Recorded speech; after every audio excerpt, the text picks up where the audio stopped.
Not to worry, I told Jeroen. It was perhaps best that Wolfgang had left, as we could not possibly sign the communique. He shouldn't take it personally, we just did not have a mandate to do this. I was sure he would not have signed either if the Dutch parliament had denied him the mandate to do so, I said. Somehow Jeroen managed to look even angrier. I sat down again and explained what had happened to Varoufakis. He doubted the wisdom of Alexis's decision, but I told him that, even though I had wavered, the Prime Minister was right. It had been important to have Alexis in contact but outside the room, in which the heat and the tension had blunted our judgment. You just ran out of money.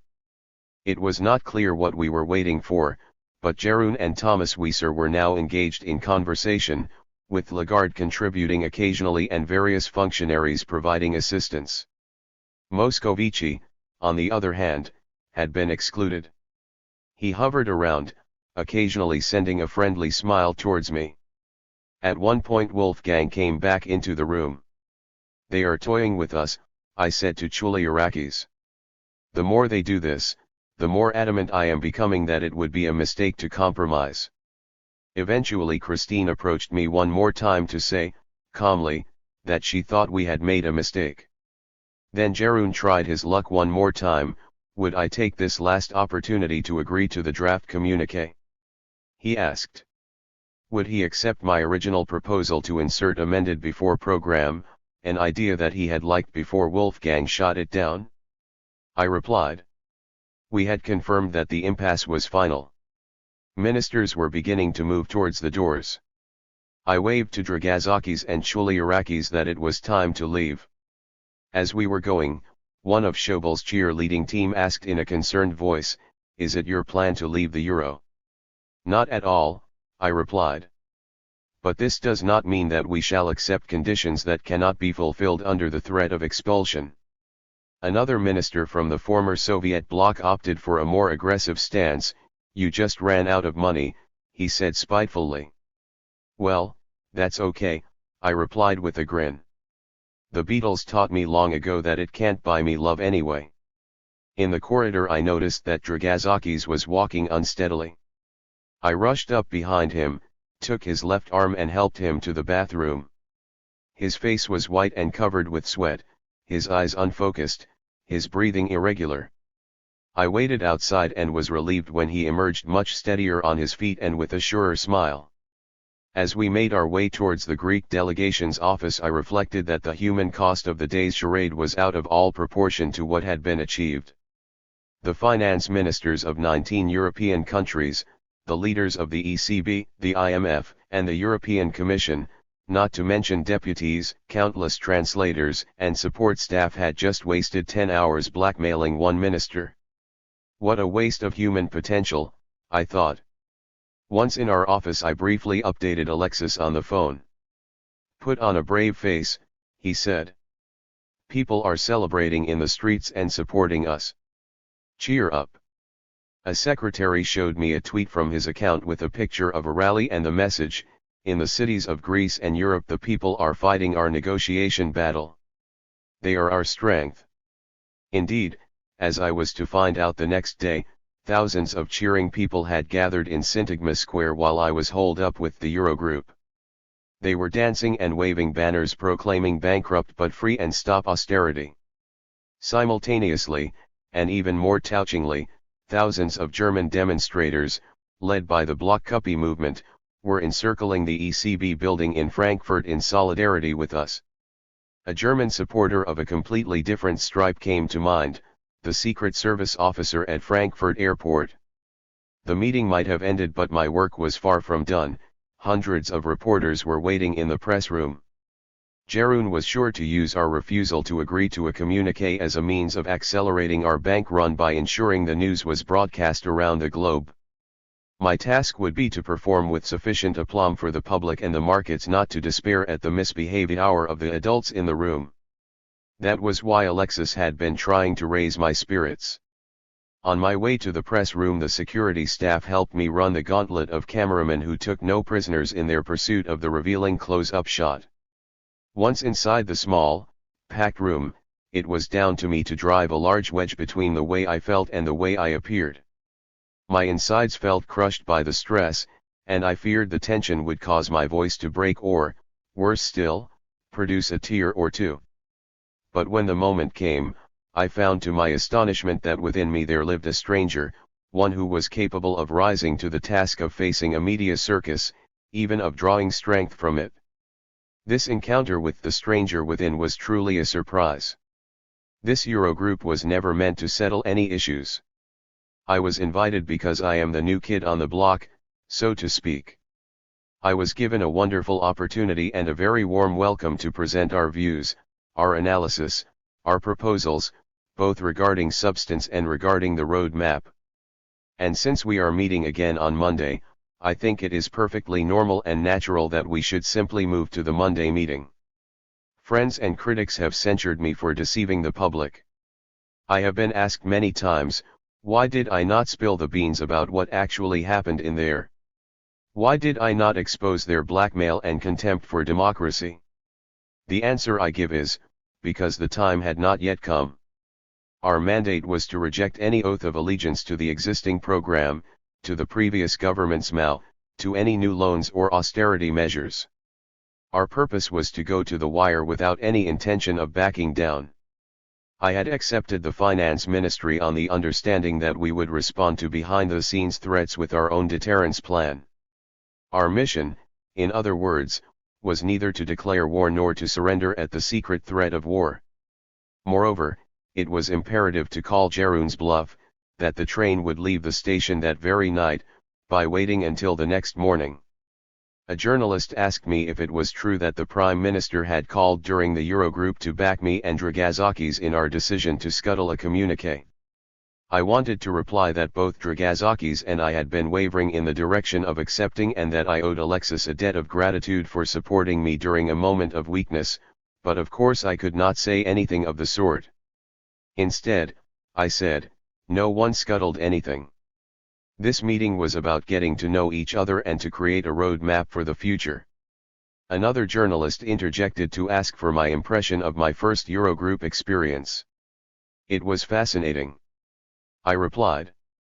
I particularly enjoyed the very different views I sampled tonight. The media reporting of the impasse did not go entirely the Troika's way. The New York Times summed it up nicely, with Greece about to run out of money and in need of German support for emergency funds, Mr. Varoufakis appeared to be outmanned and outgunned. Nonetheless, he was the one who delivered the ultimatum in the meeting: renegotiate Greece's €240 billion bailout deal or risk a mutually destructive disaster. It was 3 a.m. by the time the embassy car dropped me off at my hotel. The night was dark. Brussels looked bleak. The rain was falling hard on the hotel awning, making an almighty racket, a northerly wind driving it almost horizontal. But this was exactly what I had been dreaming of for hours. Instead of heading to my room, I walked out into the downpour, meandering through the empty streets. How the human mind forges vistas of pleasure out of pure bleakness is a fascinating mystery. 9. A moment to savor, darkly. Early next morning Papas, Varoufakis, and I met Alexis in his hotel suite. The European Council summit was beginning that night with all eyes on the Ukrainian crisis. Chancellor Merkel and President Hollande had been immersed in negotiations in Kiev and Moscow and would be arriving in Brussels exhausted, their minds full of the Crimea, Putin, and war, pressing matters far removed from Greece's travails. We faced a risk but also an opportunity. From 2011 I had been advising Alexis that Angela Merkel was the key to any resolution of the Greek drama. Since I had become a minister, journalists had repeatedly asked me who Greece's best allies were within the EU. My response was always a single word: Merkel. Not President Hollande or Prime Minister Renzi, they would ask. No, I would reply. Chancellor Merkel is the only politician who can recalibrate Europe's policies on Greece. And so I advised Alexis to approach Merkel that very evening with a direct request to end the stalemate in the Eurogroup, where Wolfgang Schäuble ruled supreme. The tension between Angela Merkel and Wolfgang Schäuble was well documented. Schäuble dominated the Eurogroup with his control over Dijsselbloem and his bloc of cheerleading finance ministers, mainly from Eastern Europe. Only Merkel had the authority to contain him.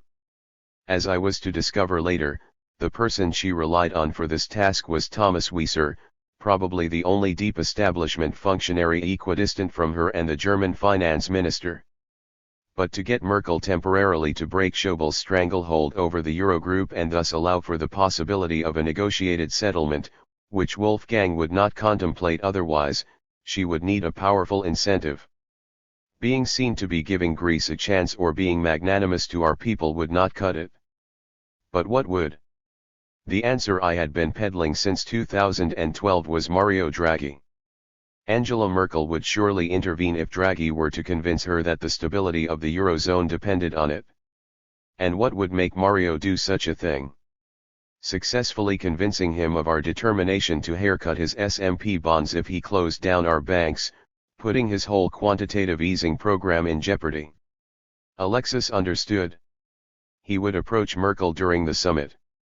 As a brief, I wrote down our minimum conditions for him on hotel stationery. First, end the liquidity squeeze to create the space for proper negotiations. Second, replace the Troika process with a new Brussels-based institution that would allow Greek ministers to talk directly to the European Commission. Third, end the toxic language of extending and successfully completing the current Greek program. Fourth, end the escalating austerity with a deal for a small primary budget surplus not to exceed 1.5% of national income in any year. As we were discussing his approach, Alexis's phone rang. "It is Dijsselbloem," he whispered. Apparently Jeroen was offering to come over to our hotel for a chat. When he arrived, the rest of us retired to an adjacent room, leaving Alexis alone. After only 10 minutes, Alexis came into the room where the rest of us awaited with a smile on his face. Jeroen wanted to make peace and had offered a new adjective. Instead of amended or adjusted, he was proposing that we commit to a modified or updated program. I advised Alexis to insist on there being mention of the humanitarian crisis too. Meanwhile, Jeroen was in the corridor speaking on his phone. He looked like a primary school pupil being reprimanded by a severe teacher. "Wolfgang has shot him down once more," I whispered to Pappas. Before Alexis could get back to Jeroen with his further request, the clearly upset Dutchman confessed that modified would not work either, made his excuses, promised to return with more suggestions and headed for the lift. As he passed me, I asked him the question I had been aching to put to him ever since he had arrived at the hotel: "What happened to that train, Jeroen? Have we not missed it after all? Has it reversed back into the station perhaps? Is it leaving again?" Naturally he did not answer. How could he? The president of the Eurogroup had been caught out. The threats he had issued repeatedly during the previous night's shameful ambush had evaporated in the morning's faint Belgian sun. That afternoon Jeroen was back. This time he proposed to Alexis that the two of them issue a joint statement saying that the Eurogroup and the Greek government would proceed to discuss the technical parameters for moving on from the current program in accordance with the new government's plans. It was a complete climb down. A few minutes later I emailed Jeff Sachs with the news: "We scored a tiny triumph today. Our refusal to budge under enormous pressure yesterday led them to retreat fully from the insistence that we submit an application for extending the current program as is." How had this come about? We found out when Alexis shared some information he had received from a Greek foreign ministry source. On arrival in Brussels, exhausted from her Ukrainian odyssey, Merkel had called Jeroen hoping for good news on Greece. When she heard of the stalemate, she had apparently got cross and instructed him, as Eurogroup president, to find an accommodation, forthwith. Which is what he had proceeded to do. A tiny triumph indeed. But it also established a pattern that would in the end prove lethal: Alexis's over-reliance on Merkel's goodwill and Jeroen's practice of speaking directly to Alexis. There was of course nothing wrong with eliciting helpful interventions from the German Chancellor or with direct exchanges between Jeroen and Alexis that unblocked negotiations. What would ultimately be calamitous was the combination of two side effects of our success: One was the confidence which Alexis gained, against my expressed doubts, that Merkel would continue to mediate on our behalf regardless of whether we were prepared to deploy our deterrent. The other was the manner in which that initial meeting between Dijsselbloem and Alexis developed into a wedge that would eventually estrange the Premier from the only minister who could, and would, trigger that deterrent. Inside the Troika's lair. It was the afternoon of Thursday, February 12 when Dijsselbloem returned to offer Alexis the joint statement. The next Eurogroup meeting, at which a breakthrough was needed, was scheduled for the following Monday. That left us with 3 days in which to build the bridge that we had been advocating. The German Chancellor wanted our technical team to meet the Troikas in order to begin discussion of our government's proposals and priorities. It was agreed that they would meet over Friday and Saturday in Brussels, leaving only Sunday for the politicians to conduct their last-minute deliberations before the Eurogroup. That gave me less than an hour in which to decide on the composition of the team we would send to confront the Troika's seasoned mercenaries, if they were to make it to Brussels for the commencement of negotiations the following day. Working the phone frantically from my hotel room, I ensured that our best people were contacted and the travel arrangements made. Meanwhile, the Troika was able to draw on hundreds, if not thousands, of support staff working at some of the world's best resourced institutions, the IMF, the ECB, and the European Commission. Their point men, and they were all men, at least in that first meeting, had years of experience of pushing their special adjustment programs and bailout agendas down the throats of weak governments, Greek ones included. By contrast, our small team comprised George Chouliarakis, chair of the Ministry's Council of Economic Advisers, and 4 young experts that Dragazakis had also enlisted before the election. They had only recently been brought together and had next to no experience or support network behind them, so I asked 2 experienced negotiators to join them, Elena Panarithi, the only person on our side with inside experience of the IMF, and Glenn Kim, who had of course been instrumental in the design of Europe's bailout fund. Despite the firepower that Glenn and Elena brought to bear, Dragazakis' team viewed them with suspicion. Moreover, we still lacked serious backroom support. To ameliorate this, I arranged for a technical advisor from Lazard and Jamie Galbraith to sit in a room adjacent to the negotiations, where they could run calculations and draft proposals. Lastly, I called Euclid to ask him to come to Brussels with our team to provide political supervision. After a few protests, he agreed to drop everything and come. On Friday morning we all arrived at the European Commission building for the 2-day consultation. The security guards at the entrance gave us the 3rd degree, delaying our entry by half an hour. Once inside, we were taken to a seminar room, where the people from the Troika awaited. Among them were some familiar faces: Declan Costello, an un-Irish Irishman, as an Irish ambassador once described him, and of course Klaus Mažuch, the ECB representative who had done so much to turn the people of Ireland against that institution. 1. The Troika's representatives recognized a familiar face, Glenn's, and immediately protested. When I asked what the problem was, they were initially lost for words. Costello eventually said, "But he is not Greek." So? I asked. Since when is the Greek government constrained to include in its negotiating team only Greeks? Isn't your side multinational? Their rejoinder was revealing. But we know him. He has been involved in debt restructuring exercises. We cannot be seen to be negotiating with a debt restructuring expert. As I have no right to veto your team members, you will have to accept mine, I replied.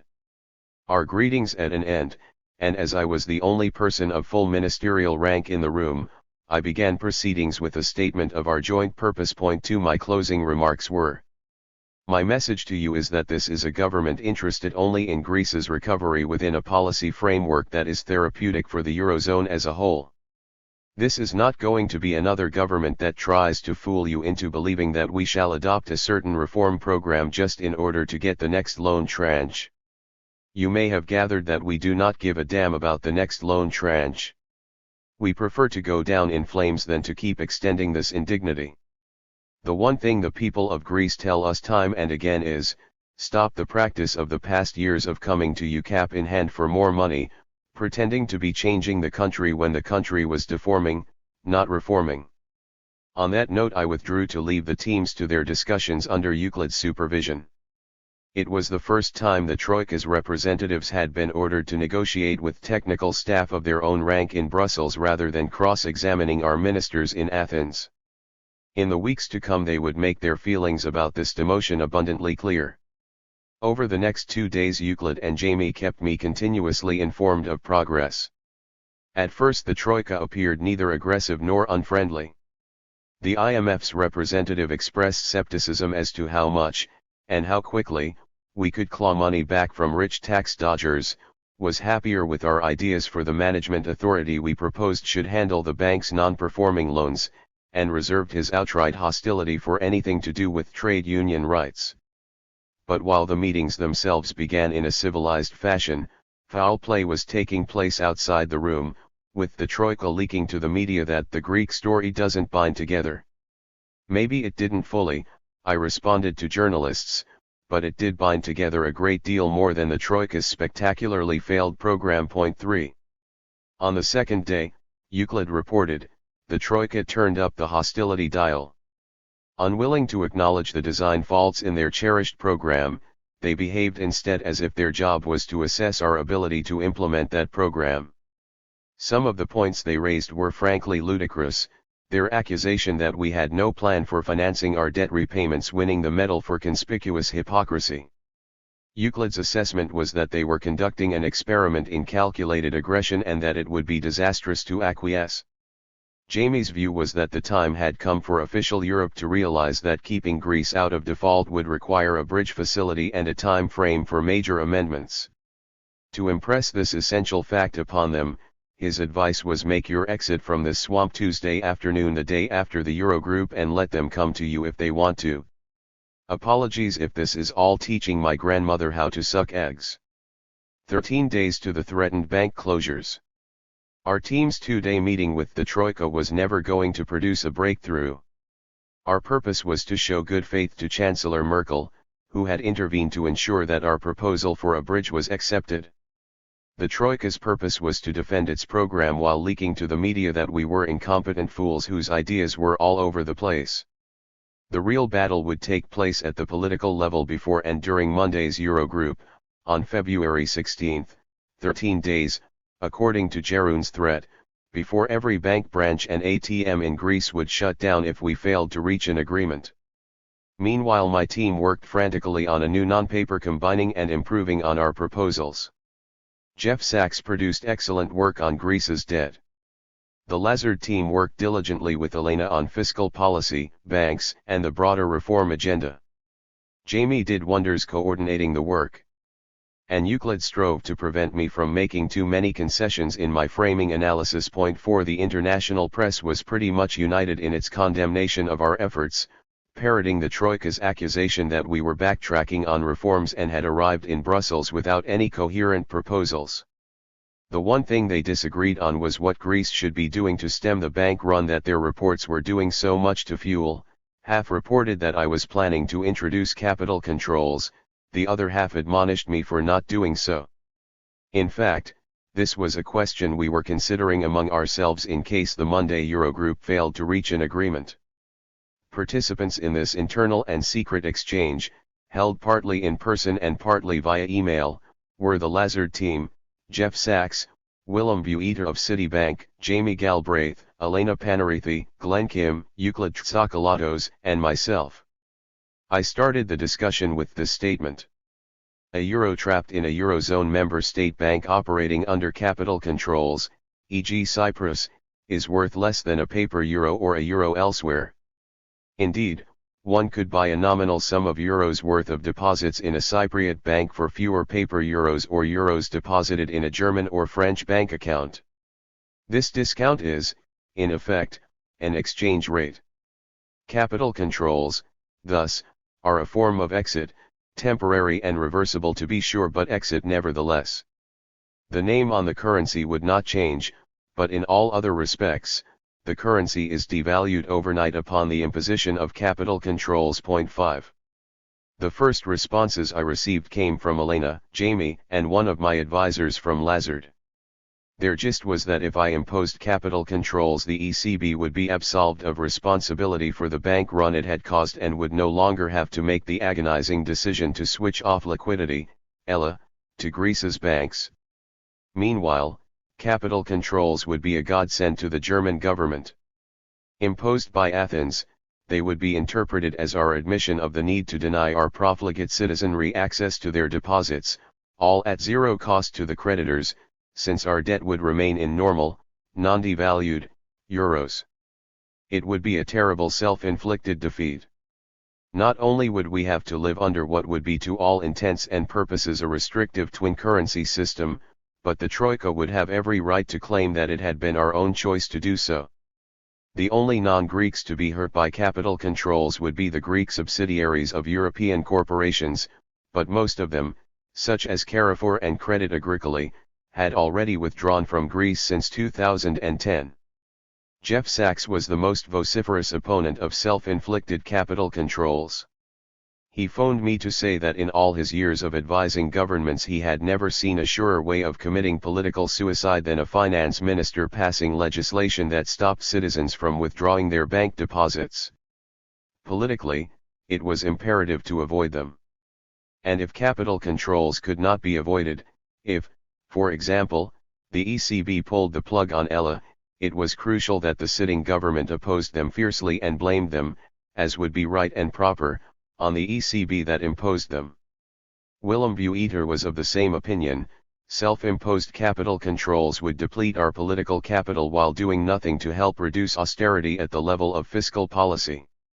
Their verdict was clear: we should never, ever embrace capital controls.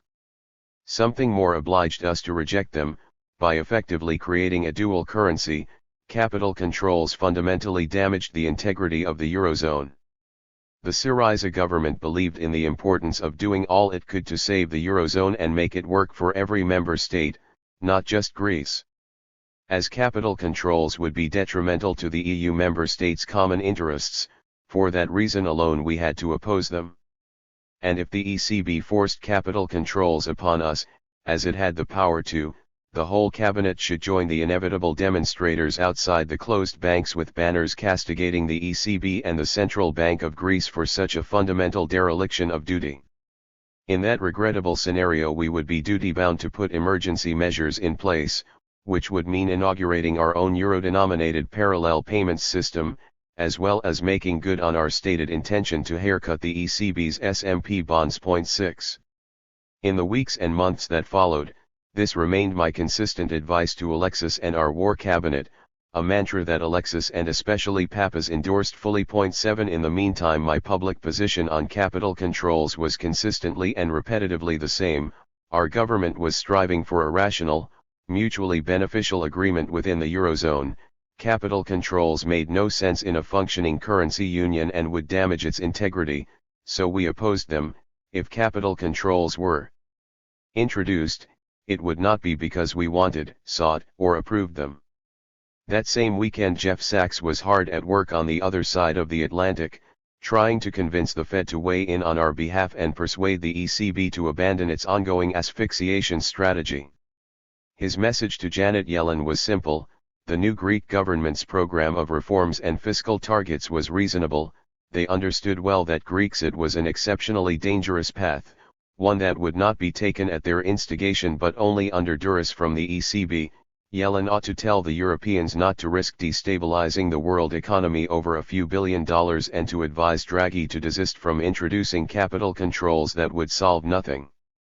Meanwhile the press was increasingly targeting me personally in its reports.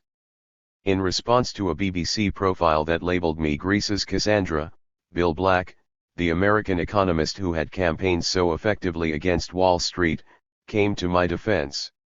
So why does the BBC treat Varoufakis as a sexy leftist and Dijsselbloem as the respected spokesperson for the Troika, even though Dijsselbloem is a fanatic ideologue who has caused massive human misery because of the intersection of his inflexible ideology and economic incompetence?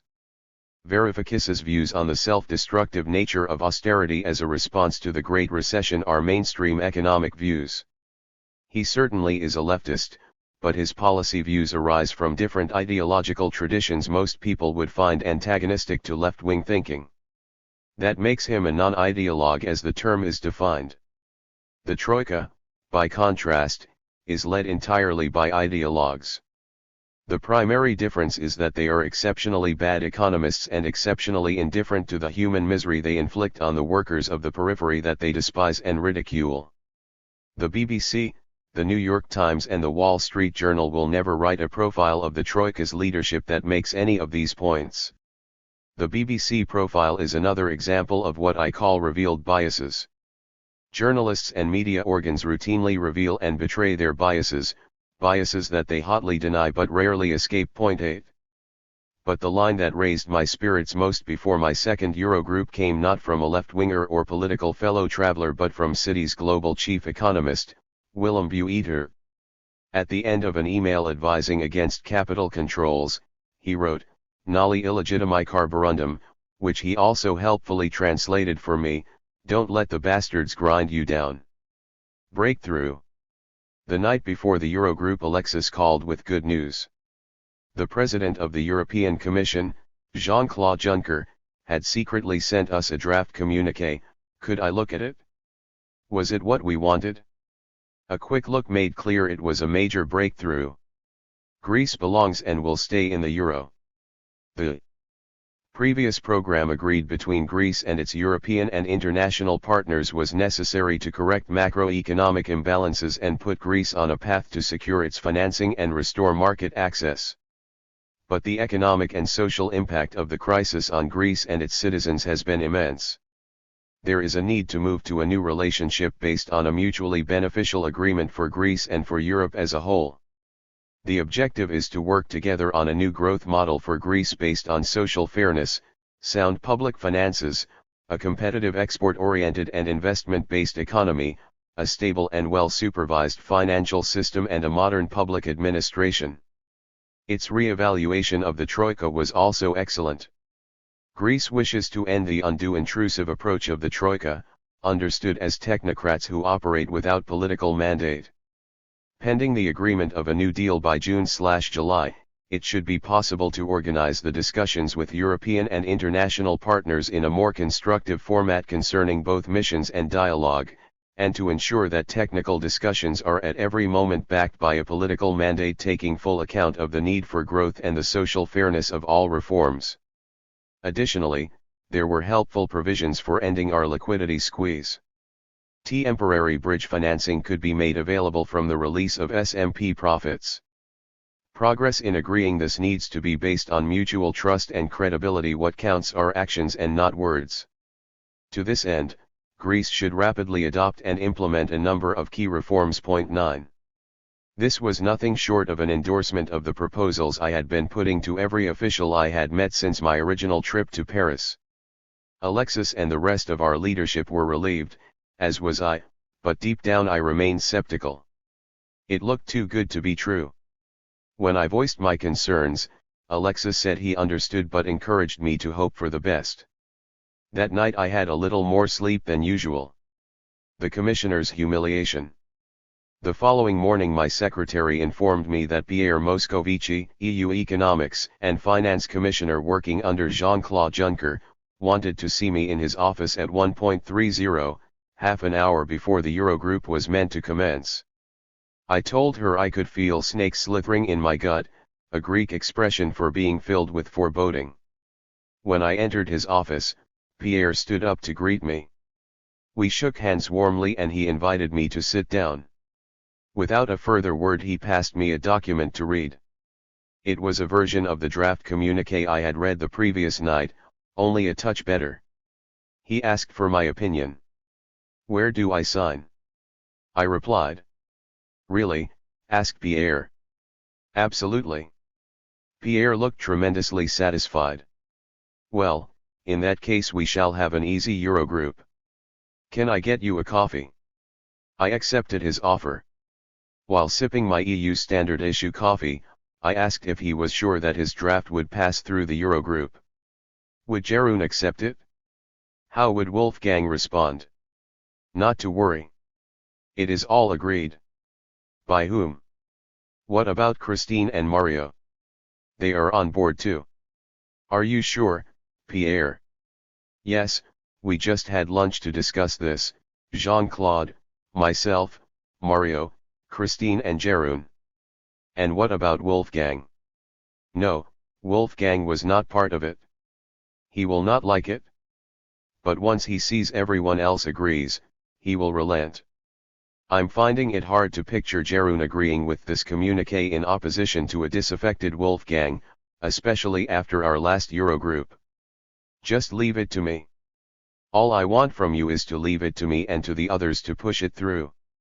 Speak as little as possible so as not to antagonize Wolfgang. I'm more than happy to stay silent, Pierre. No, do speak, but say that you support the draft communiqué and leave it at that. A long silence followed. We had 15 minutes until the Eurogroup began. I continued to drink my coffee in a state of relief. An easy Eurogroup, who could have imagined it? I thought. Eventually my incredulity overcame me. It seemed too good to be true, I told Pierre. I just could not picture Jeroen reading out and supporting this draft under Wolfgang's piercing gaze. Pierre smiled confidently, took the draft communiqué in his hands, stood up and said he would prove it to me. We would go and talk to Jeroen right away. And so we did, Pierre leading the way down the corridor to Jeroen's office. We had 10 minutes until the Eurogroup was scheduled to commence. Pierre knocked on Jeroen's door and entered without waiting. The Eurogroup president's office was twice the size of the commissioners and filled with aides, some sitting on a couch, others on chairs, one of them on the floor, working busily on laptops, talking to one another, all preoccupied with last-minute preparations. A powerful smell of bodies and the steamed-up windows suggested they had been laboring for a while and with some intensity. As we entered, Jeroen was standing by a long conference table in the midst of his toiling aides, reading a sheet of A4. The moment the aides saw us, they picked up their gear and papers and left the room. The thick atmosphere and the speed of their retreat heightened my premonition that all was not well. Jeroen nodded to us to come in and sit down. He sat at the head of the table, his back to the window. Pierre sat 2 chairs along to Jeroen's right with his draft communiqué in his right hand. I positioned myself 2 chairs to Pierre's right, facing Jeroen with Pierre's profile between us. Jeroen took the A4 sheet he had been reading and slid it towards me across the table. "Read this and tell me what you think," he said. I read it. It was worse even than the draft we had rejected at the first Eurogroup. It committed the Greek government to complete the current program, allowing us to pursue our mandate only within the existing built-in flexibility of the current program. All the concessions in the drafts presented by Juncker the previous night and by Pierre a few moments earlier had been expunged. Even the phrase "adjusted program" had been dropped. In this draft the program, undiluted by any adjective, returned with a vengeance. I told Jeroen what I thought, that the last Eurogroup had come to an impasse because he had insisted on a communiqué that was, if anything, a touch more fathomable than this one. Turning to Pierre, who was already looking downcast, I asked what was going on. "You just showed me a draft communiqué that I was happy to sign on the spot. You are the EU's Commissioner for Economic Affairs. I am the finance minister of a stricken EU member state. Can I please have some clarity from the only person in this room that has official status to represent the EU? 10. Without looking at me, Pierre turned to Jeroen and made his first and last attempt to salvage the European Commission's dignity. "Can we combine some of the phrases in your draft and this?" he implored in a broken voice, pointing at the draft he was holding in his right hand. "No." Jeroen cut him down with what could only be described as controlled aggression. "Everything that could be taken from that draft has been taken," he stated categorically. I turned to Pierre.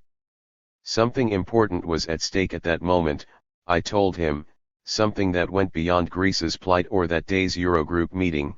It was the principle of compromise and of mutual respect and of the European Commission's authority to safeguard them. "Pierre," I asked, Are you just going to submit to the enforcement of this totally one-sided communiqué against the Commission's views and the draft that you prepared? Avoiding eye contact and in a voice that quavered with dejection, Pierre responded with a phrase that might one day feature on the European Union's tombstone: whatever the Eurogroup president says. More relaxed now, Jeroen proposed that I cross out words or phrases I did not like and replace them with alternatives. So I took out my pen and did exactly that. In the opening line of Jeroen's communiqué, after the remarkable adjustment efforts undertaken by Greece and the Greek people of the last years, I added, which unfortunately failed to deliver recovery due to the existing program's design faults. Further down, I crossed out the commitment to complete the current program and replaced it with a commitment to work with Greece's European and international partners towards the design and implementation of a reform and recovery program that the Greek people can embrace and own. Once I was done, I slid the draft back to Jeroen. The Eurogroup president lost his temper. Raising his voice, he accused me of time wasting and of threatening to torpedo a second Eurogroup, accusations that were being tweeted and reported only minutes later by respected journalists, such as the efficiency of Brussels's propaganda machine. I replied carefully but with increasing firmness, Jeroen, you are in no position to raise your voice at me. In the last Eurogroup you violated your obligation as Eurogroup president to offer guidance to a new finance minister. Instead, you misled me intentionally by repeatedly issuing a threat that the very next morning proved to be empty. I strongly advise you to refrain from raising your voice at me ever again. If not, you will leave me with no option but to make your scandalous behavior public. Jeroen immediately backed down. In times of tension he sometimes got overly animated, he admitted. Not to worry, it happens to all of us. With the animosity dissipating, Jeroen looked at his watch, which revealed that we were late for the Eurogroup meeting. Let's not delay further, he said, as every minute that went by with the three of us absent from the floor would encourage unhelpful rumors. As we rose to leave, he suggested that as the meeting obviously could not produce an agreement, we should keep it short in order to contain the damage. It occurred to me that damage of some kind was surely his intended outcome, but I held my tongue.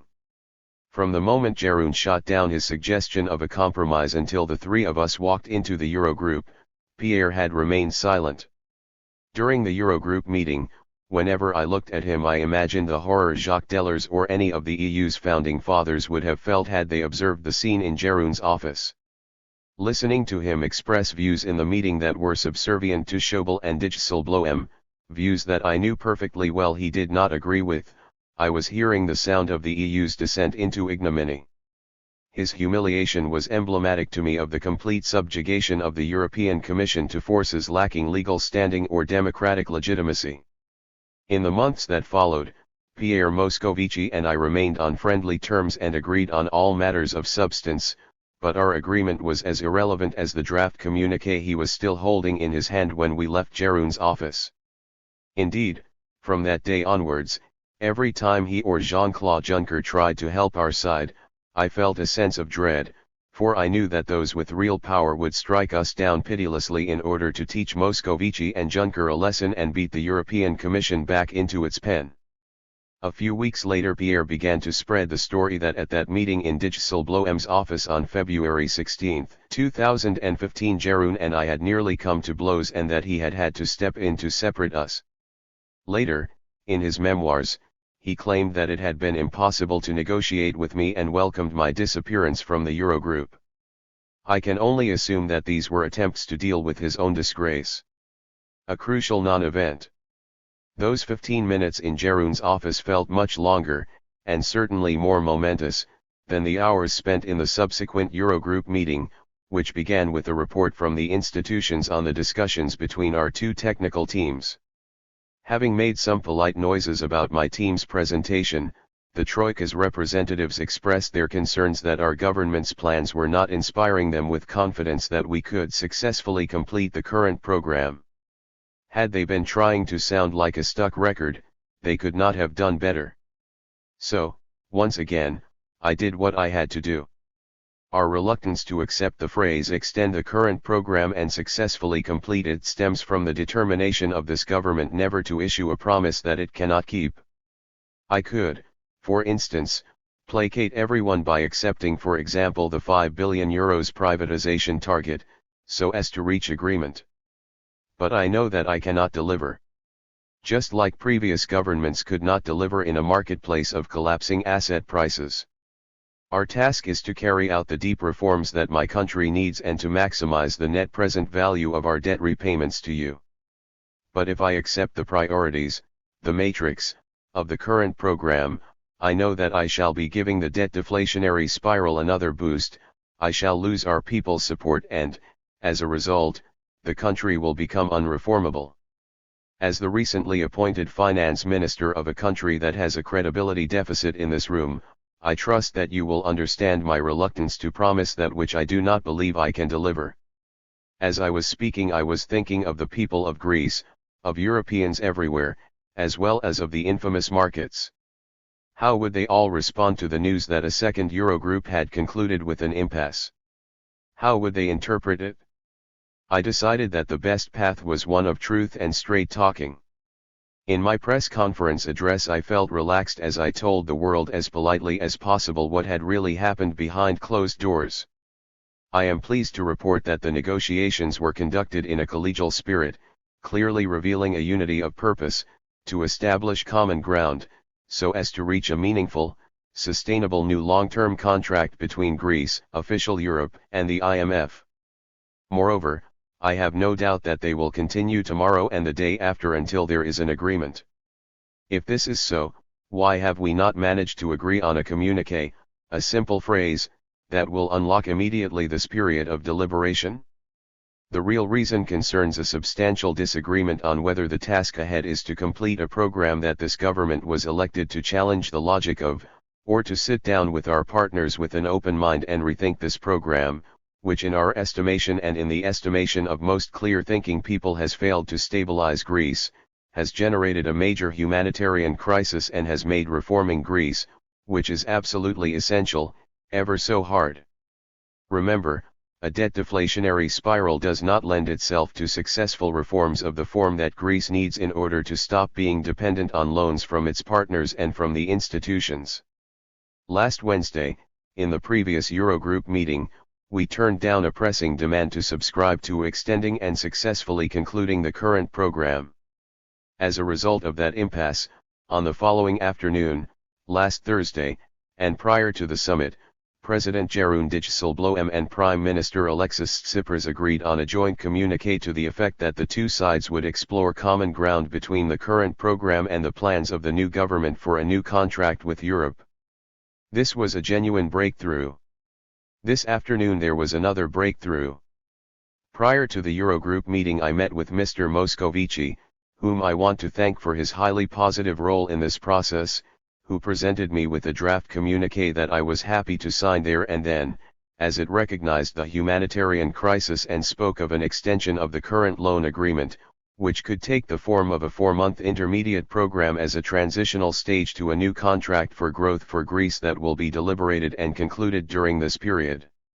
It also stated that the Commission would provide technical assistance to Greece to strengthen and accelerate the implementation of reforms. On the basis of that understanding between us and the Commission, we were more than happy to apply for the loan agreement to be extended. Our only condition for the other side was that we should not be asked to commit to measures that are recessionary during the extension, such as pension cuts or VAT hikes. Unfortunately, minutes before the Eurogroup meeting that splendid document was replaced by the Eurogroup president with another document that took us back not even to last Thursday, but indeed to last Wednesday, when we were pressurized to sign up to an extension not of the loan agreement but with the program itself. Under those circumstances it proved impossible for the Greek government, despite our infinite goodwill, to sign the offered communiqué. And so the discussions continue. We are ready and willing to do whatever it takes to reach an honorable agreement over the next 2 days. Our government will accept all the conditions that it can deliver upon and which do not reinforce our society's crisis. No one has the right to work towards an impasse, especially one that is mutually detrimental to the people of Europe. This was the second time we had said no to the Troika within 5 days. With 12 days left before the imposition of an indefinite and undesirable bank holiday, we had shown that we would not blink for the simple reason that we were not bluffing. The War Cabinet. In spite of all the evidence to the contrary, there is one abiding reason to remain confident that Europe is capable of creating good institutions: the European Investment Bank, EIB. The EIB is owned by all EU member states, whose finance ministers are its governors. The morning after my second Eurogroup meeting, I had the privilege of participating in the EIB Board of Governors meeting. In my inaugural presentation, I expressed my enthusiasm about the EIB's potential and said a few words on how an EIB-ECB alliance might wrench Europe out of its deflationary spiral without any need for politically difficult treaty changes. Point 11. Werner Hoyer, the German president of the EIB, expressed his strong interest in developing the idea, but my old mate George Osborne remained silent, preoccupied perhaps by the wave of Europhobia back home, as did Jeroen Dijsselbloem, who must also have had more important things than Europe's deflationary forces on his mind. It was time to return to Athens. Arriving home, I was at last delivered from a state of loneliness that no amount of adrenaline can compensate for. Danae had returned from Austin, having completed our move in spite of the prize-worthy bureaucratic incompetence not just of Greece but of the United States. During the frenzied 3 days that followed, the fact that we were still unable to spend any proper time together mattered little. It was enough to know she was near. At Maximo's, however, Alexis, Papas and Dimitris Zanakopoulos, Alexis's chief of staff, were subject to fits of rage. 12. What did you expect of the Troika? I would ask. A quick capitulation. Dimitris would look at me with intense skepticism. If you want to sign the MOU, you will have to do it over my dead body, he would bellow at the top of his voice. Papas would regularly shout too, though not at anyone in particular. As for Alexis, while calmer than the other two, he also lost his cool on occasion and threatened to blow up the negotiations. They were right to be outraged. We had just won an election fair and square, but official Europe was giving us absolutely no opportunity to develop our policies, run our ministries, or even set our own priorities. I even understood why Dimitris was inclined to doubt me. As a non-Syriza adjunct with close ties to American insiders like Larry Summers and Jeff Sachs, I was by definition ideologically suspect, a possible stooge bent on dragging Alexis down. In such a volatile atmosphere, my best ally was Spiros Sagias, the burly secretary to the cabinet, for despite our many differences, we shared the view that any rupture with the creditors should be the result of cold calculation. In the meantime, to placate my agitated comrades and steady their nerves, I had to persuade them that I too was more than ready to withdraw from the negotiations, which looked very much like a charade, but that we should choose our moment well and calmly, avoiding any accidental breakdown in a process that was always going to be unforgiving. Until that point, we should expend our efforts on making it as hard as possible for Draghi and Merkel to justify throttling us, first to themselves, then to the rest of the world. While placating the agitated, I also had to energize the placid. In the 5 years since Bailoutistan had come into being, my ministry's staff had learned to take the Greek state's subjugation to the Troika for granted. It was imperative to stiffen their resolve and make them realize it was possible to operate once again as civil servants of a sovereign state. The same was true beyond the ministry as well. The whole country was in need of inspiration. With every press conference I had given in Brussels rejecting the creditors' demands, Greeks of all political colors and dispositions had stood taller with self-respect, but it was vitally important to explain that there was no place in our newfound dignity for nationalist or anti-German bigotry. Even at the best of times, 24 hours often prove insufficient to deal with the tsunami of problems that rise through the bureaucracy each day to land in a finance minister's inbox. Imagine the difficulty of running the finance ministry of a bankrupt country in the midst of an all-consuming negotiation such as ours. During those 3 days back in Athens, I did my utmost to manage the domestic projects we had set in motion, which were so important to striking a deal with our creditors, our tax evasion busting efforts above all else. On Wednesday, February 18, I also worked on 2 ministerial reports. One described my team's dealings with the Troika in Brussels, summing up our proposals and making technical improvements on them. A second concentrated exclusively on reforming the tax authorities and, more broadly, public administration. While writing them, I conducted an email correspondence with Larry Summers, whose influential support could only help our cause. His pithy advice was deliciously in character: we should put forward a deal that looked like a win for Merkel and the EU but at the same time served justice and truth. Easier said than done, I thought, although I recognized the important point he was making.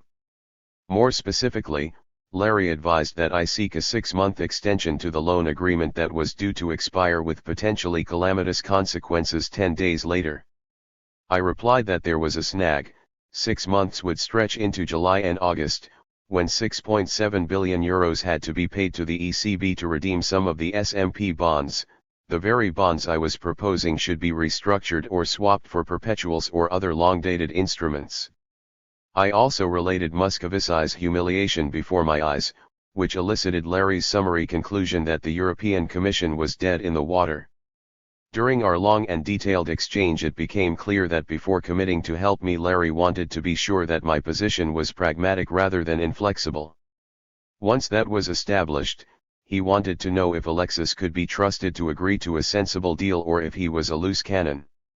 I assured him that Alexis was as interested in a mutually beneficial agreement as I was, but that we would only make serious concessions in public when the other side demonstrated an intention to do the same.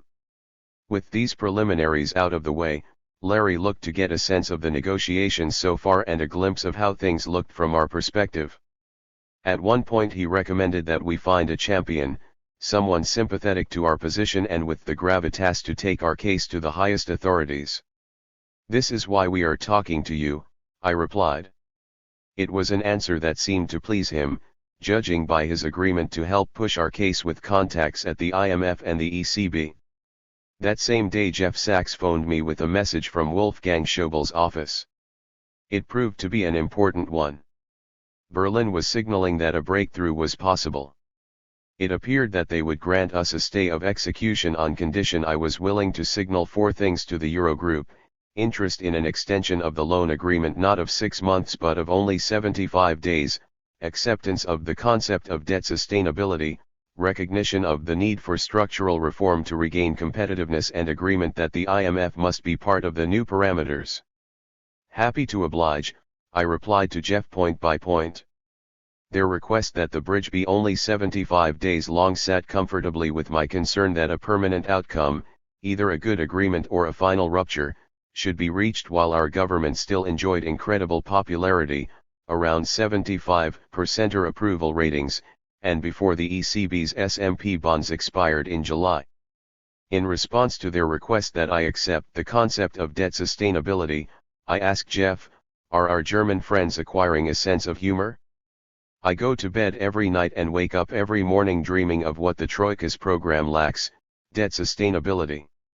Jeff burst out laughing. Regarding the recitation of Berlin's favorite mantra, structural reforms to increase competitiveness, I said that I was happy to indulge them, exactly as I do on Good Friday when even atheists like me are expected to sing along to "Oh My Sweet Spring." Lastly, I saw no reason to expel the IMF from the new parameters as long as I was not committing to the destruction of what was left of the trade unions or the pension system, and while it continued to be the only creditor institution whose officials, Christine Lagarde and Poul Thomsen, were proclaiming that our public debt had to be haircut severely. That afternoon the War Cabinet met at Maximo's, where Alexis had been receiving similarly conciliatory messages from the German Chancellery. The initial subject of debate was whether we should send a formal letter to Dijsselbloem requesting an official stay of execution from the Eurogroup. My view, with which Sagias and Dragazakis agreed, was that requesting an extension was part of our mandate as long as we did not commit to the program in order to secure it. We then discussed the 4 conditions proposed by Berlin. The IMF's continued presence proved the hardest to swallow for some members of the War Cabinet. Then a message came from Berlin that there was now a fifth commitment that we would need to make before being granted an extension: recognize Greece's financial obligations to all its creditors. This seemed like a deal breaker. The raison d'etre of our government was debt restructuring, with a large segment of the party demanding swift and deep haircuts. "How can we possibly recognize our debt to all our creditors?" asked an enraged Zanakopoulos. I proposed we interpret their request in a nuanced way. A corporation can recognize a debt to its bankers while still seeking deep debt restructuring to help it recover from a crisis that threatens to ruin both its shareholders and the bank. Similarly, we could recognize Greece's public debt while at the same time insisting that it be immediately restructured so that the creditors could get more of their money back. The wing of Syriza demanding immediate and unilateral haircuts on the basis that the debt itself was illegal would of course be outraged, but ultimately this approach prevailed within the War Cabinet. It was agreed that I would write to the Eurogroup with a formal extension request. By implication we would be agreeing to Berlin's condition that we recognize the debt, while negotiating its restructuring. While pleased with the decision, I was concerned that the pendulum might have swung too far in the direction of compromise. Before returning to my office to pen our request, I presented the cabinet with two possibilities. The better scenario was that Draghi and Merkel had seen enough by now to know that we would not budge, and for this reason were about to press Schäuble, and therefore the Eurogroup, which was almost fully under his control, to grant us a bridge with a view to negotiating a reasonable long-term agreement, including debt restructuring, that would settle the Greek question once and for all. The more likely scenario, however, was that the extension was a tactical ploy. By delaying any outcome they were simply waiting for the depletion of both our current popularity and our small liquidity reserves so that by the time the extension expired in June they could be sure of our exhausted government's total capitulation. If the latter was indeed the case, then, I argued, our best strategy would be to request the extension while at the same time signaling to the Troika that any attempt to wear us down through a tightening of the liquidity noose would be met with a refusal to make the forthcoming repayments to the IMF, that any effort to push us back into the straitjacket of its failed program or to deny us debt restructuring would be met with a cessation of negotiations, and that any threat of closing down our banks and imposing capital controls would be met with unilateral haircuts of the ECB's SMP bonds, with the activation of the parallel payments system and with changes to the law governing the Central Bank of Greece in a manner that restored Parliament's sovereignty over it. By the same token, the worst strategy would be to request an extension, get it, but then fail to signal our readiness to trigger these measures if our creditors were to stray from the spirit of the interim agreement. Were we to make that error, I argued, they would drag us through the mud over the period of the extension and then, at the moment of our greatest weakness, around the end of June, slaughter us. They all agreed, Papas and Alexis enthusiastically, Dragazakis with a non-committal nod, Sagias with a helpful reminder that the ECB's SMP bonds were the last sliver of Greece's public debt still under the jurisdiction of Greek law, which meant that any challenge to our decision to haircut them unilaterally would be heard not in a hostile London or New York court but in the Greek courts. Over the next 4 months, as the liquidity squeeze grew tighter and threats of bank closures and capital controls mounted, I would regularly remind Alexis and the War Cabinet of this decision. Every time I did so, he and they would confirm their commitment to it. 13 Alas, as the weeks went by their enthusiasm waned and the confirmations began to sound ritualistic. Day by day, week by week, my worst-case scenario began to creep up on us. Happy days and constructive ambiguity. Back at my office I put together the letter requesting the extension, had it read by my team, checked by Alexis and Sagias in his capacity as cabinet secretary and the government's top lawyer, and then sent it on to the Eurogroup president. Its stated purpose was to allow Greece and the Eurogroup to begin work on the new contract for recovery and growth that the Greek authorities envisage between Greece, Europe, and the International Monetary Fund, which will replace the current agreement. It was a letter in the spirit of compromise.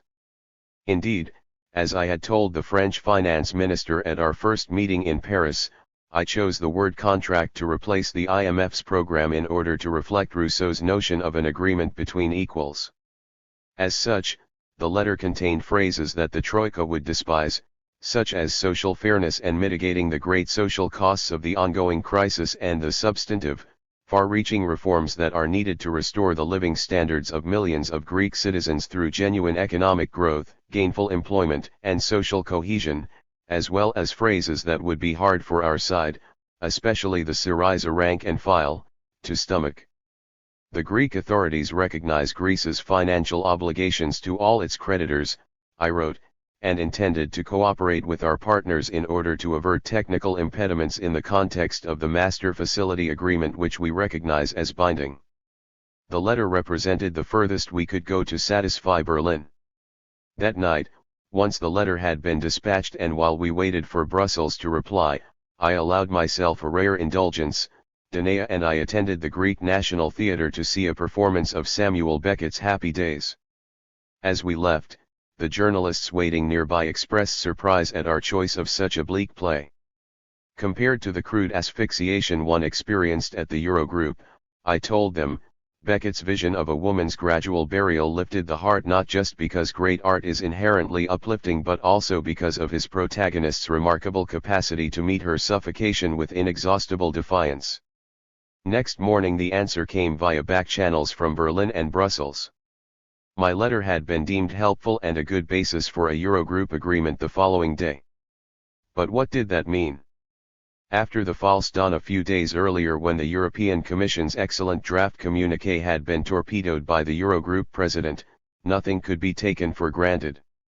So, on February 20 I flew to Brussels in hope but without a trace of its uncouth cousin optimism. Before the Eurogroup assembled, I had a quick meeting with Christine Lagarde. She was confident that agreement was around the corner. But will Wolfgang give up on his crusade to commit me to the program and the MAO? I asked. The expression on Christine's face expressed confidence but also concern. Then I met Jeroen. It was our first, and last, business-like meeting. Jeroen wanted to break two pieces of bad news to me. First, the extension would be for 4 months rather than the 6 I had requested in my letter. As I had indicated to Jeff Sachs, I did not mind that at all. Second, the ECB was adamant that a credit card facility of up to just under 11 billion euros, designed to be used on behalf of Greece's banks if they needed emergency capital, be transferred from the HFSF to its parent facility in Luxembourg, the EFSF. This was a little like your bank telling you that an overdraft facility you have been granted but have not yet used would be transferred to your bank's headquarters from your local branch. 14. I told Jeroen I would grant these concessions, which were of little real consequence as far as I was concerned, in return for something I truly valued, policy space. Eurozone member states receiving money from Europe's bailout fund, the EFSF and later the European Stability Mechanism, have to be assessed every few months. This was inescapable, and we had always been prepared to accept it as a condition of the interim agreement we were seeking. The multi-billion euro question was, assessed by whose criteria? Wolfgang Schäuble's immediate answer would have been the criteria laid down in the MAO of the existing program. My mandate, however, was to demand that the new Greek government regain the right to be the author, or at least co-author, of these criteria, and that in rewriting these criteria we put an end to the ridiculous levels of austerity that prevented Greece from recovering. In short, I demanded that the MAO, or at least the 30% of its articles that were unacceptable, be replaced with a new list of reforms proposed by our government, while our primary surplus target be reduced from 4.5% of national income to no more than 1.5%. To my great surprise, Jeroen agreed. As for the primary surplus, he suggested that we replace the target of 4.5% with the words sizable primary surpluses, leaving the question of whether 1.5% was sizable enough to be negotiated. I counter-proposed that we replace sizable with appropriate.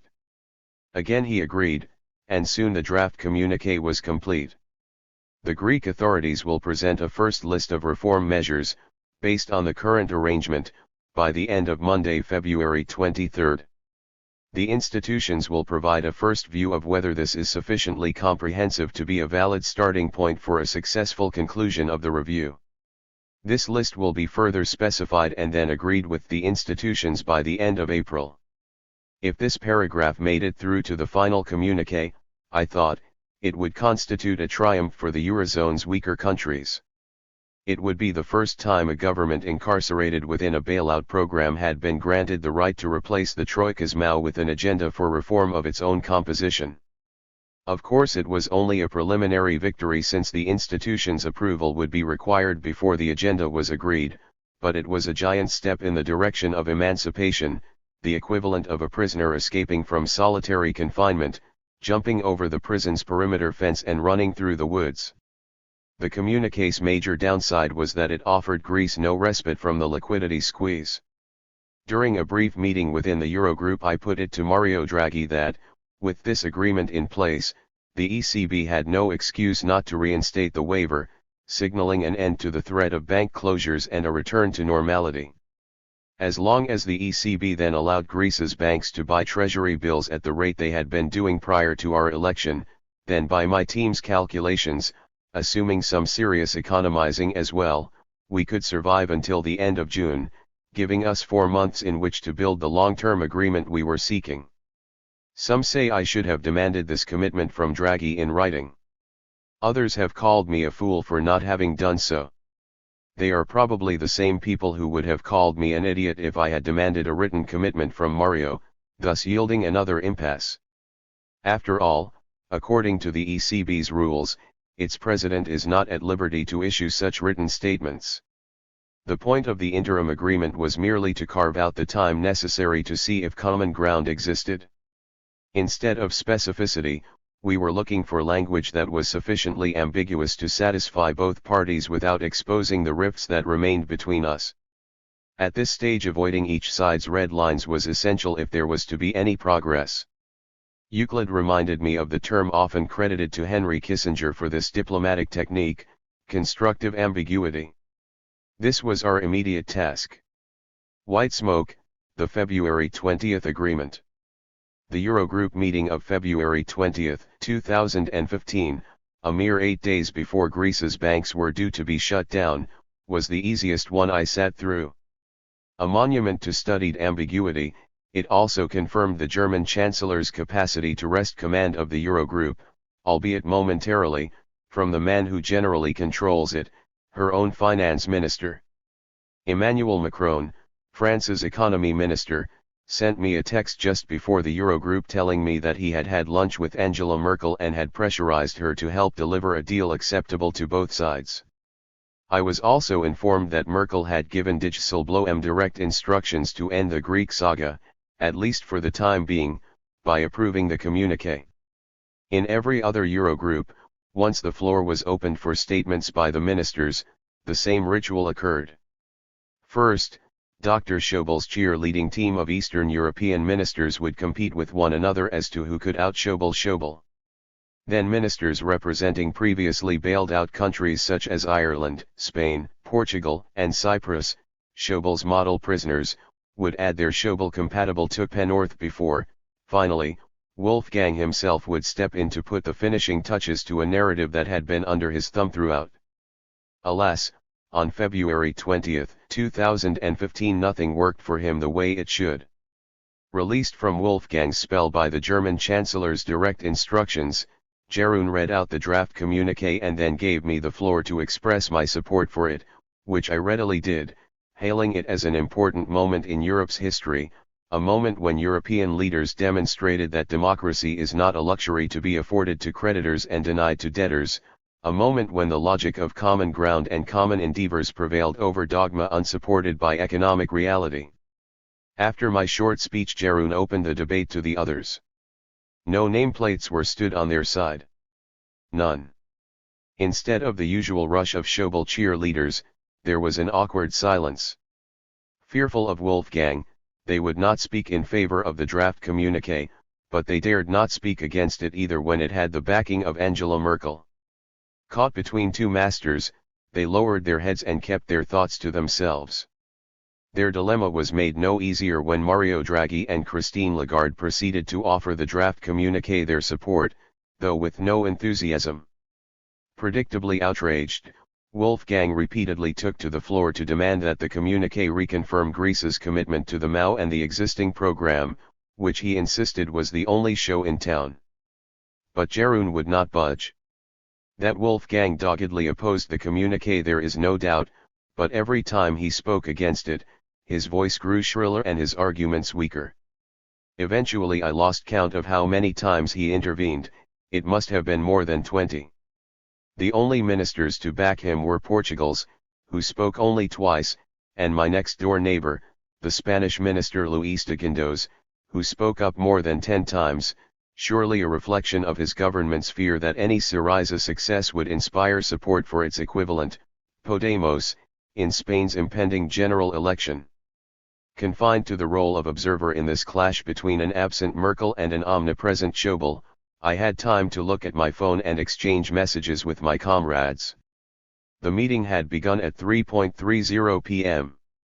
At 8:30 Euclid texted me anxiously to find out how things were progressing. Are we oscillating to a successful conclusion? So far Wolfgang is hopelessly isolated, I replied. Has Draghi committed to releasing the news? Not formally. We'll talk to him soon. Alexis also texted, the media is reporting that things are going well for us.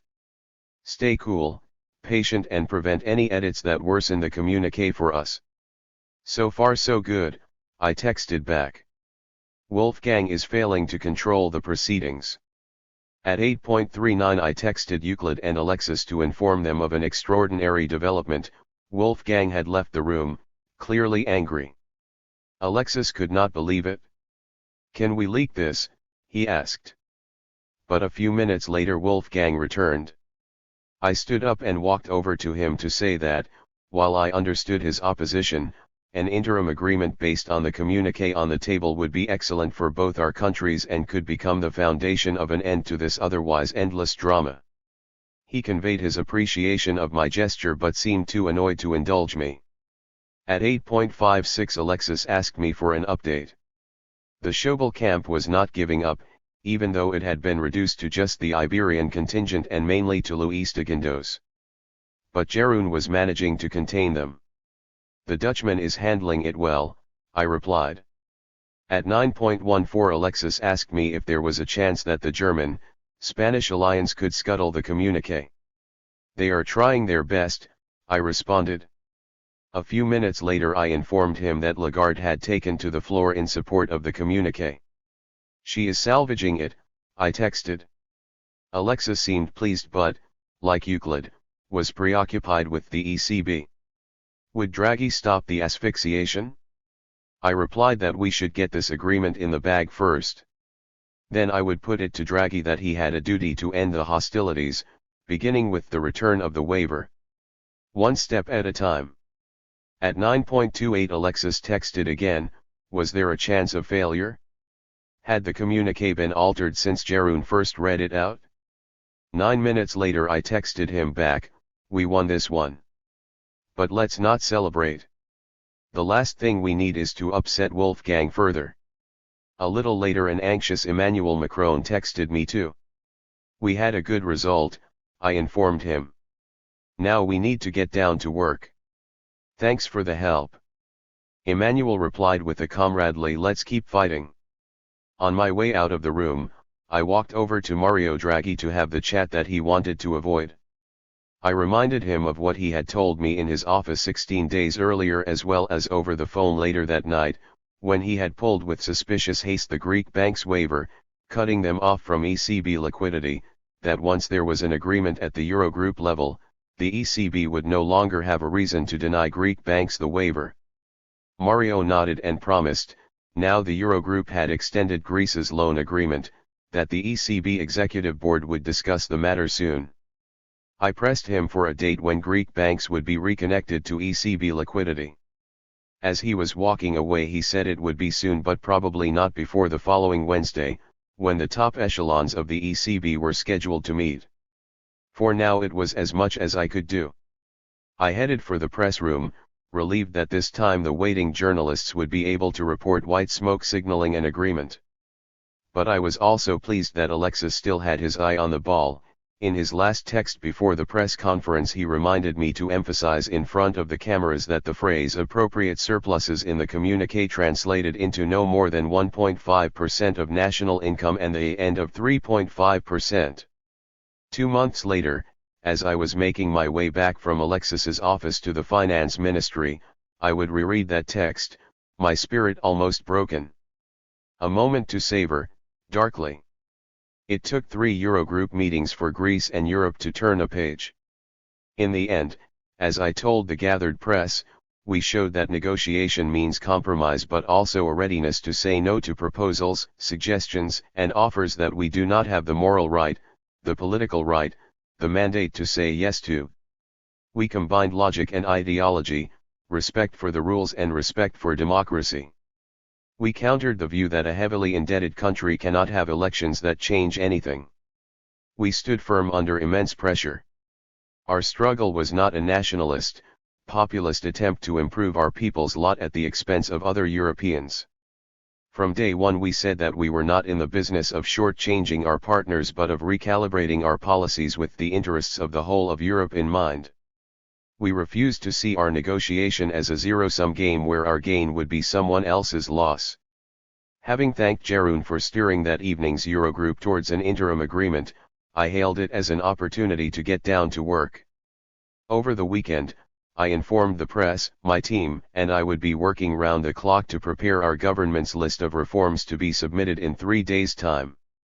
It will be hard work, I admitted, but we shall do it gladly now that we have moved on to a new relationship of equals, for this was our opportunity to prove that partnership, not coercion, was the route to success. The weekend ahead was going to be very long indeed. Yes, we had won the right to replace the most toxic part of the Mao with our own radically different reforms. But that right did not translate automatically into a reality. It was merely the first step towards a new deal for Greece. The agreed process involved 3 further steps. Once we had submitted our list of reforms via email, by late afternoon on Monday, February 23, less than 72 hours later, the institutions would have until Tuesday morning to study the proposal in time for a Eurogroup teleconference on Tuesday afternoon. There, Draghi, Lagarde and Moscovici, representing the 3 creditor institutions, would pronounce on whether my list was sufficiently comprehensive to be used as the benchmark by which my government would be assessed. The third step, the assessment, would be in mid-April, which if successful would lead to a release of funds with which to repay the IMF. Only then, with these 3 steps completed, could we enter the promised land of negotiations, to be concluded by the end of June, when the interim agreement expired, over the new contract for recovery and growth that we were demanding, our holy grail. I am often asked whether I thought there was ever a serious probability of successfully navigating those treacherous waters to a new deal for Greece within the Eurozone. I answer that the actual probability was neither computable nor important.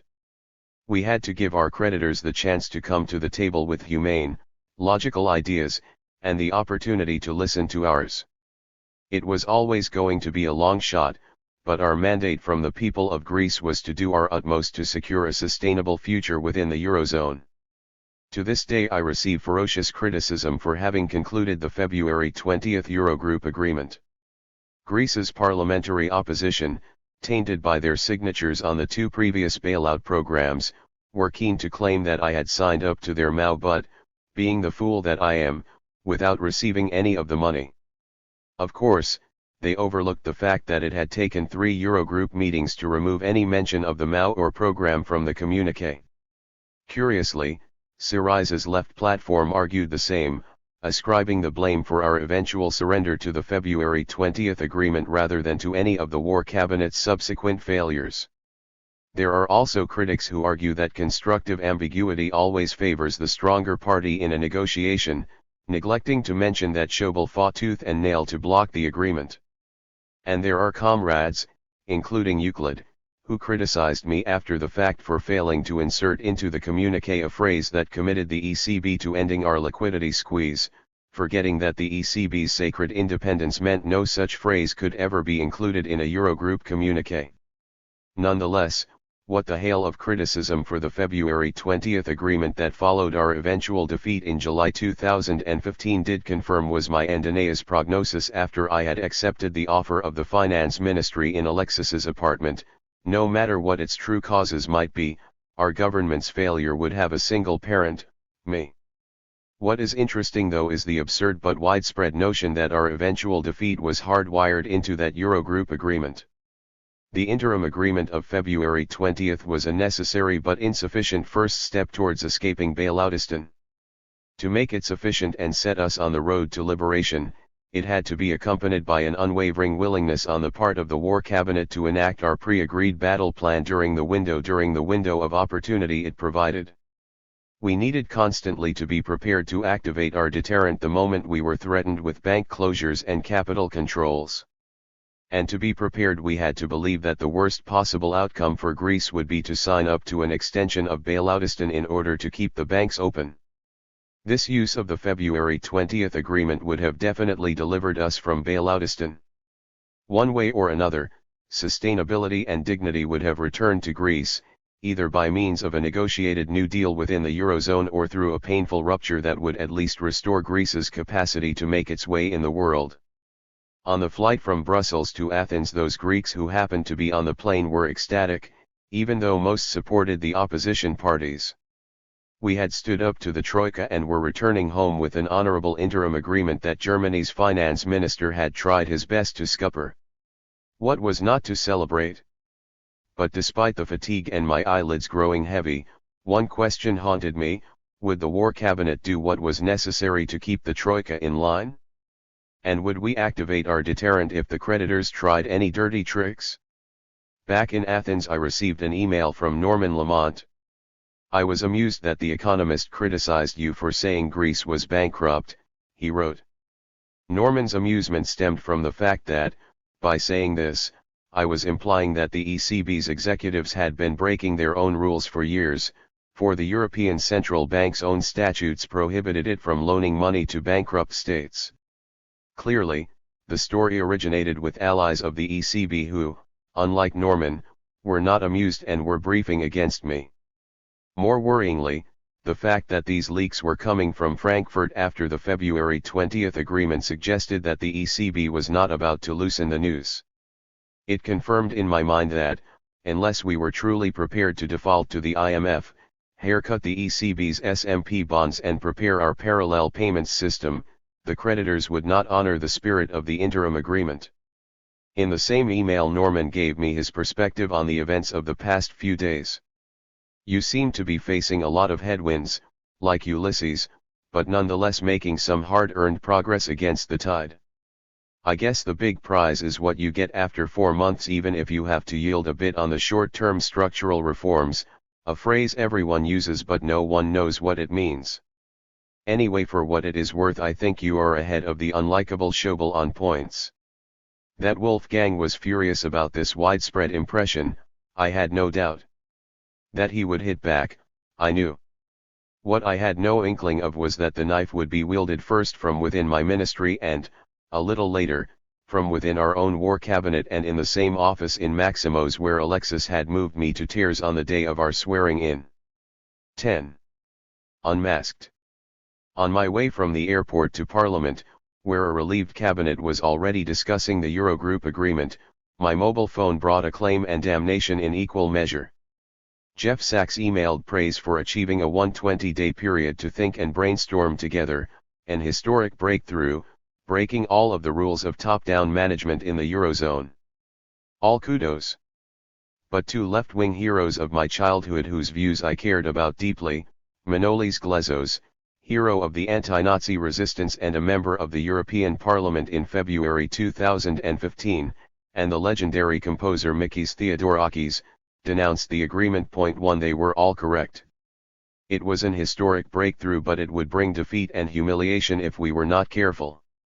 Later that Saturday, February 21, I arrived back at the ministry to work on the list of reforms that we would propose as a substitute for the MAO. The padded door to my office shut behind me with a thud and I dived in. My mission was to excise the toxic commitments of the Mao, the miscellany of ugliness, as some of my team liked to refer to them, which amounted to some 30% of the overall document and which pushed for greater austerity and an intensified class war against the weakest, and replace them with new policy intentions. These needed to be phrased in such a way that the Troika would not object to them, but had to open the door to the genuinely therapeutic measures we had been arguing for, which it would most certainly oppose. In theory I had 48 hours to complete the document. In reality, with so much else pressing upon me, I had a lot fewer. Once it was submitted on Monday evening, Mario Draghi, Christine Lagarde, and Pierre Moscovici would have the following morning in which to review it before the Eurogroup teleconference scheduled for Tuesday afternoon. There would be no quibbling, 3 of them would simply pass judgment on the list of measures in turn, giving it either a green light or a red flag, with ministers having no say. A red flag at the teleconference would be ruinous. The hard-won results of our efforts over the previous weeks would evaporate, the banks would shut down and we would look like spurned petitioners. It was essential to know whether this was going to happen in advance, well before Monday night. If an impasse was inevitable, then I would refuse to submit any reform list and instead hail the instincts of old warriors like Glazos and Theodorakis at a press conference where the failure of the negotiations would be announced and explained. At the same time, I was equally desperate to avoid a stalemate because of some minor difference that could have been smoothed over. To keep a line of communication open with the creditors, I had left my deputy and representative in the Eurogroup working group George Chouliarakis behind in Brussels. His brief was to elicit from key Brussels functionaries where the creditors would draw their red lines, test the creditors' sensitivity to our own and ultimately warn me prior to Monday night if a deadlock was on the cards. All that Saturday night I was holed up alone in my office, sweating over the escape plan that my incarcerated nation would present to its jailers. I began with its 4th and final section, which I entitled Humanitarian Crisis. I chose this title as a litmus test. Jeroen Dijsselbloem had dismissed the phrase as too political for inclusion in the communiqué at my first Eurogroup. If Tuesday's teleconference rejected my list because of this section, I would know what to do: announce the end of negotiations at Eurogroup level, press the off button on my teleconference device and call Alexis to deploy our deterrent. Throughout the document the challenge was to strike the right balance between ambiguity and specificity. But while I would remain intentionally ambiguous in many areas, the last entry in this final section was very clear. It expressed the ambition to commit the Greek government, and a kicking and screaming Eurogroup, to providing poor families with a stigma-free prepaid debit card to pay for food, shelter, medicine, and electricity. With the final section completed, I began to unpick those Mao entries that damaged basic rights.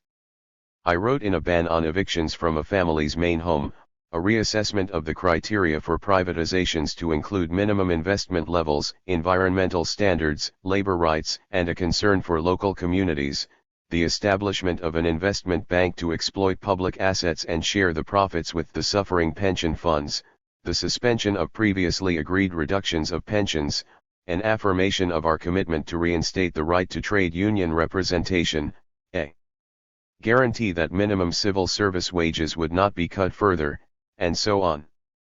In exchange I let a large number of the Mao's prior actions stand.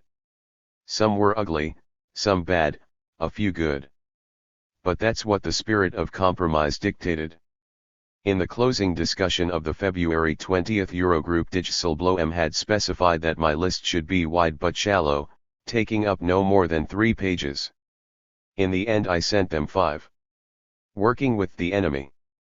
On Sunday George Chouliarakis returned from Brussels with news. He had been holding talks with the European Commission's key Troika representative, Declan Costello, who apparently was positive and keen for us to pass Tuesday's test. I asked if he had shown Costello my draft. He had, and the response had been good, but Costello wanted us to reframe the list in the Troika's preferred lingo and template. They are happy with the content but are keen to retain their own format.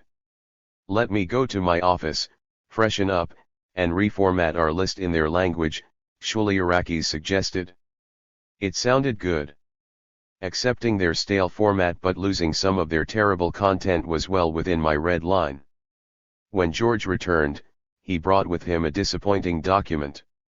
Its language was clearly that of the Troika's Mao, but the insertions that were supposed to reflect my earlier draft were also either absent or unacceptably watered down. So I pulled out a chair and invited George to sit next to me while I edited his text. It was an uneasy collaboration. We tried hard to work together, with some success, but it was clear that we were on different wavelengths, analytically, politically, culturally. For George the document was an end in itself. For me it was a stepping stone to what came after the reform list was agreed, front-loaded debt restructuring. Without debt restructuring, my reform list, indeed any reform agenda, would be rendered irrelevant by the process of extracting debt repayments. This would keep Greece trapped within a debt deflation spiral, a state in which any society is impervious to reform and will eventually fail. At the analytical level, our differences were also beginning to mount. The more we discussed fiscal policy, the more I was struck by George's tolerance of the Troika's ridiculous economic models, which I thought engendered a disconcertingly relaxed attitude to its usurious fiscal targets. A finance minister should have complete confidence in the chair of their Council of Economic Advisers, who manages the team of economic analysts that do the minister's number crunching and who represents the minister at crucial forums. I did not have that confidence, but that was not George's fault. It was mine for not having made it my top priority to find someone of my own for that key position and to insist on their appointment against the Deputy Prime Minister's will. Still, there was a job to do and we had to do it. Over many hours, sitting next to each other, we did our best. Using my laptop, I reshaped Chouliarakis' Word document until we were both happy with it. Just after 9 p.m. we sent it to Costello for his response. The reply arrived a little more than 3 hours later. Happily, the litmus test had not been failed. To my surprise, Costello raised no objections to the humanitarian crisis section. Indeed, he did not even mention it, choosing instead to confront me on two other areas where the text would cause major problems: evictions and privatizations. Any moratorium on evicting families from their primary residence jarred terribly with the Troika. It had promised bankers the freedom to repossess and auction off all residences, large and small, primary or secondary.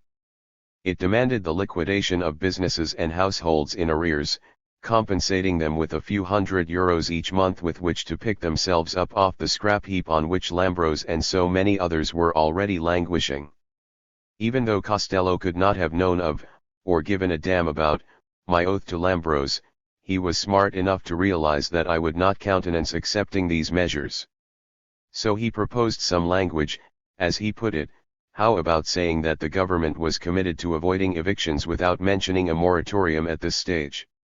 Chouliarakis thought it a reasonable concession in the grander scheme of things. I agreed. On privatizations, Costello pushed me on two fronts. First, he demanded that no privatization effected by the previous government was to be reversed and that privatizations be allowed to continue if the tender process had already commenced.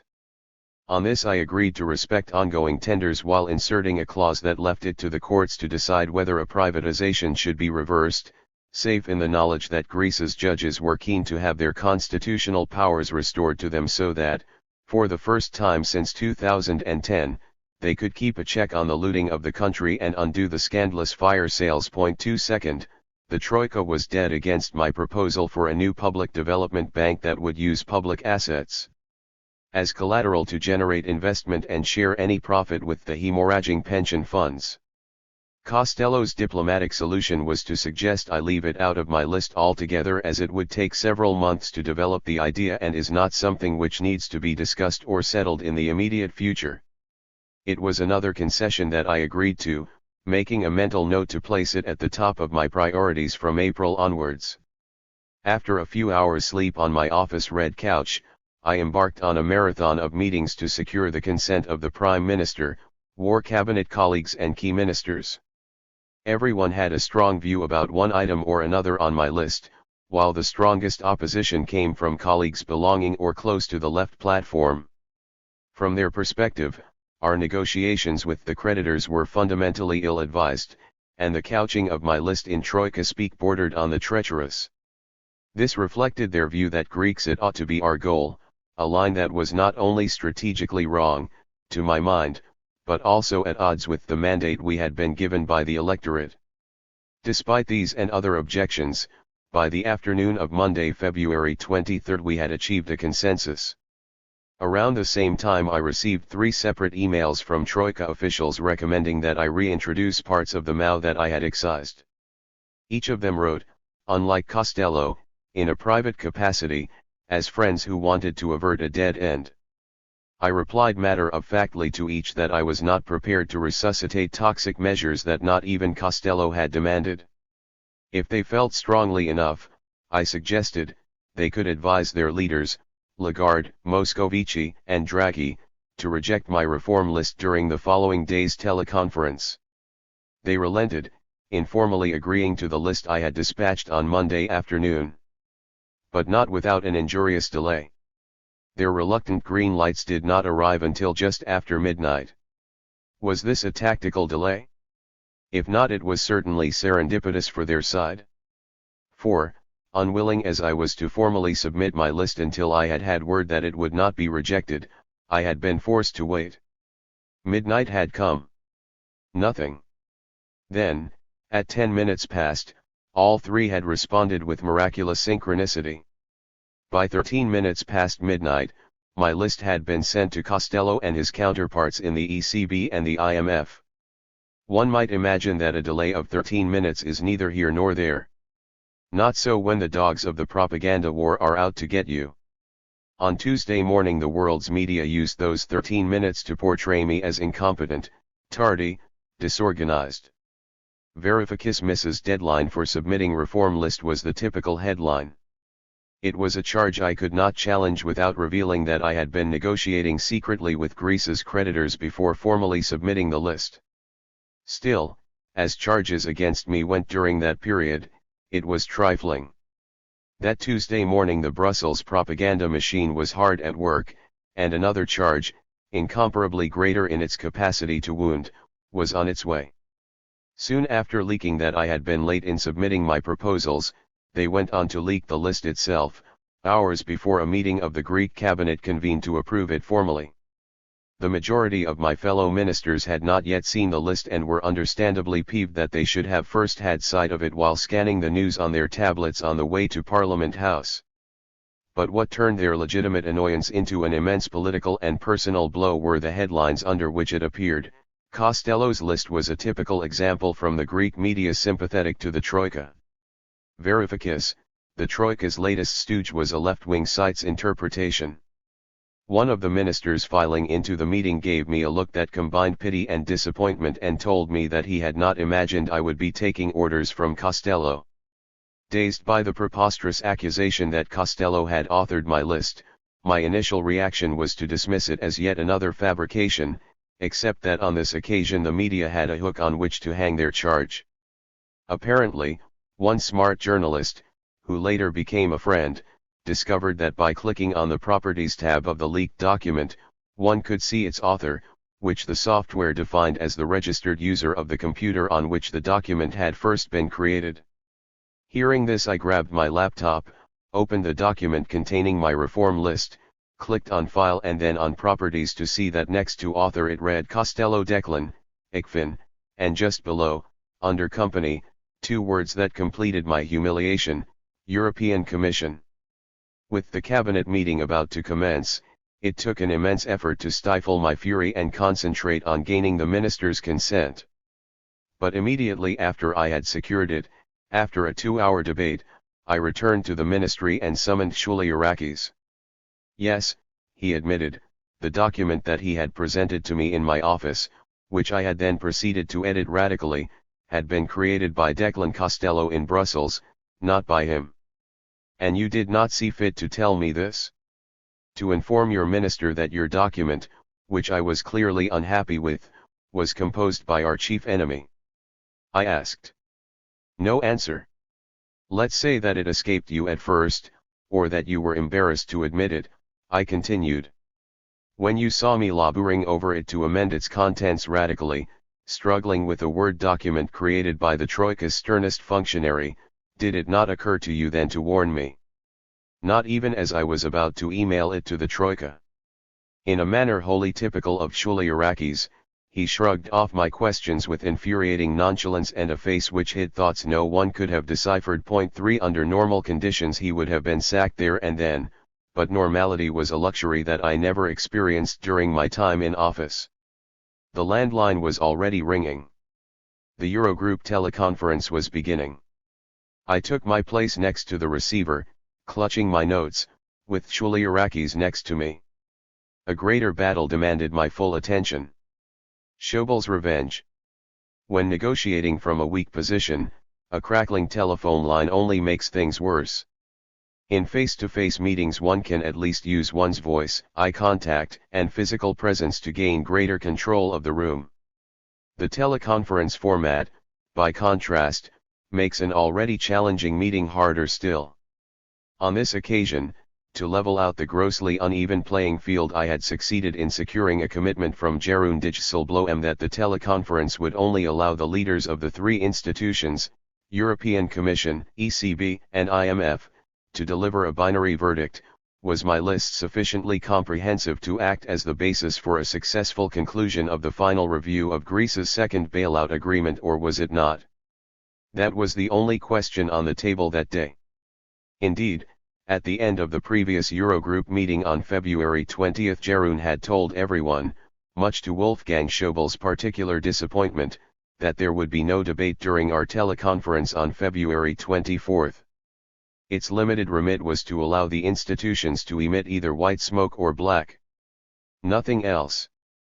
With prior agreement to my list having been secured, albeit unofficially, it would have been exceedingly surprising if white smoke did not appear. But if it did not, I had enough ammunition to expose the Troika's duplicity at a press conference and win the blame game. My main fear was that Wolfgang would somehow overturn the ban on a debate, initiate one over the sputtering phone line, and somehow get the Mao back on the table. All my mental energy went into imagining how he would try to do this and how I would stop him. My best defense lay with Jeroen's prior and explicit commitment, but did I trust the Dutchman? As it turned out, Wolfgang did not have to gatecrash the teleconference with a debate, nor did Jeroen have to go back on his promise to prevent one. The setup was cleverer than I had imagined. It became apparent as soon as the institution's leaders opened their mouths. The first to speak was Dombrovskis, the Latvian vice-chair of the European Commission. In the view of the Commission, this list is sufficiently comprehensive to act as the basis for a successful conclusion of the final review. White smoke as expected, I thought with a sigh of relief. But then Dombrovskis continued, let me stress, however, that this list does not substitute the Mao, which constitutes the official legal basis for the program. Confounded at first, I quickly recognized what was going on. Wolfgang Schaubil had risen from his humiliation 3 days before and was once more in full control. Over the weekend, while I had been struggling to produce a replacement for the Mao, the German finance minister had been successfully turning the tide back in his favor, so successfully that he did not have to interrupt, force a debate, or even speak at all in order to resuscitate the Mao. Point 4 By stating clearly that my list did not substitute the Mao, Dombrovskis had done Schaubil's work for him. For if the list did not replace the Mao, then there was no point in the list at all. We were back at the impasse of the first Eurogroup. Was Dombrovskis acting alone? Pierre Moscovici, Mario Draghi, and Christine Lagarde spoke up to confirm that he was not. We understand, consistent with the Eurogroup decision of last Friday, said Mario, that the list does not call into question the current arrangements and thus existing commitments in the context of the Mao, which are the basis of the review. Consistent with the Eurogroup decision of last Friday? A better example of Orwellian doublespeak would be hard to imagine, spoken shamelessly by the President of the European Central Bank in the full knowledge that restoring the Mao's primacy was in precise and direct violation of both the spirit and the letter of the February 20 agreement. Mario Draghi's gigantic fib was hastily repeated by Christine Lagarde. I can literally endorse and adopt all the points made by Mario, she began. The discussion about completion of the review cannot be confined to the list presented by the Greek government, and I think that Mario's mention of the Mao is particularly relevant. Finally, it would be extremely helpful if Yannis could explain to us the government's liquidity conditions so that the review can begin. So there I had it.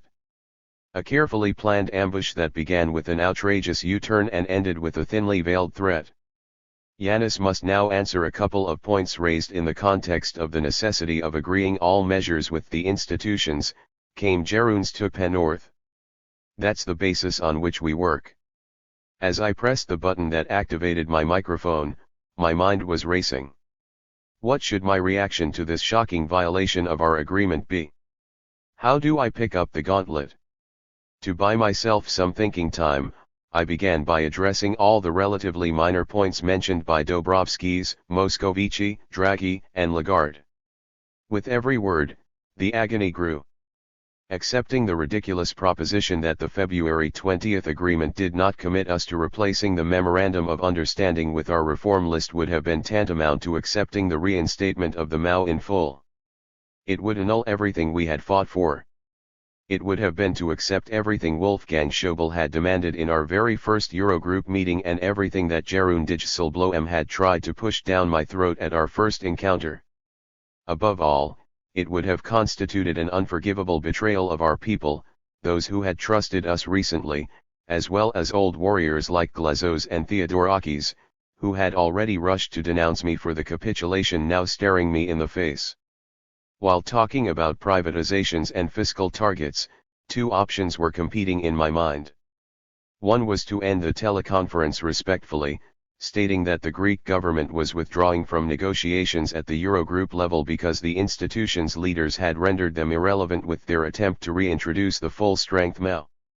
The second option was to remain in the process but to contest the institution's interpretation of the February 20 Eurogroup agreement and to state for the record that the Greek government well and truly rejected the Mao's reinstatement in accordance with that agreement's spirit and letter.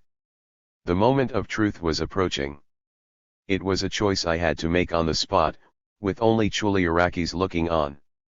It was the hardest decision I have ever had to make. Mea maxima culpa. It was clear in my mind that withdrawing from the process would trigger the closure of our banks the following morning, Wednesday, February 25, 2015, 1 month exactly after our election victory. With only 4 days left before Greece's loan agreement expired, the ECB would undoubtedly have pulled the plug on them. Immediately after ending the teleconference, therefore, I would have to rush to Maximo's with the dismal news and with a firm recommendation to activate our deterrence plan immediately. This would mean announcing the date when the SMP bonds would be haircut, the establishment of electronic EIS via the tax office's website and an amendment of the law governing the Bank of Greece. It was a tough call. But I should have made it. Instead, disastrously, I opted for the softer alternative. When the critical moment arrived during my speech, this is what I said. I heard from all three institutions that our list is not a replacement for the Mao and that this list will simply be grafted upon the Mao. Now, as you know, we spent 3 Eurogroup meetings discussing the imperative of combining the program with our government's imperatives. And this government was, under the impression that we are making a fresh start. We shall insist that the review be completed on the understanding that this government's list of reforms is the starting point. Looking back, this was appallingly timid. While I correctly stated that the February 20 agreement had suspended the Mao and replaced it with my reform list as the basis for the review, I should have made the continuation of the process conditional on a reaffirmation of this principle. Of course, had I insisted on such an affirmation, I would most probably not have got it. And then I would have had to withdraw from the teleconference, thus triggering the rupture.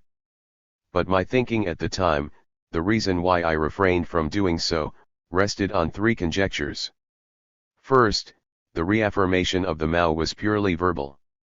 It had taken place in the context of a Eurogroup teleconference that was not about to issue a communiqué and whose remit was only to approve my list. The only agreement on paper remained that of the February 20th Eurogroup, which privileged my reform list, making no mention of the MAO, while also creating space for a negotiated end to austerity and also to debt restructuring. 5 By not withdrawing from the teleconference, I was not actually endorsing the return of the MAO in any shape or form. Second, our government was only 27 days old. Setting up the parallel payments system necessary to deal with the closure of the banks and preparing for the hardship shuttered banks would bring simply required more time. Third, any decision by me to end the process during that teleconference would have been taken without either the Prime Minister or the Cabinet's consideration. My statement as Finance Minister that we rejected the institution's attempt to reinstate the MAO sufficed for the time being. The government, united and steeled by the creditors' connivance, would, and should, take collective responsibility for the decision over the precise timing of our withdrawal from the negotiations. The first two conjectures were valid. The third was not. Had it been, the decision I made during that teleconference would since have been vindicated. If our side had stood firm, as I assumed it would, and calmly chosen the right moment to retaliate, I would not be writing these lines overwhelmed by regret. Alas, we did not stand united against the Troika's attempt on February 24 to reimpose the MAO. We were divided and ultimately we were ruled. Did I have sufficient information at the time to predict this? I did not have a great deal, but with hindsight I think I had enough. The cosiness between Varoufakis and Costello revealed by that Word document should have alerted me to the divisions among us. Blinded by my unwillingness to contemplate any alternative, I was unable to imagine that my deputy's actions were due to anything other than a failure of judgment. It suited me to ascribe that incident to his lethargy and introversion. However, there was something else motivating me, something more than a justifiable reluctance to be paranoid. Something like fear. At the press conference on the night of February 20th I had celebrated the agreement as a major turning point. I was not wrong. Wolfgang Schäuble had been defeated, if only temporarily, in a straight fight in his own backyard. As Luis de Guindos and Jeff Sachs had noted, it was a game-changing success. Our government and people latched onto it as a godsend. We had won 120 days of something like normality and the right to negotiate a substantially new reform agenda, new fiscal targets and debt restructuring. It was a moment to savor. Had I come out of the teleconference on February 24 with the news that all bets were off, that the dream of an honorable compromise had evaporated and that the banks were closing down forthwith, the disappointment would have been unbearable. Psychologically I failed to rise to the challenge of accepting that burden. The problem with errors is that, like crimes, they beget new ones. My failure to pull the plug on the February 24 Eurogroup teleconference was to be compounded with an even greater one a few days later. Snookered. My first concern was to brief Alexis on the Troika's reversal and the decision I had made. We met in the Prime Minister's office in Parliament, where I put him in the picture. The creditors had duped us, I told him. They were trying to put the MAO back on the table and it would take a concerted effort to keep it off. Unless we remain ready to activate our deterrent and to default on the IMF and the ECB, they will drag us back into their process, defang us, exhaust us and, by the end of June, hang us out to dry, I told him plainly. Alexis listened carefully before telling me that I should not worry. If they wanted to go down that road, they would soon be made to think again. It was precisely what I wanted to hear. And so I continued with my efforts to keep the process on track. Now that the Eurogroup teleconference had formally approved my reform list, our government was obliged to issue a formal request to its creditors for the extension of its loan agreement from February 28 to June 30, as had been agreed. The onus was on me to send the creditors that formal request. The problem lay in the format that the request would take. The following day, Wednesday, February 25, George Koutsoukos, my chief of staff, presented me with a template of the letter I should send to the European Commission, the ECB, and the IMF requesting the extension. "Where did this come from?" I asked. "From Dijsselbloem's office," Koutsoukos replied. I read it quickly.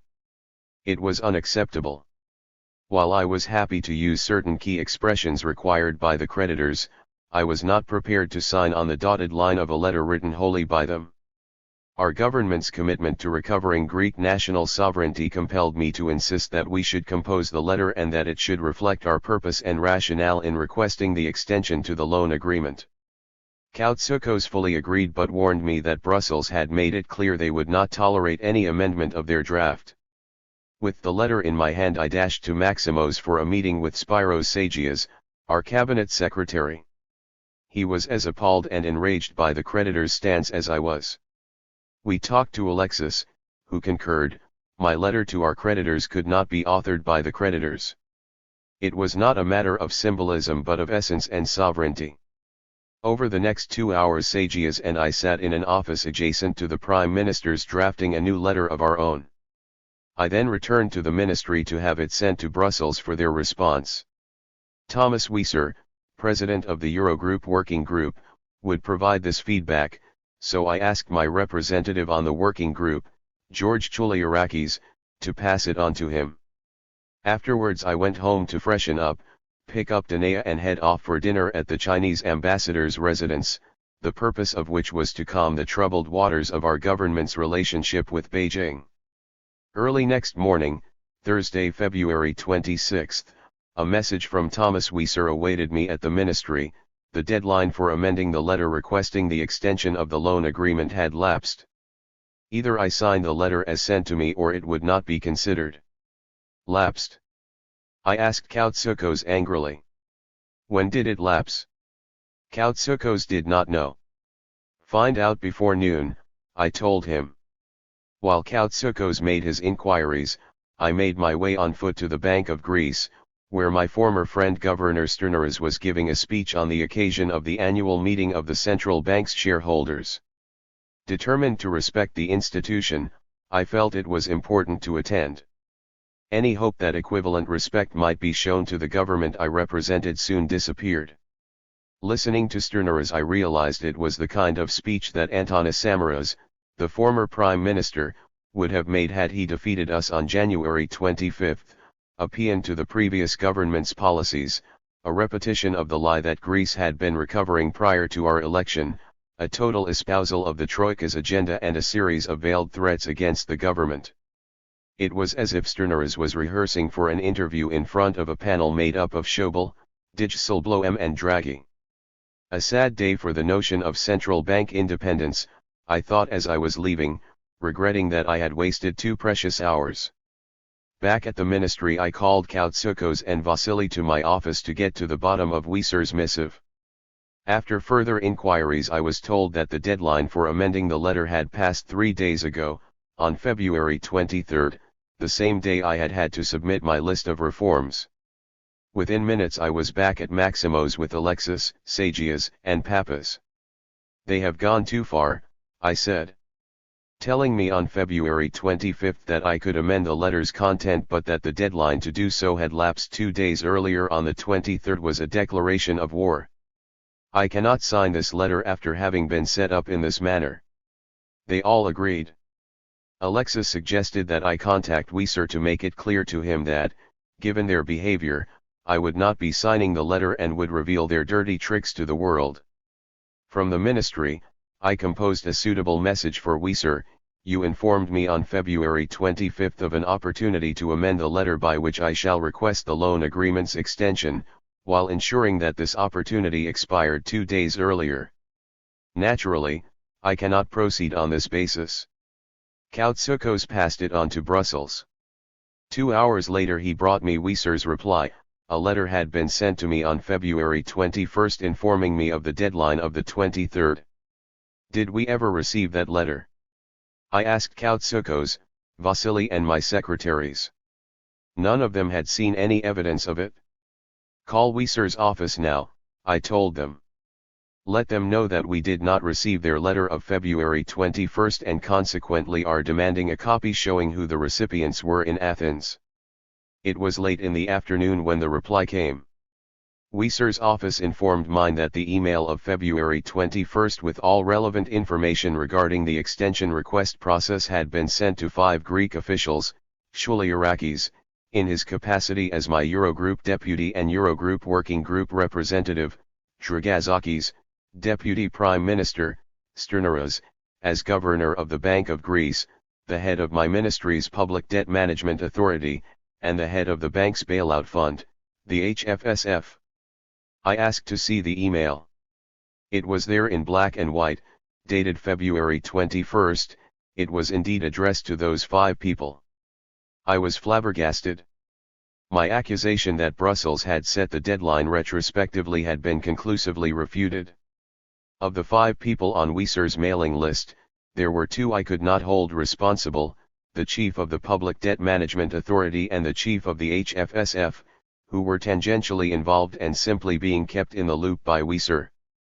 As for Governor Sternaras, he was the Troika's local functionary in more ways than one.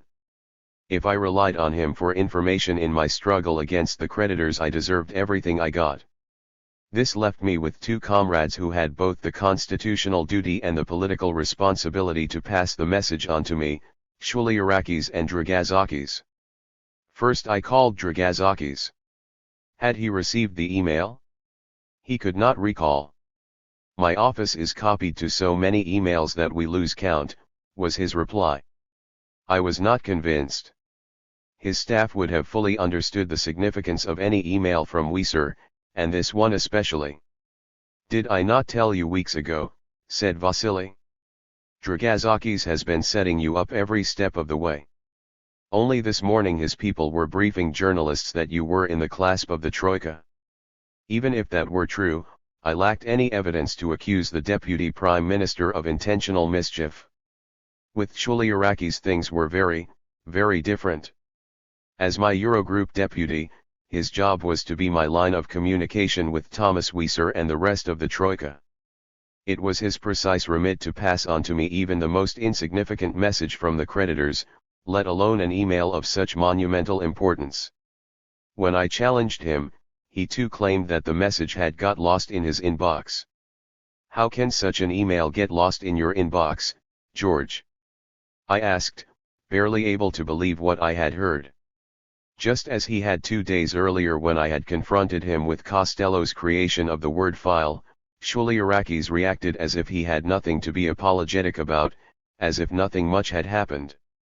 You have not heard the last of this, George, I said with utmost self-restraint before rushing back to Maximo's to deal with the crisis he had caused. This thing of darkness I acknowledge mine. At Maximo's, Sagias and Alexis were up in arms. They understood the political cost of the trap that Varoufakis had landed us in. Accepting the creditor's words in full and without any emendation in a request of this nature was pure poison. It would suggest that we had not wrung the extension from them on our terms, but that the Troika had chosen to impose it on theirs. It would vindicate those who were arguing that the Troika was calling the shots and that our attempts to wrest back Greek sovereignty were pathetically misguided. When I later told Sagias how Varoufakis and Varoufakis had reacted when confronted by me, he smiled bitterly, touched the side of his head with his right index finger as if to say I told you so, and reminded me of his prediction, during our first days in office, that Varoufakis was aiming to undermine Alexis. Sagias advised me in the strongest terms to sack Varoufakis. Get rid of him immediately, he said, adding a variety of unpublishable expletives. I was determined to, but first we had to deal with the situation at hand. Alexis was highly reluctant for me sign the creditor's letter, and, with his lawyer's hat on, Sagias thought it extremely risky for me to do so without any formal political backing. The normal course of action would have been to put the letter to Parliament. However, Alexis could not bring himself to do this. Asking Parliament to approve a letter to the Troika written in full-blown Troika speak would upset our own MPs, play into the hands of the left platform, who were already accusing us of capitulation to the creditors, disappoint our voters and enthuse the opposition, who would take great pleasure in crowing that we had joined them in yielding to the creditors. Either way, we were in a bind. If I did not sign the letter, either because I refused to or because Parliament rejected our request to authorize it, the banks would close and the 3-month extension would be lost. On the other hand, if I did sign the letter, we would be playing straight into the hands of our enemies. Somehow we had to reach a decision, and we had to reach it before the sun rose over Mount Hymettus on Friday morning. That Thursday night lasted an eternity. Ministers came and went, party functionaries ebbed and flowed through the prime ministerial offices, the surrounding hall and rooms, but none of the briefings and meetings and discussions threw any new light on our predicament. Throughout, Sagias and I sat in Alexis's office exchanging unpromising ideas, occasionally pacing up and down trying to square the circle. Among those who visited us that night was Varoufakis, the economy minister. He became so angry at Varoufakis for having landed us in this mess that he took me to task first for hiring him. I reminded him that he had been appointed directly by Varoufakis, somewhat against my wishes, and then for not having fired him over the Word document involving Costello. Again, I had to remind him that even then I would have been too late, as Varoufakis's misdeeds had been contemporaneous. He had failed to pass Wieser's email on to me the same day the Costello document affair had been exposed. In any case, I told him, we had a serious problem to solve before firing Varoufakis. Varoufakis concurred and, nodding repeatedly, took his leave. Watching him head home, I felt horribly envious. Thankfully, adrenaline did its duty and within moments I regained my sense of purpose. The night was growing heavy and Alexis seemed lost. I cannot take this letter to Parliament. The left platform will slaughter me and the opposition will ridicule me, he kept repeating. I suggested that we try an innovative solution, the truth. We should brief our MPs on exactly what had happened. We have nothing to be ashamed of, I insisted. We would simply tell them that Wieser had sneakily informed only a few people of the deadline and that we had found out only after it had lapsed. We could use it as an opportunity to reconfirm with our MPs, including our left platform comrades, the government's collective commitment to our strategy, buy time to give the negotiations a chance but be ready to pull the plug at a time of our choosing if the creditors continued to impose the MAU and reject debt restructuring. Alexis was unimpressed. This would divide the party and our MPs, he said. Briefing them on what happened would reveal that some on our side knew about the letter but failed to tell us. Sagias agreed. We could not afford a public display of disunity or accuse members of the government of incompetence, at least not without firing them too. Is this the time to begin turning against each other in public? When the creditors are encircling us from all directions. He had a point. And so the night grew longer and our mood darker. I could not let the black hole consume us. Someone had to fight against it. In a split second I made a decision. I would relieve Alexis of this burden and take the blame squarely on my shoulders. I was the ideal scapegoat for Syriza criticism and the perfect target for the opposition. Given Alexis's commitment to stay the course that we had been plotting together, national interest dictated that the extension be secured. Personal cost was irrelevant. Are you sure you cannot go to Parliament, tell it as it is, secure a vote that authorizes me to sign the letter and turn the page? I asked him. He looked tired and depressed as he turned to Sagias, who, looking the same, advised him against it. In that case, Alexei, I said as decisively as I could, I shall take sole responsibility. I'll sign the bloody letter without parliamentary approval, send it to the creditors and turn the page. And if this means I shall be exposed to our comrades' opprobrium, to a legal witch hunt, it is a risk I must take. We cannot go on like this. Time's up. Alexis's eyes lit up. Would you do that?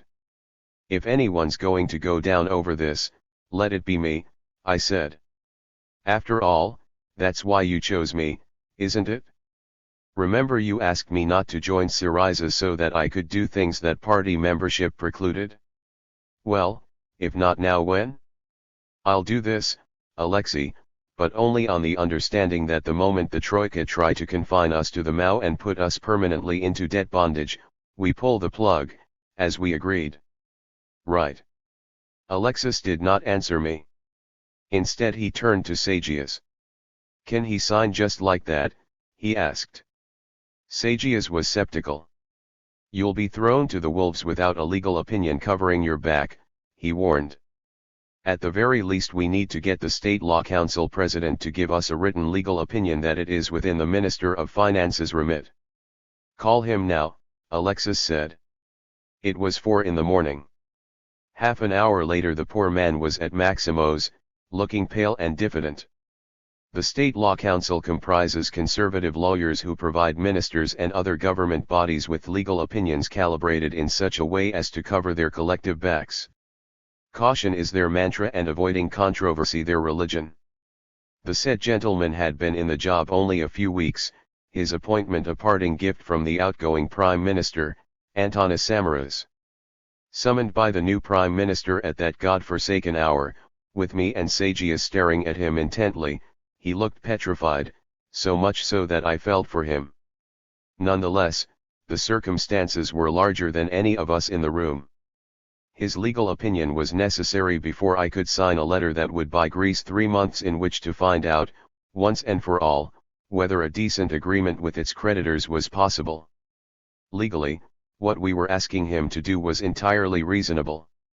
Sagias had shown due diligence and, from a constitutional and jurisprudence perspective, the situation was crystal clear. As finance minister I was fully within my rights to sign a letter requesting an extension of our loan agreement on behalf of the government. The problem, at least according to the president of the State Law Council, was one of precedent. Prime Minister, he mumbled, on every previous occasion, the letter that the finance minister sent to the creditors requesting a loan agreement was first approved by Parliament. Alexis, Sagias, and I responded to his protestations like a well-rehearsed trio. There was a huge difference, we argued, between signing a new loan agreement, which naturally requires parliamentary approval as it commits the nation to new liabilities and new obligations, and signing a letter that requests an extension of an existing loan agreement, which involves no new loans or obligations. Our point was perfectly valid, but he seemed paralyzed by the notion of providing a legal opinion in support of something that had no precedent.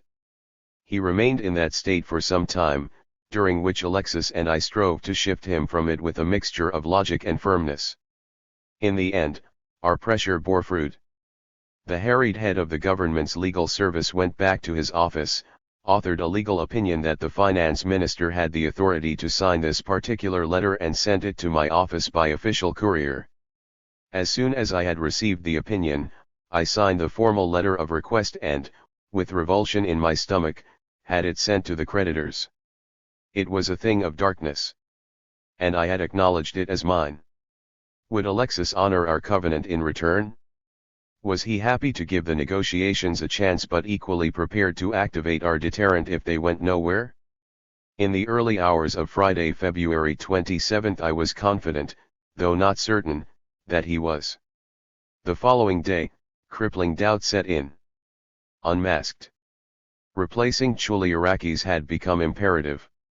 A country's Eurogroup working group representative and Eurogroup deputy must be the tip of its finance minister's spear.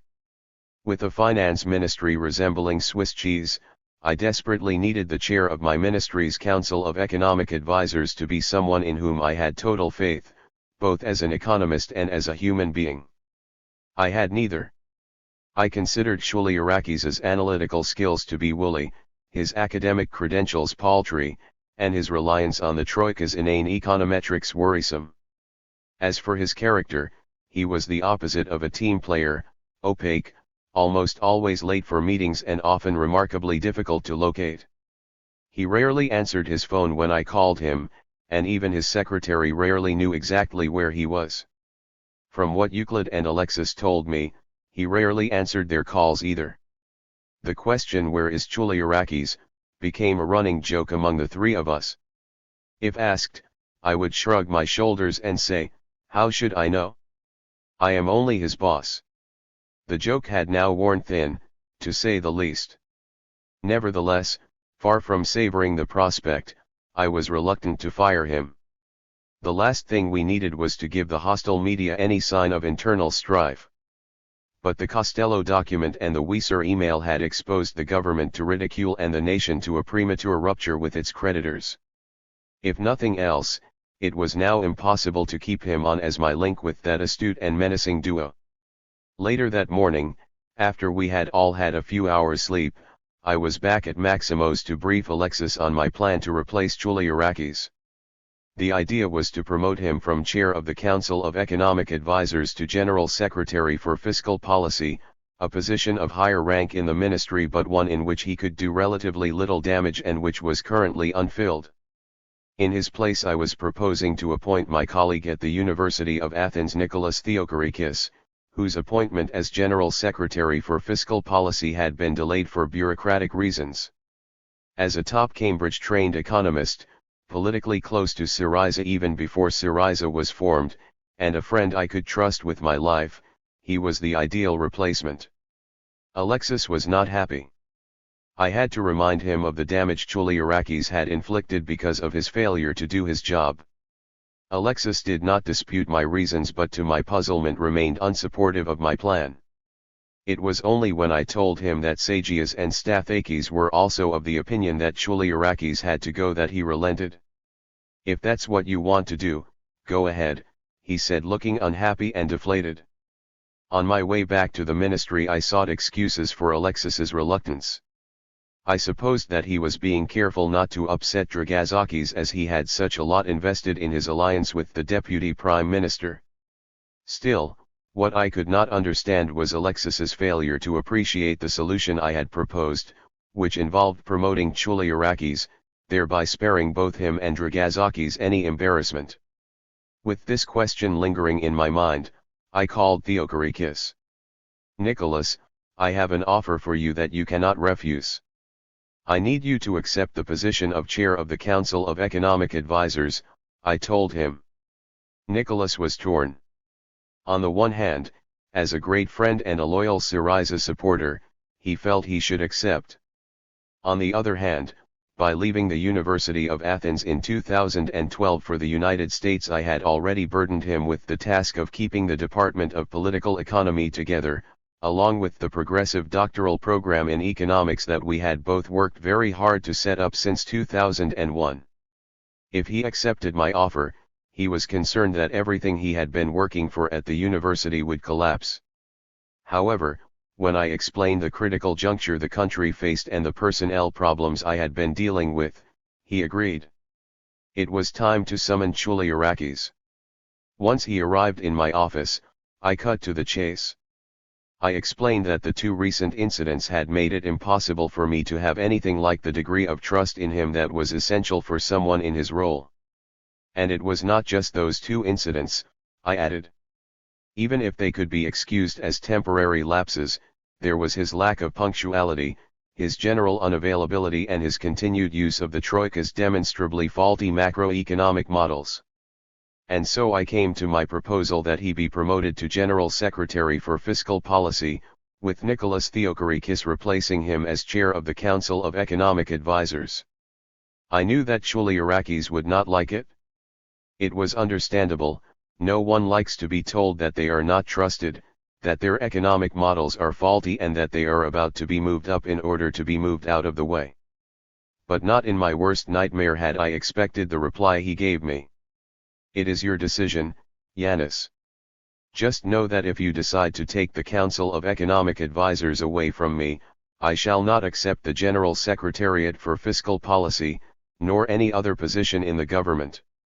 I shall instead go to the Bank of Greece, where Sternaras has a position ready for me." The mask was off. The cynicism was extraordinary. He had just told me, quite brazenly, that he was ready to work directly for the Troika rather than sever his privileged links with the Troika's functionaries in my ministry. Not only this, he had openly admitted that he was already in cahoots with the Troika's primary ally, the governor of the Greek Central Bank, who had begun the bank run in the run-up to our election as part of their bid to keep us from office. I was aghast. To avoid an ugly exchange, I told him that I would consider his reply and that he could go. I left instantly for Maximo's to warn Alexis that we had a fifth columnist in our midst. 4 months before we had won the general election, Alexis and his team had considered Governor Stirner an obstacle to a Syriza government. Rightly so.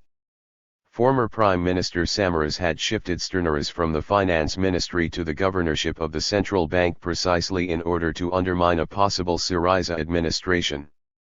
Alexis had repeatedly told me and others that removing Stirner was his top priority.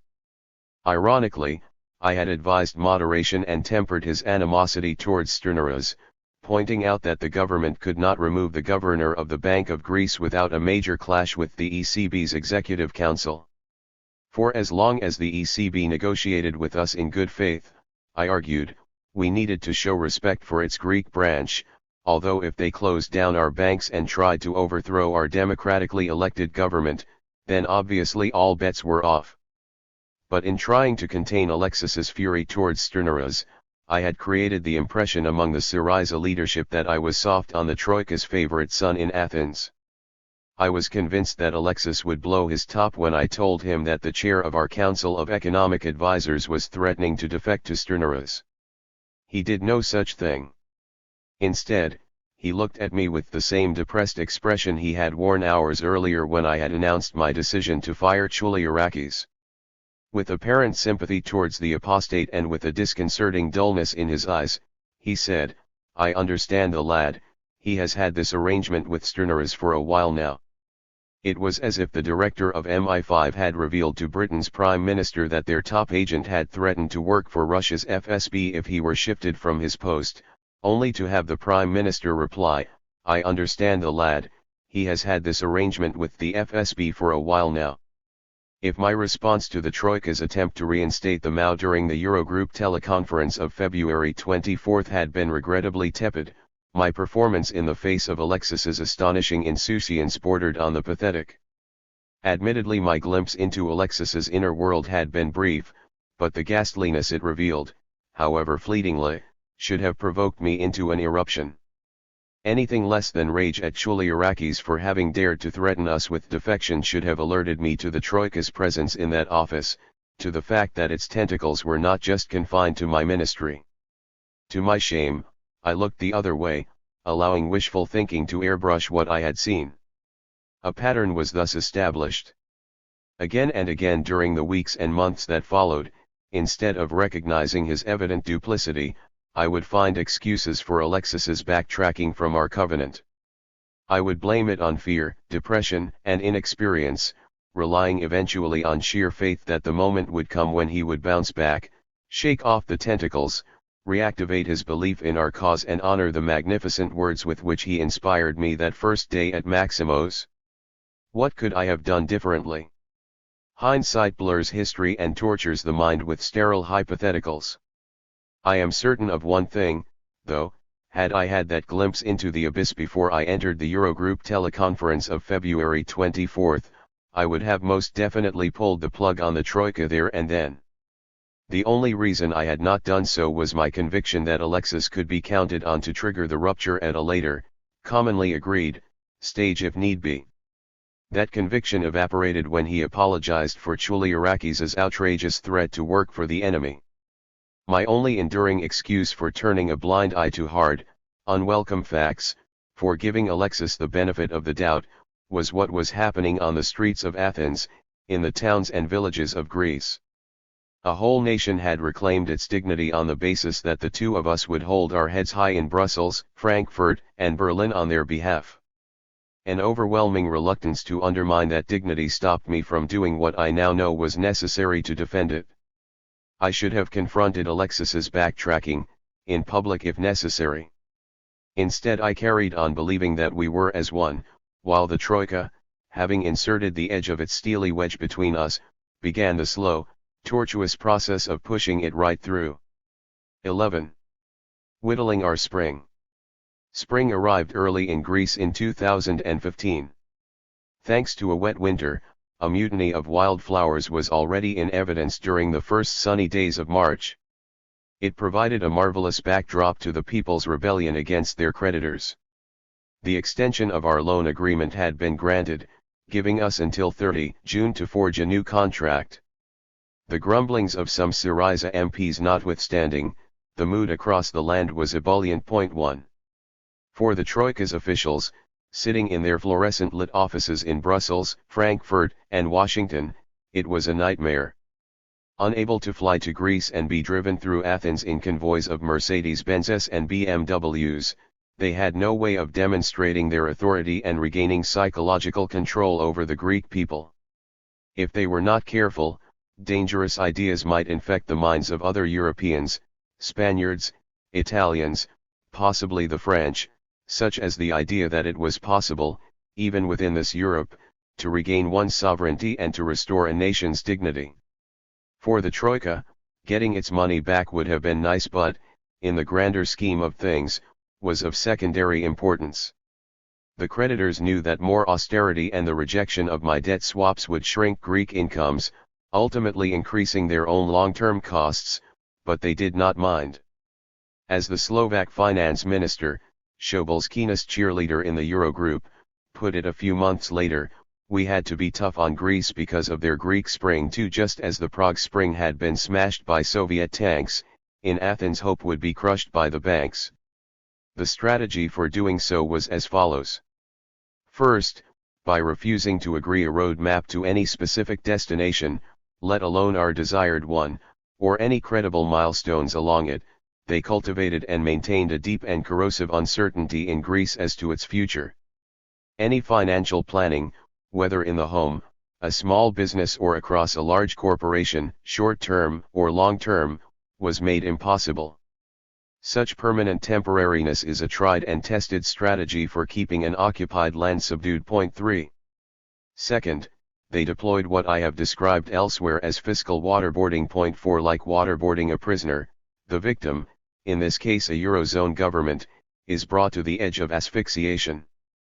But just before an actual default, which would trigger the ECB's closure of the country's banks, the creditors provide just enough liquidity to keep the suffocating government alive. During this brief respite, the government passes whatever austerity or privatization measures the creditors demand. In our case, fiscal waterboarding began with a carefully orchestrated bank run before we were even elected and was ramped up with the removal of our waiver on February 4, 2015. With a minefield of debt repayments ahead of us, and in the midst of profound uncertainty that made Greeks reluctant to pay their taxes, the Troika hoped that by early June at the latest we would be gasping for air and ready to capitulate. The only danger was that Alexis might honor our covenant, default on the creditors, inaugurate a parallel payments system and throw the ball into Mrs. Merkel's court. To avert this, they deployed a third strategy, one that had allowed the British Empire to rule the world for so long with so few military resources: divide and rule. Since 2010 our creditors had succeeded in using Greece's ruling elite, the triangle of sin, as I called them, to carry out their occupation. As well as separating the elite from the population at large, institutions had also been made accountable directly or indirectly to the Troika. As we have seen, the tax office, the bank bailout authority and the statistical office had all been removed from parliamentary scrutiny. Alongside this, a network of think tanks, media, and marketing outfits had dispensed trickle-down legitimacy and propagated acquiescence. But our government's election had broken the triangle and wounded its machinery. The Troika now had to divide our government in order to reassert its rule. So much for the strategy. How was it to be implemented? Picking opponents. Since my first Eurogroup, Jeroen Dijsselbloem had conducted an intensive campaign to bypass me altogether. He would phone Alexis directly, even visit him in his hotel room in Brussels. By hinting at a softer stance if Alexis agreed to spare him from having to deal with me, Dijsselbloem succeeded in weakening my position in the Eurogroup, and by extension Greece's too. Perhaps more significantly, the Troika was brilliant at choosing its opponent at the so-called technical level as well, which is to say in the Eurogroup Working Group. On February 27, dazed by Alexis's reaction to Chouliarakis' threat to join the enemy camp and recalling that Wolfgang Schäuble's deputy in the Eurogroup working group was not the chair of his Council of Economic Advisers but an official within the Ministry of Finance, the idea came to me to keep Chouliarakis at the Council of Economic Advisers, thus avoiding a public firing that would have rocked an already shaky boat, but to replace him as my Eurogroup deputy and as Greek representative in the Eurogroup working group with Nicholas Theocharitis by appointing Nicholas to the formerly senior position of General Secretary for Fiscal Policy within the Finance Ministry. It was a terrible, terrible idea. The first time the Eurogroup working group met after Nicholas's appointment was on March 17 in the form of a teleconference. Thomas Wieser, who was presiding, lost no time in stating his preference: "It is a pity that George Chouliarakis cannot join today and instead Nicholas Theocharitis is on the line." From then on, Wieser, Dijsselbloem and the rest of the Troika campaigned unashamedly for Chouliarakis' reinstatement. It took them 2 months, but by the end of April they had their man back. I understood perfectly why the Troika wished to get me and Nicholas out of the way. In contrast to Chouliarakis, Nicholas understood the econometric models the Troika used for its fiscal predictions better than Wieser and the others did, knew what their weak points were, and was determined to oppose the Eurogroup working group's lazy assumptions before they ended up as facts at the Eurogroup. As for me, they knew I would never sign a third bailout agreement, and since it is only the finance minister who can sign a loan agreement on behalf of a Eurozone member state, my removal was fundamental. Besides, it is plainly a huge advantage to be able to pick one's opponent. What litigant or general or business leader would decline the opportunity to do so? What I had not seen coming was Alexis's readiness to acquiesce. Divide and Rule produced a farce featuring a Troika appointee negotiating with the Troika on behalf of a government elected to oppose it. The Eurozone runaround. Henry Kissinger famously quipped that when he wanted to consult Europe he did not know who to call. Our predicament was even worse. As we have seen, any attempt to enter into a meaningful discussion with Wolfgang Schäuble was blocked by his insistence that I go to the institutions instead. Once there, I soon discovered that the institutions were also divided, and in more ways than one. Famously, the IMF was dead keen on debt restructuring while the ECB was dead against it. But the European Commission was even worse. In private talks Commissioner Moscovici would agree readily and enthusiastically with my arguments about a consistent fiscal policy and on issues like labor relations. But then the Commission's representative in the Eurogroup working group, Declan Costello, would reject all these ideas out of hand. The uninitiated may be excused for thinking that this Eurozone runaround was the result of incompetence on the part of the creditors. While there is an element of truth in this, it would be the wrong conclusion. The runaround is a systemic means of control over governments of countries whose banking and/or public sectors are financially stressed. Indeed, to politicians like Wolfgang Schäuble it is a welcome feature of the Eurozone. A finance minister who wants to table, say, debt restructuring proposals is simply denied the name of any person to speak to or a telephone number to call so that she or he simply does not know who to talk to. As for apparatchiks like Wieser and Costello, the runaround is essential to their personal power. The Swedish national anthem routine. On the assumption that good ideas encourage fruitful dialogue and can break an impasse, my team and I worked very hard to put forward proposals based on serious econometric work and sound economic analysis.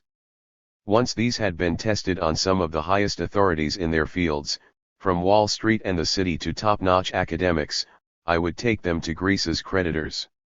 Then I would sit back and observe a landscape of blank stares. It was as if I had not spoken, as if there was no document in front of them. It was evident from their body language that they denied the very existence of the pieces of paper I had placed before them. Their responses, when they came, took no account of anything I had said. I might as well have been singing the Swedish national anthem. It would have made no difference. Possibly because of my academic background, this was the Brussels experience I least expected and found most frustrating. In academia one gets used to having one's thesis torn apart, sometimes with little decorum. What one never experiences is dead silence, a refusal to engage, a pretense that no thesis has been put forward at all. At a party, when you find yourself stuck with a self-centered bore who says what they want to say irrespective of your contribution to the conversation, you can take your glass and disappear to some distant corner of the room. But when your country's recovery depends on the ongoing conversation, when there is no other corner of the room to retreat to, irritation can turn into despair, or fury if you grasp what is really going on, a tactic whose purpose is to nullify anything that is inimical to the Troika's power. The Penelope ruse.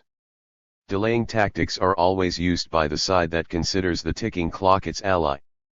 The Troika's approach was to give my proposals the Swedish national anthem treatment while refusing to make any proposals of their own beyond a non-viable program of their Mao, squeezing the last remnants of liquidity from the Greek state in the meantime. In addition, they deployed what I referred to as the Penelope ruse.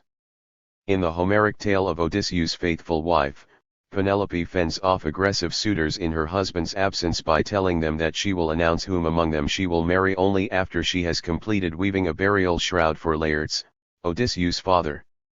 During the day she weaves incessantly, but at night unravels her work. The Troika's Penelope ruse had two elements.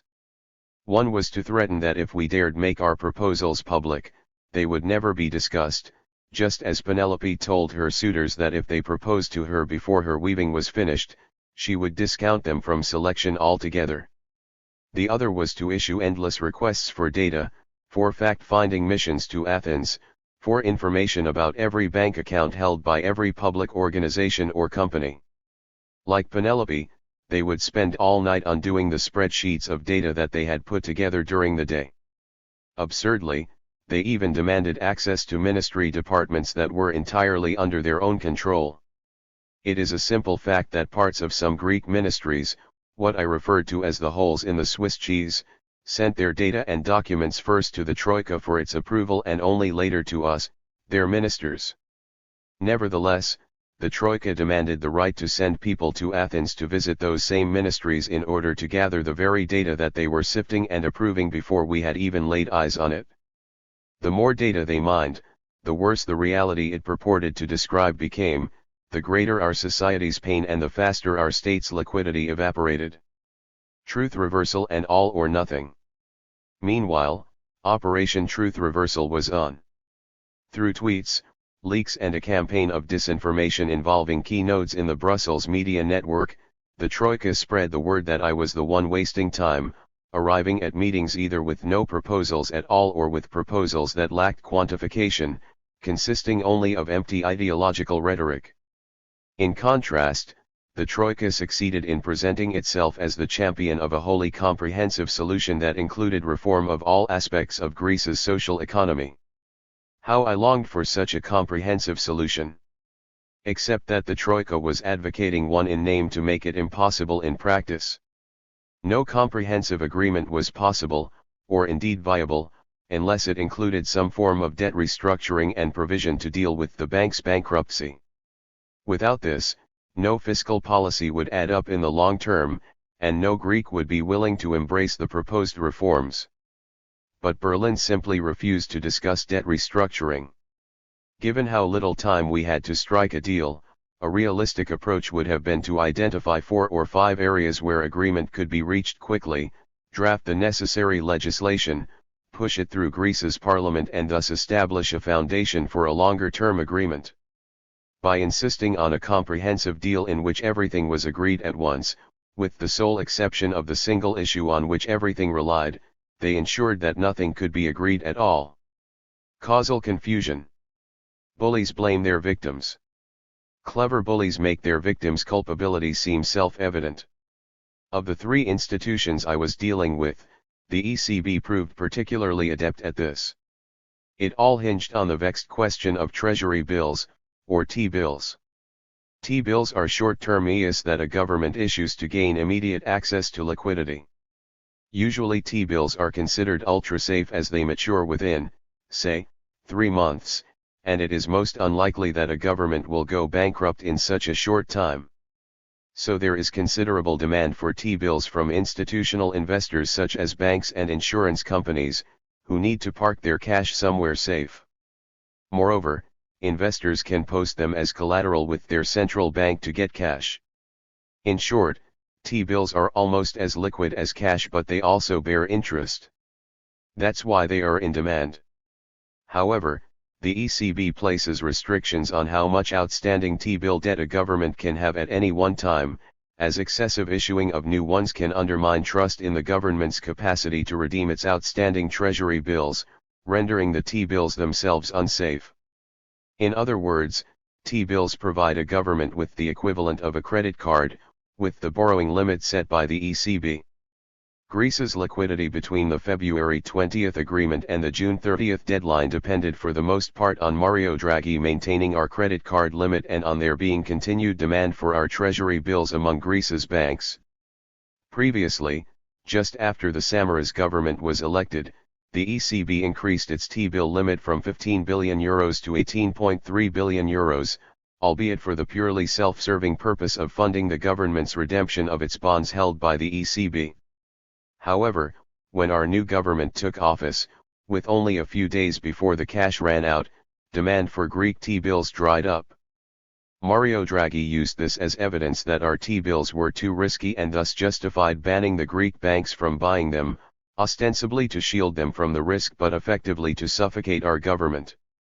By reversing the direction of causality, he created a lethal weapon against us. The fact that X happens before Y does not always mean that X causes Y.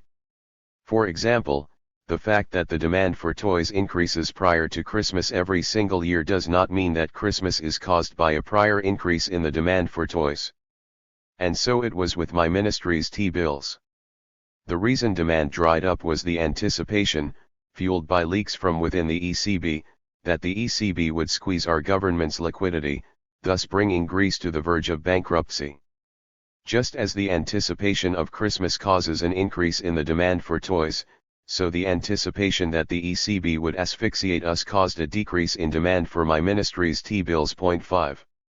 Mario Draghi's claim that he was only following the ECB's rules in stopping Greek banks from buying new T-bills, thus preventing us from rolling over the debt from our outstanding T-bills into new ones as the existing ones matured, was ingenious. How can you blame a man for following the rules imposed on him by the charter of his institution? Surely there was nothing else he could do? Surely the fault was mine for imagining that I could convince him, through posturing and moralizing speeches, to do otherwise. It was simply prudent action on the part of an ECB that prioritized the health of our banks, the implication being that our government had brought its liquidity problems upon itself. Or was it? In reality, after 2008 any attempt by the ECB to impose its charter rigorously and dispassionately would have ruled out any of the various waivers, reinterpretations, and extraordinary shenanigans that have so far prevented the Eurozone from collapsing altogether. Far from being apolitical, the ECB's huge discretionary power over when to enforce its rules and when to circumvent them, when to strangle a government and when not to, make it the most political central bank in the world. Like any tragic despot too powerful to remain idle but at the same time powerless to act decently, Draghi ended up making our government the exception by imposing upon us rules that had been waived for everyone else. The dragon's teeth. While the ECB's shameful threat to choke the Greek government was responsible for the lack of interest in our T-bills, we were nonetheless falling into Draghi's trap by indulging an archaic leftist hostility to potentially advantageous foreign investment, enabling the Troika to present us as boorish leftists who deserved the ECB's asphyxiation. I was determined to put an end to this by killing two birds with one stone, by attracting foreign investment into the real economy while demonstrating our capacity to attract buyers for our T-bills. Syriza's instincts were right on one count: Greece did not need any more fire sale privatizations. What we needed were patient investors willing to plow large sums of foreign money into our rusting infrastructure and breathe new life into our fading industry. If this required partial privatization, I was all for it. The best possible start I could make in this direction was to reverse Syriza's foolhardy commitment to getting rid of Costco, a Chinese government-owned conglomerate, from the port of Piraeus. Since 2008, COSCO had been running 2 of the 3 container quays in Athens' main port. Moreover, after years of negotiations with previous governments, COSCO was close to securing a 67% shareholding in a 35-year lease of the 3rd quay in a bid to control the port almost completely. 6 From 2008 to 2015, Syriza had campaigned not only to prevent this but also to eject COSCO altogether from Piraeus. In fact, a couple of my fellow cabinet ministers owed their election to parliament to this campaign. Naturally, news of Syriza's electoral success did not go down well in Beijing. From a strategic perspective, it struck me as daft to antagonize Beijing at a time when the battle lines against Berlin, Frankfurt, and Brussels were being drawn. Beyond strategy, however, I was also convinced that Syriza was wrong to target COSCO and the Chinese. Years before we came to power, while my Syriza colleagues railed against COSCO, I had published articles in which I not only backed COSCO's involvement in Piraeus but went on to recommend the sale of Greece's antiquated, dysfunctional, and loss-making railway system to Chinese companies too. As I explained at the time, while I considered the privatization of British Rail a colossal blunder, Greece was in a league of its own. Our ports and railways were 19th-century museum pieces demanding massive investment that the Greek economy could not, and French and German companies would not, provide. China was the obvious solution. Chinese companies had access to billions in investment funding, remarkable engineering capacities and a long-term interest in completing their prized new Silk Road, linking China to Europe via the revamped Suez Canal and a railway from Piraeus to Central Europe, thus cutting freight delivery times to the heart of the continent by 8 whole days as compared to sailing around Gibraltar to Rotterdam. All that was necessary was an honest, mutually beneficial agreement between the governments of our 2 ancient civilizations. From my first day in office I had had it in mind to initiate this process. Glenn Kim had done his research and reported back with unsurprising news. Yes, Beijing was disturbed by the anti-COSCO pronouncements of some of my cabinet colleagues, but there was a splendid opportunity to repair the damage by launching a charm offensive. Glenn summed up the tangible benefits of following his recommendations as follows. First priority is to secure short-term funding for Greece, which may be vital in the coming days ahead. Secondly, secure long-term investment monies that will bring about significant capital improvements in parts of the nation's commercial infrastructure, as well as create potential new jobs. Thirdly, demonstrate to your European partners that the new government is able to attract key foreign investment monies in the earliest days of its administration. Precisely what I had been thinking. To test the waters, I had asked my secretary to accept a dinner invitation from the Chinese ambassador for the evening of February 25. Had I known as I was accepting the ambassador's invitation that it would coincide with the drama over the letter requesting the extension of our loan agreement, I might have thought twice. I had to decline invitations from almost every ambassador to Greece in the aftermath of my election and appointment for lack of time. The fact that I chose to drop everything in order to keep this appointment was a measure of the importance I attached to mending fences with the Chinese and investing in a long-term relationship with them. The night before, I had explained the significance of the dinner to Danae.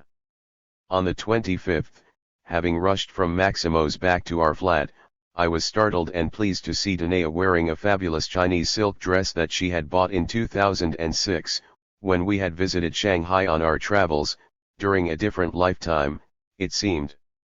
The ambassador and his wife were clearly pleased by my acceptance of their invitation, not to mention Danae's dress, but at first hid behind a veil of reserved courtesy. However, by the end of the night the mood had turned positively upbeat, friendly, celebratory even. During the entrees and main course I listened as the ambassador gave the Chinese side of the story. In a soliloquy that conveyed great frustration he beseeched me to avert any hostile actions against COSCO. Clearly mistaking me for one of the contingent within Syriza keen to evict the Chinese from Piraeus, he was aiming low, hoping only to convince me that it would be terrible to undo what COSCO had already built up. Thus when I stated my case during dessert, the ambassador could not contain his satisfaction. While acknowledging that there would be resistance within Syriza, I shared my vision with our host, a vision that not only involved an enhanced presence for COSCO in Piraeus, under specific conditions, but a lot more to boot.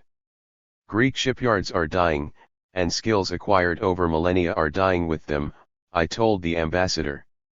So I proposed, in a second phase of collaboration, that COSCO and other Chinese companies should invest in our three main shipyards, turning them into repair hubs for the container ships that COSCO would increasingly attract to our part of the Mediterranean.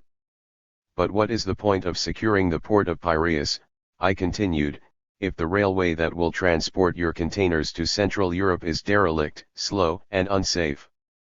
I argued that a similar investment in Greece's railways made sense as well. Lastly, Greece has a highly educated workforce, yet wages have fallen by 40%. Why not get companies like Foxconn to build production or assembly facilities in a tech park, enjoying a special business tax regime in an area close to Piraeus? Stimulated by this catalog of joint ventures, the ambassador changed gear. From petitioning for a stay of execution for COSCO, he began to speak with the self-assurance of a partner as we discussed the many benefits of embarking on this collaboration. But while suspicion abated, caution remained. Minister, you must understand that, from Beijing's perspective, COSCO is the dragon's jaw. First, we must ensure that its teeth bite hard so that the dragon gets in. Once it is in, have no concerns or doubt, the rest of the dragon will follow. The message was clear: let's complete the COSCO deal first, everything else will follow. I agreed. Will you signal to Beijing that their worries about our government are misplaced? I asked. The moment you and your wife sadden us by departing, he answered. Then he added, Beijing would appreciate some public token of commitment to our new relationship, some gesture that will demonstrate to those skeptical in our government that we have a new situation. How about visiting COSCO's Piraeus operations with you in the following days? Will this do? I suggested. Would you do that, Minister? Really?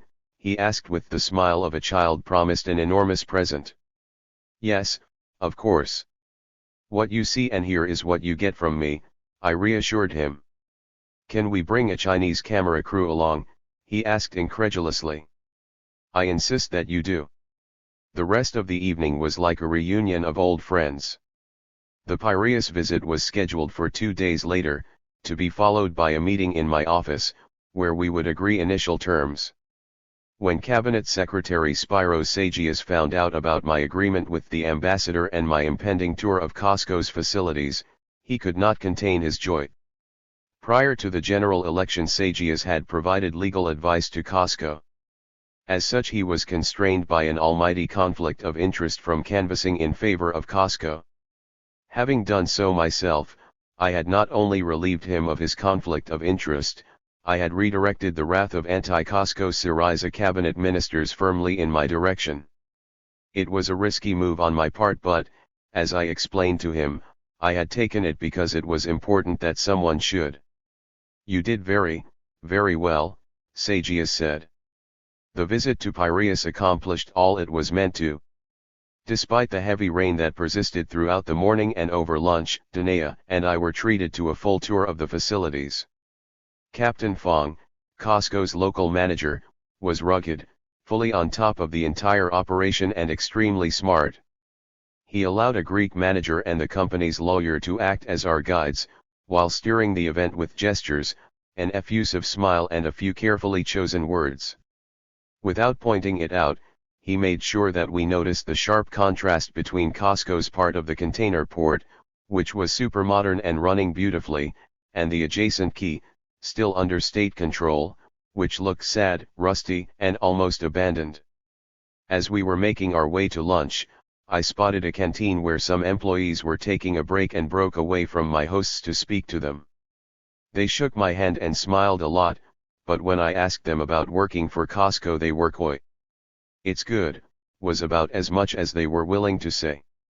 The expressions on their faces were hard to read. Looking over my shoulder, I saw Captain Fong and his Greek white-collar entourage watching us. I made a mental note to insist on full union rights for all workers as a prerequisite for any deal before saying my goodbyes. From there my hosts whisked me up to the company restaurant, where a rare view awaited us, the ancient harbor immediately below, the island of Salamis in the background, and between them the straits where the famous naval battle between the Persians and Athenians took place in 480 BC. Now a third ancient people were making their mark in history here. Which do you want first, Minister, the good news or the bad? After lunch, which featured an odd but pleasant blend of Greek and Chinese recipes and a quick interview for a Chinese TV crew, we arranged a follow-up meeting with Costco's Greek representative and Sagias in order to negotiate the terms of the deal. A few days later, on the evening of March 2nd, we convened at my ministry. The meeting was short and efficient. I repeated my commitment to speed up the privatization of the port of Piraeus, to be followed by even bigger and bolder joint ventures, and spelled out the same conditions that I had already explained to the Chinese ambassador. Costco's shareholding in Piraeus would be reduced from 67 to 51%, or with the difference, 16% of the equity, to be retained by the Greek state with a view to passing it on to the suffering pension funds of naval, shipyard and municipal workers. Costco would commit to an investment of up to €300 million within 18 months, all Costco employees at Piraeus would be unionized, collective agreements on wages and conditions would apply and there would be no workers hired via subcontractors, and coastal shipping would be handled by the municipality of Piraeus, with the active participation of the local authorities of the islands served by the port, ensuring that communities in the area shared in the benefits. Lastly, as a token of its desire to help Greece get back on its feet again, I required a commitment from the Chinese government to purchase immediately €1.5 billion of the T-bills that Mario Draghi's ECB had prohibited the Greek banks from buying. And once the impasse with our creditors had been brought, one way or another, to an end, I said, Athens would be tremendously grateful to the people of China if Beijing helped Greece launch its first new bond issue with a purchase of at least €10 billion. Costco's representative seemed confident that my terms would be given a sympathetic hearing in Beijing, and further communications with the Chinese ambassador confirmed that my new friends were happy with the deal and that a positive response would be forthcoming from the land of the dragon, now that its teeth were in. Indeed, a tangible sign of good faith followed less than 48 hours later, on the morning of March 4, when the head of my ministry's public debt management department called me with the news that China's treasury had, indirectly and secretly, bought €100 million worth of our T-bills, news that brought me to the brink of satisfaction. But not quite there. Lest we forget, 2 days later I would have to find €301.8 million to hand over to the IMF. A week after that, on March 13, I would have to do the same with another wad of €339.6 million. 3 short days after that, on March 16, I would have to come up with a whopping €565.9 million to wire to the IMF. Then, on March 20, €339.6 million more would have to be extracted from our depleted coffers to be sent the same way. During March alone, then, we would hemorrhage to the IMF more than €1.5 billion. In that context, the €1.5 billion T-bill purchase promised by Beijing would have given me 3 weeks in which to catch my breath before the fiscal waterboarding recommenced on April 13, when a further €452.7 million would have to be paid to the IMF. After that, between May 12 and June 19, another 6 installments were due to the IMF totaling €2.52 billion. But the hottest months were yet to come. In July we would have to pay almost €4 billion to the creditors with another €3.2 billion to follow in August. 7. In other words, China's liquidity injection of €1.5 billion would not have nearly sufficed. Indeed, however willing Beijing might have been, no injection of loans, however large, could have saved us from insolvency. As I had been saying for years, they could only have extended it. Nevertheless, €1.5 billion would have bought us at least 2 months to ascertain whether a new contract with our creditors was possible, while making it impossible for Mario Draghi to maintain his argument that no one other than the Greek banks cared to purchase our T-bills.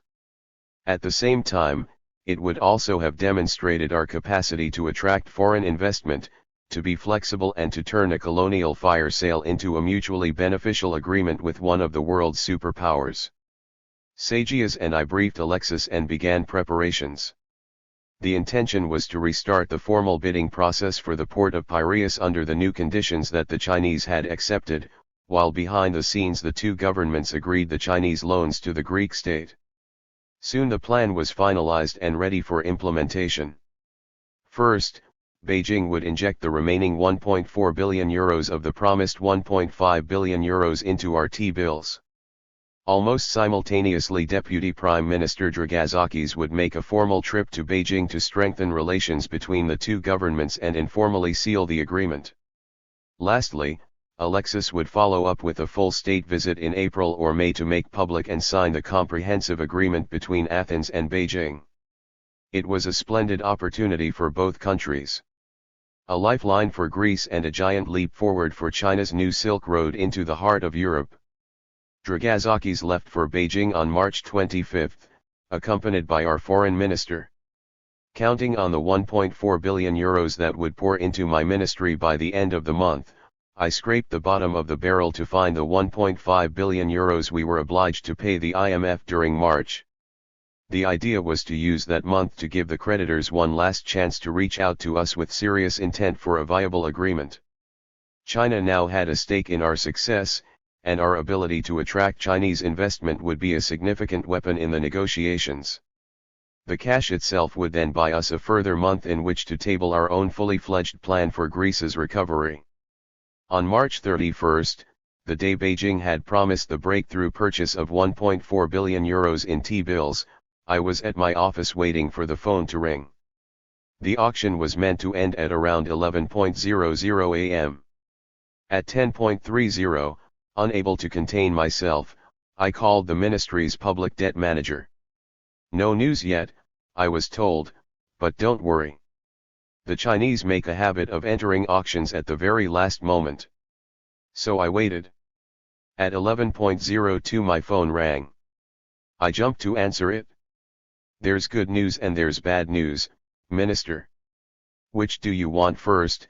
Asked the public debt manager. Begin with the good news, I said. Well, the Chinese have entered the auction, but the bad news is that they only bought another 100 million. Before we had hung up, I was dialing the Chinese ambassador on my mobile. Once I had told him what had happened, he said, I cannot believe this. Can I come to your office right away? Of course, I replied. Half an hour later, a frazzled Chinese ambassador was sitting on my red sofa. In what I believed to have been genuine anguish, he pleaded with me to believe that he had had no inkling that something like this would happen, that he was hugely embarrassed and that he would do all he could to get to the bottom of the shortfall. From within my office he tried to place calls to the Chinese Ministry of Finance but could not get through. So he went back to his office promising to get back to me as soon as he heard. A few hours later he called, sounding far more relaxed. Minister, I can assure you it was a technical hitch. Beijing is very sorry about it. In 2 days' time, when you have another T-bill auction, the purchase will go through. I felt a mixture of relief and incredulity. On the one hand, it made no sense for Beijing to lie via its ambassador, who appeared genuinely keen to cement our deal. On the other, the idea that China's technocrats had simply made a mistake was equally unbelievable. Time would tell. 2 days later I was in my office awaiting the same call from our public debt manager. At 11:05 the phone rang. There's good news and there's bad news, Minister. Which do you want first? Not again, I thought. Please don't tell me that they entered the market with another 100 million, I implored him. Precisely what they did, came his reply. This time I did not bother to call the ambassador, I went straight to Maximo's. There I told Alexis what had happened and suggested strongly that he contacted the Chinese Prime Minister. The next day Alexis relayed the news from Beijing. Someone had apparently called Beijing from Berlin with a blunt message: "Stay out of any deals with the Greeks until we are finished with them."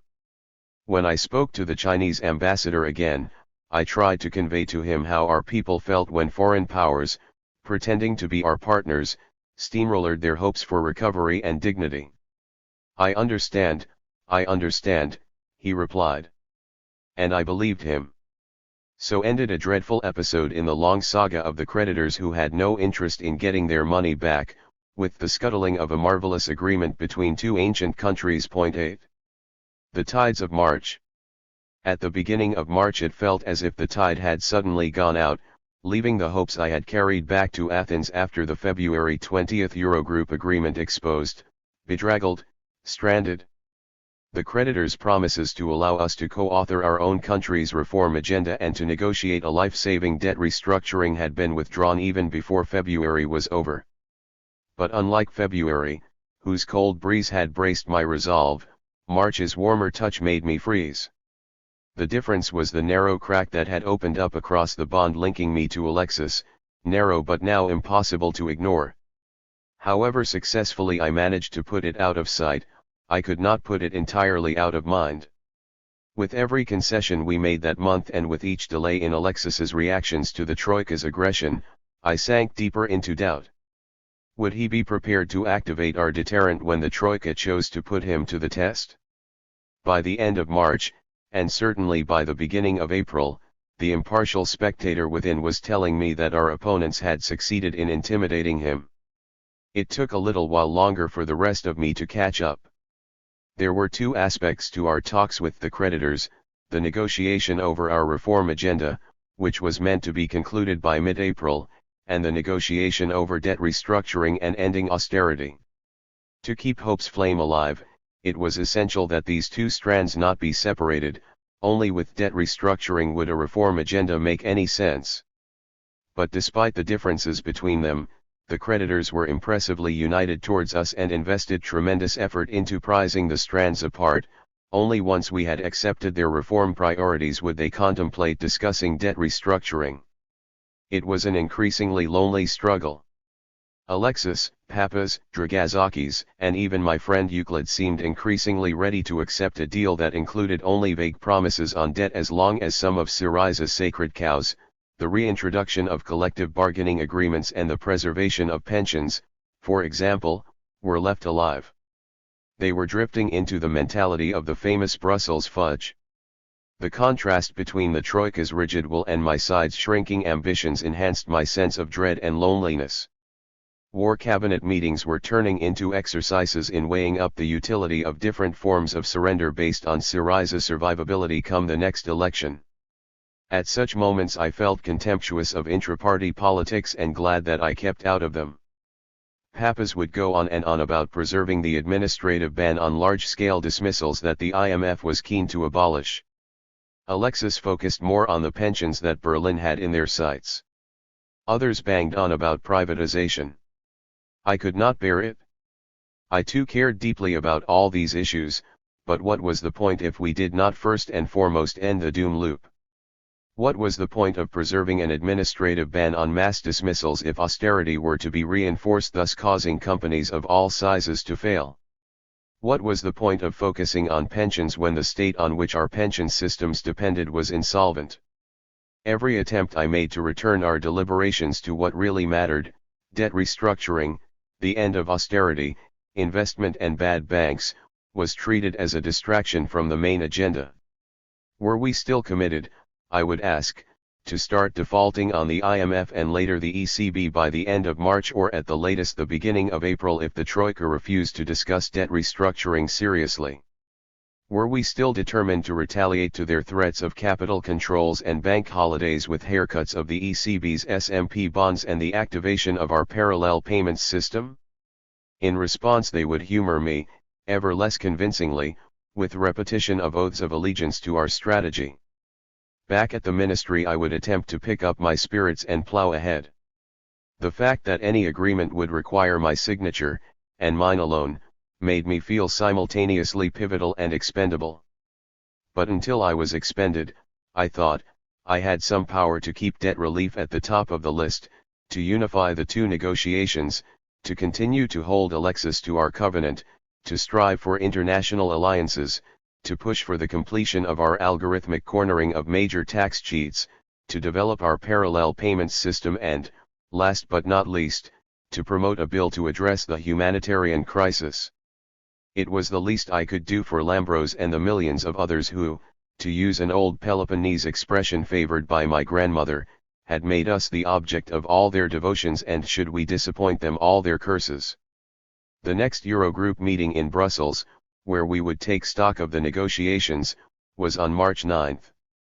It was wholly in the Troika's interests that there should be no progress to report, a shortcoming which they would blame on our recalcitrance, and when the IMF's Poul Thomson called me on March 1 to announce that the Troika was ready to fly to Athens, I knew they were going in for the kill.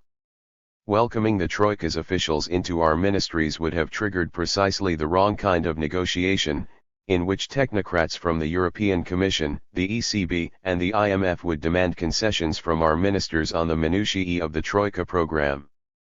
If we were to respond by agreeing to talk about such matters only as long as we also talked about debt swaps and austerity too, they would simply refuse, telling us that negotiating our debt was above their pay grade, which of course it was.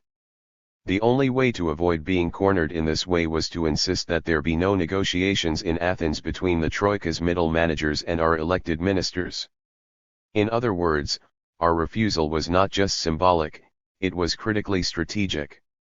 Nonetheless, Troika officials began reporting to the press that our refusal to welcome them to Athens was ideological, whereas they simply wanted to get the necessary work done. On March 3 I briefed my team on the importance of keeping the two negotiations unified and insisting on a comprehensive agreement.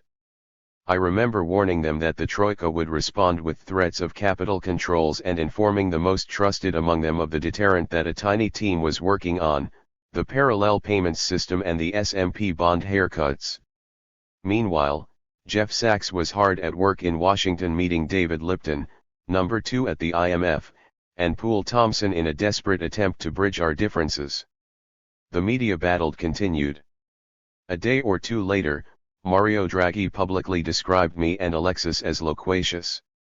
Jamie Galbraith responded in typical style, normally a central banker would deliver such a message in private, and the fact that he chose to do otherwise was evidence of loquacity. When asked by Italian daily La Repubblica to comment on the accusation that I spoke to my Eurogroup colleagues with greater candor than one would expect of a finance minister, Jamie replied, while it might be true that Varoufakis has departed from the customary standard of candor among finance ministers, since I support raising those standards anyway, it is not evident to me that there is a problem. On March 5, in an attempt to upset Troika's strategy, I sent a letter to the Eurogroup president, Jeroen Dijsselbloem, demanding the commencement of negotiations, including a proposal to implement immediately 7 of the reforms the institutions had approved in our teleconference of February 24. Their response was to rubbish the 7 proposed reforms accompanying my letter to Jeroen, targeting for greatest ridicule the idea that German Vice-Chancellor Sigmar Gabriel had been so keen on in our meeting in February, clamping down on tax evasion by employing people from all walks of life to record transactions as they happened. 9 Ever since, our plans for the algorithmic capture of large-scale tax evasion had been entirely ignored, dismissed with derisive references to wired tourists. That same day my alternate finance minister Nadia Valovani and I were working to finalize our humanitarian crisis bill. At its heart were 2 measures, the provision of a prepaid credit card for 300,000 families living without food, shelter, and electricity, and a Herculean effort to bring the 40% of the Greek population who had dropped out of the tax system because they were in arrears to the state back into the fold. How? By letting them pay back a small amount, even €20, each month. Although millions had been rendered so impecunious by the crisis that they would have difficulty paying even such a small amount, we were confident that they would do all they could to find it in return for the right to reactivate their tax file numbers and leave the purgatory of official bankruptcy. It was an act of mercy and economic common sense. Indeed, Within a month of the system's subsequent introduction, €700 million had been paid into the state coffers by those striving to return to the formal sector. Point 10. With the humanitarian crisis bill almost done, I had an important phone call to make. My secretary had informed me that U.S. Treasury Secretary Jack Lew wanted to speak to me. Our conversation began well enough with his request that I update him on the negotiations. I told him that, despite our hope that the 120-day interim agreement of February 20 would lead to a new process that would break the deadlock, over the past week the institutions and some of their key partners had issued statements that apparently reversed the agreement, violated its spirit and demanded that we revert to the previous arrangements, something we could not and would not do. His response was more in keeping with the line taken by the U.S. ambassador to Greece than that of President Obama's public statements. In essence, the U.S. Treasury agreed with us on the issue of austerity, but we still had to give in. I explained that I was not confident of raising the payment owed to the IMF on March 18. Secretary Lew replied with a comment to the effect that we should place our trust in our creditors. Kemal Dervish, a Turkish former finance minister who was working at Brookings in Washington and with whom I was corresponding, warned me not to heed such advice. In his view, Poul Thomson's promotion from chief of the IMF's mission in Greece to European director was disastrous for us. The old Greek program might be a dismal failure, but it was his baby. There is nothing you or anybody can do about it, but it's all the more important to meet Christine Lagarde personally, he said. I do have good relations with her, and she is fundamentally a very reasonable woman. But she has so many fires to fight, not least of course the Ukraine mess, which tends to swamp everything here. 11 This was not too far off my estimation, but was there any way of coming to a sensible agreement with Christine that sidelined the program that her European director was determined to defend? A far more likely person to unlock the negotiations was Angela Merkel. She was the only reason we had found common ground at the February 20 Eurogroup. But the moment Merkel turned her back on Schäuble and Dijsselbloem, the Mao was brought back and the process collapsed. With the next Eurogroup meeting around the corner and the negotiations still stalled, I suggested to Alexis that he call Merkel. Surely, if she wants to prevent her good work from 2 weeks ago from going to waste, she must intervene again. That night Alexis spoke to the Chancellor on the phone. She responded warmly and positively. She said she would send Thomas Wieser to Athens on a mission to find a way forward. We were encouraged. Thomas Wieser was exorbitantly dull, incredibly powerful, and a man who knew how to walk the tightrope binding Angela Merkel and Wolfgang Schäuble together. He was ideal. Emissary without a missive.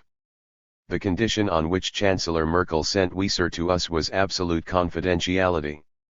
Our ministries were not to be involved in planning his visit, there would be no government car to pick him up, and the meeting would have to be held at a secluded private residence. I decided that our flat was ideal.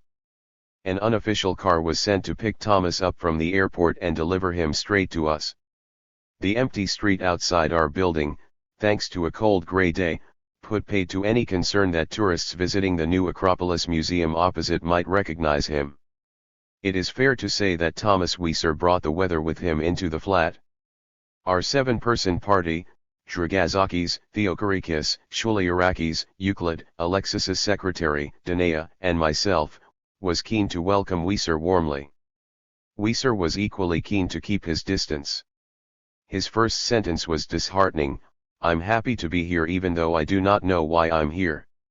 Surely the person who had asked him to visit us must have explained the reason, I asked. "I have no idea who sent me," he replied. "I just found a note at my office instructing me to board a plane for Athens." Unwilling to beat about the bush, I spelled out the facts. We were at an impasse, one that only Chancellor Merkel's intervention could overcome. She had proved amenable to such an intervention and had offered to send him to us informally to discuss how to reboot the negotiations. Incredibly, Wieser would have none of it, continuing to deny any knowledge of the Chancellor's involvement in his trip. Instead, over the course of a lengthy meal, he laid down the law with the charisma of a bailiff and the sensitivity of a litigator.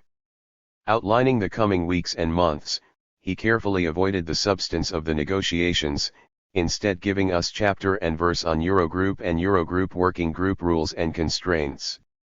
From his litany of Troika speak, one thing of interest emerged: we should expect no easing of the squeeze on our liquidity before April 30th, which was presented as a natural, apolitical consequence of bureaucratic constraints.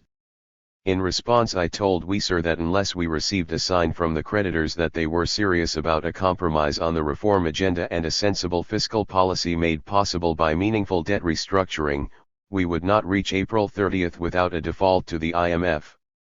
Independently of our preferences and political will, I said, our liquidity will run out well before then. He replied that we could last much longer by plundering the reserves of non-governmental but publicly owned institutions such as pension funds, universities, utility companies, and local authorities. And why would we want to do that? I asked. If the creditors showed no interest in negotiating in good faith, why should we continue to extract yet more flesh from the scrawny body of our society in order to service a debt to the IMF that even it considered to be ultimately unpayable? Faced with this question, Weiser's training kicked in. He recoiled behind the fact that he had no mandate to discuss debt restructuring and austerity. Realizing that this line of conversation was a waste of time, I brought up the 1.2 billion euros that my legal and financial advisors informed me Greece could claim from the creditors as its own. Apparently, the previous government had spent that sum from the state's reserves on bailing out a few of Greece's smaller banks, even though it had been agreed that this money should have come from the second bailout loan deposited with the HFSF. Given that I was not willing to plunder the remaining reserves as he had suggested, I asked Weiser whether we could use this credit to meet our IMF payments for March, buying us both extra time to negotiate. It sounds reasonable, replied Weiser, advising me to send a formal request to Jeroen, his boss, for access to that 1.2 billion euros. Days later, when I did so, Jeroen referred me to the president of the Eurogroup working group, Thomas Weiser. And what was Weiser's verdict, now that he had been given the authority to decide? That what I was requesting was too complicated. Seeing no glimpse of a potential breakthrough, the only useful thing that remained was to try to establish some form of human bond between us, to at least bring some humanity into the proceedings, if only for the sheer hell of it. Euclid, Nicholas Theochorikis, Danae, and I took the lead, changing the subject to anything other than the negotiations. We spoke of art, music, literature, our own families. For 6 hours in all we ate simple but excellent Greek food and drank a considerable amount of wine, followed by Cretan raki. Thomas Weiser's resistance was extraordinary. He ate and drank and smiled frequently, but the force field that he erected to prevent any camaraderie from developing between us proved impenetrable. As the evening drew to a close, Nicholas asked Weiser if he was related to Friedrich von Weiser, the pioneering right-wing economist and Austrian finance minister whose thinking had shaped the minds of libertarians such as Ludwig von Mises and Friedrich von Hayek. Thomas answered that, yes, he was indeed the grandson of his cousin, but confessed that he did not know much about his works. Reaching into our bookshelves, I pulled out a thick volume that Nicholas and I had co-authored in 2011, in which we referred to von Weiser's influence in a chapter aptly titled Empires of Indifference. 12 I offered it to Thomas for him to keep. He accepted. As he was leaving, heading to a hotel before his flight back to Brussels the following morning, I longed for my academic days, when disagreements were resolved through the power of argument rather than brute force. Weeks later, as the Troika's brute force was reaching its climax, I recalled one of von Weiser's most memorable lines, wondering whether he would be pleased or appalled by his descendants' part in the Eurozone's travails. Freedom has to be superseded by a system of order. To the Eurogroup. Weiser's visit brought home a stark reality. With 24 hours left until the next Eurogroup meeting, Merkel was not willing to intervene as she had done previously. Perhaps she was never serious about achieving common ground with us. Perhaps she had lost tactical ground to Wolfgang Schäuble. It didn't matter. The choice facing us was the same: withhold all payments to the Troika for as long as they continued to asphyxiate us, signal that there would be no negotiations on the basis of their MAO, insist that debt restructuring and an end to punitive austerity were strict prerequisites, or prepare to surrender. Before flying to Brussels, I briefed Alexis and the War Cabinet on the demands we should expect to face at the Eurogroup. First, that we suck the life out of our non-governmental public institutions to keep repaying the IMF. Second, that we allow the Troika to return victoriously to Athens. Third, that the talks be confined within the template of the MAO. I was alarmed that the second of these seemed to exercise them most and that their anger did not seem to extend to the third. It transpired that I had good cause to be concerned. As I was preparing for my trip, I got scent of an interesting development. Varoufakis had resurfaced in Maximo's and was now heading an informal team of Syriza advisors working behind my back on a list of concessions to be gifted to the Troika. Having a second team of economic advisors to shadow the finance ministries is not necessarily a bad thing for a prime minister.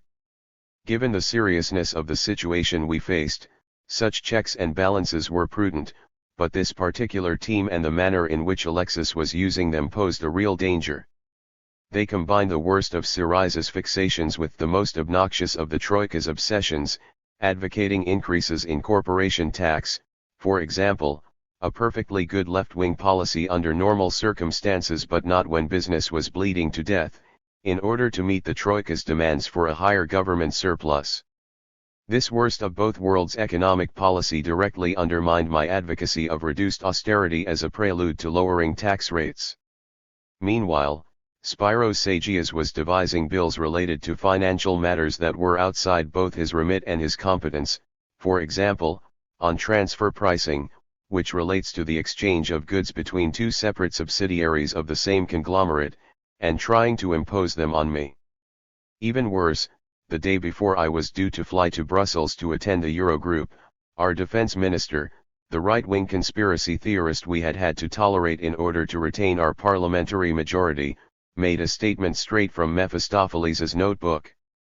The London Daily Telegraph headline summed it up: Greece's defense minister threatens to send migrants including jihadists to Western Europe. 13 It was exactly what we did not need. Gradually Maximos was writing the textbook on how not to run a negotiation. I had one last meeting with Alexis before boarding my plane. I warned him that the Troika would stall, blame us for the delay, demand that we legislate to plunder all our remaining reserves in order to keep paying the IMF, and then, once Greece was as dry as a Peloponnese sultana, close down the banks to turn the people against us. We had to stop the rot. If the forthcoming Eurogroup was the setup I was expecting it to be, our only recourse was a hard default on the IMF and the parallel activation of our deterrent. As I was handing him various non-papers that I was planning to present in Brussels, I told Alexis, I shall talk privately to all of them, the IMF, Schäuble, Draghi, Moscovici. I shall be conciliatory beyond belief, ready to compromise as much as it is possible without jeopardizing Greece's recovery chances. I shall speak only the language of cooperation and goodwill. But if, Alexei, they respond with their usual mix of aggression and truth reversal, leaving us no room to maneuver, upon my return we must act decisively. I trust that you agree. Alexis agreed. And so I set off for Brussels determined to be maximally compromising, to make sure beyond a shadow of a doubt that Greece's creditors were committed to denying us even a minimally rational agreement. Soon I had my proof that this was so. And Jeff Sachs, who accompanied me in all the bilateral meetings I had, is my witness. 14. 12. Merkel's spell. At 11 a.m. on March 9, the morning of the Eurogroup meeting, I met Poul Thomson in the lobby of my hotel in Jeff's presence.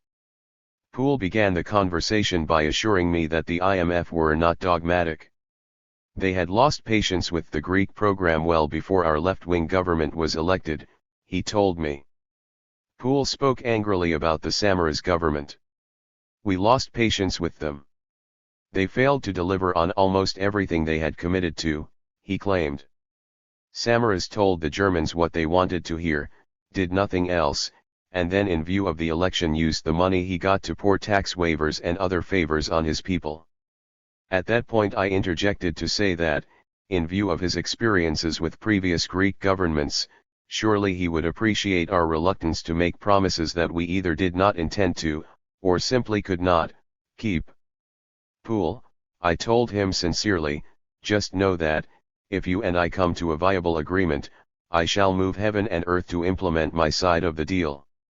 But we cannot do this while in the toxic fog of permanent bankruptcy. We need debt sustainability before anything else. Greece needs debt relief before it can agree to any compromises, Jeff added. First the creditors must allow it oxygen to breathe and then they can place further demands. Thompson seemed in agreement, judging by his nodding and positive expression. I do not think that a reasonable debt sustainability analysis would be difficult or that your short-term liquidity issues would be difficult to surmount, he said. I replied by taking his point to its natural conclusion, yes, Pool, I have no doubt that your good people in DC have excellent analyses of why our debt is ridiculously unsustainable.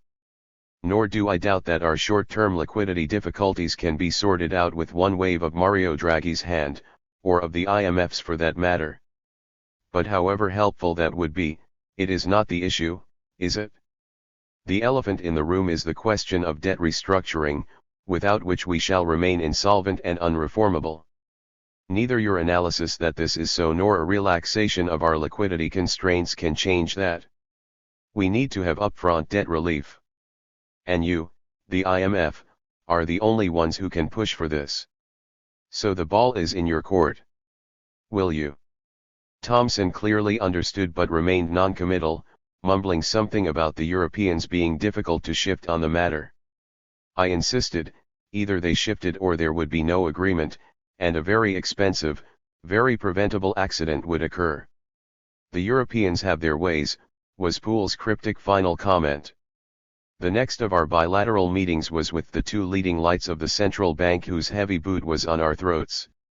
Jeff and I walked into a small office to meet Mario Draghi and Benoit Coeur.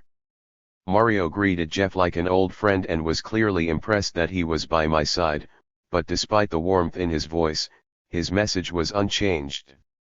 In the spirit of maintaining its apolitical independence, the ECB was not going to lift a finger, let alone its boot, from our throat without a green light from the Eurogroup. I rehearsed my usual counter-argument, that there was nothing more political than reducing our liquidity during these negotiations, given that the ECB had increased it during its negotiations with the Samaras government in the summer of 2012. Draghi attempted to dismiss this point on a technicality. Jeff intervened to say that where there is goodwill there is a way to prevent an accident. Draghi was unmoved. I then made the point that, at the very least, the ECB could release to us the almost €2 billion profit it had made on our SMP bonds, which was to have been paid to Greece in 2014. As I spoke I looked squarely at Benoit, who I knew agreed with this argument. If you want us to pay the IMF during the next weeks, and given that we lack the money to do it, this is a reasonable suggestion. It is our money after all, I said. Mario replied that releasing the profit on the SMP bonds to us was not within his gift. He was obliged to pass it on to the central banks of the Eurozone member states, they to their governments and the governments to Greece after agreement at the Eurogroup. I know all this, Mario, I said, but it is our money nevertheless. Whatever arcane rules the Eurogroup had concocted, without the approval of the European Parliament or any legitimate body of the EU, I was merely trying to find a practical way to avoid defaulting on the IMF in the next 2 weeks, I told him. The situation is simple, we owe one part of the Troika, the IMF, a sum that we do not have. At the same time another part of the Troika, the ECB, owes us a similar sum. Logic dictates that we cancel out these two sums. I was not even asking the creditors to trust me with our money, simply to take the money the Troika conceded it owed us and use it to pay itself. Have the money transferred, if need be, from the ECB to national central banks, to member state governments and then directly to the IMF. This is a practical, logical, fair solution. This is not up to me, Draghi said. It is up to the Eurogroup. Jeff tried valiantly one more time. Mario, he said, I have been listening to this discussion and I must tell you that I am concerned. Yannis has been trying to propose a practical solution to a simple-to-solve problem. You rejected that solution, which is fair enough if there are technical problems, but I have not heard from you any alternative solutions. Mario shrugged his shoulders. It is not for the central bank to offer such solutions. This is a matter for the politicians. Just wait and see what the politicians do when I raise the subject with them, I said to Jeff as we were leaving. They will refer me back to the ECB, possibly to Poole Thomson. Jeff shook his head in disbelief. I met Nicholas Theocharitis, who had replaced Chouliarakis as my Eurogroup deputy, at the entrance to the meeting. This would be his baptism of fire. But as we walked into the room, who should I see at the chair next to mine but George Chouliarakis. Nicholas and I greeted him, and the three of us sat down as the other ministers and their deputies filed in. Chouliarakis knew that each minister was allowed only a single deputy at the Eurogroup, leaving aside the exception made for our government's first Eurogroup, when Dragazakis was allowed to sit in, and to this day I cannot imagine what he was thinking. When I leaned over to ask politely that he wait for us with Jeff Sachs in the Greek delegation's office, he refused, explaining that he had neglected to inform Wieser formally that Nicholas had replaced him. Don't worry about that, I told him. I will deal with Wieser. Meanwhile, Jeroen had declared the meeting open. Sitting next to him, Wieser had spotted the scene that Chouliarakis was making. Never one to miss an opportunity to criticize us, he walked over to tell us that one of my two associates had to leave. Huffing and puffing, Chouliarakis finally got up and left. Later I found out that, instead of waiting in our office, he simply went to the airport and boarded a flight back to Athens.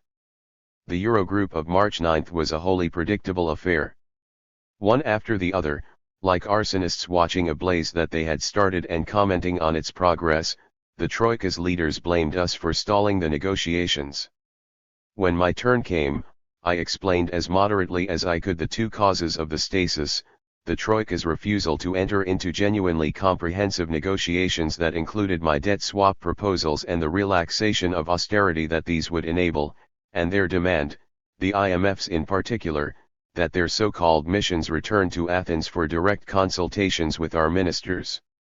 I reminded my fellow finance ministers that I had written to Dijsselbloem demanding the commencement of negotiations and concluded with a plea to end the stonewalling and the asphyxiation of our government using the practical proposals that I had already presented to Mario Draghi and Benoît Cœur.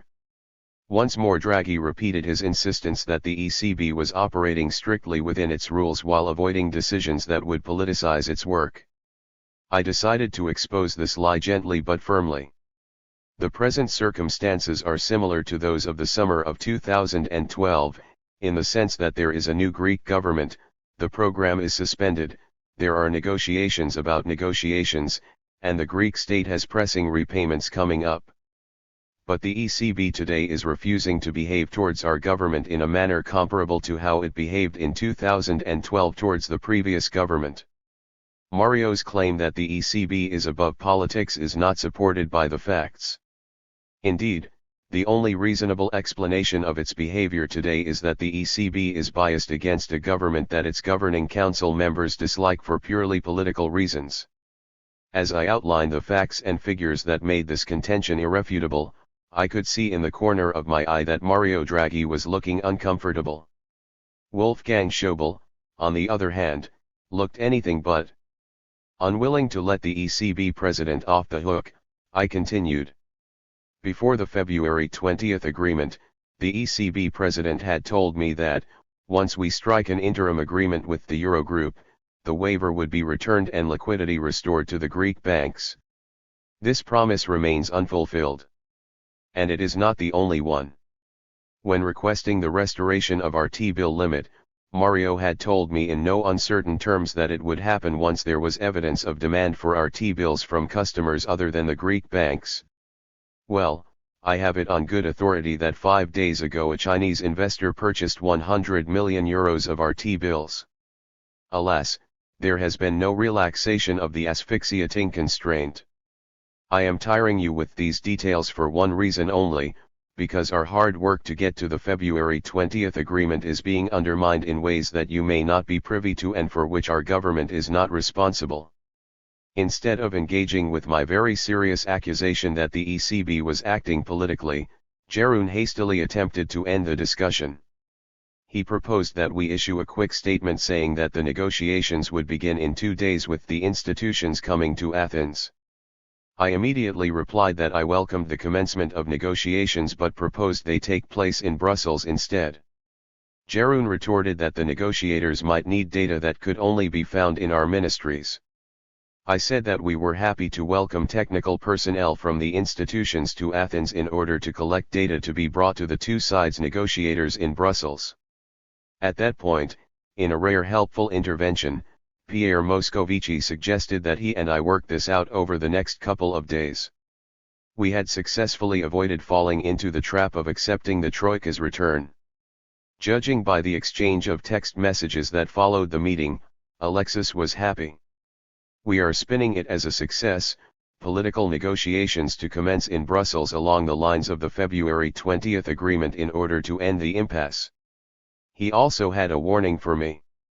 Apparently Michael Noonan, the Irish finance minister, was reported to have said that I was about to be replaced. We have denied this, Alexis texted me. In a separate message he added, I think that the Irishman is trying to facilitate the creditors' plan to undermine you because you are a tough negotiator. Separately, Alexis texted me to say that Jeroen had contacted him directly to push for the Troika to come to Athens 2 days later on March 11. He told us that you agreed to that.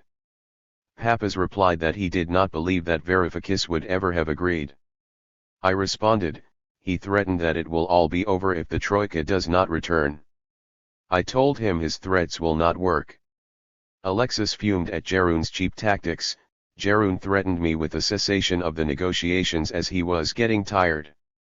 Papas told him to take a deep breath because we were only at the beginning of an historic process. Yannis, end this today before it takes us under. I knew what he meant, ensure that the negotiations took place in Brussels, prevent at all costs the return of the Troika to Athens. Not to worry, Alexei. I shall nip this in the bud, I reassured him. To do so I needed to talk to Moscovici urgently. But first I had 2 appointments to keep. Jeff's shock. After the obligatory post-Eurogroup press conference, at which Jeroen lamented a wasted 2 weeks, clearly implying that we were the ones responsible for the delay, I collected Jeff from our delegation office and headed down the corridor to the office of the Federal Republic of Germany. To a Europeanist like me there is something beautiful about that corridor, off which every European country has an office. Admittedly it is on a nondescript floor in an ugly building, but the fact of its existence should be something to be seriously proud of. As it was, I headed for Wolfgang's office with Jeff and Nicholas Theochorikis, dreading what might occur but with a plan. Thinking back to what transpired I am reminded of Mike Tyson's fantastic line at the height of his tumultuous boxing career, everyone has a plan until they get punched in the mouth. My plan had been inspired by a tip I received from Pier Carlo Padoan, the Italian finance minister, when I had met him in Rome a little more than a month earlier.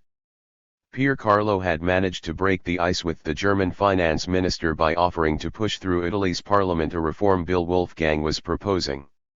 Its successful passage won him Wolfgang's trust. Offer him something similar, had been Pier Carlo's advice. Wolfgang began the meeting in top form. Your Prime Minister and your cabinet have managed to make us lose all confidence in your government, was his opening line. But, Wolfgang, I said genuinely bemused, we never had your confidence. We are, for goodness sake, a government of Greece's radical left party. How could you have confidence in us? Wolfgang smiled at my frankness. But, I hasten to add, believe me when I tell you that I want to earn your confidence and your trust. I continued, the question is how? I will not lie to you, Wolfgang, like others before me with promises that I can neither fulfill nor intend to. That would accomplish the opposite. The only way I know to win your trust is by making a promise that is difficult to fulfill but which, firstly, I want to fulfill and, secondly, you want me to fulfill.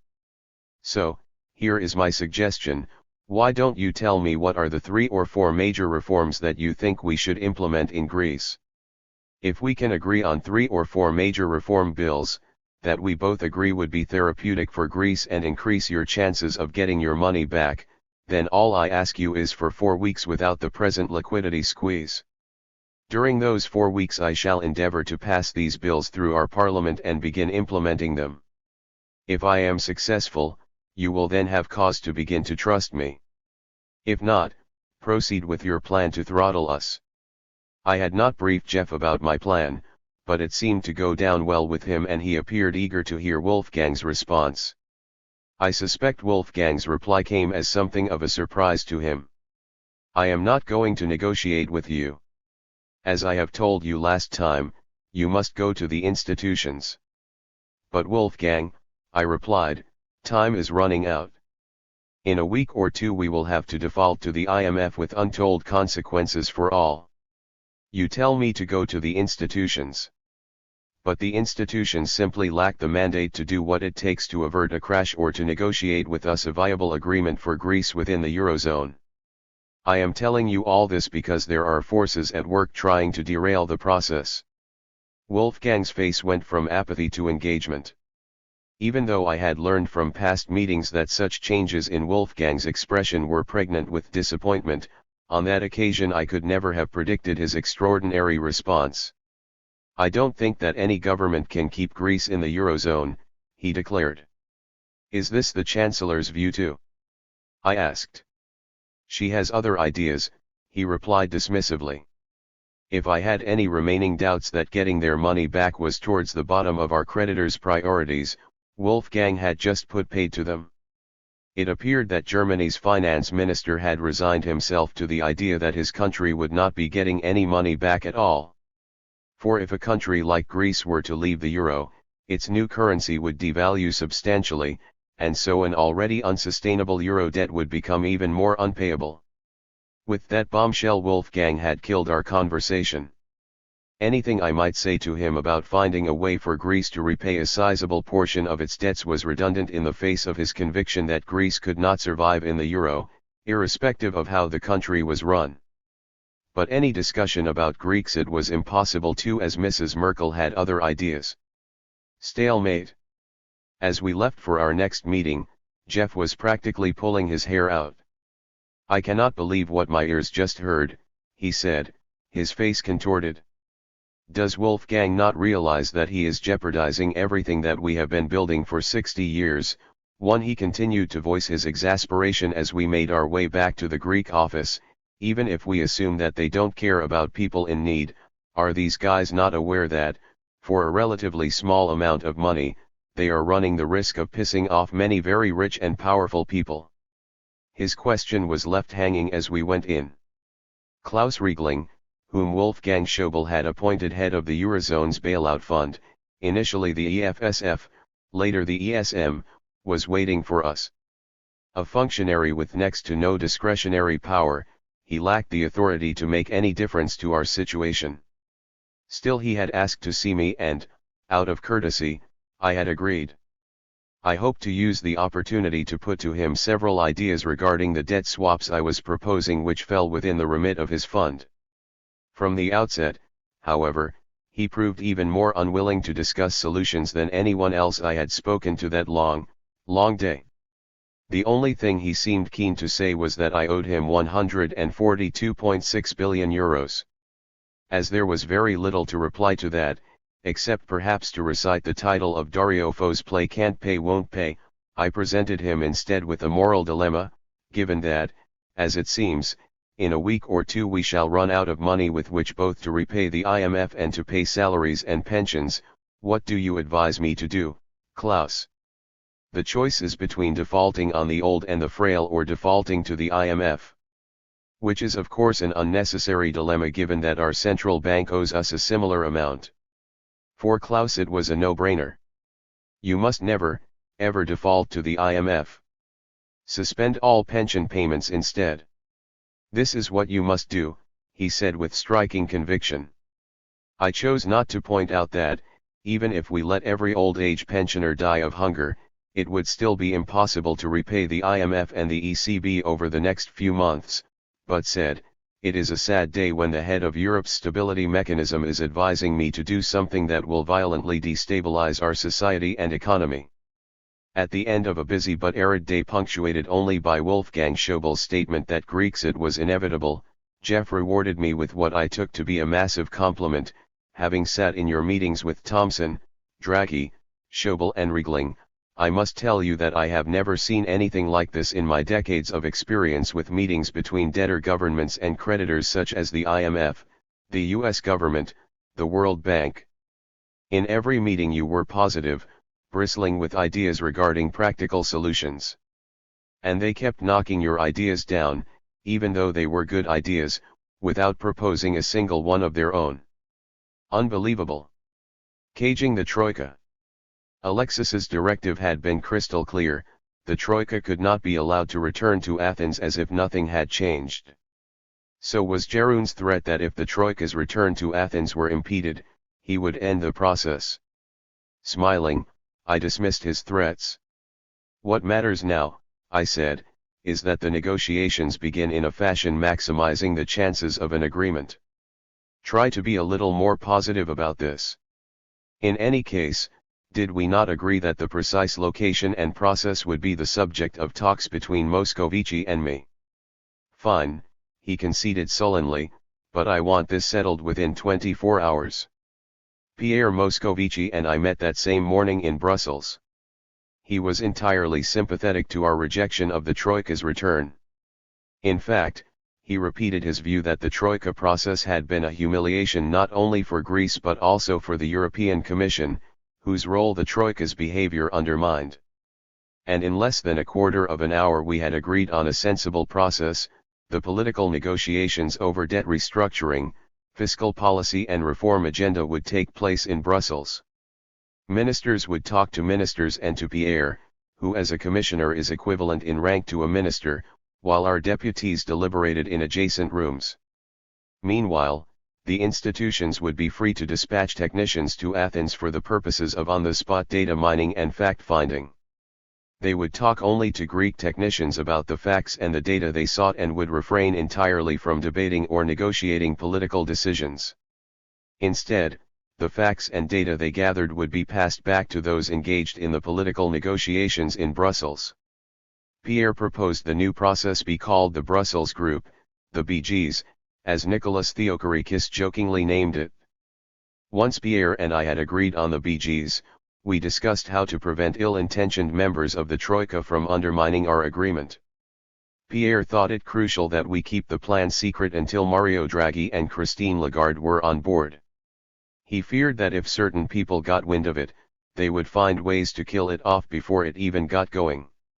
While he mentioned no names, I am sure his list of potential spoilers included Thomas Wieser, Declan Costello, and of course Poul Thomson. So he asked me to maintain radio silence while he tried to convince Mario and Christine. I promised that I would tell only Alexis, and he promised to get back to me within 24 hours, before Jeroen's latest deadline expired. A tense day followed, in which Pierre and I exchanged messages and drafted a joint communiqué describing the new process, but we succeeded well within the deadline. The BGs were ready to roll. I called Nicholas Theochorikis and asked him to assemble our troops to arrive in Brussels the next morning, ready for battle.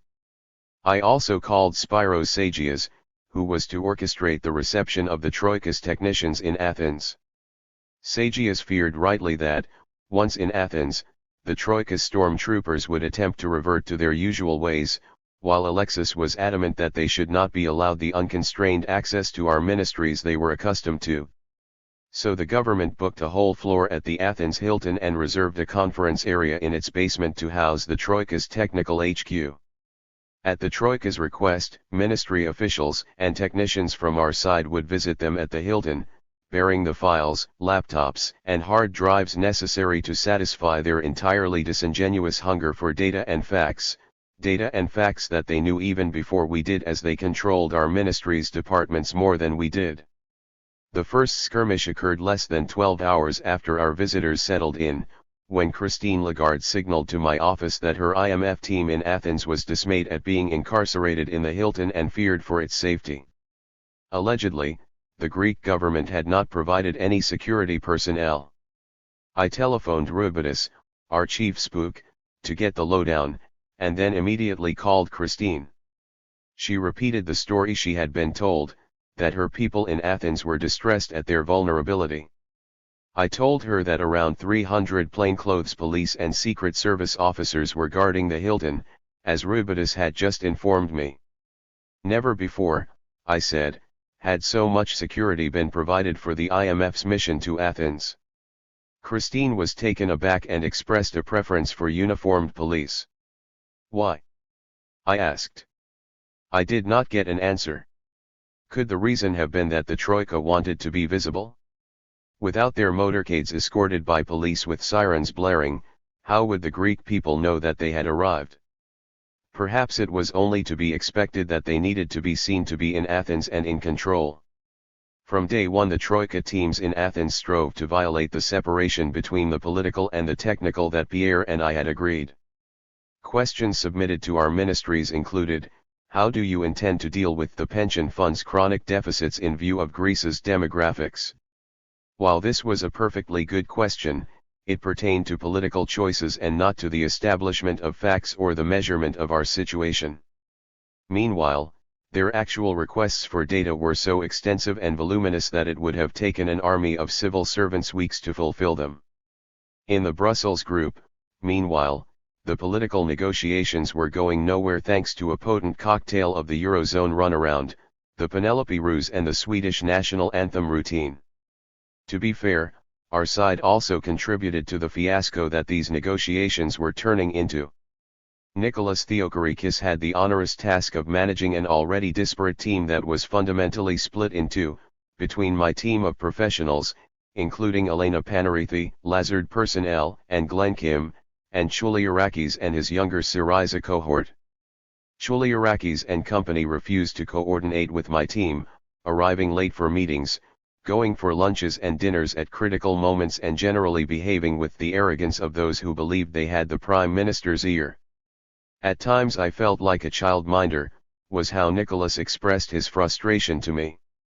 By contrast, although they had nothing of substance to propose and their only concern was how to avoid any discussion of debt restructuring, the Troika were on time, in tune, and on target. Nicholas reported to me that when Glenn Kim entered the room, Declan Costello protested again: "We cannot have someone in the room who works on debt write-downs." Naturally, Nicholas asserted our right to have whoever we chose in our team, but Costello's tactic was telling: warm and fuzzy with Chouliarakis and his gang, cold and brazen with Glenn, Nicholas, and Elena, classic divide and rule. Our side's failings were apparent in Athens too. The Troika's requests for non-existent facts and reams of data they already possessed may have been ridiculous, but it is also true that our ministries were less than competent in responding. Some, especially those under the control of the left platform, refused point-blank to cooperate on the grounds that the whole exercise was a charade. That was a fair point, but for better or worse our government's policy was to cooperate fully within the framework of my agreement with Pierre Moscovici and within the spirit of the February 20 Eurogroup agreement, which committed us to doing our utmost to establish common ground with the creditors. For as long as Alexis and the War Cabinet were committed to negotiating in good faith, the fact that the creditors were violating their side of the bargain did not justify non-cooperation. Theochorikis, Sagias, and I spent hours negotiating with some of our colleagues, sometimes pleading with them to reply to requests for data competently and on time. Often we failed to convince them to do so. Sometimes we had to get the data from alternative sources outside the ministry in question or call on the cooperative functionaries of one ministry to get answers that another ministry ought to have provided. Despite our own side's failings, there is not a shadow of a doubt that they were not responsible for the impasse. Even if our Brussels group team and the ministries at home had acted in exemplary fashion, the outcome would have been exactly the same. In the spring of 2015, Greece's creditors were in no mood to negotiate. They were resolved to re-establish their authority over a territory of their empire that had rebelled and to ensure that none of their other possessions got a similar idea. While commentaries in the Wall Street Journal and the Financial Times made out that Brussels and Athens were the scenes of a major disagreement over fiscal targets, tax rates, and administrative reforms, in reality what was happening was the equivalent of the 19th century gunboat diplomacy used by the British Empire. Alexis, Sagias, and Papas seemed to understand this. Although, little by little and to my great distress, they were abandoning our objective of restructuring the debt and ending austerity, at this stage they were still prepared to take decisive action in order to prevent the Troika's reoccupation of our ministries. Sagias worked tirelessly to keep their technical team confined to the Hilton, while Papas was threatening to expel them altogether. And on March 15, when a ridiculous list of questions related to pensions arrived from the Troika's technical team, Alexis exclaimed, "Enough is enough." He was right. The questions had nothing to do with data or facts, they were purely political. Indeed, they were questions that not even Wolfgang Schäuble could have answered had he been asked them. Germany's mature and well-funded state has not worked out how to render its pension system sustainable in the long run, given its country's difficult demographics. How could the Greek government be expected to answer such questions given its newness, the state's insolvency and a situation in which 1 in 2 families had no one in paid work and survived on a single pension? By putting such questions to the civil servants of our overwhelmed Social Security Department, the Troika's technical representatives were inciting them to an act of bad faith.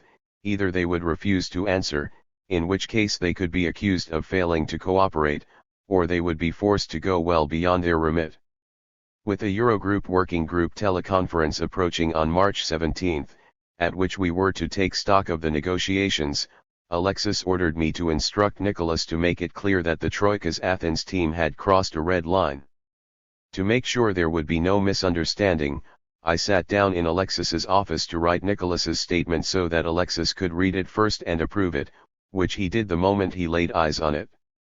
The proceedings of what turned out to be an historic teleconference began in the usual fashion with the Troika's representatives presenting their position. Declan Costello spoke first, then Benoit Couture, finally Poul Thomson. All three read from the same predictable script. There will be no agreement in April unless the Greek side accelerates. We need a comprehensive approach. There is an urgency to step up the intensity of the work. The Greeks must understand the need not only to respect previous commitments but also the European provisions.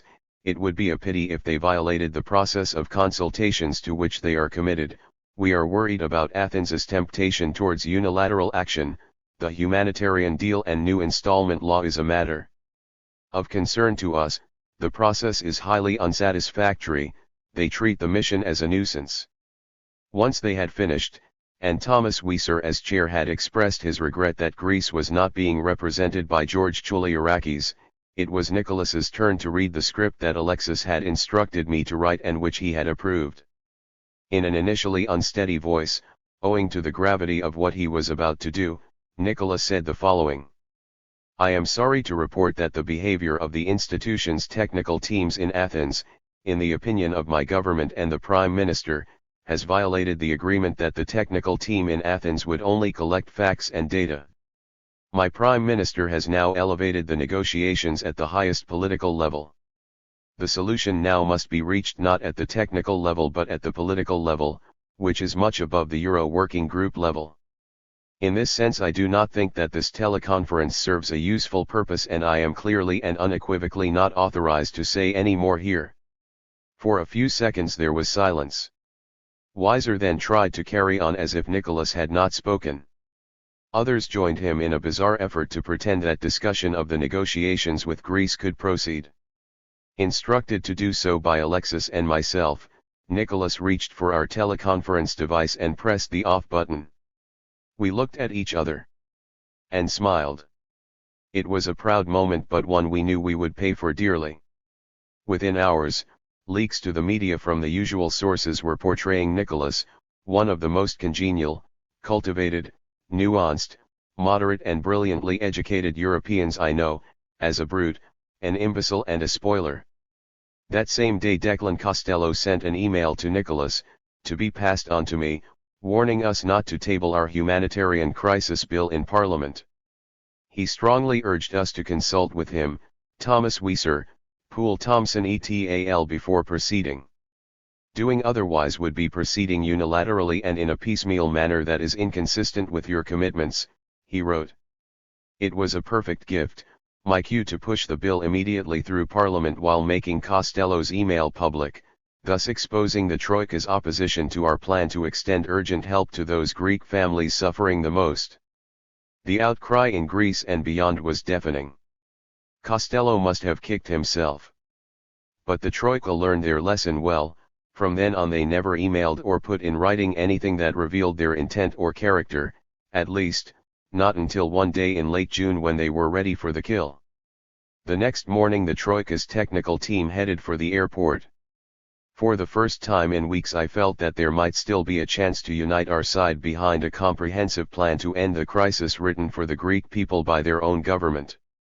But to succeed it would require a collective willingness to do to Mario Draghi, Angela Merkel and Christine Lagarde what Nicholas had done in his inaugural Eurogroup Working Group teleconference, press the off button. Merkel's spell. During his years in opposition Alexis had been publicly disparaging about the German Chancellor. His sarcastic quips about Frau or Madame Merkel had been plastered all over the press, while Syriza had been promising that the moment they won office they would unilaterally tear up the Mao, write off the debt and perform other amazing feats inconsistent with their stated intention of negotiating a new deal for Greece within the Eurozone and the EU.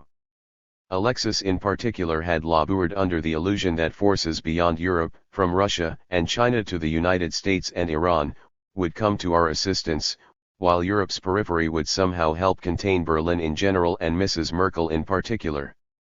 This was in direct contrast to my oft-stated opinion that of all Greece's potential allies in Europe or beyond, Mrs. Merkel was our best hope.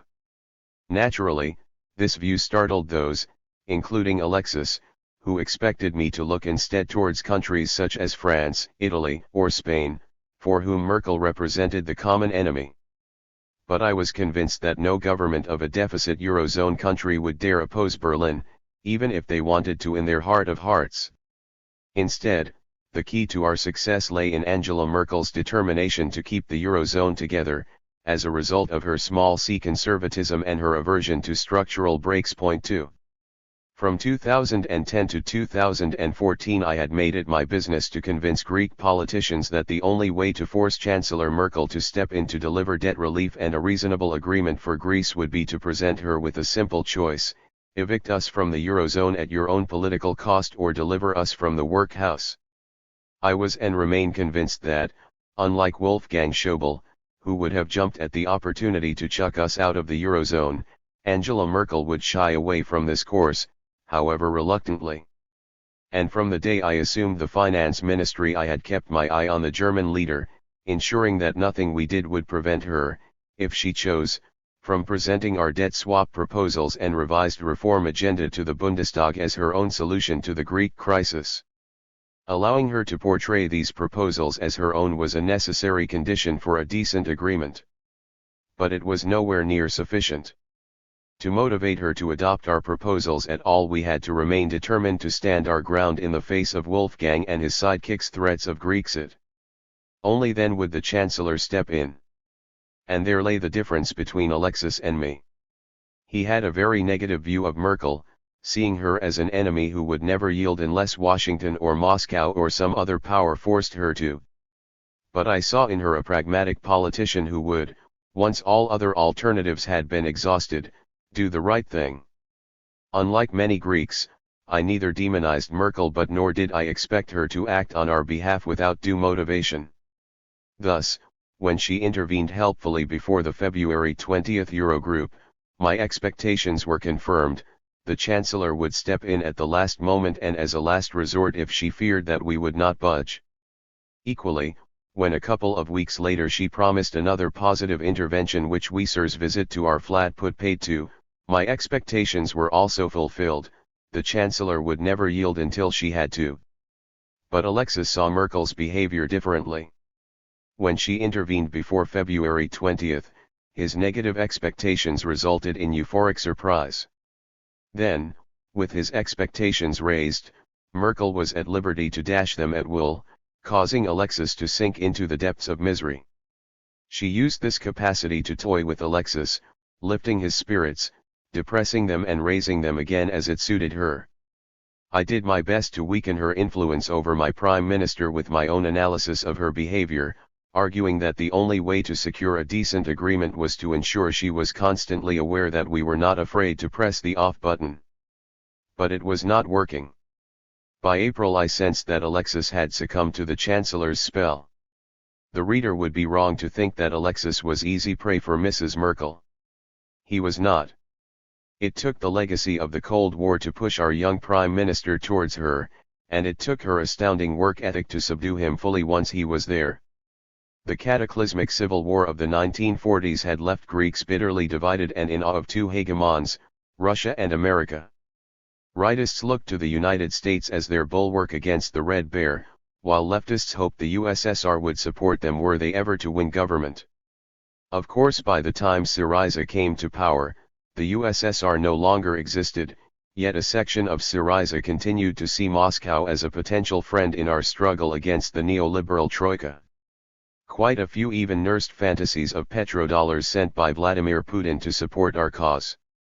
While relatively unsusceptible to this delusion, Alexis seemed nevertheless convinced that some help would come from Russia. When he told me this, I did my best to discourage him. Russia is not China, I remember telling him. Even if Putin was prepared to provide money in exchange for some pipeline or state-owned company, I told Alexis we should turn it down for 3 reasons. First, Putin was an unsafe friend, and Russian business notoriously incapable of and disinclined towards proper long-term investment, unlike for instance the Chinese. Second, Russia was at sea financially, and any promise of substantial help would prove hollow. Third, Putin and his regime had an appalling human rights record. Did we, whose only real backers were the progressives of Europe, want to be associated with such a state? At the same time, our problematic coalition partners from the far right had the opposite idea, that we throw ourselves at the feet of the United States so as to extricate ourselves from Merkel's grip. On one occasion, during a break from a cabinet meeting, Defense Minister Kaminos walked over to say that I should not allow the Germans to worry me. I can get you billions from the other side of the Atlantic and a swap deal with the Fed that will make it painless to get out of the euro, he said. 3 I smiled and tried hard not to give him a piece of my mind. He continued, suggesting that I meet a friend of his, a Greek-American on Wall Street who had it all worked out. Alexis was listening and said that I should look into it. As the finance minister of a financially stressed country, I had an obligation to leave no stone unturned, so although I was convinced it was a sham, I did my duty and met the said gentleman at my office and even asked Jamie Galbraith to visit his associates in New York. As I had guessed, the proposed dollar lifeline was a phantom. 4 By the time I had confirmed and reported to Alexis that the Fed swap and the American cavalry were a delusion, Putin had apparently also told him not to expect any money or indeed any help at all from Russia. You must strike a deal with the Germans, he said. 5. With no hope of support from either Cold War superpower, Alexis had little option but to turn to Merkel, which left him vulnerable to her psychological manipulation and remarkable diligence. In the wake of the fruitless fiasco that was the Eurogroup of March 9, Alexis spoke to Angela Merkel on the phone to ask for a second intervention. In response, the Chancellor requested that he have his people carefully annotate the Mao with their precise points of disagreement and what they proposed instead. Naturally, Alexis agreed and called me immediately afterwards with a request that I prepare the document. That night I stayed at the office alone, once more doing battle with the Mao's 15 paragraphs. Underneath each paragraph I wrote a color-coded commentary.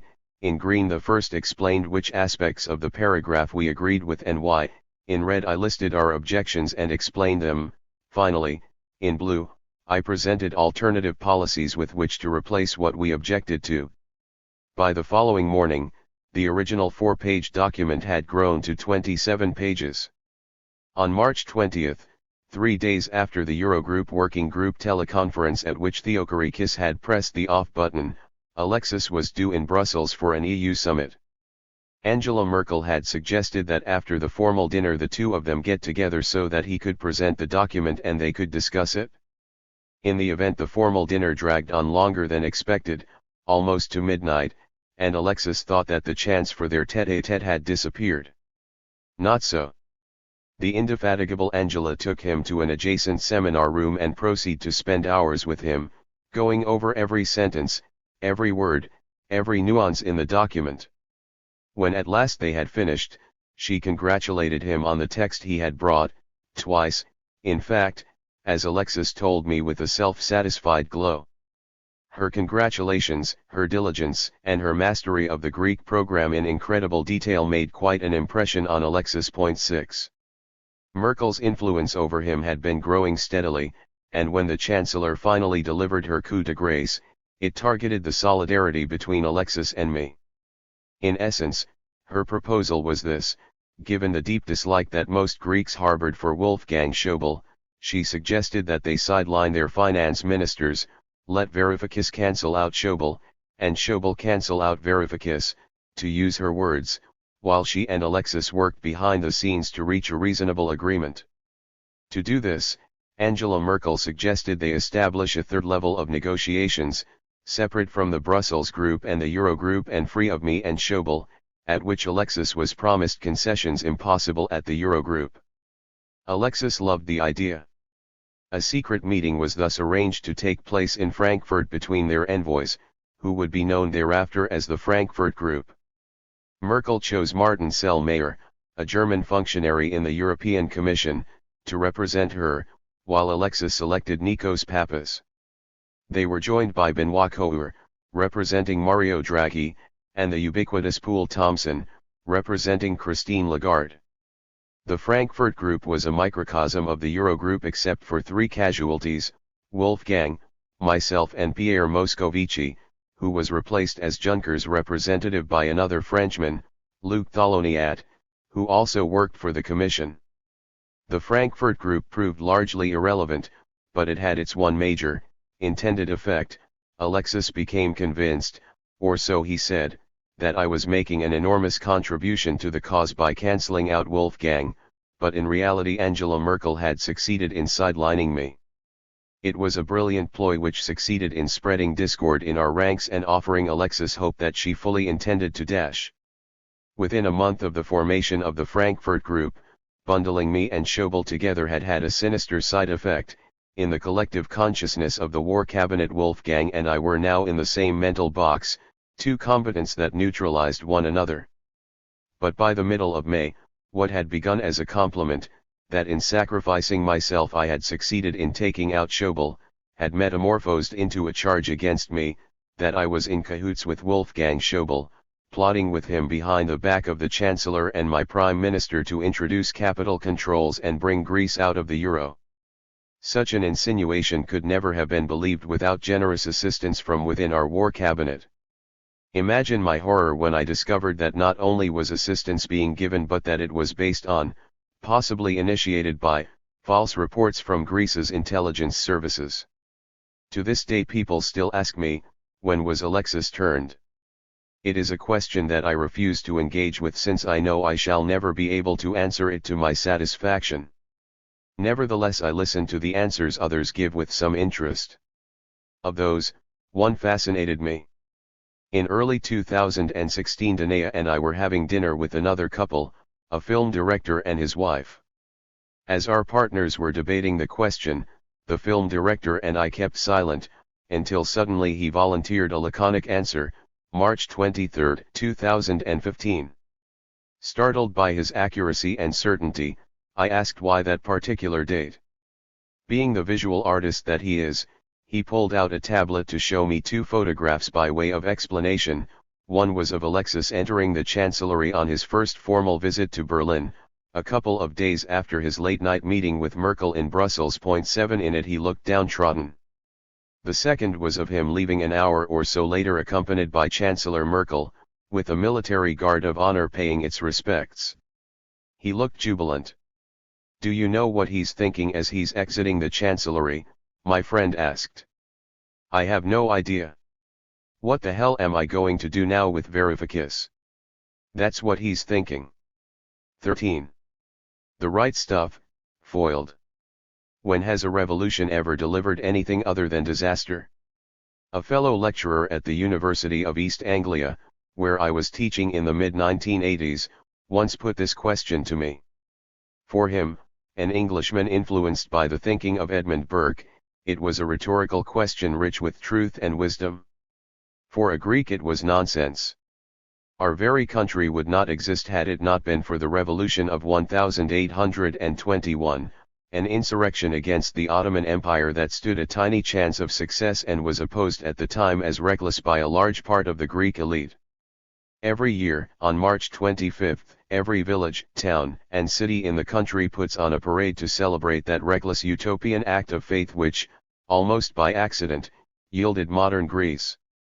I have to admit I have always found these parades a little too kitsch and militaristic, but in 2015 the spirit of the 1821 insurgency seemed to acquire new meaning for the majority of Greeks. This time the spring was brimming with something more than wildflowers and swallows. Pride and dignity were blossoming again throughout the land, as well as among the Greek diaspora in the Americas and Australia. So when Alexis asked me to represent the government at one of the parades, I said yes and requested that it be the parade in Chania, the Cretan city where the largest parade on the island was scheduled for that year. Apart from some ancestors on each of my parents' sides, I have little linking me to the island, and yet Crete is special to me. Danae is convinced that I have a Cretan character, whatever that means, and my Australian-born daughter, who has been to Crete only once, tells her mates in Sydney that she is Cretan. Whatever the background, I was excited that Danae and I would attend the Greek Revolution Day parade in Chania. When the day came, we walked around the center of Chania with a large group of local officials, making our way slowly to a marquee, where I then stood next to the Archbishop of Crete, the mayor, and the chief of police to watch the procession of local school children, police units, firefighters, ambulance staff, platoons of men and women dressed in revolutionary gear and, touchingly, 5 veterans from the Battle of Crete in wheelchairs pushed by their grandchildren. 1 As the parade passed, the participants turned towards me to salute their government's representative. It made me feel at once proud and ridiculous, but I confess I enjoyed every moment of it, despite the anarchist in me constantly taking the mickey. Afterwards, we laid a wreath at the war memorial and made our way slowly through a dense crowd towards the taverna where lunch had been laid out.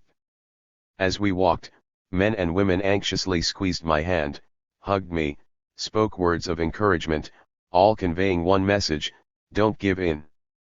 Do not dare surrender. No U-turn. At one point I noticed a journalist filming us.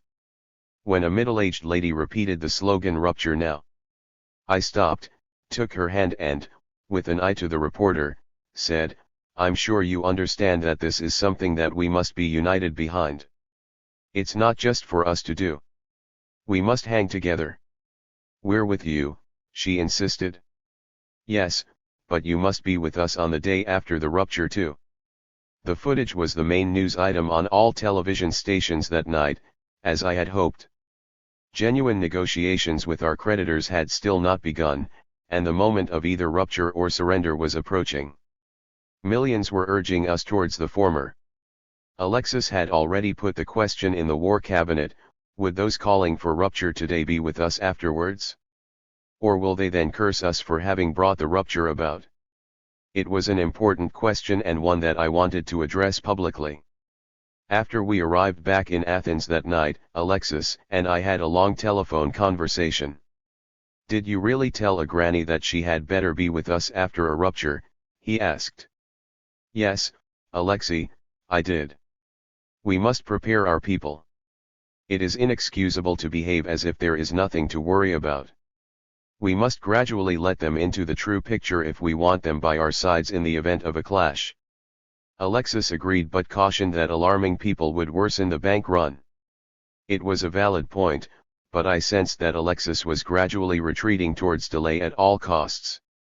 Changing the subject, I relayed to Alexis a phone conversation I had just had with Larry Summers, who had called with information and solid advice. The IMF was planning to demand a wicked turn of the austerity screw. They would claim we were facing a huge primary budget deficit of between -2% and -5% of national income. It was an absurd projection, given that we were running a primary surplus at the time. Indeed, even after the events of the summer of 2015, the financial year closed without a primary deficit. Alexis was upset and expressed some animosity towards Summers. I explained that Larry was not condoning the IMF position. He was telling us that whatever else we conceded, we must not accept more austerity. Obama, Lou, the IMF, every banker in Wall Street and the city all understood that it was a cruel, unusual, and stupid punishment. Larry's message is simple, I said. We should not yield on the one thing that the world's most powerful people agree with us on.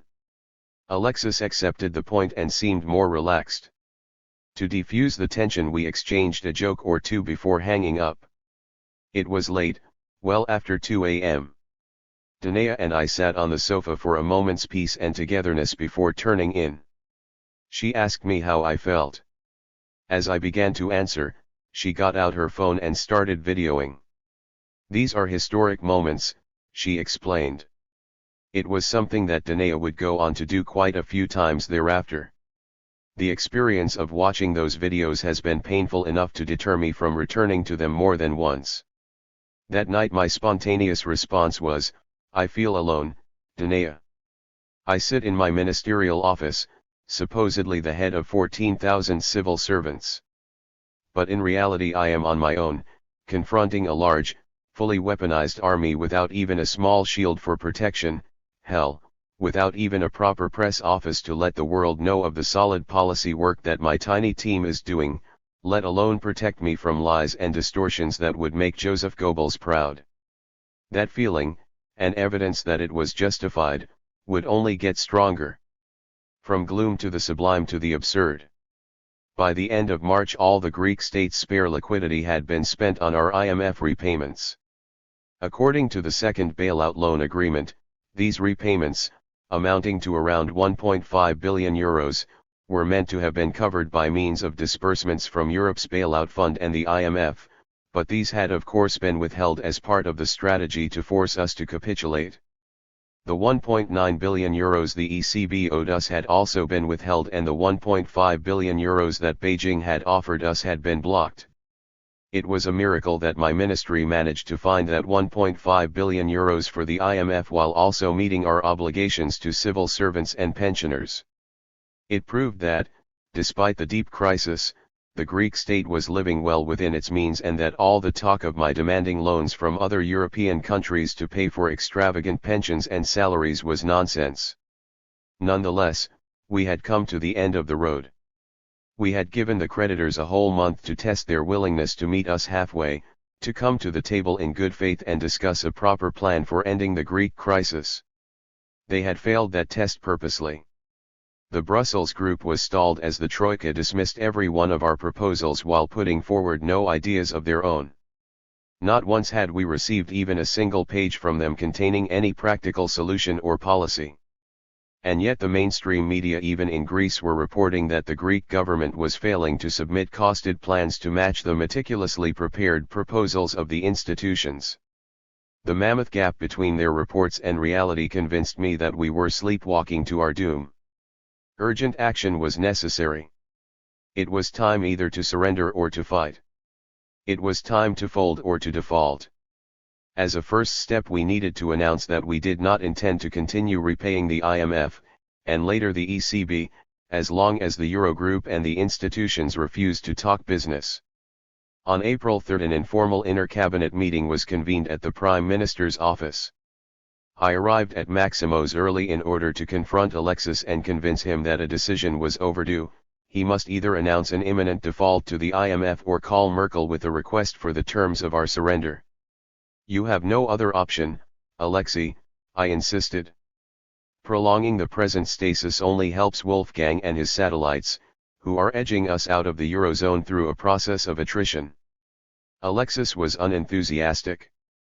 Evidently downhearted, he gave me his usual line, "We would default but not yet.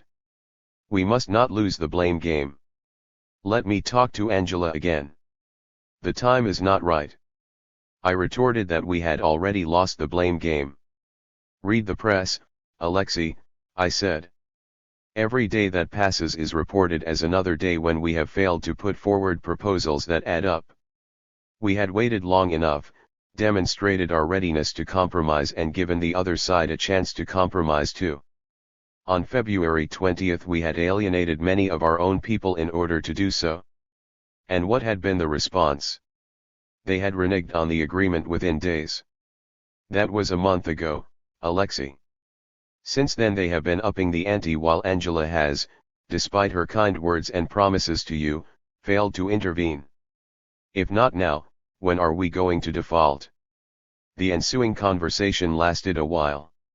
Tenaciously, though with little enthusiasm, he followed his usual practice of agreeing with everything I said but drawing the opposite conclusion.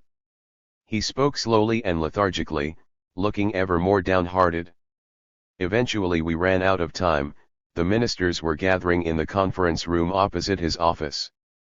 I left his office to join them, giving Alexis the opportunity to freshen up a little before chairing a meeting whose purpose was not just to brief key ministers but also to raise their spirits. Shortly after I had taken my seat at the table, Alexis entered looking a little better. As usual, he kicked off the meeting with a briefing on the state of play, but with no good news to report nor any announcements of valiant initiatives, he soon flagged. Confined to a grim assessment of a process that was evidently going nowhere, the more he talked the greater the gloom in the room. By the time he had concluded, there was a leaden atmosphere of resignation. Every minister who contributed to the ensuing discussion spoke in a distinct tone of melancholy.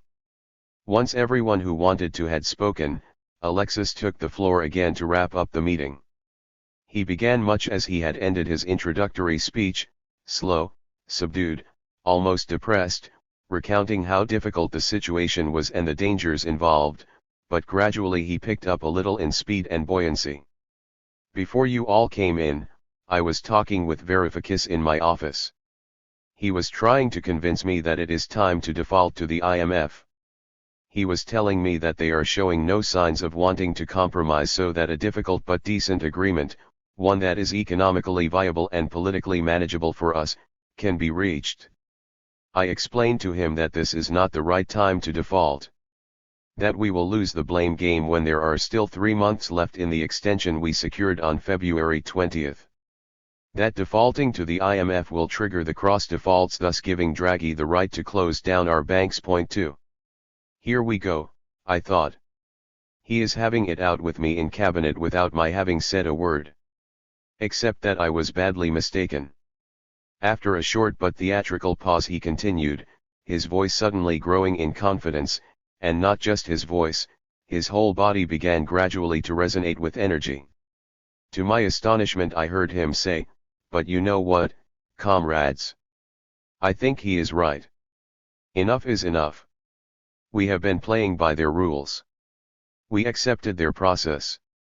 We bent over backwards to show them that we are willing to compromise. And all they did was to delay us and then blame us for the delay. Greece is still a sovereign country and we, the cabinet, have the duty to say, enough." Then, rising from his chair and with his voice growing louder, he pointed at me and bellowed, "Not only are we going to default but you are going to get on a plane, go to Washington and tell the lady in person that we shall default on the IMF." The room erupted with cheers. Colleagues looked to one another for confirmation of what they had heard, fully recognizing its historic nature. The gloom and darkness vanished as if a curtain had been ripped back on a sunny day. Like everyone else but perhaps more, much more, I allowed myself a moment of elation. At that moment it felt like the nearest thing to a sublime Eucharist a bunch of atheists can experience. As I headed out of Maximo's, Alexis and I hugged silently. Euclid walked out with me, looking just as chuffed. As we were going in the same direction, I gave him a lift on my motorcycle.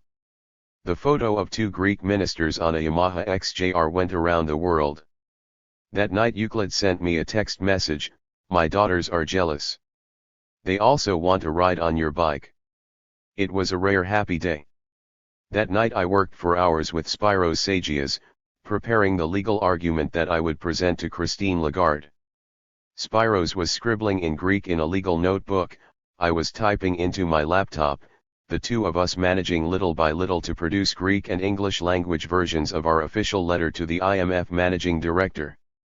Its gist was that, in the Greek government's opinion, the IMF could not expect us to pay up while, first, the Troika had suspended disbursements to Greece even of its own money and, second, the ECB was reducing our liquidity. 3. Meanwhile, my secretary was trying to get hold of Christine Lagarde's office. It took some time because it was Good Friday. 4. Alexis wanted me to leave immediately for Washington, D.C., which meant arriving there on Easter Sunday. Once we had got through to Christine's office and explained that there were special circumstances that demanded a meeting, we were told that she would cut short her Easter break and meet me at her office in the late afternoon of Easter Sunday. On the long flight to Washington via Munich I was accompanied by Takis Roumliadis, a former representative of Greece at the IMF who had distinguished himself as an early critic of the IMF's Greek program. 5. In my bags I carried the official letter that would accompany my verbal announcement that my ministry would not be making the next payment to the IMF of €462.5 million, due on April 9, 2015, while in my mind I was planning the best way to use our impending default as a way of extricating Greece from its doom loop. The long flight at least offered me a few hours of isolation in which to rewrite the document that was, with the help of Jeff Sachs and others, to become my ministry's constructive substitute for the Mao. First default, then return immediately with a moderate, sensible plan for Greece. That was the only way of shaking up the creditors and ending the vicious circle.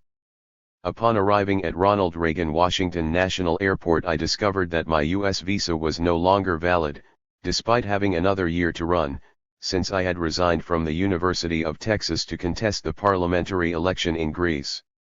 Of course, the fact that I was a minister of state expected by the head of the IMF within 2 hours and had appointments the next day at the U.S. Treasury and the White House meant nothing to the U.S. immigration officers. Like any other foreigner I had to go through the process of making an official application online, which I proceeded to do at the immigration checkpoint. Even though it was an inconvenience, there was something pleasing about the egalitarianism of U.S. immigration. The extra time it took to clear the border delayed the turning on of my mobile phone. In retrospect, this gave me another hour or so of mental peace, for when I did switch it on, I found a terse text message from Alexis, "Call me." Naturally, I did so immediately. "Look, Yanni," he said, "we've decided that we're not going to default, not yet." Flabbergasted, I asked, "Who's we? Who decided that we won't default?" Alexis, sounding coy, said, "Me, Sagias, Dragazakis, we decided that it's not the right move just before Easter." "Thanks for telling me," I replied, fuming and dejected. Adopting as cool and dispassionate a tone as I could, I asked, "So what do I do now? Get on the same plane and return? What's the point of seeing Lagarde now?" "No, you must hold the meeting. You must go ahead as we agreed. Go in there and tell the lady that we'll default." It was the most absurd thing I have probably ever heard. I cannot be hearing this right, I told myself. I needed clarification. "What do you mean? Tell her that we'll default even though you've decided that we won't be defaulting?" "Yes," said Alexis. "Threaten her so that she gets anxious enough to call Draghi and push him to stop the liquidity squeeze. Then we'll reciprocate by announcing that we're not defaulting to the IMF." The adrenaline racing through me dissolved all traces of fatigue or jet lag. Keeping my indignation in check, I asked, "And what if Draghi doesn't relax the liquidity squeeze upon hearing from Lagarde that I threatened to default on the IMF? What then, Alexei?" "They will give in, Yanni, they will," came back his baselessly optimistic prediction. And what if they don't? Don't you see that when David's facing down Goliath with only a small catapult as a weapon, it's silly to put the catapult in jeopardy? Our catapult is the threat of default. You should only take it out if you intend to use it. For if you threaten to use it and then blink when the enemy calls your bluff, we're finished. Then they'll never fear your threats. We are too weak to bluff, Alexei. And, as your finance minister, I cannot let you waste our only weapon. I cannot tell Lagarde will default after you have just made it clear to me you don't intend to let me default. You will tell her we'll default. Consider this an order from the Prime Minister. It was the first time Alexis had pulled rank on me. And he did so to waste our only trump card. As I was switching off my mobile phone, it suddenly felt unbearably hot and heavy. Watching Takis walk ahead of me towards the terminal exit and the waiting car, escorted by embassy staff, I felt separated from him by a haze of grief. I envied him for not knowing and for his freedom from the questions ricocheting through my mind. Had Dragazakis and Sagias changed Alexis's mind while I was in mid-air? Had Alexis's rousing speech in Maximo's, during which he had embraced my proposal to default, merely been a ruse to lift the spirits of his cabinet before cynically calling off the default? How could I serve a prime minister who so casually embraced an empty threat against the world's most powerful financial institution? As the car pulled away from the curb, I knew I had to find a way of silencing the cacophony in my head. The unanswerable questions about what was going on in Maximo's had to wait. Christine Lagarde was expecting me in her office at an otherwise empty IMF headquarters. And I was under orders from my Prime Minister to walk in and threaten her with something I believed we should do but which he had said he would not. There's a lady who knows. Of the many offices I visited during my brief ministerial stint, Christine Lagarde's at the IMF was the only one bordering on the aesthetically pleasing. She herself was relaxed and warm. But the absurd instructions I had been given overrode all else. It was as if I had a thorn lodged deeply in my foot. Every step into that room was painful. There was a chance, I believed, that Christine and I might reach some kind of consensus, but the appearance of Poole Thompson at her side eradicated any remaining hope of that. I apologized for spoiling her Easter Sunday while agonizing about how I could possibly carry out Alexis's diktat without damaging our credibility. None of us wants to write history in a negative way, was how I broached the issue. I then tried to impress upon her what a difficult spot they, our creditors, had put us in. I was armed with an impressive number, 14.21%, the proportion of Greece's puny national income that my ministry had had to find during our government's first 3 months just to repay the IMF. 6. I told Christine that, given our superhuman repayments in March and the ECB's stubbornness, as of April 9 we are in the danger zone. To put it bluntly, the government will be pushed into the hideous dilemma of having to choose between defaulting to the IMF or to pensioners and civil servants. As you understand, whenever a government has this dilemma. Christine interrupted me helpfully to say, yes, it is a no-brainer. To her immense credit, the IMF managing director's view of how to deal with this dilemma was precisely the opposite of that of Klaus Regling when Jeff and I had met him after the Eurogroup meeting of March 9. Of course, when I pushed a little harder and asked her what she would do as a finance minister faced with this conundrum, Christine wriggled out of it by saying that she would have tried not to be faced with this conundrum. The time had come to deliver my message from Athens. Let me convey to you an argument that has been gaining ground in Athens under legal advice, I said, gearing up to read out the letter that I had scripted with Sagias. The gist of our case was simple, I explained. Greece and its creditors were bound by a loan agreement. The loan agreement specified, first, a schedule of repayments, from Greece to the creditors, second, a schedule of disbursements, from the creditors to Greece, and, third, a set of conditionalities, the MAU, under which the disbursements would be made. Since the general election, 3 major developments had occurred. First, the disbursements had ceased, second, Greece's liquidity had been curtailed by the ECB, and, third, the conditionalities were under renegotiation in the context of the February 20 Eurogroup agreement. Ergo, until this renegotiation delivered a new set of conditionalities, our repayments should be suspended alongside the disbursements, at least for as long as the ECB exercised its power to reduce our liquidity. 7. Christine answered quickly, shrewdly, albeit in a manner that violated the spirit of the February 20 agreement. If Athens insisted on a moratorium of repayments based on the argument that the conditionalities were under renegotiation, her rejoinder would be that there were no negotiations over the conditionalities. 8. Smiling, I asked her what on earth we were negotiating about if not the conditionalities. Naturally I got a nebulous reply, it is about matching the MAU with your commitments. Since we were not in a court of law competent to settle the issue, there was nothing more for me to do at that moment other than to say what Alexis had ordered me to say, I am not authorized to enter into a war of words with you. But I am authorized to inform you that in 4 days' time we shall default on our scheduled repayment to the IMF, as long as our creditors continue to stall the negotiations and the ECB continues to limit our liquidity. And I would have said these words proudly, but only if they were backed by the intention to act on them. In the absence of that intention, I went about things differently. I tried to win the IMF managing director over with an honest account of the situation. Our conversation lasted a long time and covered a broad range of issues. It was friendly, constructive, and pleasant because both of us made an effort to see the other's point of view. Keen to avoid the usual subterfuges, I explained to her my greatest worry, that all the Eurogroup discussions, including the Brussels group negotiations, were taking place under false pretenses. That Greece's recovery and sustainability within the Eurozone was not what those running the show cared for. To drive the point home, I shared with Christine my conversations with Wolfgang Schäuble, my offer to him of 3 or 4 major reform bills that we would draft collaboratively, and how he had dismissed this idea because, in his view, no Greek government could keep Greece inside the Eurozone.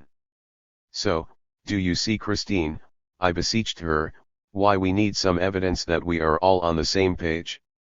That we all want a comprehensive solution for Greece within the Eurozone? We are not confident that we are all on the same page. Do you mean politically? She asked with concern evident on her face. Yes, politically, I answered. We crave evidence that everyone around the Eurogroup table wants to avoid an accident.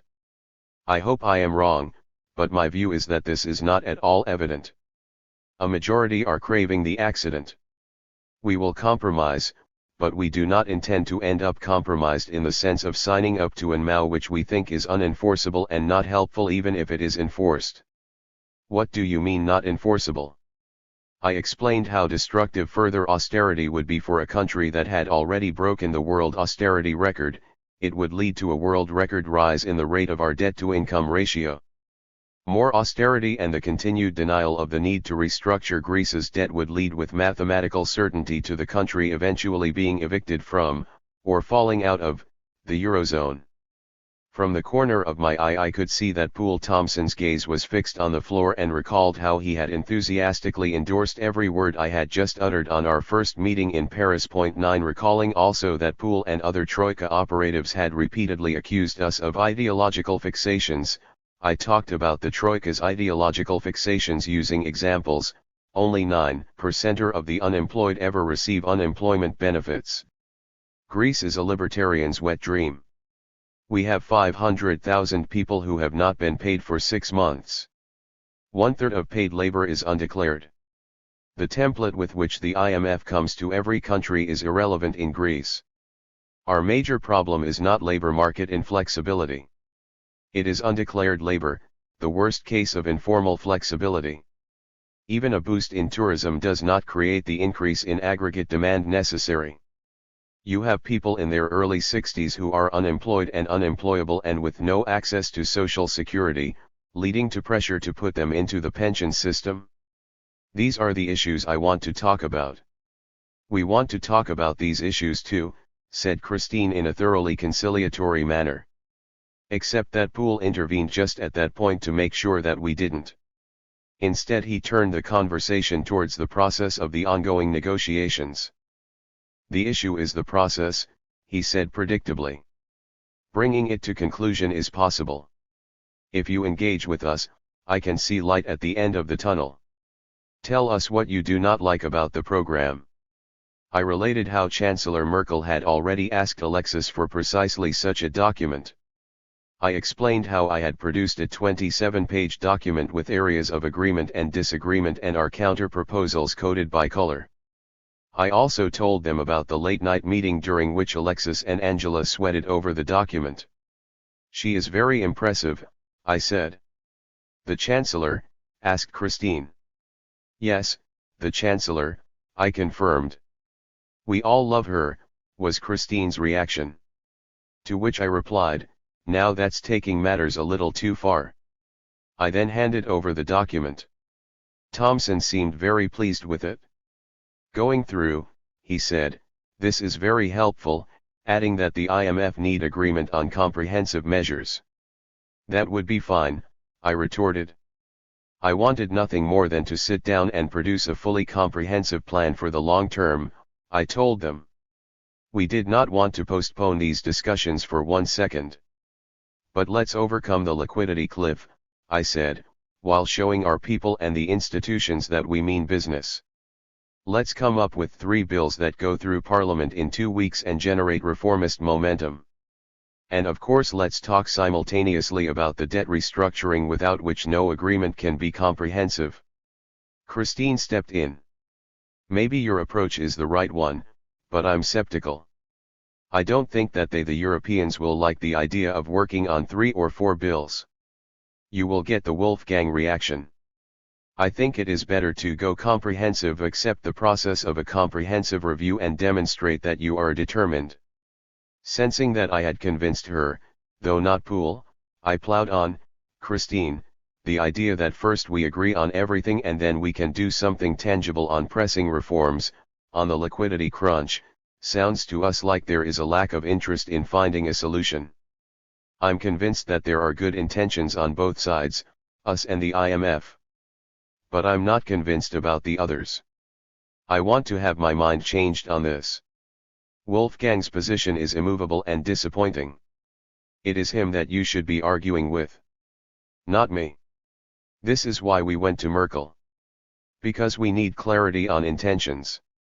Indicating that I was indeed getting through to her, Christine turned to Poole to ask him, can you describe the Greek government's priorities regarding these 3, 4, or 5 bills that they want to push through? How can this be made agreeable with the comprehensive process? Poole was not happy that Christine was warming to my proposal and tried to kick the ball off the pitch. What we need is to get started in Athens to build on what I agree has been a better technical process, he said, dragging us onto his favorite subject, the Troika's return to Athens. It was my turn to frustrate him. I am afraid, Poole, I said, that your people in Athens behaved appallingly, trying to build up their careers by emulating what you had been doing there as the IMF's Greek mission chief since 2010. Christine intervened, laughing, oh no, no, no. I cannot agree with this, she said, unable to contain her amusement. I have to support my team. Of course you have to support your team, I acknowledged, laughing too, like I have to support mine. Poole interrupted the laughter in his customary humorless style, I think, to get back to work. Only this time he was interrupted by Christine, who added, on an accelerated way. Meaning a faster negotiation process. I then cut in with my own challenge, Poole, you talk about getting to work on a comprehensive program, but let me put to you the awful truth. Nobody wants to talk with us about Greece's sustainability and get down to work to make it happen. We want to talk about it, said Christine. Your people in Athens and your people at the Brussels group are not interested in a serious discussion, I said. You speak like Keynes now, she replied. I could not help laughing again. Choosing not to respond to her comment, I continued, the way your people are conducting the conversation is as if they are either pushing us out of the Eurozone or wishing to keep us in as a zombie. Angela Merkel's position is clear. She wants a pseudo-solution that muddles through, does nothing to resolve our insolvency but keeps Greece in the Eurozone. Wolfgang Schäuble is even clearer. He does not want a solution within the Eurozone. He wants Greece out of the Eurozone. We are merely collateral damage of his attempt to discipline the rest of the Eurozone. And this is a grave danger to Europe. After another minute or so of disagreement, Christine eventually conceded the point.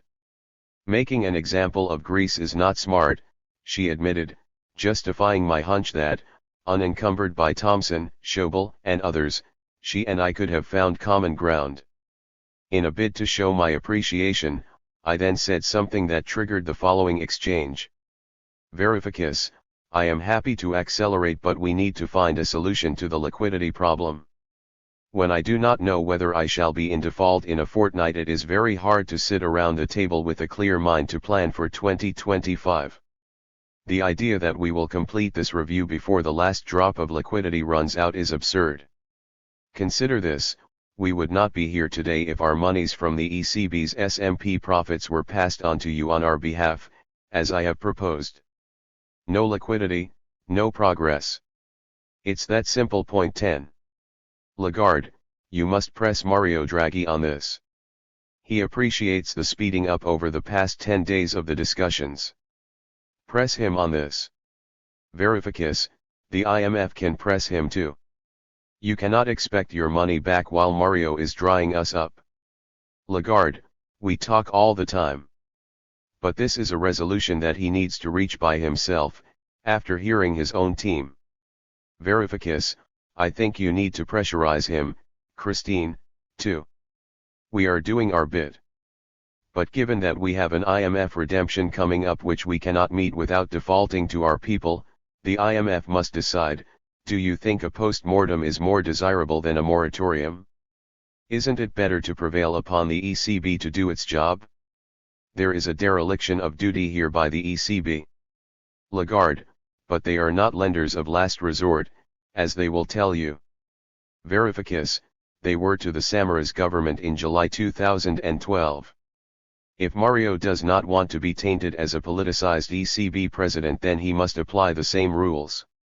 We are not asking for special treatment. A fascinating debate on what had to be done to take our default to the IMF off the table was reaching its natural conclusion. I had to exploit that unique opportunity to present the crux of the problem to the only interlocutor that I could communicate with properly. Varoufakis, let's get serious here. You folks, Mario, Angela, and you, have to give us a road map. I am leaving Wolfgang out because we know where his map would take us. We cannot just drift into the unknown on the basis of hearsay that something may happen one day to render Greece viable. We need to have an adult conversation with clear markers on dates so that on April 13th or thereabouts the liquidity tap is turned back on. I cannot go back to Athens to say to my cabinet that we agreed that something magical might happen at some point before we reach the cliff's edge.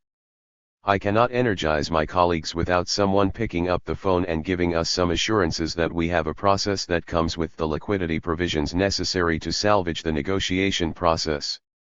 Lagarde, but there is a clear link between the two. Varoufakis, yes, but we need more than that. We need an indication that the process will be timely. Poole stepped in to put me back in the dock, unwittingly I hope, unless he had eavesdropped on my last conversation with Alexis. Not paying on the 9th is not the solution, he said, if that is what you will tell your colleagues in Europe. I never said that, I protested. Christine intervened in my favor. He did not say that, she confirmed. What I did say, I clarified, was that if we do not get any liquidity provisioning then we will be forced to default independently of our will. Returning to my request for an adult conversation, Christine counter-proposed, but it must be a grown-up conversation without drama, without journalists chasing me, no games, no improvisation, we are very boring people. It has to be very technical, boring. We have not been able to have that conversation. It is just beginning now. We are prepared to do it day, night, on the weekend, no matter where. We would prefer to do everything in Athens. But from an optics point of view, from the perspective of public perception in Greece, we can have some of it in Brussels. What you are proposing, a little less shallow than your list of reforms, meaning if they were fleshed out further, is actually to meet the objectives of the initial proposal. We were on the right path. To broaden that path as far as possible, I suggested that we start our new collaboration with a small step, both in Athens and at the Brussels group. From now on we should divide our discussions thematically, so that a deadlock over one issue did not prevent progress elsewhere. Christine very much liked the idea, and Poole seemed happy too. It was progress. We had established the basis for a common understanding of the questions, if not the answers. For the first time we were faced with the opportunity of having a serious discussion about what reforms each of us thought were pressing. I invited Christine to have a first stab. Can I? Can I? She asked excitedly. I know that this is anecdotal, and you might find this trivial. Not the pharmacists, please. I interrupted. Is this what you were going to say? Why not? She replied. I find it just amazing that in the Wall Street Journal you defended the pharmacists. I thought, not Yannis. I found it amazing that you support their monopoly of baby foods and cosmetics, which I know causes problems, from when I was finance minister. And I had my fights. I knew of the IMF's obsession with Greek pharmacies.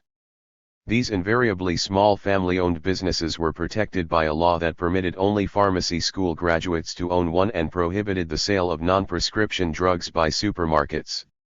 But that, of all possible subjects that needed tackling, the managing director of the IMF, faced with a European country on the brink of default, wanted to discuss this one? I had to pinch myself.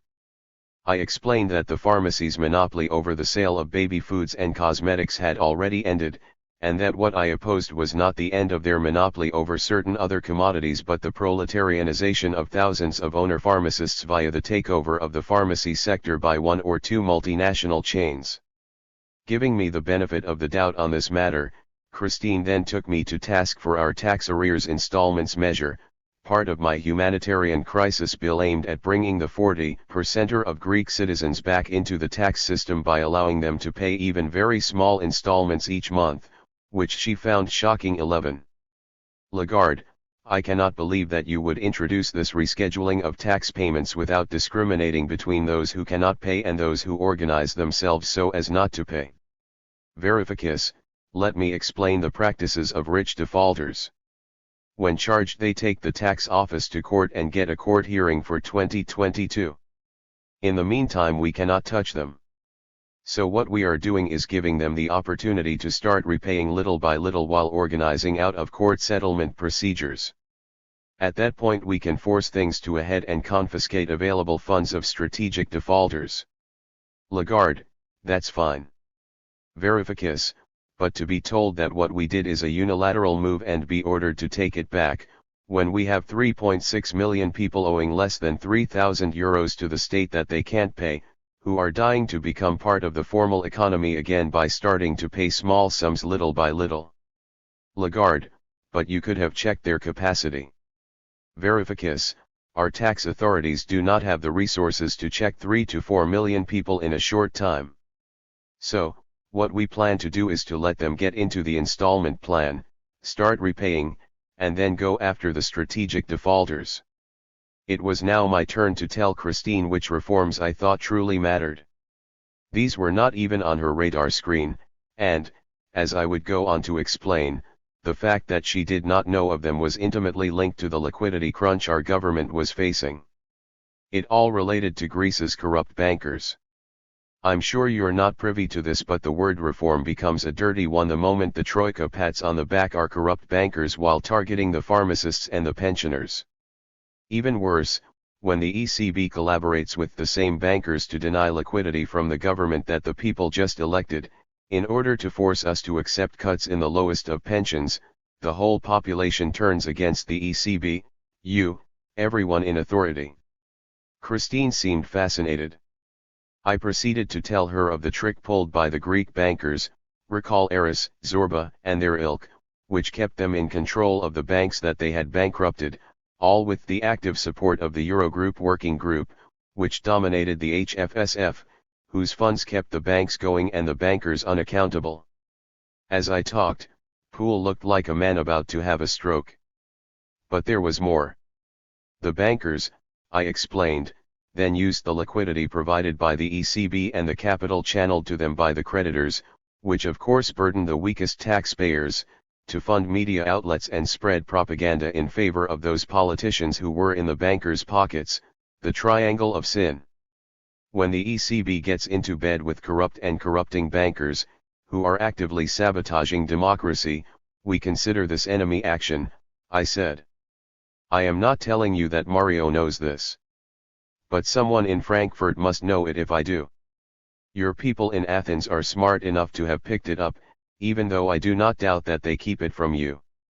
When our people see the same figures, aided and abetted by the Troika, retain control of bankrupt banks and bankrupt media with new debt burdening the little people against whose interests the banks and the media labor, you cannot expect them to take you seriously.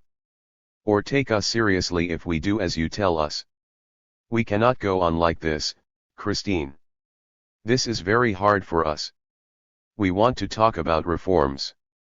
But in this state of warfare, and with Wolfgang Schäuble telling me, I am not going to talk to you, I am sounding an alarm bell that this is not the Europe that we signed up to. We are mightily pro-European. We want to keep Greece in the euro. I think it would be excellent for official Europe to demonstrate that Europe can do business not only with the establishment political parties it is affiliated to but with pro-European political parties who have a different, weird for you, view of the world. And to show the Greek people that they can be part of this process. Alas, all the people of Greece now see is your functionaries in bed with our oligarchy's triangle of sin, bankrupt banks, toxic television channels, corrupt procurement. Christine looked concerned and I believe she genuinely was. Lagarde, but why don't you go after them, if you have evidence that they... Varoufakis, they have all the cards. The press are their agents. The judiciary is ineffectual and in some cases corrupt. Of course we will go after them even if it means falling. But that is why we need breathing space.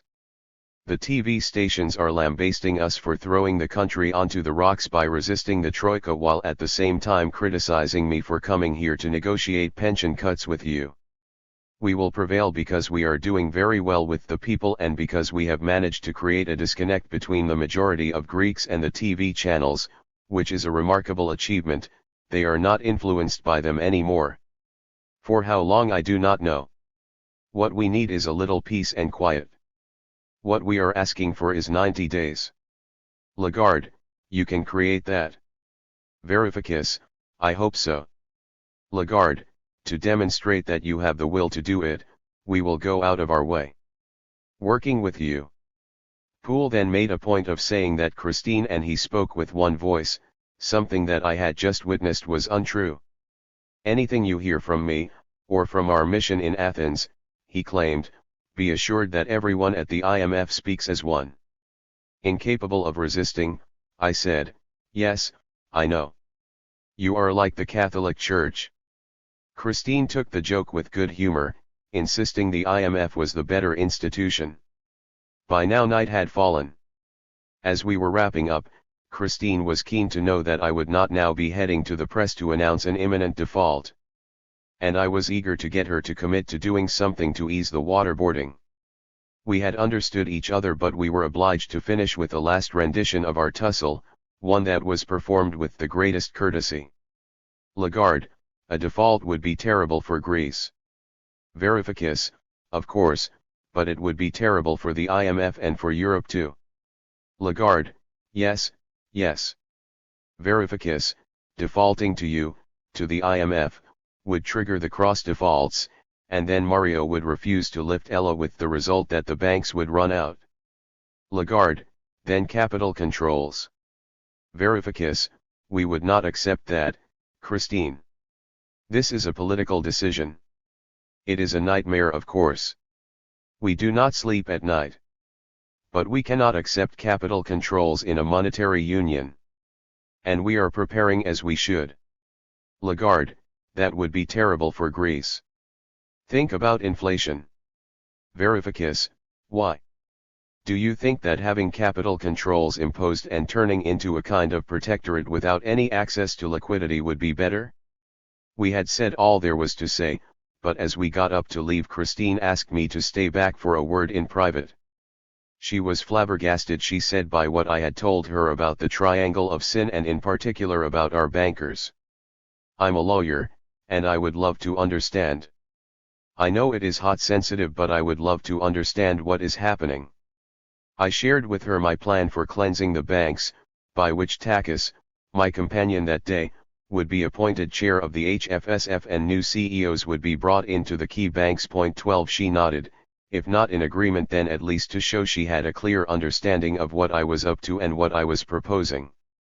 In a low voice, she then said, I will speak to Mario. I cannot guarantee the outcome. It was the best I could get, given the position I had arrived in.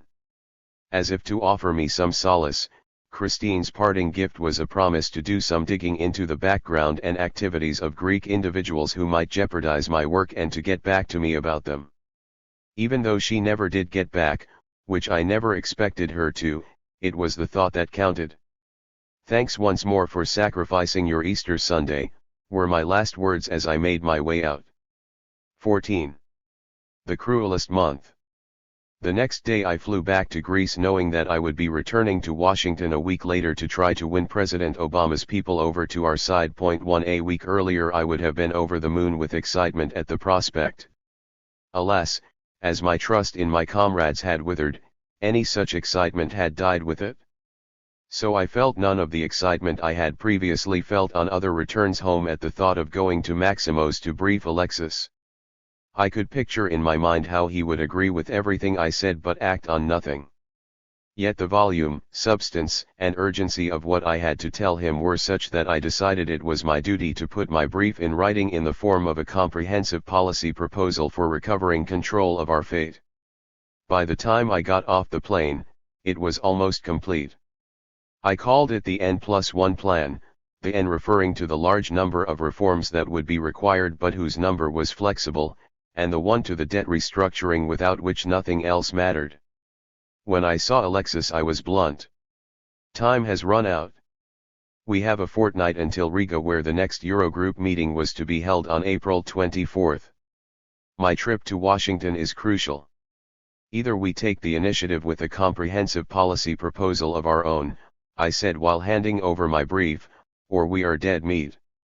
Alexis's eyes glazed over as he glanced at the document, which contained a day-by-day action plan for the fortnight ahead. Too, it was clear that he was either unwilling or unable to engage with it. Sad but unfazed, I returned to the ministry to work with my team on our latest debt sustainability analysis and debt swap proposals. 4 days of unrelenting toil later, the improved N+1 plan was ready to be presented to the cabinet at a meeting convened on April 14, the day before I flew back to Washington. At the meeting I warned my fellow ministers that we were out of time and that the N+1 plan in front of them was our last chance. If we do not want to surrender, we must tell the creditors that this plan is, from now on, the sole basis of our discussions. To back this demand, we must issue 2 promises. First, tell Draghi that if he moves to impose capital controls, we shall haircut unilaterally his SMP bonds and activate our parallel payments system. Second, tell Merkel that if she succumbs to Schäuble's plan to eject us from the euro, we shall not go begging to her, ready to sign anything she gives us. We shall reluctantly fall back on our Plan X, which is being completed as I speak. The only alternative to this strategy is surrender. The next day I flew back to Washington. Perhaps the most telling sign of the complete breakdown in our government's discipline was that Chouliarakis called me to say he would rather go to Brussels to spend time with Thomas Wieser and co. I insisted that, as chair of my Council of Economic Advisers, he should accompany me, not least in order to attend the IMF spring meetings that were taking place. He insisted that he was going to Brussels. I gave up. It was hopeless arguing. Besides, If I could salvage anything in Washington, it would be in spite of Varoufakis and we, sir, not because of them. My first day in D.C. could not have been fuller. It began with a heartwarming visit to the offices of the American Federation of Labor and Congress of Industrial Organizations, the country's center for trade unions. Rich Trumka, its president, told me that our success would strengthen labor's voice within the Democratic Party, while Damon Silvers, the policy director, encouraged me with some wise advice. They complain you are unreasonable until they realize they can't buy you or bluff you or intimidate you. Then they really negotiate, often late at night. Rich showed me a sign over his desk that read, "Nothing was ever accomplished by a reasonable person." Next I met a bunch of friendly journalists to deliver a grim message: the Greek government was losing the propaganda war. The Troika had invested incredible resources in blackening our image, mine in particular, so we needed a professional lobbyist and PR firm in Brussels. But I can't even afford a proper press office in Athens, I thought to myself as I made my way to the IMF building for my next meeting, with Christine Lagarde and Poul Thomson. In Christine's office I felt embarrassed when she complained that our side had not moved with the speed that we had agreed a week earlier. She was right, but how could I admit to the exasperation that I was feeling at the state of paralysis in Maximo's? It was a short meeting, but in it she conveyed an important message. Unlike many in Berlin and elsewhere, she agreed with me that Europe could not manage Grexit smoothly. And she had spoken to Draghi about this and about our liquidity. But, once more, she implored us to speed up whatever it was we were doing. I only wished it was up to me. My next stop was the venerable Brookings Institution, where I delivered a high-profile speech on the causes of the Greek crisis and my proposals for ending it. It so happened that a couple of hours earlier Wolfgang Schäuble had delivered a policy speech of his own there. After the event my hosts were bold enough to compare and contrast the two, whereas my economic analysis held water and contained tangible proposals. They told me, Wolfgang's speech was an hour-long exercise in denial, offering not one idea on how to rebalance Europe. Perhaps, as good hosts, they were exaggerating, but they made it clear that they had given Wolfgang a tough reception and openly disagreed with him. Not in our case, Mr. President. From Brookings my minders rushed me to the White House, where I would have the chance of a brief chat with President Obama. That day, April 15th, Obama had invited members of the Greek-American community to celebrate, belatedly, Greece's National Day, March 25th. I had been told that if I attended the reception the president would want to talk with me informally. "We have the Greek finance minister in our midst," said the president in his welcoming speech at the reception. I might as well walk up to him and ask to borrow some money. Despite the underwhelming joke and the circumstances, which were far from ideal, our brief discussion, as we stood among all the other guests, turned out to be more substantial than many I have had with officials in secluded rooms. "Obama, I don't envy you at all. You have a difficult task under trying circumstances. We shall try to help the best way we can.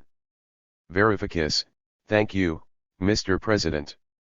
From your first supportive statement after our election you have been a breath of fresh air for our people, and for us. Obama, I know what it means to inherit a gigantic crisis upon winning office. I had to deal with it in 2009. Varoufakis, the greatest since 1929, we all recall. However, the main difference, Mr. President, is that you had a central bank backing you every step of the way. We have a central bank stabbing us in the back every step of the way, because we are trying to do things similar to what you did in 2009. Obama, I understand. But you must know that I was forced to do things that were very hard for me. Things that I did not want to do. Things that amounted to political poison. I had to go against my policy to save Wall Street. To collaborate with people that had created the problem. Varoufakis, we appreciate this well, Mr. President. Believe me, we too are ready to collaborate even with those who caused our crisis. To take the political cost of doing so. As long as the balance sheet is in the black, as long as the benefits outweigh the losses. I'm sure you know that the combination of unpayable debt and austerity have generated a humanitarian crisis. Obama, I know. Austerity sucks. But you must compromise in your dealing with the institutions so that an agreement can be locked in. Varoufakis, Mr. President, we are ready to compromise and compromise some more. But we are not ready to end up compromised. Obama smiled at that point and placed his right hand sympathetically on my left arm. His minders were trying to get his attention, indicating that he was late for his next meeting. He shook my hand and began to walk away. But then he changed his mind and turned back, to the poorly hidden annoyance of a bodyguard. Obama, we will help by keeping the pressure on the Europeans. But you must meet them halfway. Varoufakis, more than halfway, Mr. President. We have already walked 4/5 of the way towards them, but they are not budging at all. Obama, you have no other alternative but to keep trying. And we will help. Varoufakis, I hope that this applies to your treasury too. I must tell you that we are disappointed that Jack Lew is not towing the Obama line on this. In his official statements he blames the lack of progress on our side. Obama, laughing, you know how it is. Finance ministers are more conservative than their leaders. Varoufakis, almost laughing, not in our case, Mr. President. But still, we would appreciate it if your treasury was closer to your wavelength. Another warm handshake, another friendly smile, and he was gone. I too had to leave. Nearby, at the legendary Cosmos Club, around 15 Greek-American politicians had gathered to have dinner with me. It had been organized by Jamie Galbraith and Phil Angelides, former California State Treasurer and chair of the Financial Crisis Inquiry Commission charged by President Obama with investigating Wall Street's collapse in 2008.3. It took less than an hour to dispel the distortions of my policy objectives and practices the press had been feeding them and thus win them over. So enthusiastic were they by the end that, before we called it a night, they formed a 5-member committee to coordinate support for our government in Congress. 4. By the time I left it was already late, but the long day was nowhere near over. A call summoned me to the IMF offices for a brief discussion in order to pave the way for the following day's meetings. From there I walked alone to the hotel bar where I met Larry Summers for a drink and the long, illuminating conversation with which this book began. Improbable American Friends. Trade union officials and Greek-American politicians were always going to be supportive, but it took 2 Americans few would consider Greece's friends to restore my depleted energies. One of them was Lee Buchheit, a high-flying Washington bankruptcy lawyer, the other was David Lipton, number 2 at the IMF. I met both the following day, between countless other insubstantial meetings with far more celebrated folk. I visited Lee at his firm's offices, accompanied by Jamie Galbraith. I went incognito because Lee Buchheit is renowned as the fairy godmother of finance ministers seeking debt restructuring. If the press got word of our meeting, it would be portrayed as a unilateral move to renege on our debt. Even if this is what we should have done, the time had not come for such headlines. Jamie and I walked there and entered through a side entrance. Along the way I told Jamie what Mario Draghi had just told me over the course of an hour-long conversation. Mario had gone out of his way to convince me that he was not part of any conspiracy to overthrow the Syriza government, but that his hands were tied. I believed him. Despite his protestations of independence, no Western central banker is more affected by discrete political machinations than the ECB's president. The one fascinating thing I got out of Mario just now, I told Jamie, is his advice that I should seek an agreement with the IMF. He concurred on the importance of debt relief. Ergo, only an agreement and a close working relationship with the IMF would work for Greece. Lee Buchheit is an intensely clever, gentlemanly figure seemingly from a bygone era. Before talking about the present, he wanted to come clean about his past association with Greece's governments, which in his view had employed his skills in a manner that squandered a fantastic opportunity to liberate Greece from its debtor's prison. 5 He made no bones about it, He saw in our meeting a chance for redemption. As for the present, his assessment was bleak. They are determined to demolish you with threats that may well be empty. His advice was sharp and clear: we needed to signal to Angela Merkel that we were not going to be cowed into submission by the threat of Grexit. It was our only chance for a decent agreement within the euro. It was like hearing myself speak. Lee suggested 2 practical moves. First, within the next week, Alexis should preempt the threat of Grexit by relaying to Angela Merkel that the institutions were dragging their feet to an extent that an accident seemed increasingly unavoidable, and that, as responsible leaders, they needed to prepare for this. Alexis should then propose that Merkel dispatch to a Greek island 3 or 4 technicians whose competence and discretion she trusted. There they could work alongside our team of technicians on how to deal with the accident, quietly, professionally, and far away from publicity. They should report only to Merkel and Alexis. To prevent any leaks, but also for its symbolic value, Lee suggested that this message be conveyed by an envoy to Berlin and spoken aloud to the Chancellor without handing over anything on paper. We would soon find out whether Merkel was prepared to go along with Wolfgang's push for Grexit, or whether she would step in to offer us the minimum debt restructuring that we could not live without. Lee's second recommendation concerned the Central Bank of Greece and our gold deposits. Make sure that the property rights over Greece's gold do not belong to the Central Bank of Greece but are transferred to the Greek government. For if there is a clash with the ECB, Mario Draghi will try to seize your gold and all the assets of the Central Bank of Greece in lieu of the latter's liabilities within the European system of central banks. If you are forced to start a new currency, create a new central bank to do it and let the existing one fail, so that all of Frankfurt's claims upon it die with it. 6. My head spinning with Lee's advice, I headed for the U.S. Treasury to meet Jack Lew. For the reasons I had explained to President Obama, I took with me little expectation of any useful outcome to the discussion. Predictably enough, he pressurized me to submit to Berlin, making it clear that, even though my analysis was right, the United States considered Greece to be within Berlin's sphere of economic influence.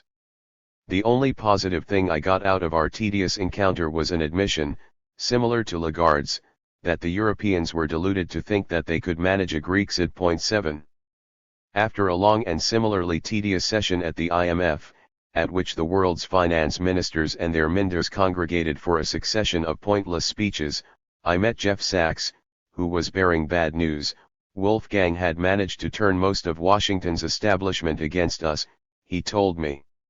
Jeff was particularly worried by the animosity that David Lipton harbored against us. You must see him tonight, he insisted. Jeff judged that only an alliance with Lipton, the IMF's link with the White House, could bring in Mario Draghi and ultimately persuade Angela Merkel to get off the fence on our side rather than Schaubles. I have arranged for you to see David tonight at his office. That night, accompanied by Elena Panarithi, who knew Lipton from her Washington days, I returned once more to the IMF to meet him. A stocky, prickly man, Lipton did not try to hide the hostility that Jeff had warned me about. It took an hour of extreme reasonableness on my part before Lipton began to mellow. He then mentioned his conversations with Jeff Sachs, telling me that he was his former student and so quite impressed by the kind words Jeff had for me.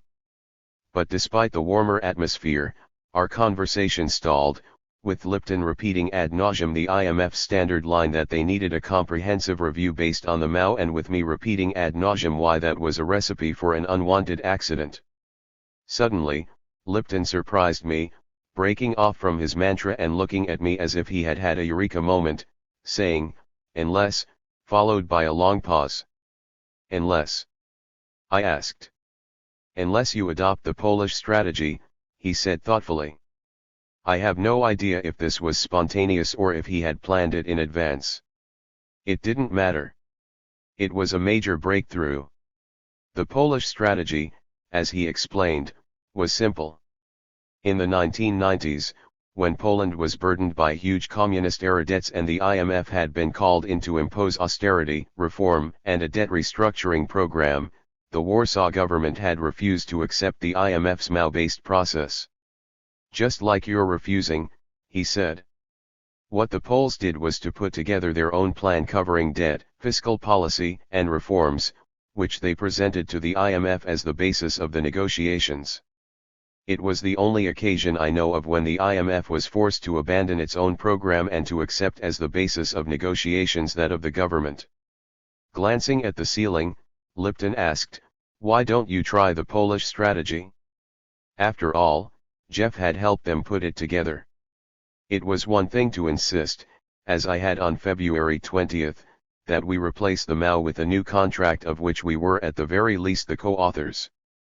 But to have America's man at the IMF, Christine Lagarde's second in command and Jeff's former student, tell me not only that we should write our own plan from scratch but that there was a precedent in Poland for this being adopted by the IMF was something altogether different.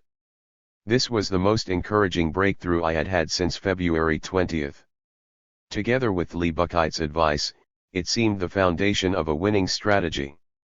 "This is the best advice I have had, David," I told him while shaking his hand on the way out. "Jeff is waiting at my hotel as we speak," I added. "We shall get down to work immediately." Smiling for the first time during our encounter, Lipton wished me luck. Back at my hotel bar, I met Jeff. We hugged and I told him what Lipton had suggested. Jeff was pleased and ready to stop everything he was doing to work with me on our own Polish strategy, but he warned me, "You must still be prepared for the clash. I am pleading with you to get your Prime Minister on board, to allow you to prepare for the bank closures that they will try out to intimidate you. Even if you manage to forge an alliance with Lipton and Draghi, Schäuble has the Eurogroup stitched up and is determined to drag you through negotiations with your banks closed." It was exactly what I had been thinking. To utilize David Lipton's advice we would have to combine it with Lee Buckheit's. We had to work on two fronts, compile our own comprehensive anti-Mao plan for Greece while convincing Alexis to send an envoy to Berlin with the message Lee had scripted for us. It was the only way. But was it one that my exhausted comrade at Maximo's would countenance? The Troika in Paris. The following day, April 16th, was spent entirely at the IMF in meetings. My experience of the morning's plenary session resembled that of a soldier, prolonged boredom punctuated by sudden moments of intense agitation. For much of the meeting I was sitting next to Benoît Couture, second in command at the ECB. While the interminable lectures dragged on, the two of us chatted like naughty school children. Always friendly, ever eager to present himself as our friend at the ECB, Benoît's apparent concern could not disguise the threat implicit in his words when, at one point in our conversation, he said, "We must prepare now for an accident." His advice was that I request the imposition of capital controls. "Are you referring to the accident the ECB has been working towards since December?" I asked sarcastically. He was unashamed. "If there is a bank run and if the ECB do not increase ELA liquidity then maybe we shall have to close the banks down while the negotiations continue." Just as I was telling him that it would be unreasonable to expect us to cooperate in blackmailing ourselves by asking for capital controls and that they were fundamentally at odds with the principles of monetary union, Michel Sapin, the French finance minister, approached to ask me if I had news from the Brussels group and our negotiations with the institutions. A brief chat ensued, after which Michel resumed his seat on the other side of the hall next to Wolfgang Schäuble. Benoît and I had resumed our whispered conversation when suddenly I heard shouting. Benoît looked concerned. "What happened?" I asked him. Concentrating as I had been on my discussion with Benoît, I had failed to notice the drama unfolding behind me. "Michel shouted at Wolfgang," he replied. "Why?"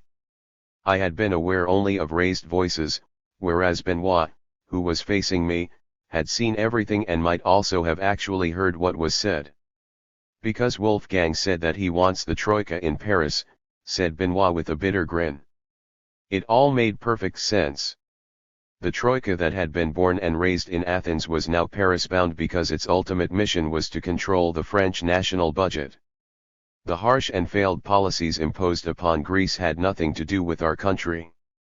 The threat to close down Greece's banks that Benoit had been relaying to me at the very moment Michel yelled at Wolfgang had nothing to do with our banks.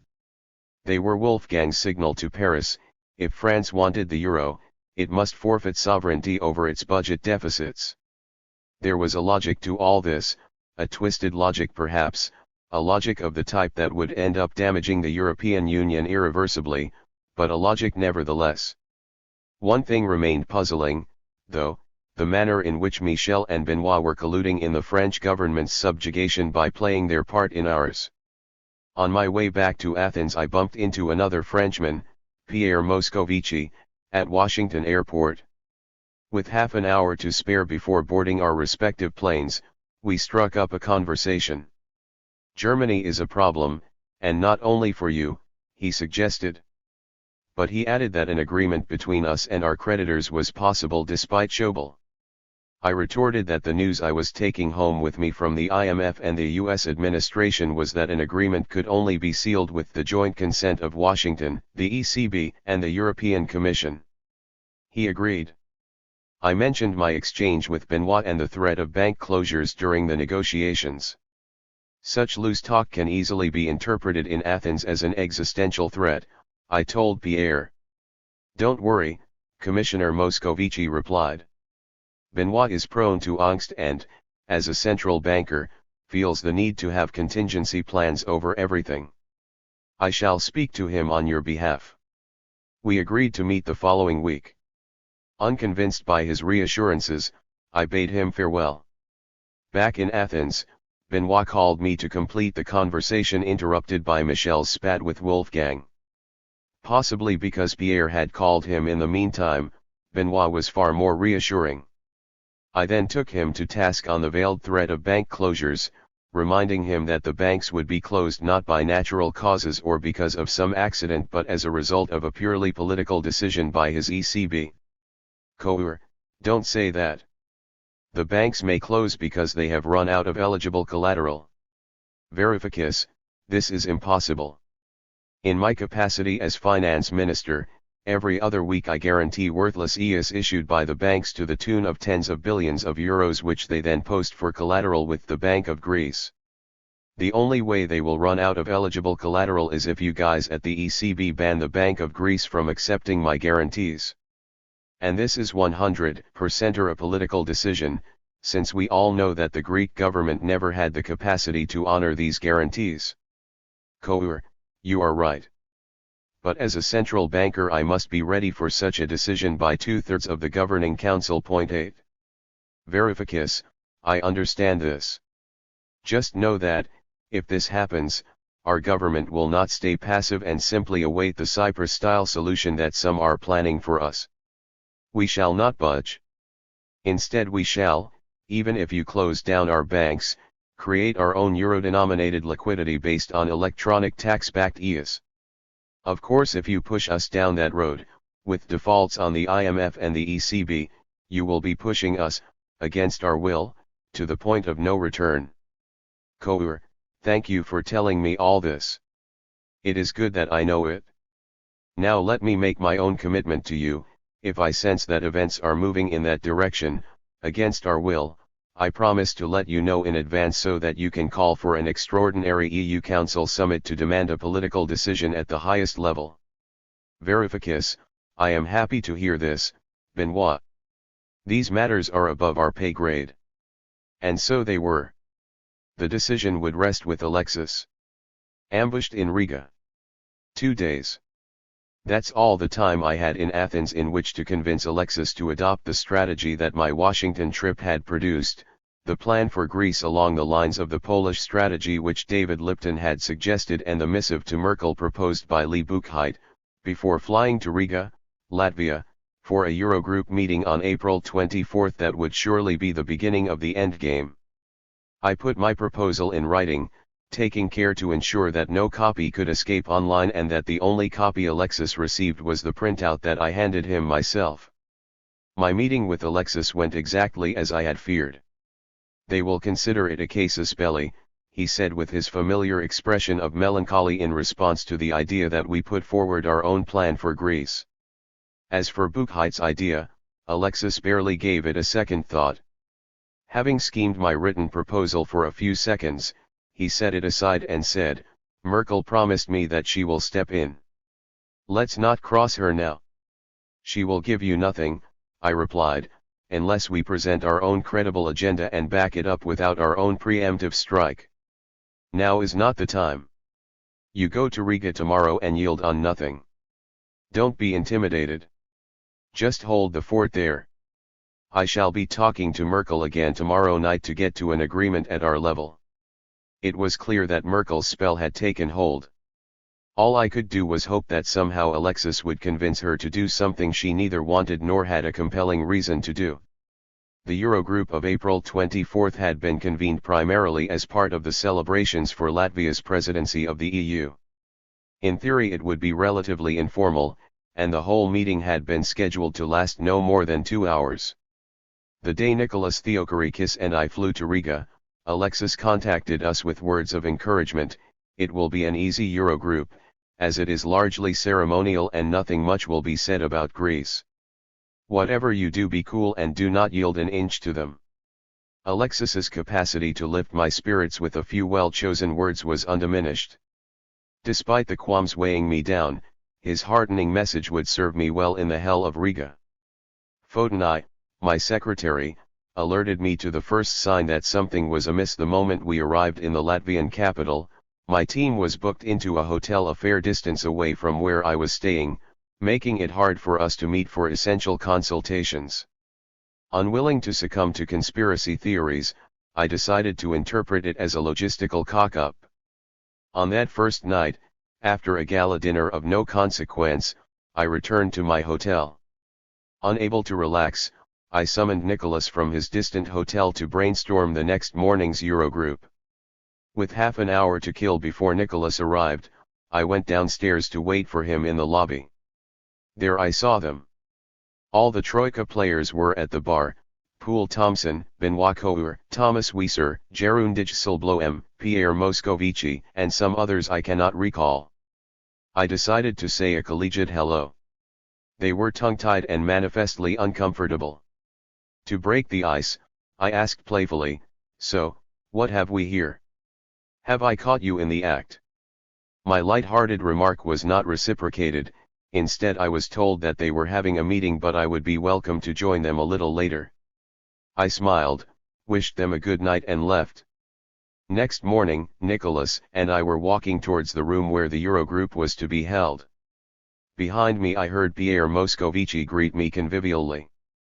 So we walked together and chatted. "I am proud we did this," he said, referring to the Brussels group. "It is only right that these negotiations take place in Brussels with ministers talking only to ministers and technocrats talking with technocrats." Some of the lost honor of the Commission had been recovered, I told him as we arrived. The room was eerily half empty. Where was everybody? Apart from Pierre, Nicholas, and me, only Jeroen Dijsselbloem, Thomas Wieser, and 4 or 5 other delegations were present. Wolfgang Schäuble, Mario Draghi, Poul Thompson, Michel Sapin and other key ministers were missing.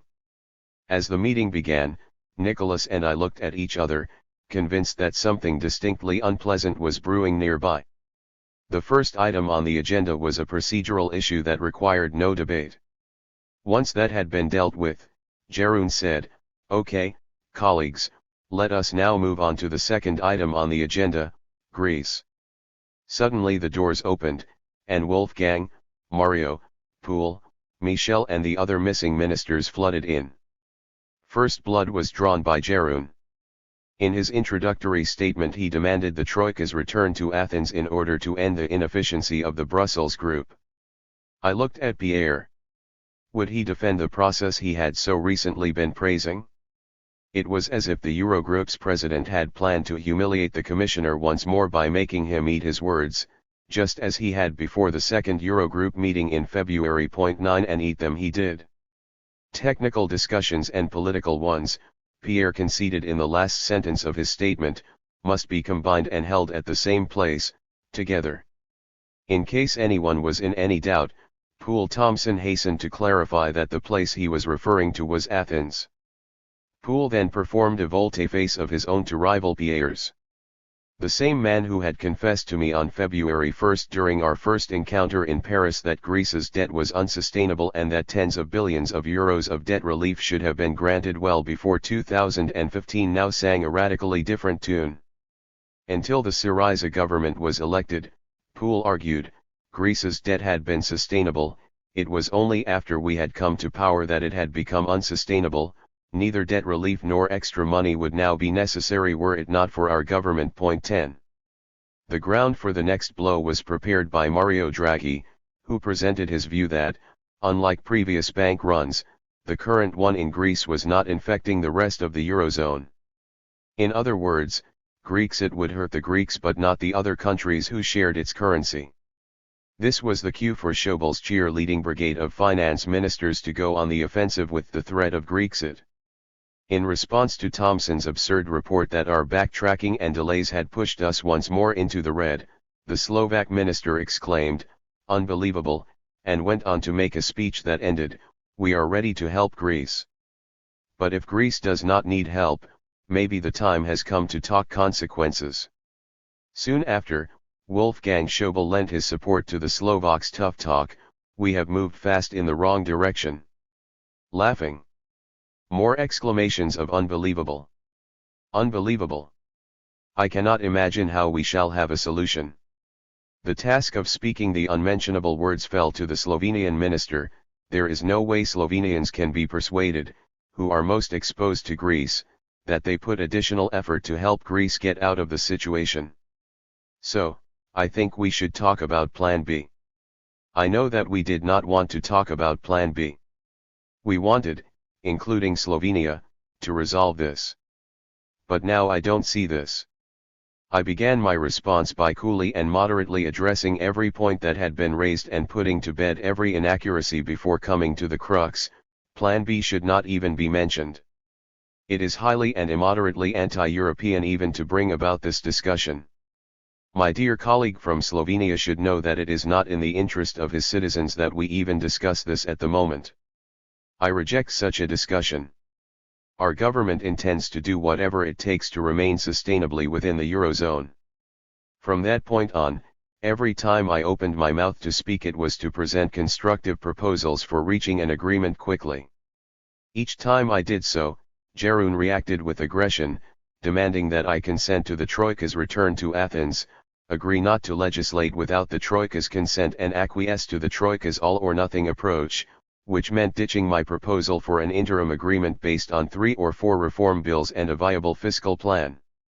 Faithful to Alexis's directive not to yield an inch, I stood my ground. Character assassination. The Troika's assault in Riga was accompanied by a well-prepared propaganda drive. During the tense Eurogroup meeting, the media had reported falsely that my fellow ministers had reproached me personally. According to a Bloomberg report, Euro area finance chief said Varoufakis' handling of the talks was irresponsible and accused him of being a time waster, a gambler and an amateur. A person familiar with the conversations said, asking not to be named because the discussions were private. 11 At the press conference that followed, Jeroen was asked explicitly whether I had been called these names. Instead of simply saying no, the Eurogroup president gave the fake news credence by not denying it and instead, smiling meaningfully, replied, "It was a very critical discussion and it showed a great sense of urgency around the room." That night, after my own press conference was over and my official business for the day was done, I was told that finance ministers were invited to an informal dinner in the nearby countryside, a 45-minute coach ride away. Exhausted and wishing to prepare my speech for the following morning's ECOFIN meeting, I decided to give it a miss. Instead, I arranged to have dinner with Nicholas Fotenai and another member of my team in downtown Riga so that we could take stock of the day's events and plan ahead. Walking by myself across town through the cold to meet them promised to revive me sufficiently for the long night's work that awaited me on my return. How invigorating it was! I walked for about half an hour, taking in the old buildings bathed in the orange rays of the street lights which pierced the freezing haze, breathing in the crisp air, feeling human again. Dinner with my colleagues at a German-themed beer and sausage restaurant was just as restorative as I had hoped it would be and reminded me what it was like to have a normal life. The next morning Reuters carried the following report. As the buses carrying European finance ministers left for a gala dinner in the Latvian capital on Friday night, one of the party hung back at the hotel and then wandered off alone into the dusk. Greece's Yannis Varoufakis had other dinner plans, he said, after a bruising first day of meetings in Riga that underlined his isolation as he tries to avert national bankruptcy. While other ministers were feted by their entourages with food and warm clothing during the meeting in Riga, Varoufakis was seen alone at almost every turn, eschewing aides or any security detail. He is completely isolated, a senior Eurozone official told Reuters on condition of anonymity. He didn't even come to the dinner to represent his country. 12. Gambler, amateur, time waster and now alone at almost every turn, isolated, disrespectful of other ministers and unwilling to represent his country. It was almost precisely as that friendly official at the U.S. Treasury had warned me, that I would face a character assassination campaign within a week. He was out by only one day. Of course it was the worst kept secret in Brussels and beyond that I was to be targeted in this way.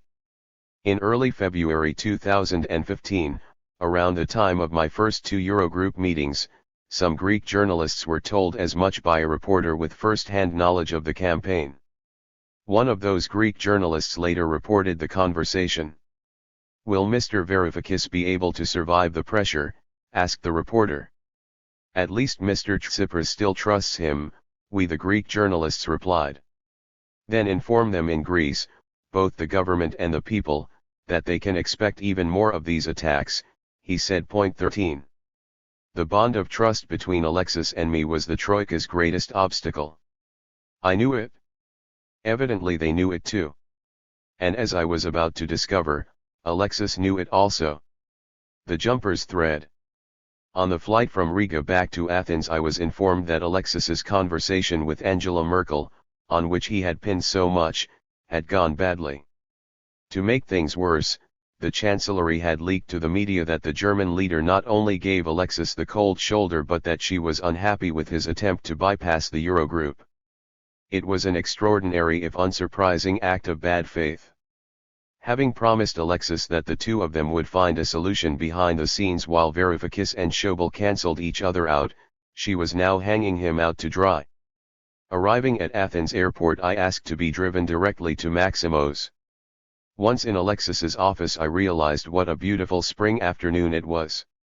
Attica's gentle sunlight streamed through the large bay window. Alexis and I hugged and sat down in two armchairs by the bay window, away from his desk and from the conference table where the War Cabinet met, directly in the sunlight.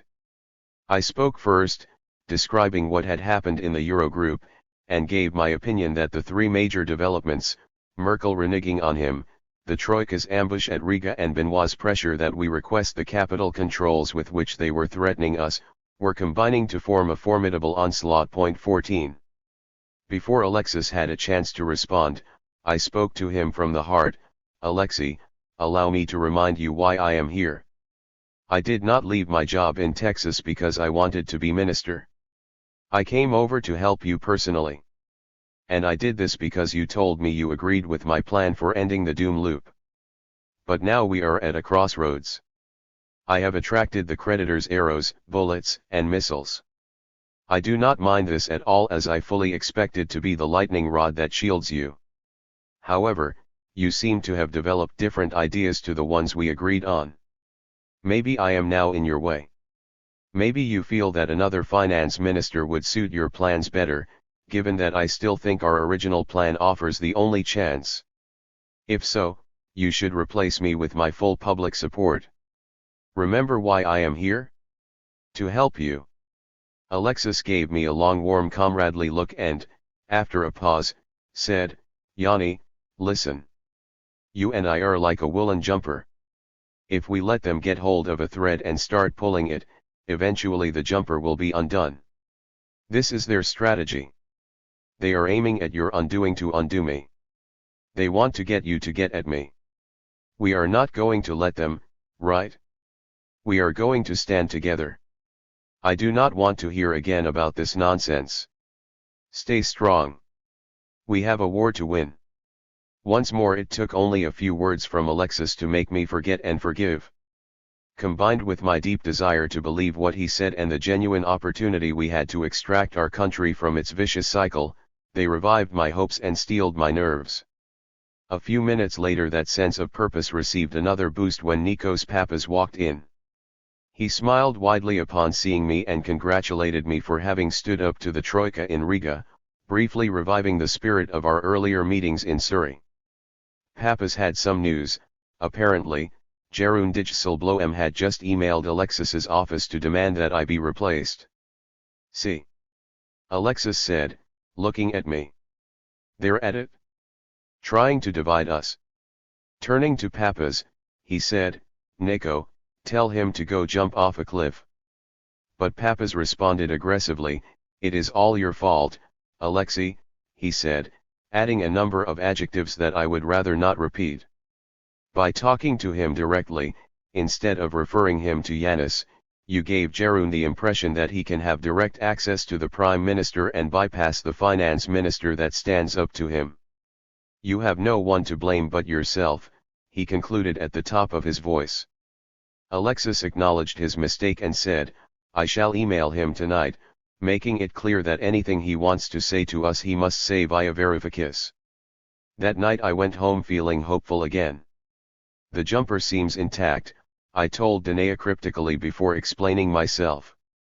The following day, after a meeting of the War Cabinet, I asked Alexis whether he had sent the email to Jeroen. No, I decided not to, Yanni, he said.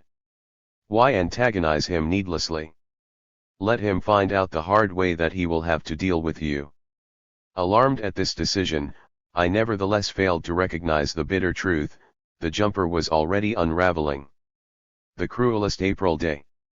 April is the cruelest month, wrote T.S. Eliot in The Opening of the Wasteland. In the April of 2015, Monday 27 was its cruelest day. Our war cabinet lasted 6 hours and 15 minutes. It began with Alexis announcing his decision to give the Troika something as an expression of goodwill. That something was the head of my deputy, Nicholas Theocharichis, the man who, on the orders of our Prime Minister, had put the phone down on Thomas Wieser and the Eurogroup working group. Alexis sounded almost reasonable when he explained his decision. I talked to Dijsselbloem twice. He demanded Varoufakis's head. He also wanted Chouliarakis to represent us at the Eurogroup working group. I can't let him choose for us, but at the same time we cannot say no to everything. So I decided to burn Theocharichis and restore Chouliarakis. Spiros Sagias, the cabinet secretary, was first to respond. He spoke of a faulty negotiation, that we had been pursuing the wrong process, of the need to wrap up a deal quickly. It was a drawn-out speech delivered with low intensity, in which I was not mentioned by name but which laid the blame clearly at my door. George Stathakis, the economy minister and a long-standing academic colleague of mine, went further, the duo Varoufakis, Theocharichis, I love them both as brothers, but they cannot bring home an agreement. Chouliarakis can. If by agreement he meant capitulation to Wieser and Dijsselbloem's demands, then Stathakis was perfectly correct. Chouliarakis was the right man to sign a surrender document. I intervened to say so. My brief statement was greeted with an awkward silence. Then Euclid took the floor. Surely he would oppose the developing coup? He didn't. Instead, without mentioning either Chouliarakis or me, he pronounced Theocharichis a fine scholar, thinker, and comrade but not someone with the organizational skills necessary for such complex negotiations. By implication, he was endorsing Chouliarakis' return. I never felt the slightest animosity towards Stathakis. His views had been clear from the beginning, we should accept whatever the Troika presented us with. It was those of my comrades who had pledged never to surrender who disappointed me bitterly. Euclid's position saddened me immensely. He knew who Chouliarakis was and what he had done. He had talked to me about him in language more scathing than I would ever have used. Why was Euclid now tearing strips off our friend Theochorikis in support of Alexis's horrendous proposition? Why did he not at least stay silent like Papas, who had swallowed his bravado of 2 days before, or even Dragazakis, who was no doubt happy at the decision but felt no need to say a single word? The answer arrived minutes later when Alexis announced that Euclid would coordinate the negotiations of the Brussels group with the technical process in Athens and my struggles at the Eurogroup. During the remainder of that long meeting I kept uncharacteristically silent while the rest plotted a course of complete alignment with the Mao process, in stark contrast to the plan that I had brought back from Washington. The reason for my silence was that in my head I was scripting a new resignation letter. The end of the road had arrived. There was no place for me in a cabinet that had wittingly or unwittingly surrendered. Like blood to a shark. Later that day I visited Alexis at his parliamentary office with my resignation letter in my pocket. I had not spoken to a single person about it, not even to Danae. I wanted to give Alexis one more chance to reconsider, and I would not be satisfied this time with rousing words that masked the unpleasant truth. Thankfully, there were none. When I arrived, Alexis welcomed me in but asked me to wait for a minute while he went to the bathroom. As I was sitting down on the couch to await his return, I caught sight of a few A4 pages on the adjacent coffee table. I picked them up. When Alexis emerged, my expression no doubt conveyed my indignation at what I had read. With the pages in my hand, I asked, "Am I right in presuming that you didn't run these concessions by me because you knew I would veto them?" "Yes," he confessed with a guilty smile. "Do you understand what these numbers are, Alexei? Do you realize what you have done by conceding them? Don't you get it that you have just accepted huge new austerity?" The main number I had in mind, which had snagged my attention like a rusty nail, was 3.5. The pages were a letter signed by the Greek Prime Minister and addressed to the Troika, committing to a budget with a primary surplus target of 3.5% of national income. Unbelievably, the same number appeared next to the years 2018, 2019, all the way to 2028.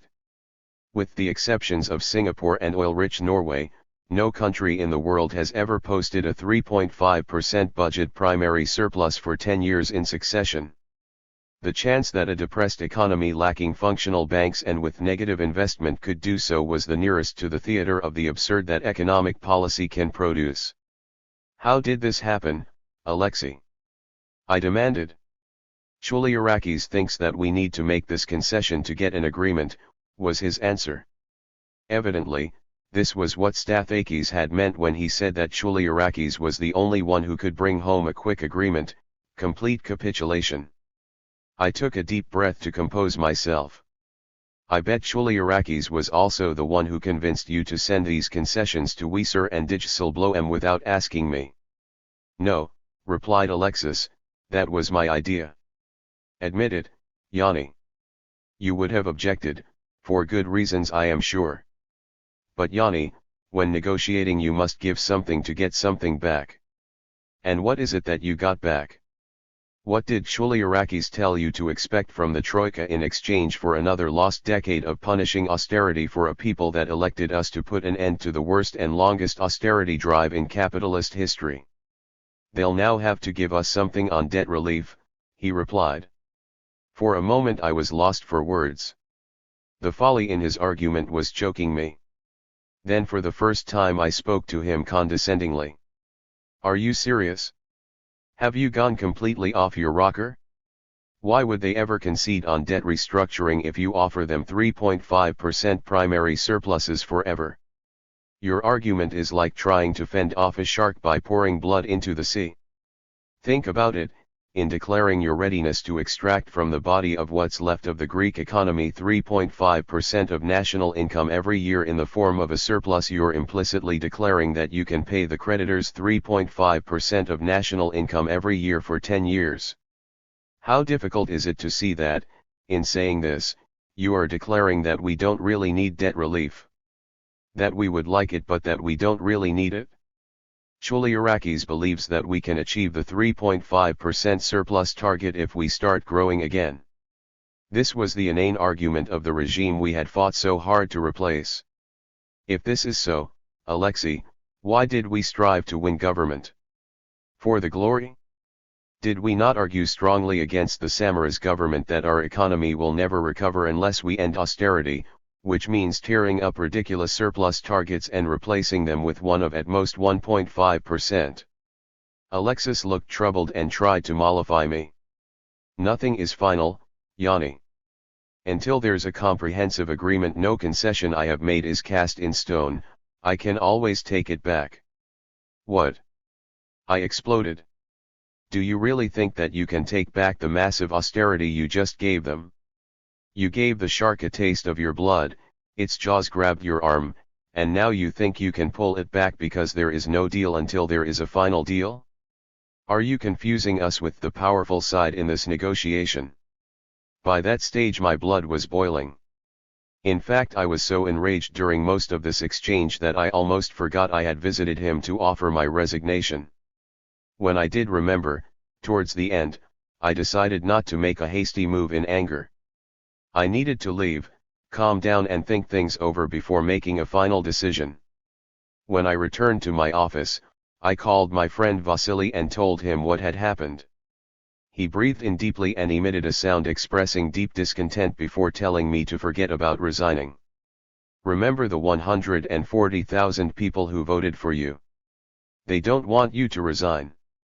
They want to see you stay in the mix and give those bastards hell. Back at home, without knowing what Vasily had said to me, Danea made the same point. Think of the 140,000 people who put their trust in you, she said. I then spent a heart-wrenching hour on the phone explaining to Nicholas Theodorakis that the Prime Minister had burned him in favor of Varoufakis. I faced a merciless dilemma. The Financial Times, as Nicholas informed me, was already reporting that I had been replaced as chief negotiator by Euclid, even though in reality the negotiations were clearly being handled by George Varoufakis. The War Cabinet, meanwhile, had been turned, with a large majority now favoring wholesale capitulation and seeing me as the main impediment. Dignity demanded that I resign. But that night, once I had calmed down and thought things through, I realized that it was not just duty that obliged me to stay on. Beneath Alexis's political, economic, and moral error in surrendering to austerity lay another, larger error, his belief that the Troika would give him a speedy agreement and a third bailout in return. Undoubtedly, Merkel and Wieser had encouraged Alexis and Varoufakis to believe this. But setting aside the fact that we had no mandate from our voters for such an agreement, there were two reasons why not even this was on the cards. First, the creditors would surely want to make an example of Alexis, who had spent years in opposition, and some months in government, lambasting them, as a deterrent to any other politician in Spain, Italy, Portugal, or indeed France who might be tempted to confront them. For this they would need not just his capitulation but his very public humiliation too. Second, the Troika had been denying for years that either a third bailout loan or significant debt relief were necessary. The only way they could explain a third bailout loan now was by claiming, as Poul Thomson had done during the Riga Eurogroup, that the Greek debt had in fact been sustainable until Syriza won government, and to prove their charge it would be necessary to close down Greece's banks, cause massive new losses and bankruptcies, and then blame the costs on Alexis's government. Just before dawn I arrived at the conclusion that the more concessions Alexis made, the more they would ask for, that there would be no agreement until after the banks had been shut down, and that then he would be forced into an agreement so degrading that the Eurogroup could hold it up to the cameras and say to all Europeans, "This is what you get if you cross us." This realization invited the question of how Alexis would react. He was only 42 years old, I thought to myself. Surely he could not contemplate hiding for decades after acquiescing in such disgrace? When he finally saw what the Troika and Angela Merkel were demanding, his ignominy and the crushing of our people, there must be a strong chance that he would refuse. And as long as there was a significant chance of that I had a duty to be there, ready to assist by putting forward our plan for Greece and activating the payments system that would allow us to continue to function until Merkel made her mind up, side with Wolfgang Schäuble in kickstarting the Eurozone's disintegration beginning with Grexit, or accept our plan as the basis for an agreement. So I decided to stay on. I would dedicate myself to keeping our deterrent alive for the moment Alexis might need it and to finishing our plan for Greece together with Jeff Sachs and Nicholas Theodorakis, whom I also dissuaded that night from resigning, and aided by supporters including Norman Lamont, Larry Summers, Thomas Meyer as well as my immediate team. It was a hard, thankless path. I had known all along that the Troika saw me as its primary obstacle, but now I knew that our own war cabinet felt the same. The single thread of hope that kept me going was that Alexis would, at the moment of his impending humiliation, come to me and finally say, "Let's do it." Tapped. Friends chastise me for my forbearance. They think I was naive to maintain faith, despite all the evidence, that Alexis might bounce back. Hopefully, the following 2 episodes will help convey something of the pressure we labored under and the scale of what we faced. When I arrived home from Maximo's that evening, Danae bombarded me with questions, videoing my replies with her phone. As she was doing so, my mobile rang. It was Jeff Sachs. Reluctant to convey my desperation over an unsecured line, I chose to share with him the only good news of the day. Almost a month too late we were at last ready to default to the IMF. While Sagias, Dragazakis and Chuliarakis had objected, Alexis, Papas and Euclid had sided with me on this. The coffers were bare. If the IMF wanted its money, it was time for the rest of the Troika to release some liquidity. The die has been cast, I told Jeff. I think Alexis means it this time. The next payment to the IMF will not be made. Jeff was ecstatic. It was about time, he remarked before offering advice on how to handle the fallout of a default. Half an hour later my phone rang again. It was Jeff, laughing uncontrollably. "You will not believe this, Yannis," he said. 5 minutes after we hung up, I received a call from the U.S. National Security Council. They asked me if I thought you meant what you'd said. I told them that you did mean it and that, if they want to avert a default to the IMF, they'd better knock some sense into the Europeans. I had fully expected my phone to be tapped, but 2 things made Jeff's news remarkable. First, the eavesdroppers not only had the capacity to recognize that what I had said was of real significance, but they must also have had an open line to the NSC. Second, they had no compunction whatsoever about revealing they were tapping my phone. It was around 3 in the morning, but I called Alexis to inform him. Despite the collapse of our united front, despite our shattered bond, such moments reminded me that we were, ultimately, fighting a common enemy. Danae's feed.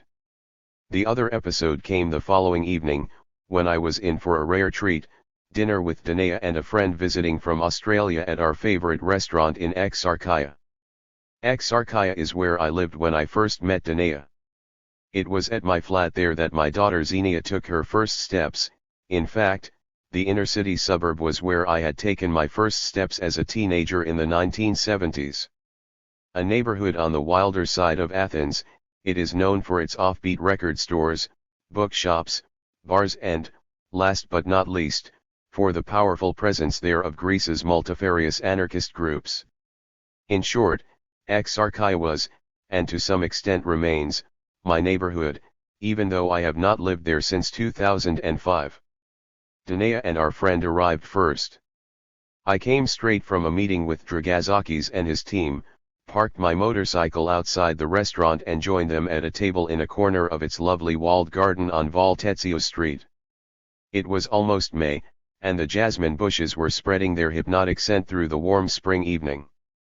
After an emotionally draining day, it was a much-needed tonic to sit in that garden, sipping wine and relaxing with close companions. I heard them before I saw them. An hour or so later, as we were about to order dessert, 3 hooded men entered the garden shouting abuse.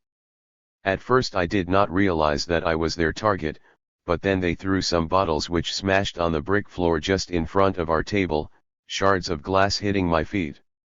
Telling the other patrons to leave, the attackers approached our table, wielding broken beer bottles and continuing to shout abuse. I sprang up and walked towards them in order to screen my companions from the men, but I had not factored in Danae's determination and speed. Danae jumped between the attackers and me, hugging me, her back towards them, her hands covering the top of my head. She literally turned herself into a human shield. I tried to push her away towards safety, but her hold was so strong I realized that I would not be able to get her off without hurting her. Meanwhile, with the side of her head pressed firmly into my face to shield it, she yelled at them, "You'll have to get through me first." The hooded men tried to get at me with the jagged bottles, but Danae's embrace was too powerful and her body covered me so fully that they couldn't without hitting her. Frustrated, they dropped the bottles and landed a few blows with their hands and fists on us both. As Danae received more of the blows than I did, they relented, no doubt reluctant to hit a woman, and left the way they had come, bellowing curses and threats. Stunned, we sat down at our table again, our Australian friend shaking. However, the night was still young. Our attackers must have called for reinforcements, for within half an hour more than 60 of them were lined up outside the restaurant, which was now empty except for us, the patrons of one other table who seemed unperturbed, and the staff, who were concerned and apologetic. I insisted that they not call the police. Were they to arrive in large numbers, there would most definitely be bloodshed. In fact, it was just as well perhaps that I did not have a police escort with me already. 15. "What will you do?" asked our friend. The restaurant owner offered to put us up for the night in the restaurant. "I shall just walk out and engage them in dialogue. If they want to hit me, then they will hit me." Our friend thought I was crazy.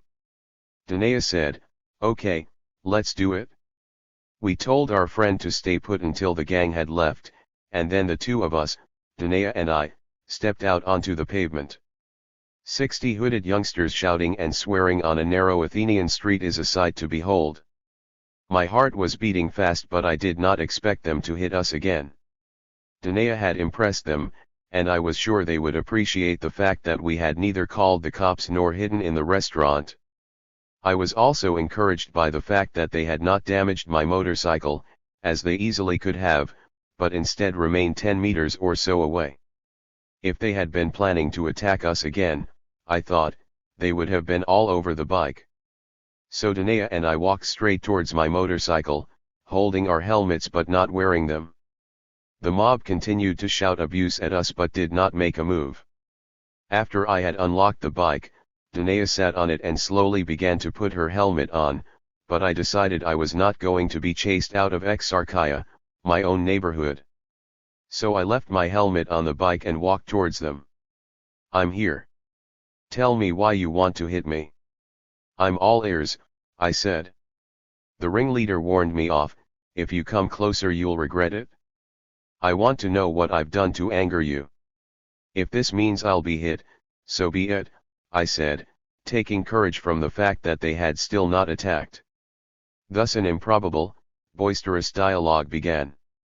At first they were reluctant to explain their anger but simply continued swearing and threatening. Eventually, after a lot of prompting, they accused the police in Exarchia of being in cahoots with heroin dealers. I told them that I would not be surprised if that were the case. "But why so much anger at me?" I asked. "Don't be stupid," one told me. It was not me, personally, they were angry with, but state terror and its representatives. You are one of them. A minister. Fuck off out of here. Exarchia is our liberated zone. Go anywhere else you like. Just not here. Leave us in peace. Fresh from my clash with Alexis and the War Cabinet and all too aware that Greece and Europe's deep establishment were trying to pulverize me, I decided to let them into a secret. "I see your point," I said. "I can accept that you hate me because I represent state power. But know this, the same establishment that you loathe, loathes me. I am a thorn in their backside and, believe me, they are about to discard me. To vomit me out. Just so that you know. Miraculously their anger dissipated. A pause ensued, after which their leader spoke for the first time in a calm, almost friendly, voice, "Enough now. Get on your motorcycle and go home." I made my way back towards the motorcycle and to Danae, but before putting on my helmet and getting on the bike, I turned round and said, "I was roaming around Exarchia decades before you were born. Are you now telling me that I cannot come back here? Are you banning me from my neighborhood?" He thought about it for a couple of seconds before responding, "You're welcome to return when you're no longer a minister." "See you soon then," I replied. As we set off on the motorcycle, I looked in my mirrors. The 60 or so suddenly looked more like guards ensuring our safe departure than attackers. When we arrived home and I was putting the motorcycle on its stand, Danae hugged me. I hugged her back, both of us trembling a little. The next morning a journalist who was usually critical of me wrote, "Last night, the anarcho-fascist hoodlums of Exarchia were dealt their greatest defeat in 30 years by a woman, Danae Stratou. But now a more sinister kind of violence was coming our way." Part 3. Endgame. 15. Countdown to perdition. After that night in Exarchia, it took 66 days for the endgame to unfold. A political cartoon by the artist Yannis Ioannou sums them up vividly. In it Greece appears on her knees, her arms bound behind her back, struggling to escape. A menacing figure representing the EU, wielding an executioner's axe, castigates her for refusing to stay still and place her head obediently on the block. Will you at last show a modicum of responsibility? My own experience of those days is better encapsulated by a different cultural reference, Samuel Beckett's play Endgame, which might also serve as the leitmotif of Europe's establishment since the financial calamity of 2008 left it bereft of ideas as to how to sustain our societies yet unable to relinquish its grip on them, depicts a blind authoritarian barking orders at his servant, Clove, whom he took in as a child, in a grinding repetition of pointless behavior, moving ever closer to an end that is both inevitable but elusive, simultaneously cursed and desired. For throughout May and June I was under no illusion that the game that Alexis and the War Cabinet had chosen to play was already lost. We were merely going through the motions leading to an inescapable checkmate.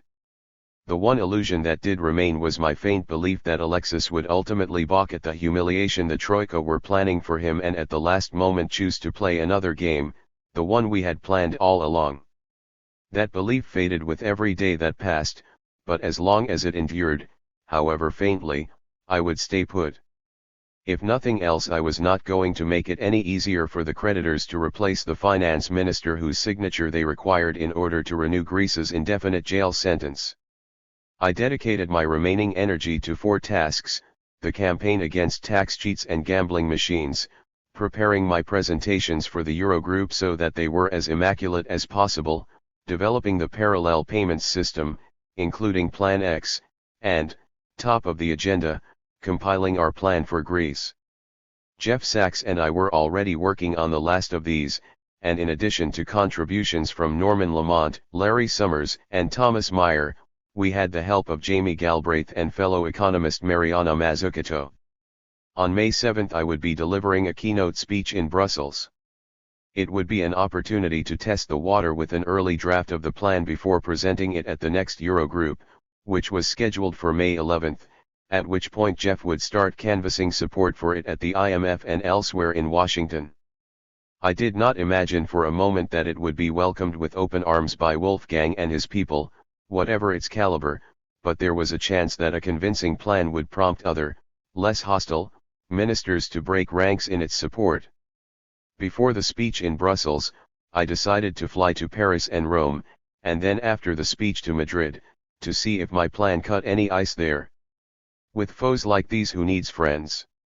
Having little to lose and knowing that the current impasse worried the French, Italians and Spanish too, I resolved to be frank and ask them directly to respond to a bold suggestion.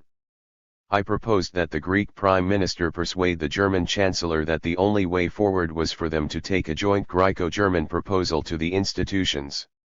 This would comprise, first, a package of reforms to be passed through Greece's parliament by the end of May, including a revised fiscal plan, a simplification of VAT, major reorganization of the tax administration, severe limitations on early retirement, etc., which would become the new common conditionalities for completion of Greece's current program, and, second, a long-term Greek recovery contract between the EU and Greece, our plan for Greece, which would itself comprise the debt swaps I had been proposing, a major investment initiative, a public bad bank to deal with the bank's non-performing loans, many much-needed reforms in public administration and product markets, and a program for combating the humanitarian crisis. 1. I argued that approaching Merkel with this plan was our only chance. It was a moderate proposal, containing everything that Greece needed immediately and in the longer run while maximizing the creditors' chances of getting their money back, but above all this strategy would allow the Chancellor to present it as her own idea. If she refused it, I argued, then no sustainable solution was possible. In that case, I said, let the chips fall where they may. In Paris, on May 5, I met Michel Sapin and Pierre Moscovici. They talked at cross purposes, offering the usual empty promises of support and no ideas of their own, and when it came to the strategic question, of whether to approach Merkel in this way, they were neither in favor nor against. But there was another French politician I met that day who truly engaged with the plan, who told me it was a good one and who encouraged me to proceed with it, Emmanuel Macron. In Rome, on May 6, Pier Carlo Padoan had a major surprise in store for me. In the Eurogroup he was reliably conformist with one eye firmly trained on Wolfgang for his approval. In his own office, however, he revealed what I supposed were his true colors. You must most certainly go ahead with this, he told me. There is no time to waste. Your Prime Minister must call Merkel now, or at most by tomorrow, and press her on this. Do not wait until Monday, May 11, the day of the Eurogroup. By then, if there is no action by Angela, Wolfgang will have the upper hand. I was astounded. But that was not all. To strengthen our argument that there should not be two sets of conditions for us to adhere to, which would have meant being unable to embark on our new agreement until we had satisfied the conditions of the current program, but common conditionalities that covered them both, Pier Carlo advised us to make the case that the previous two Troika programs, those rejected by the Greek people when they elected us, were based on the logic of the IMF, whereas any new arrangement should depart from the IMF's logic and come closer to the developmental logic of the World Bank. Pier Carlo's only piece of criticism was that it was a mistake to refer to a humanitarian crisis. They don't like being criticized for having caused such a thing, he told me. He suggested using the term anti-poverty campaign instead, advice that I adopted instantly. As I left his office for Fiumicino Airport, I was both pleased and aghast, pleased that there was intellectual life and honesty in at least one of Europe's seats of power, aghast that Europe had conspired to ensure that neither ever showed its face in our common institutions, especially in the Eurogroup. Having delivered my speech in Brussels on May 7, I arrived in Madrid on May 8 to be received by my next-door neighbor at the Eurogroup table, Luis de Guindos. As the finance minister of a conservative Spanish government that was the sworn enemy of Syriza's sister party in Spain, Podemos, Luis had never missed an opportunity in the Eurogroup to side with Wolfgang against me, but I had already gathered that this might well be due to tactical expediency rather than out of conviction. That day in his office he confirmed my suspicion. Over a simple but fabulous dish of paella, with a glass of excellent red wine to complement it, a disarmingly friendly conversation ensued. Not only was Luis quick to endorse my idea for breaking the deadlock, but when I told him of Pier Carlo's similar reaction he shook his head appreciatively and said, "You, the Italians and we must band together." Intrigued, I encouraged him to come clean. "Are you telling me, Luis, that you are no longer interested in overthrowing our government?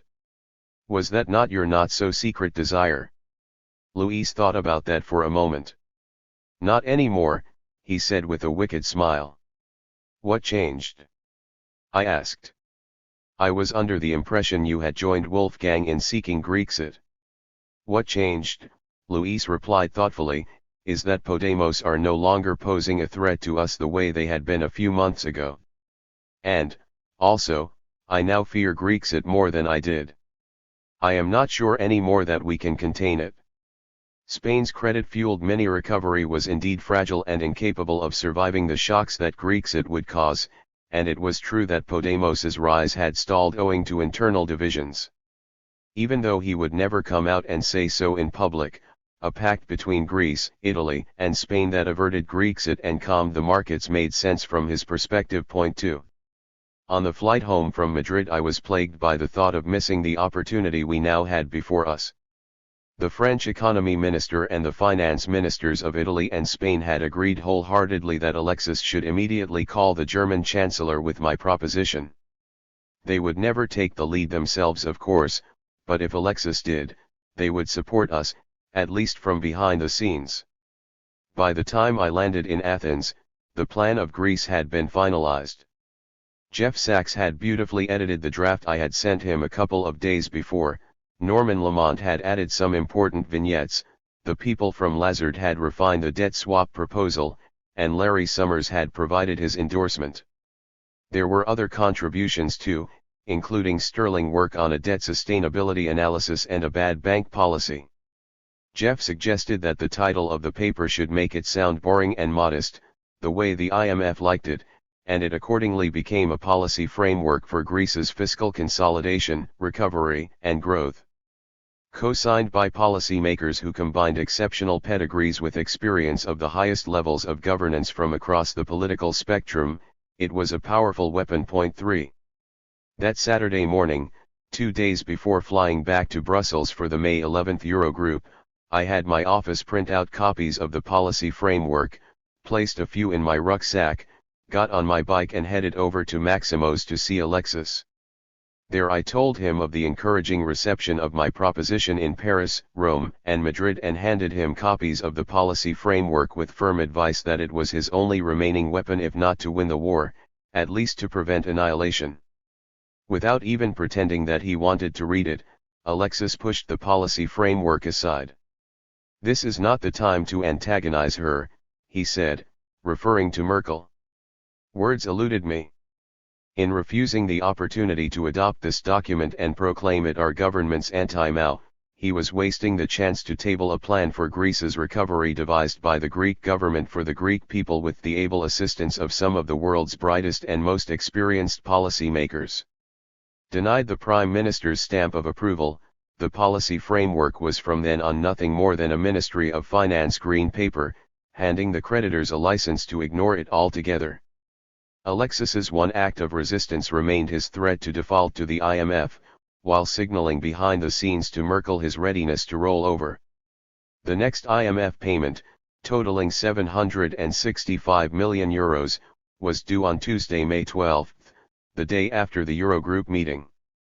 But on Sunday, May 10, just before another war cabinet gathering, Yannis Sterneras, governor of the Greek Central Bank, called to relate that €650 million had miraculously been discovered idling around in some forgotten account that happened to be stuffed with funds that we were allowed to use to repay the IMF. There was no way we could justify defaulting over the remaining €115 million. Bastards. They have resorted to paying themselves to stop our default, was how Alexis put it. The fact that they're paying themselves rather than announcing a default by Greece should give you strength and courage, Alexei, I told him. It shows the kind of power you have.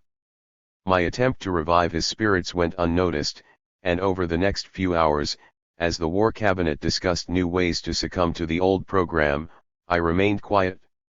Only towards the end of the meeting did I ask, "Tomorrow I have to fly to Brussels to attend another Eurogroup. What are my instructions?" The answer I received was to fend off Wolfgang and his troops in the hope that Merkel would come to our rescue. Wolfgang's move. Keeping my friends close but my enemies even closer, I arranged to visit Wolfgang, along with Varoufakis and Varoufakis, at the German delegation's Brussels office an hour before the Eurogroup began. 4 He received us with his 2 deputies by his side. Setting aside the usual preliminaries, he got straight to the point. "Look," he said, "it's a mistake to believe anything the Commission tell you. What can they offer you? They talk and talk and talk, but it is all just talk. Pay no attention to them." On past experience he was right. What I had not expected, and what I now discovered, was that his advice to ignore the European Commission applied equally to his own Chancellor. "I know that your Prime Minister talks to her all the time," he said. Growing visibly agitated, he asked, "Why is he talking to her all the time? What for? What does he expect from her? There is nothing she can give him." Perhaps realizing that he had exceeded the limits of propriety, he took a step back. "I was very pleased to have heard your Prime Minister mention the possibility of a referendum because that would be fantastic. But you must be very careful. You must make it very clear, very, very clear, to the Greek people what their choice is. Opinion polls say that they want the euro. You must tell them that if they want the euro they must have the MAO. If they don't want the MAO then that's fine, move on. Just move on." I retorted that membership of the Eurozone could hardly be made conditional on consenting to failed policies that made one's country unsustainable within that same Eurozone. He dismissed my argument immediately.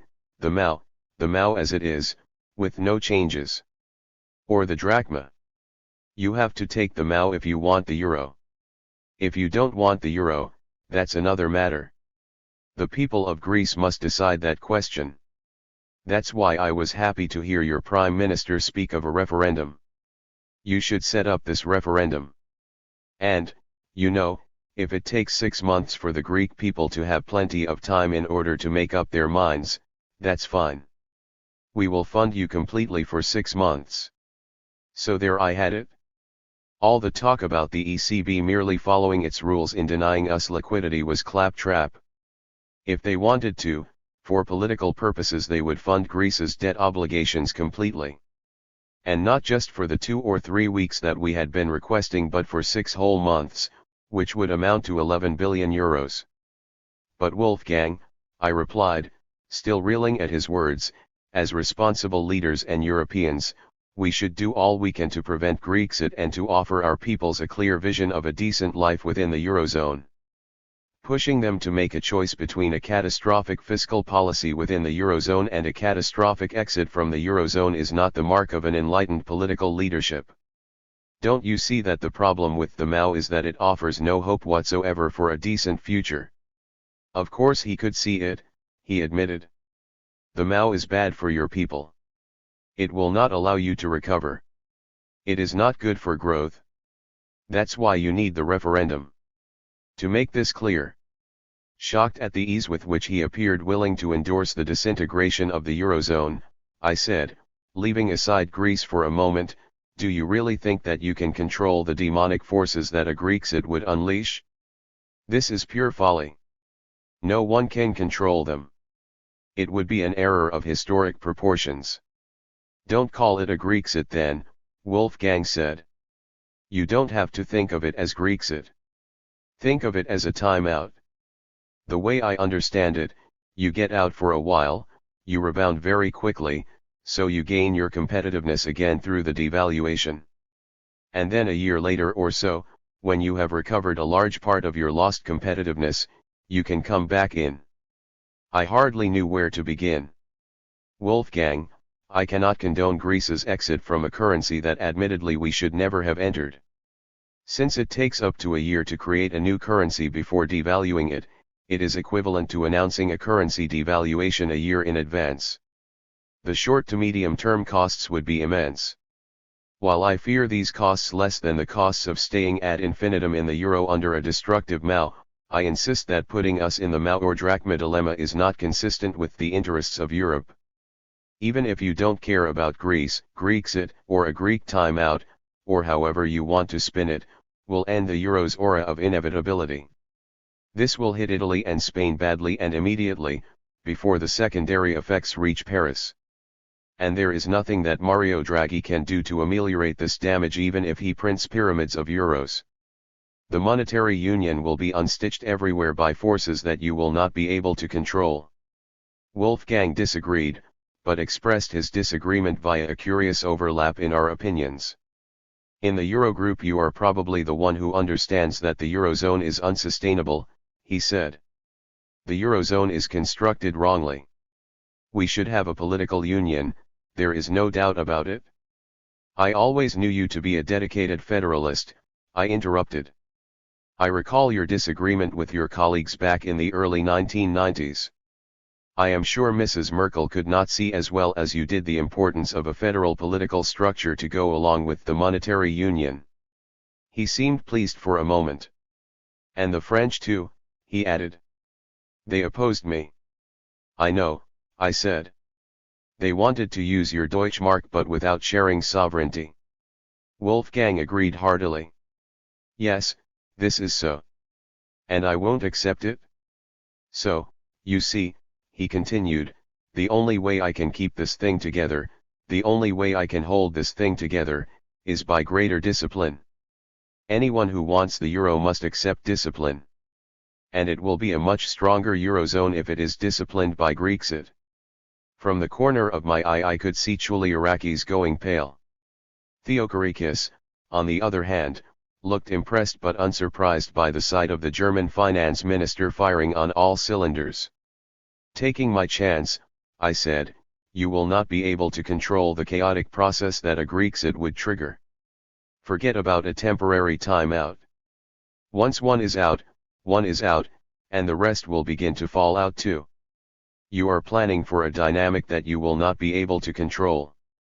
I don't agree with you, he replied, shaking his head and looking at the floor. We can safeguard the euro much better after you leave, with huge help from us, and then you can come back in. It was evidently pointless to challenge his faith in his ability to control a vicious force of nature, and when the German finance minister offers your battered country huge help, you have a duty, as its finance minister, to ask for clarification. So I asked him, okay, when you say with huge help, what do you mean by huge? By the way, Wolfgang, have you briefed the Chancellor on this? Looking at me intensely and with a meaningful smile he said, if I answer this question and you leak this, I'm going to kill you with my own hands. Wolfgang, I said, have I ever leaked anything we have talked about in our meetings? You have, but, as you know, I have not. He laughed and said, yes, you are right, you are right. She knows and I will convince her that it's a good idea. As I had suspected, the Chancellor knew of Wolfgang's plan but had not approved it. At that point it hit me, he and I had something important in common. We disagreed on everything, Grexit included, but there was one thing we shared, a leader who was muddling through. From what you are telling me, I probed, this is a conversation that you do not have a mandate to have with me. Yes, you need a mandate from your Prime Minister for us to have this conversation and I need a mandate from the Chancellor. Okay, I said. I'll call you later. We exchanged telephone numbers and agreed to talk again later. Meanwhile, we had the Eurogroup meeting to attend. From within the Eurogroup I texted Alexis with Wolfgang's news. The following rapid exchange ensued. Varoufakis, 16.21 Wolfgang pirouette amazingly today during our meeting. Tsipras, 16.22 meaning? Varoufakis, 16.25 he is sending you a message about a timeout. Tsipras, 16.26 is he proposing exit or adopting a parallel currency? Varoufakis, 16.27 the former by means of the latter, in the full knowledge that the Mao is throttling us. Tsipras, 16.30 in that case tell him that, if he means it, let's discuss how it could happen under the best terms. Funding, consensus and mutual assistance without default. Varoufakis, 16.35 he is offering huge help for the transition. At that point Jeroen called on me to respond to the usual charges against the Greek government, causing delays, being unwilling to offer credible proposals and so on. After delivering my by then standard rejoinder and an urgent plea for a balanced communique, I resumed my exchange with Alexis Tsipras, 17.50. I am curious to find out what on earth he has in mind. Tell him also about that other proposal to see how he sees it. 5. Varoufakis, 17.51. OK. Do I have your green light to talk with him in strict confidentiality about all these matters? Tsipras, 17.53. Yes, but make sure that you do not give him the impression that you agree. And be careful that he does not leak it. Varoufakis, 17.53. OK. Our line is, 1. That I am simply speaking with him to explore his proposal without any commitment to it. 2. If he leaks it we shall deny it. As the Eurogroup moved on from discussion of Greece to other topics, Wolfgang beckoned me over to his side of the enormous conference table. I walked over and knelt down next to him. Schobel, I have been thinking about what we were saying. Varoufakis, me too. And I am glad to report that I have my mandate from my Prime Minister to discuss your idea, without any agreement or commitment to it. Schobel, listen, it is not enough for us to have the mandate to talk. It is important that they talk about it first. I could see his point. It would be very easy for both of us to land in hot water, accused of going rogue on such a crucial matter. Varoufakis, I see. How should we then go about it? In any case, did you get your mandate from the Chancellor since we spoke? Schobel, I shall talk with her tomorrow morning. But it's not enough for her to agree. She and Tsipras must have this discussion first. Why doesn't your Prime Minister, in one of their many talks, mention it? Varoufakis, smiling, come, Wolfgang. You do not expect him to make such a mistake? If he does mention it, the next moment the Financial Times or Der Spiegel will be reporting that the Greek government is putting Grexit on the table. I have a better idea. Why does the Chancellor not mention this idea to Tsipras instead? Schobel, smiling, because then you will leak that the Chancellor is pushing Greece out of the Eurozone. Varoufakis, this sounds like a stalemate, Wolfgang, doesn't it? Wolfgang screwed up his face in deep thought and then, a few seconds later, shared a fresh idea with me. Why doesn't Tsipras, whenever they talk, ask her aggressively, what's this idea that Schobel is pushing on Varoufakis for a timeout? If he says this as an accusation, no one will be able to leak this as either Tsipras or you having endorsed my proposal.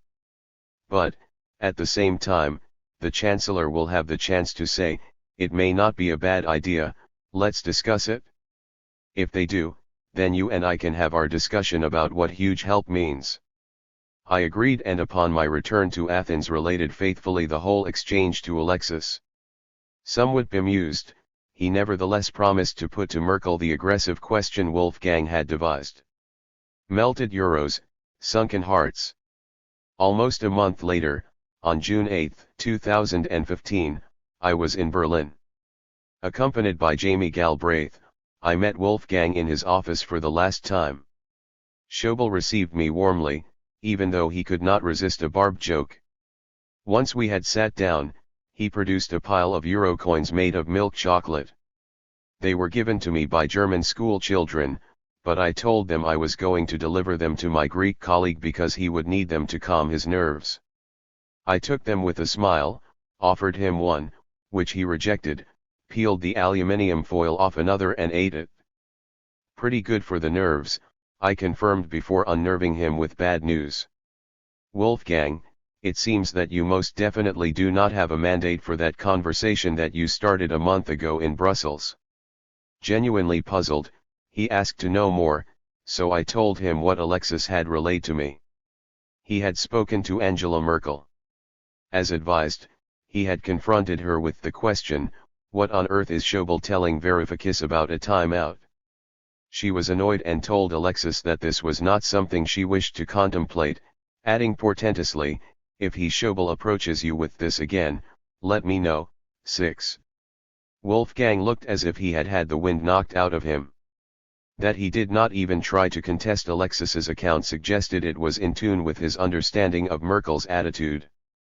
His smile disappeared, his shoulders drooped, his cheerfulness vanished. He shrugged repeatedly and told me that, given this development, he was out of ideas. He seemed lost for words. Again and again he said he had no idea about how to resolve the impasse, that he had no authority to discuss an agreement within the Eurozone behind the institutions' backs. For the first time I recognized not a lack of interest or some cynical stratagem but genuine helplessness, so, I tried to revive his spirits a little. The people out there, Wolfgang, I said, pointing out of the window, do not look to Mario Draghi or to Christine Lagarde to do what is right, avert disaster and find solutions. They never voted for those people. They voted for you and for me to get together and hammer out an agreement. They mandated us to find a solution and will blame us if we do not. He refused to look me in the eye. In fact, he did not look well. Our conundrum, I continued, our task is to find a solution that minimizes pain under the twin constraints that you and I have agreed are binding. First, the MAO does not offer a viable solution for Greece and, second, neither you nor I have a mandate to discuss Grexit, timeouts, and the like. So let's find the best solution within our current set of constraints. This is what elected politicians must do. What could that solution be? He asked, leaving the door ajar for me to propose an alternative. It was my chance to connect with him over a practical resolution. I explained how debt could be swapped in a manner that he could sell to the Bundestag, how Greece would need no new money, how we could guarantee that Athens would never fall into the ignominy of a primary deficit again, how we could institute far-reaching reforms that he and I could agree upon and a development bank along the lines of proposals I had developed in conjunction with German consultants close both to the Chancellery and to his own ministry. In short, I gave a summary of the revamped version of my policy framework paper, which we had been working on that past month and which now featured new ideas and a new title, Ending the Greek Crisis, Structural Reforms, Investment-Led Growth and Debt Management. 7. My recollection is that Wolfgang found nothing to fault in my proposition. Later, seeking a second opinion on his response, I asked Jamie Galbraith to write down his impressions. Here is how he described Wolfgang's reaction. Schobel listened to the presentation at length with close attention and body language that suggested no disagreement on any point of the argument. Varoufakis stated repeatedly that a solution should be definitive and not a predicate for further failure and ongoing bailouts. The most important fact about Schobel's response was that he said, repeatedly and with a shrug, that he has no idea about how to resolve this matter. I pressurized him for some kind of response. Here I am, asking you, the finance minister of the richest and most powerful country in Europe, to tell me what I should do. You reject my ideas, your own proposal was rejected by your chancellor, and meanwhile the negotiations between my prime minister's team and the Troika in the Brussels group are heading in a direction that is the opposite of a solution. What should I do, Wolfgang? He looked up for the first time in a while and said without any enthusiasm, sign the MAO. We had come full circle. Okay, I said. Let's suppose I do it. Let's assume that I sign the damned thing. Tell me this, are we not going to be in the same situation again in 6 or 12 months? With another funding crunch feeding Greece on the verge again, headlines, more recession, and a political backlash in the Eurogroup. Perking up a little, Wolfgang agreed and said, this is why I told you to convince your prime minister to consider a timeout. Except that your chancellor put an end to that discussion. Well, that leaves you with the MAO, he said, falling back once more on the same non-solution. Only a move beyond reasoning and rhetoric could break the vicious cycle, I thought, a human gesture. Will you do me a favor, Wolfgang? I asked humbly. He nodded warmly. You have been doing this for 40 years, I said, I have only been doing it for 5 months. You know from our earlier meetings that I have followed with interest your articles and speeches since the late 1980s. I need to ask you to forget for a few minutes that we are ministers. I want to ask you for your advice. Not to tell me what to do. To advise me instead. Will you do this for me? Under the watchful eye of his deputies, he nodded again. Taking heart, I thanked him and sought his answer as an elder statesman, not an enforcer. Would you sign the Mao if you were in my place? I was expecting him to give me the predictable answer, that, under the circumstances, there was no alternative, along with all the usual, senseless arguments. He didn't. Instead he looked out of the window. By Berlin standards, it was a hot and sunny day. Then he turned and stunned me with his answer. As a patriot, no. It's bad for your people. A chink had appeared. Naturally, I tried to prise it open. I said that since we now agreed that the Mao was bad and Grexit was off the table, an agreement like the one I was proposing was the only solution consistent with our mandate and duty to our people, the Germans as well as the Greeks. But by that stage Wolfgang looked like a broken man. The cynic would say that Dr. Schobel was playing a larger game, that, as he had said at the IMF conference, causing Michel Sapin's outburst, and as he had said to me before the Eurogroup on May 11, Grexit to him was an instrument with which to pursue his vision of a smaller, more disciplined Eurozone, with the Troika firmly entrenched in Paris. The cynic would be almost right. 8 Except it would not be the whole story. As I departed that day, I was not leaving behind me a Machiavellian dictator, I was leaving behind a sunken heart, a man ostensibly more powerful than almost anyone in Europe who nevertheless felt utterly powerless to do what he knew was right. As the great tragedians have taught us, nothing causes greater wretchedness than the combination of supreme authority and wholesale powerlessness. Before leaving his office, I took the chocolate euros and put them in the inside pocket of my jacket. We said our goodbyes. I took the lift to the ground floor and walked out into the sunniest of days. As I got into the car that awaited us, I looked up in the direction of Wolfgang's office, surprised to feel a strange sadness at the memory of his sunken spirits. Later I would be making a speech at Berlin Cathedral. Who among the enthusiastic crowd that received me that night would have believed I had felt this way? 9 By the time I arrived at the cathedral, the heat had melted the euro coins. The undated resignation letter that I made a point of keeping in the same pocket was smudged with chocolate. The War of the Models. A Taste of Armageddon, episode 23 of the very first Star Trek television series, first aired in 1967, tells the story of a 5-century-old war between two planets, Emanayer and Vendicker. In order to reduce the war's economic costs, the combatants have come to an interesting arrangement. Instead of firing real missiles at one another, they have agreed to continue their conflict in the purely digital environment of a computer model where their attacks on one another are simulated, with model-based missiles unleashed against each other's model-based cities. But while no material damage is done, the casualties are very real. For the agreement also compels each side to send to specially made disintegration chambers the number of people who, according to the model, would have died had the attacks been real. During the negotiations with the Troika, a similar war of the models took place, with real casualties among the Greek people. For example, whenever I argued that in a struggling economy marred by poverty and tax evasion the best way to increase the state's revenues from VAT or from corporate tax was to reduce VAT and corporate tax rates, the Troika would retort that their computer models showed the opposite, only by increasing the rate of VAT and corporate tax would tax revenue rise. And my ministry's Council of Economic Advisers, under George Chouliarakis, was using the same models to produce the same arguments in favor of austerity. One day, incensed and incredulous, I asked to be allowed a glimpse inside the models. I was told that such models were complex, the implication being I would not understand, but I insisted. In a previous life I had been an econometrician, I replied. When they showed me their models, I realized why they had been reluctant to do so. Inside there lay a scrupulous economist's nightmare, an inbuilt and frankly ridiculous assumption that price increases such as those produced by VAT increases never reduce sales, and that rises in corporate tax rates always lead to more tax paid by business.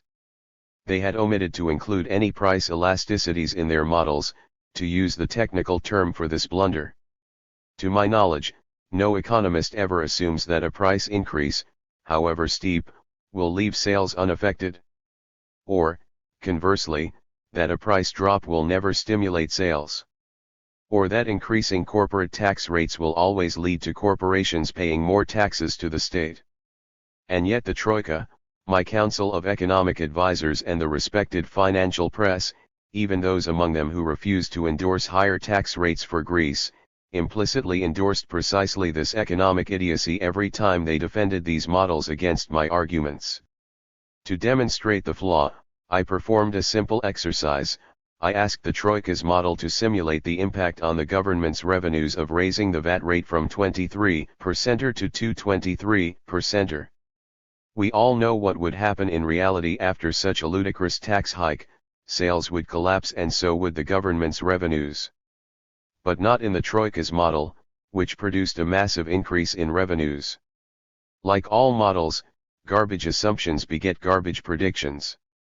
Even so, just as in A Taste of Armageddon, the casualties would be real enough: poor pensioners further impoverished, businesses pushed over the precipice, a whole social economy on the edge.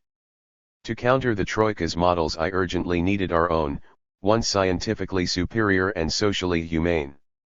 Normally, this would fall to the Council of Economic Advisers to provide, except that Varoufakis lacked the expertise and, more importantly, the will. He seemed perfectly satisfied to defer to the Troika's models, whose results strengthened Wieser and Costello's hand. But as he now had the full support of Maximo's, there was no point arguing with him.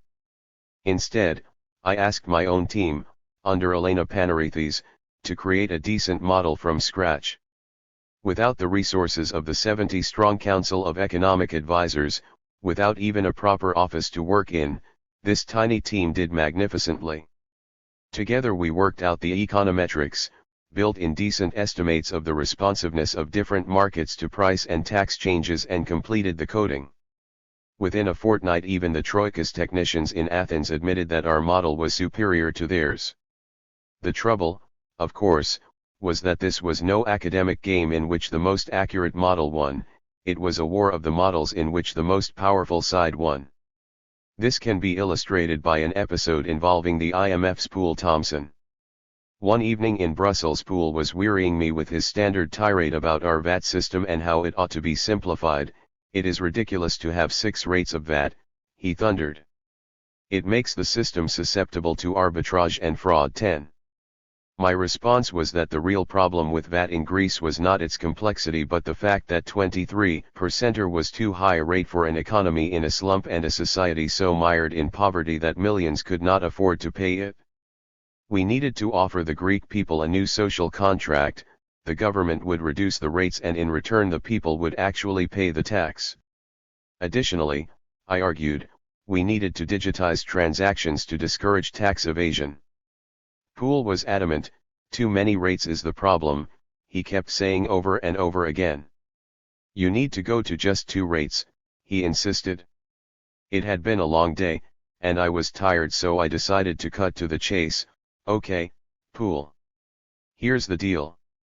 I shall adopt your idea of just 2 VAT rates nationwide on condition that you agree that there's 6% and 15% plus a 3% increase for transactions using cash instead of debit cards. What do you say?" Poul looked at me. "Do you mean it?" he asked, evidently pleased at my suggestion. "Yes, I do," I replied. "Let's shake on it." He gave me his hand and we shook. Back in Athens it took a vast effort to convince Alexis's people and the cabinet to endorse the new policy. My argument was that it would give people and businesses a huge breathing space, it would help establish a new rapport between the population and its government, and it would be the first time we had seen eye to eye with the IMF on a major reform. While I got the green light, it was clear that many were not happy. Varoufakis was upset that his Troika-sourced model had been set aside, as were others for whom the very existence of my team was the real problem. On May 18 I was to be interviewed live on Greek television. Beforehand, I asked Alexis for permission to mention the new VAT policy as a sign of progress in the negotiations and of our plans to provide relief from excessive taxation. He agreed, and so I did. The day after the interview, parts of the press attacked the VAT proposal as unfeasible and a figment of Varoufakis's imagination. My press officer and Vasily reported that the Deputy Prime Minister's office and Varoufakis were briefing journalists against the announced policy. I told them that I could not be bothered anymore with my comrades' backstabbing. I have an agreement with Thompson and Alexis, and that's good enough for me. 2 days later I received a call from one of our Brussels group representatives. He had been very happy with the deal pool and I had struck and had been eager to seal it at the level of the Brussels group. He sounded incensed. The IMF has gone back on your deal. Their mission chief did mention that Thompson and you agreed on 2 rates, but he claims that the top one should go from the current 23% not to 15 but to 24%. This is what their model says. The words of caution that Jeff Sachs had once shared with me rang true: these people lie. Don't trust them. Still, I could hardly believe that pool could have been so blatant. The next time I saw him, we were passing one another in a corridor in Brussels. He had his eyes fixed on the floor, clearly keen to avoid a conversation. I stopped him. "Pool," I said, "what happened to our agreement on 2 VAT rates, one at 6% or the other at 15% plus a surcharge for cash? What's this about a top rate of 24% that my people report?" He mumbled something incomprehensible about the revenues not being high enough. "We had a deal, Pool," I insisted. Grinning mischievously, he said, "Will you give me the labor reforms, 11? This was no way to negotiate, I thought. Saying nothing, I walked away. Despite the ridicule of the Greek press, I did not give in. For the whole of June my team and I repeatedly demonstrated the superior accuracy of our model and persevered in our arguments. The situation was truly absurd. A left-wing finance minister representing Syriza, the alliance of the radical left, was arguing like a Reaganite Republican in favor of lower tax rates, including for business, against supposedly neoliberal functionaries insisting on increasing them. It was a sure sign that this negotiation had no basis in economics. One day at Maximo's, Alexis congratulated me. "Your model has won," he said approvingly. "Brussels conceded that it is better than theirs." And then he added, "But, Yannis, they still insist on the same parametric reforms in tax rates, and we decided to let them have them 12. He reminded me of Anan 7, the leader of Emaniyar in Taste of Armageddon, who demanded that his own people voluntarily enter the disintegration chambers because this is what the model he had agreed with the enemy required. Clean break. Of the many disgraceful acts the previous government had perpetrated, 2 concerned the arts and our broader cultural milieu. One was the closure of ERT, the state radio and television broadcaster, our equivalent of the BBC. The other was the illegal removal from the directorship of the National Museum for the Contemporary Arts, EMST, of Anna Kafitzi, a curator who had made its establishment, completion, and success her life's work. 13 When in opposition, Syriza had pledged to reverse these outrages. Despite their differing backgrounds, Sagias, a product of the Ancien regime, and Papas, who liked to present himself as Alexis's radical alter ego and the guarantor of our defiance, were a crucial component of the majority in the war cabinet that defended our original covenant. The first time I got a whiff that Papas and Sagias were going over to the other side was when they backed away from our commitments regarding ERT and EMST. During that cruel April, Sagias dropped a bomb. In reply to an idle question regarding who would be appointed CEO of the reopened ERT, he mentioned Labis Tagmatarchis, the former CEO who had overseen my blacklisting from ERT in 2011.14. "Is this the new era we're planning for ERT?" I asked. Did we fight to reopen it only to restore ladies? Are we keen to return to the bad old days of direct government control over a lowbrow public broadcaster? Sagias shrugged his shoulders. That's what I heard, he said. Don't chastise me. Talk to Papas. The next day, on the sidelines of a regular war cabinet meeting, I confronted Papas, who was the Minister of State with responsibility for the media. Are you seriously considering restoring Labies to the ERT throne? Don't be absurd, he replied. As if I would go for him. Reassured, I asked him whom he was thinking of instead.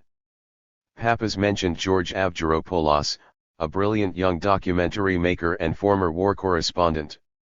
He struck me as being an excellent choice. That night I told Danae I felt bad about doubting Papas, a mistaken regret, as it turned out. Meanwhile, every time I bumped into our Minister of Culture I would inquire about Anna Kafatsi's return to EMST. When do you think we can have her back? I would ask. As soon as possible, was his standard reply, occasionally peppered with encouraging statements such as she's the only one who can open the museum properly and who has what it takes to make it globally significant. Precisely my thinking, I thought. In short order, two announcements wrecked my illusions. Papas issued a press release that Labis Tagmatarchis was to become CEO of the reopened ERT, and the Ministry of Culture announced that the acting director of EMST, who had replaced Anna Kafatsi by a Samaras government decree, would continue in her position indefinitely. Countless people contacted me, incensed that we had reneged on two commitments to the thousands who had gone to the barricades to demand a different ERT and to those around the world who had protested against Anna's removal. I was even more incensed than the public because I was aware of things that might not have been widely known. The acting director of EMST was Labis's life partner, while Sagias himself had told me of his long-term friendship with Labis. Papas was getting closer and closer to Sagias when he reappointed Labis ERT CEO and was known by all ministers to have the ear of the Prime Minister, including the Minister of Culture. Even if these appointments had been on merit, they seemed to me to be a warning of nepotism creeping into our ranks and of a cozying up to the regime we had sworn to replace. It was no coincidence either, I thought, that they came at the same time as a crucial shift within the war cabinet, with Papas and Sagias clearly drifting away from our covenant. And as Papas and Sagias drifted away, the 4-2 majority that had backed the original battle plan, with Alexis providing the fifth vote in its favor at the end of each meeting, became a 4-2 minority, with myself and Euclid increasingly isolated. Fake intelligence. Papas and Sagias were not the only colleagues whose shift towards the Troika was signaled by seemingly inconsequential choices over personnel. One afternoon in March, Yannis Roubidis, the chief of Greece's National Intelligence Agency, approached me at Maximo's with a request. He wanted, he explained, to put in a good word for the man who had been presiding over the Hellenic Gaming Commission, the regulatory authority overseeing gambling. He is very close to the previous regime, Roubidis admitted, but I believe he has found a way to keep that dodgy sector relatively clean. It would be a mistake to remove him just because he is not one of our own. I was determined to maintain continuity wherever possible, and Roubidis's word would normally have sufficed, especially given our good relationship and the significant esteem I held him in. However, at the ministry my team would not hear of it. If there is one person you must remove, he is it, they said about the man whose services Roubidis wanted me to retain. After researching their claims and assessing the situation, I did remove him.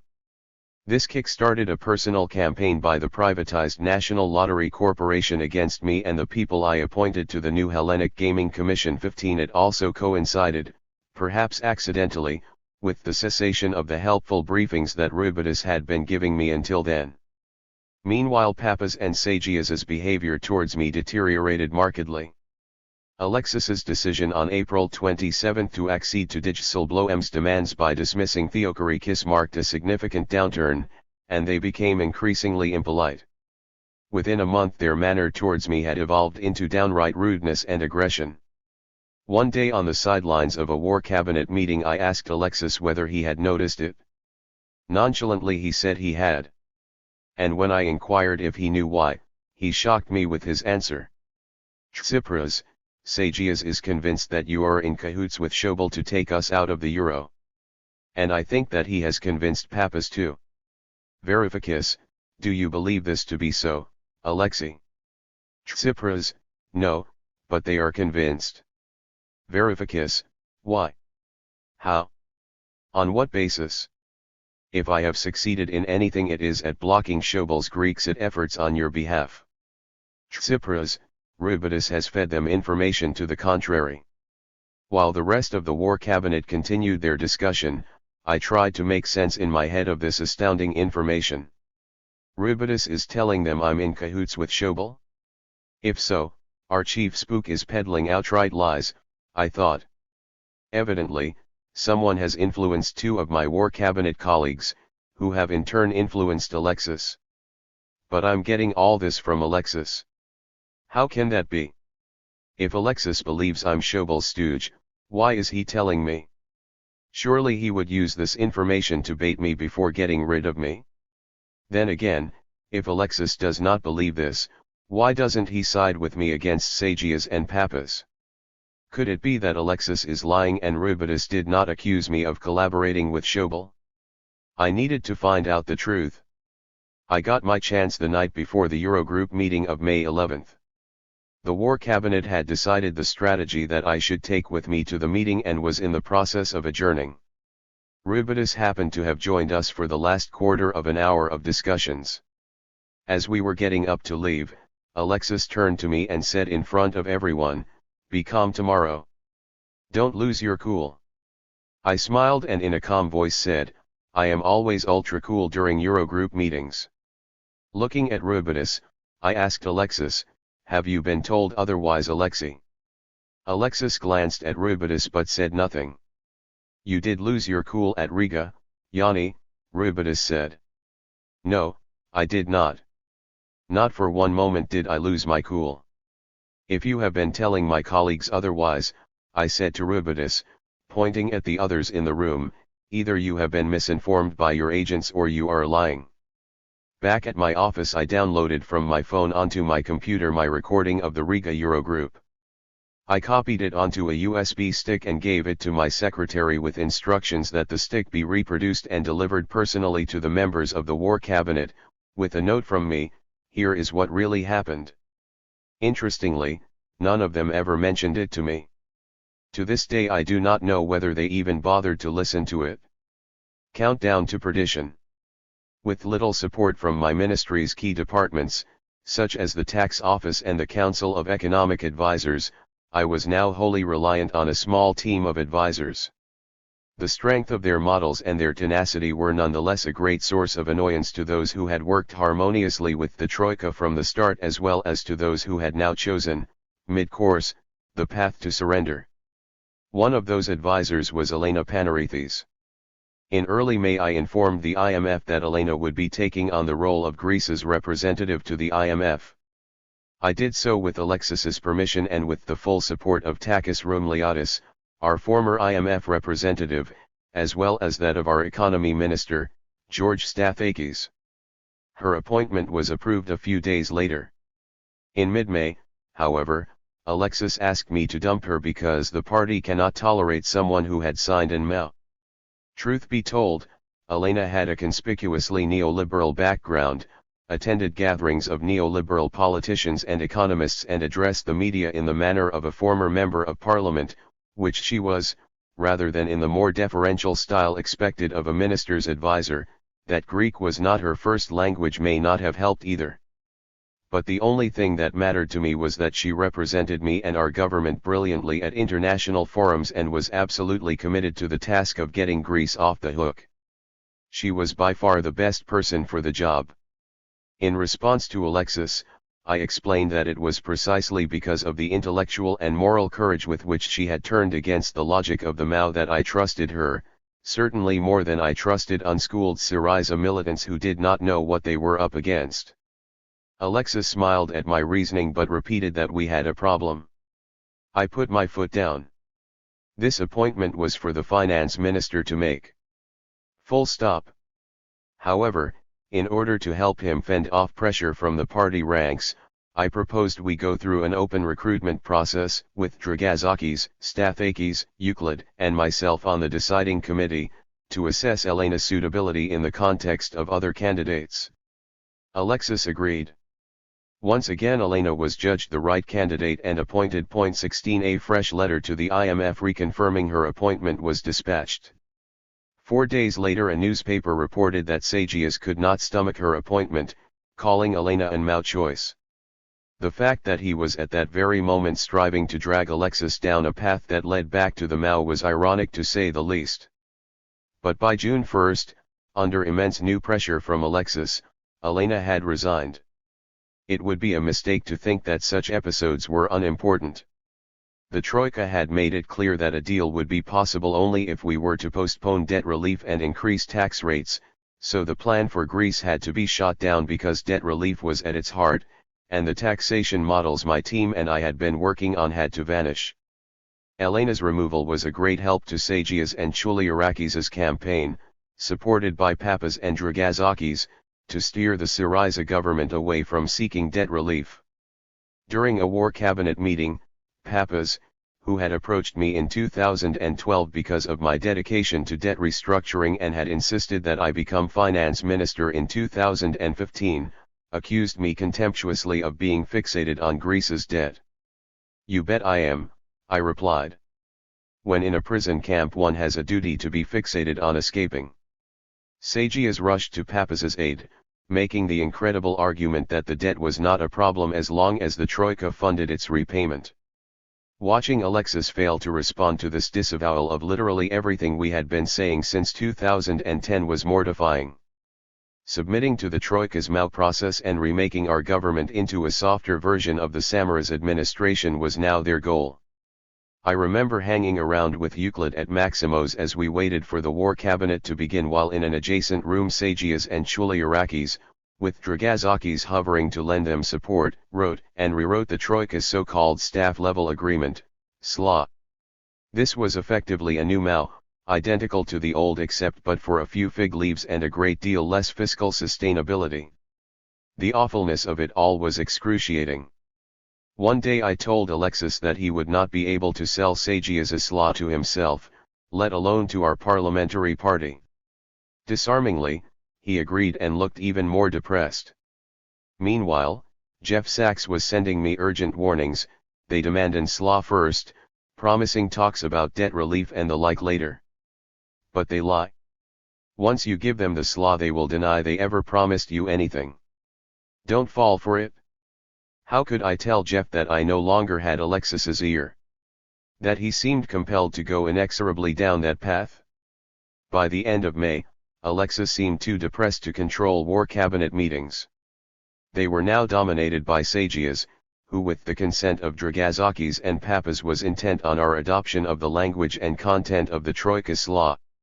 We were conceding everything, fiscal targets that required austerity, the creditors' tax models and rate hikes, privatizations without limit, and getting nothing in return.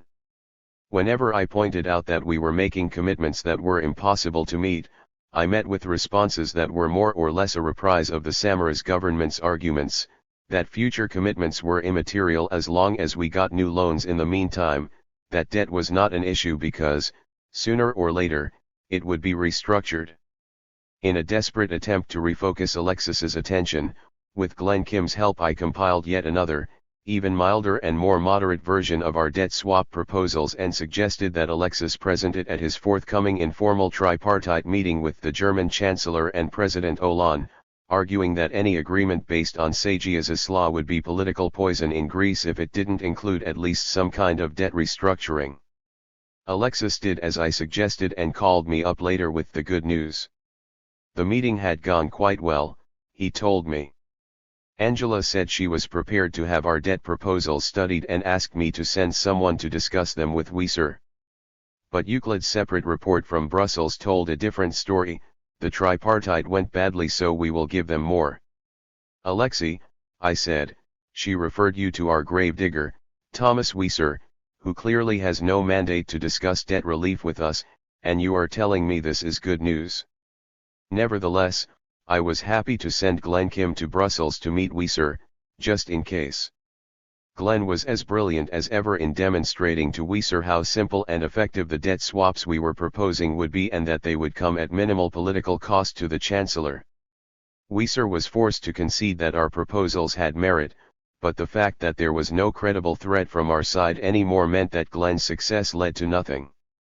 At a meeting of the War Cabinet on May 30, when Sagias and Chouliarakis suggested to Alexis that another meeting with Weser should be arranged, I interjected, weighing my words carefully, "I don't mind us talking to Weser again, if you wish, but know that nothing will come of it.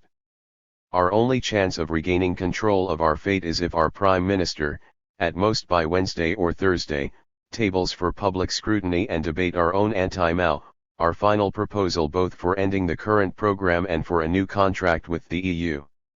Instead of speaking on the basis of their slaw, to discuss on the basis of our plan for Greece. I have been saying this for 2 months now and I have been working on a text fit for that purpose." Sagias, who was sitting next to me, was repeating sarcastically, "A rupture proposal, a rupture proposal, a rupture proposal. That's what you are doing. Proposing a falling out." I had reached the limits of my patience. I banged my hand on the table and said, "Look here. You will not interrupt me again. Nor will you put words in my mouth to distort my meaning. The Troika and its media are doing a perfect job of that. But not in here. If you disagree, you will wait until your turn comes to put forward your views. Now you've scared me," Sagias said with aggressive condescension. "Spyro, careful now. You are descending into the realm of political hooliganism." Sagias shouted at me, "I have 40 years of struggling in this country unlike some who saw their chance to return from abroad to make a career here. I am glad the masks are off so that we can all see clearly who has been undermining the finance minister from within," I replied. Afterwards, talking to Elena Panarithis in Danae's presence, I described the unpleasantness and the havoc that followed this angry exchange. Once again I was inches from resigning today. But I am not going to do them the favor. Alexis tried to defend me but did so clumsily. "They have enchanted him," said Elena. "No, it's not that," I said. "He has surrendered internally. He is tired and has lost his spirit. But he is our last hope. I shall stay until that hope disappears totally." 16. Adults in the room. Hope continued to dissipate over the next month as the newsreel of our decline went into fast forward. On June 1 George Soros tries to contact Alexis via my channels. For years I have been falsely portrayed by the pro-Troika establishment and the anti-Semitic right as Soros's stooge in Greece, so his message to the Prime Minister comes as a perverse vindication. Fire Varoufakis. Europe cannot afford to have 2 open wounds at once, Greece and the Ukraine where fierce fighting was taking place. Athens must capitulate to Germany now so that Europe can dedicate itself to resolving Ukraine. For this Varoufakis must be removed. Months later, a further, bitter vindication arrives when the EU and the IMF announce that the same debt swaps and nominal income indexed bonds that I had been proposing for Greece would be used to restructure Ukraine's public debt. On June 2 Euclid texts me from Brussels, "We are being defeated on all fronts." On June 3 the Troika announces that, for the first time ever, they will present us with their proposals. Fearful that we will leak them, they summon Chouliarakis to a seminar room at a god-forsaken hour to present their demands by PowerPoint, with George taking notes. Having read his notes, I send Alexis my interpretation. "This proposal was written by the IMF with the intention of forcing you to reject it. Their strategy is clear, demand so much austerity and loss of sovereignty that either Berlin will yield on debt relief or Greece will break." On June 4 I ask Euclid, "Did we present our plan to the Troika? Or did we let them beat us about the head with their slaw?" Euclid texts back, "No prizes for guessing." On June 5 our attempts to default on the IMF fail again. This time, instead of discovering a hidden stash of money, The IMF defers our payment to the end of the month, to be bundled up with later CHES, something which Christine Lagarde told me in her Washington office 2 months earlier was impossible. 1. On June 6 I inform Alexis of curious meetings taking place between a member of our war cabinet and a functionary within my ministry who has been undermining my algorithmic method for identifying tax evaders. That same day Pappas explains to journalists via text that I have to be removed because I am the anchor that has been holding us back from an agreement with the Troika. Between 7 and June 9 I am in Berlin, where I have the meeting with Wolfgang Schäuble at which he stuns me with his helplessness. I also meet Green and SPD parliamentarians and deliver my speech at Berlin Cathedral. In it, I recount U.S. Secretary of State James F. Burns's 1946 speech of hope, which triggered Germany's rehabilitation and reindustrialization, and invite Angela Merkel to deliver her own speech of hope for Greece. In response, between 10 and June 15, Gesine Schwan, twice the SPD's candidate for the German federal presidency, impressed by my speech in Berlin and by the plan for Greece that I shared with her, tries to convince Germany's Vice-Chancellor, Sigmar Gabriel, to do business with me. His office responds positively to the latest version of my plan, signaling that it is a good basis for an agreement. A promising dialogue evolves until June 15, when Gabriel tells the German tabloid Bild, the game theorists of the Greek government are in the process of gambling away the future of their country. Europe and Germany will not let themselves be blackmailed. And we will not let the exaggerated electoral pledges of a partly communist government be paid for by German workers and their families. Gesine is appalled. She emails me to say she feels ashamed for Gabriel. That same afternoon I travel to Heraklion, the capital of Crete, where I address thousands of people in the main square. On June 16 a meeting of Syriza MPs takes place in the old Senate room at Parliament House. All seats in the auditorium are taken by the time I arrive, but instead of accepting an invitation to take a ministerial seat next to the podium I choose to sit on a step in the stalls next to a friend and former academic colleague I have not seen for a while. On June 17 the newspapers print an image of me sitting on the step under the headline "Floored," and accuse me of a lack of respect for Parliament. Upon seeing a photo of me on the front page of the Financial Times, Norman Lamont emails me, "Dear Yannis, I see you remain bloodied but unbowed. You look tired but absolutely determined. And rightly so, let's hope for some light and reasonableness soon." That same day I contact Angel Gurria, Secretary General of the OECD, seeking more help with my version of the reform agenda. Angel replies that the OECD and his team are at my disposal. The next day, June 18, the Eurogroup meets. It is the Troika's final onslaught. Adults behaving badly. Christine Lagarde arrived at the Eurogroup meeting of June 18 fuming. At the meeting of our parliamentary party on June 16, where I had sat on the floor, Alexis had claimed that the IMF bore criminal responsibility for the situation in Greece. "Hi, the criminal-in-chief is here," said Christine sarcastically by way of greeting. My expression seemed to calm her down. "I am not holding you responsible," she said graciously. The free-for-all against us was led by Mario Draghi. His was less a speech and more a recital of the numbers of euros that Greek depositors had withdrawn from their accounts during the past week. Monday, 358 million. Tuesday, 563 million. Wednesday, 856 million. Thursday, 1,080 million. Luis de Guindos later asked, "Will the banks open tomorrow?" The answer from Benoit Coeur, Draghi's deputy, was, "Yes, they will open tomorrow." But Monday? Nothing speeds up a bank run more effectively than a central banker reciting its progress while his deputy signals their intention not to intervene except perhaps by closing the banks in 3 days' time. Months later, a whistleblower from within the ECB let it be known that on June 18, the very same day as the Eurogroup meeting, Mario Draghi commissioned an independent legal opinion from an outside law firm. The question he asked was whether the closure of Greece's banks was legal or not. The ECB has a large, competent, and expensive legal department of its own. That Mario should choose to bypass it and go to a private firm suggests a certain queasiness about what he was about to do. Shut Greece's banks. Point 2. Meanwhile, Wolfgang's Eurogroup cheerleaders were taking pot shots not at Greece this time but at the Troika, for being too lenient on us. Slovenia's finance minister chastised Lagarde and Moscovici for having watered down the original MAU, a criticism Christine and Pierre no doubt welcomed as evidence of their even-handedness towards us. Meanwhile Wolfgang reprised one of his favorite routines, demanding that no one send him any amendments to the MAU in writing because he would then be obliged to take them to the Bundestag.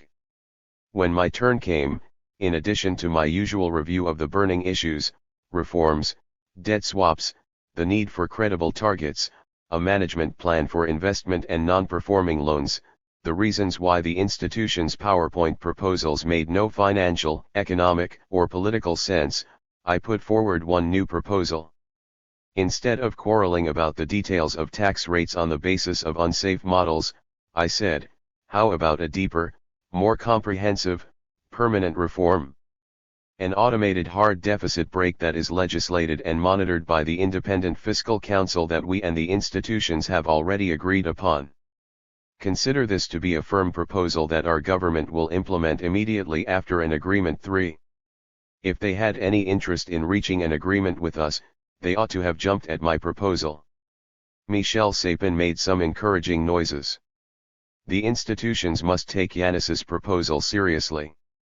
Yannis is right on this. He was right on investment too. Experts cannot resolve everything. The Eurogroup is a political forum. It should make its political contribution, even if the matter is elevated to a higher political level. But from everyone else, I received the Swedish national anthem treatment. When, later in the meeting, I expressed my astonishment that such a momentous proposal had been ignored, Jeroen killed the discussion with majestic authority. New York new proposals brought today must be looked at by the institutions. It is not for the Eurogroup to assess them. In due course, my debt brake proposal was dropped by Chouliarakis and Sagias so as to appease Wieser and the Eurogroup working group. At the post-Eurogroup press conference a Greek journalist asked Christine Lagarde whether she was happy that the rest of the Eurogroup had quashed the IMF's support for Greek debt relief. Christine pointedly ignored the question's substance and chose to vent her anger instead. For the moment we are short of a dialogue, the key emergency is to restore the dialogue with adults in the room. She was of course right. We needed adults in the Eurogroup, adults in Berlin and adults in Maximo's. The problem was that there was a scarcity of adults in all three. However, the media reported Lagarde's words as an attack on me, providing an addition to the long list of epithets they had used to describe me thus far: adolescent. The next time I saw Christine, I said, the press report that your "we need adults in the room" comment referred to me. Nonsense, she replied amicably. The next day, June 19, I received a message from Gesine Schwan: I was moved by your speech at the Eurogroup. By that stage I had learned my lesson: to get round the media's distortions and fend off future misreporting of my Eurogroup contributions, I was now posting my speeches on my website verbatim. Gabriel and the SPD must be mad not to see the merit in what you proposed, she said. In my diary I wrote, if only Alexis had been moved too. On Gabriel and the SPD, recalling my not-so-secret dinner with Jörg Asmussen and Jeroen Zettelmeier in early February in Berlin, I scribbled, they are not mad. They simply seem to share Mrs. Merkel's strategy not to touch the issue of debt restructuring. That night, back in Athens, Danae and I took a break to have dinner with a friend and his wife. Olga said something that hit a nerve: you seem to have lost this battle. From what you are telling me, Alexis wants to surrender. Encourage him to do so with some dignity. Tell the people that this battle has been lost. On June 20, as Sagias and Chouliarakis continued their comical attempts to write the final slot on the Troika's behalf, I met Alexis in Maximo's and offered him a piece of advice that was very different to anything I had ventured before. I told him that it was now clear to me that his mind was made up, that he wanted to surrender, and that while I disagreed with his decision with every sinew, as he knew, he was Prime Minister and must be the one to decide. However, whatever you decide, don't for goodness sake mislead our people. Do not get them out onto the street, fire them up, only to deceive them afterwards. I hear you occasionally speak of a referendum. Don't do it unless you want to revive our original battle plan. If you want to surrender, surrender. But do it this way. I handed him a single page with a draft of a short speech, an address to the nation to be read out on television. Fellow Greeks, we have fought valiantly against an ironclad troika of creditors. We gave it our all. Alas, it is hard to argue with creditors who do not want their money back. We faced down the world's strongest institutions, the local oligarchy, powers much greater than ours. We have received no help from anyone. Some, like President Obama, had kind words for us. Others, like China, looked sympathetically towards us. But no one came forward to offer any tangible assistance against those who are determined to crush us. We are not giving up. Today I am signaling to you that we choose to live to fight another day. Tomorrow morning I shall accede to the Troika's demands. But only because this war has many battles ahead. As of tomorrow, and after I yield to the Troika's terms, my ministers and I will embark upon a pan-European tour to inform the peoples of Europe about what happened, to energize them and to invite them into a common struggle to end the rot and to reclaim Europe's democratic principles and traditions. After reading it, Alexis said in his now familiar dejected manner, I cannot admit to our people that I'm going to surrender. His meaning was clear, he had indeed decided to surrender, he just could not bring himself to tell the people.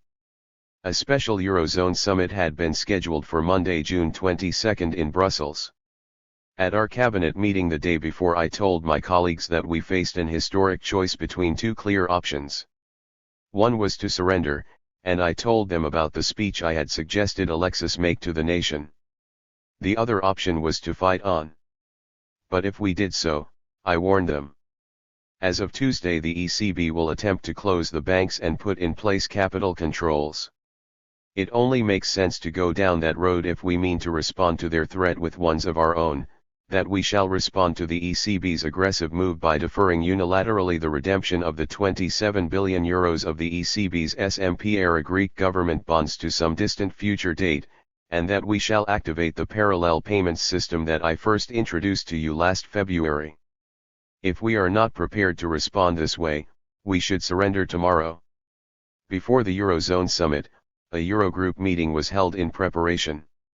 In my speech I reviewed and defended the concessions Alexis had made without mentioning my strong disagreement with them, and added a concrete proposal that would help reduce the new loans that would be required from the Eurogroup in the event that they were accepted. Point 4 Looking back, I am amazed at my loyalty to a cause I considered both lost and wrong. But I suppose I remained loyal not only because I had a duty to do so, but because I knew that the Troika was not interested in Alexis's concessions. They were determined to shut down the banks to make an example of him, at which point there was a slight chance, I thought, that he might shake off his acquiescence and bounce back. The otherwise pointless Eurogroup meeting featured two interesting exchanges. At one point Wolfgang Schäuble attacked Pierre Moscovici for daring to make positive comments about Alexis's concessions before he had been given the green light to do so by the IMF or, indeed, by Berlin. When Pierre attempted to deny this, suggesting that the IMF had been tardy in giving its consent, Wolfgang blew his top. There have been positive comments by the Commission. We are not idiots. You can play any game to blame the IMF. Without the full involvement of the IMF there is no way. Browbeaten, Pierre begged for mercy. It was never in the mind of the Commission to blame the IMF, he pleaded. Maybe we reacted faster, but we worked together. The second exchange was between Schäuble and Mario Draghi. Wolfgang demanded to know how much longer the ECB would provide emergency liquidity assistance to Greece's banks. Visibly angered, Mario responded, I understand that there is an interest in how long we provide ELA. I appreciate the interest in knowing how long we shall continue providing Ella. But you will want to appreciate that our independence is even more important. So, like I am asking you questions about fiscal policy, and I have to restrain myself from doing so, I would expect the same restraint from yourself. For the rest of the meeting, Wolfgang and Mario were clearly angry with one another. Afterwards, Alexis and I met Donald Tusk, the Polish president of the EU Council. His message was stark: there should be no mention of debt relief in any meeting from then on. As we were leaving, I said to Alexis, "Your duty is to mention nothing else, unless you want to fold, in which case do it quickly to end the agony." His expression made it clear that he wanted to. According to Euclid, who accompanied him to the Eurozone summit that night, Alexis did everything in his power to surrender, but, as I had feared, Merkel would not allow him to. His concessions were dismissed as insufficient and he was told to return to the Troika, conclude a further agreement with them and then pass that through another Eurogroup in 2 days' time.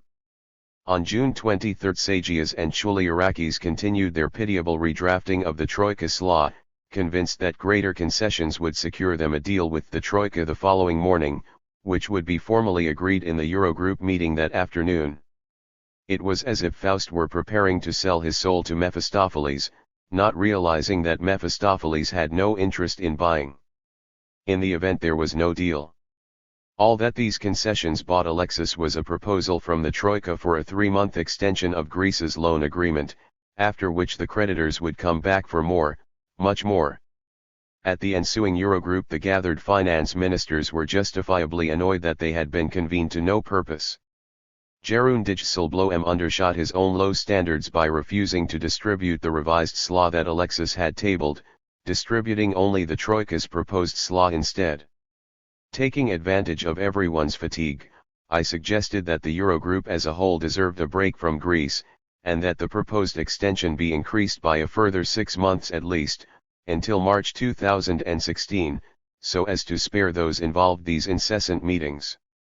Almost everyone seemed sympathetic to the proposal, which was a rare experience for me, but ultimately no one dared to support it.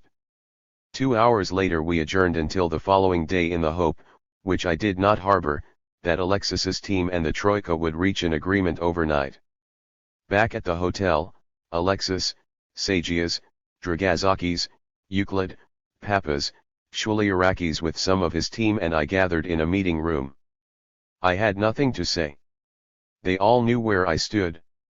Those who had been confident that significant concessions would lead to some kind of agreement were deflated.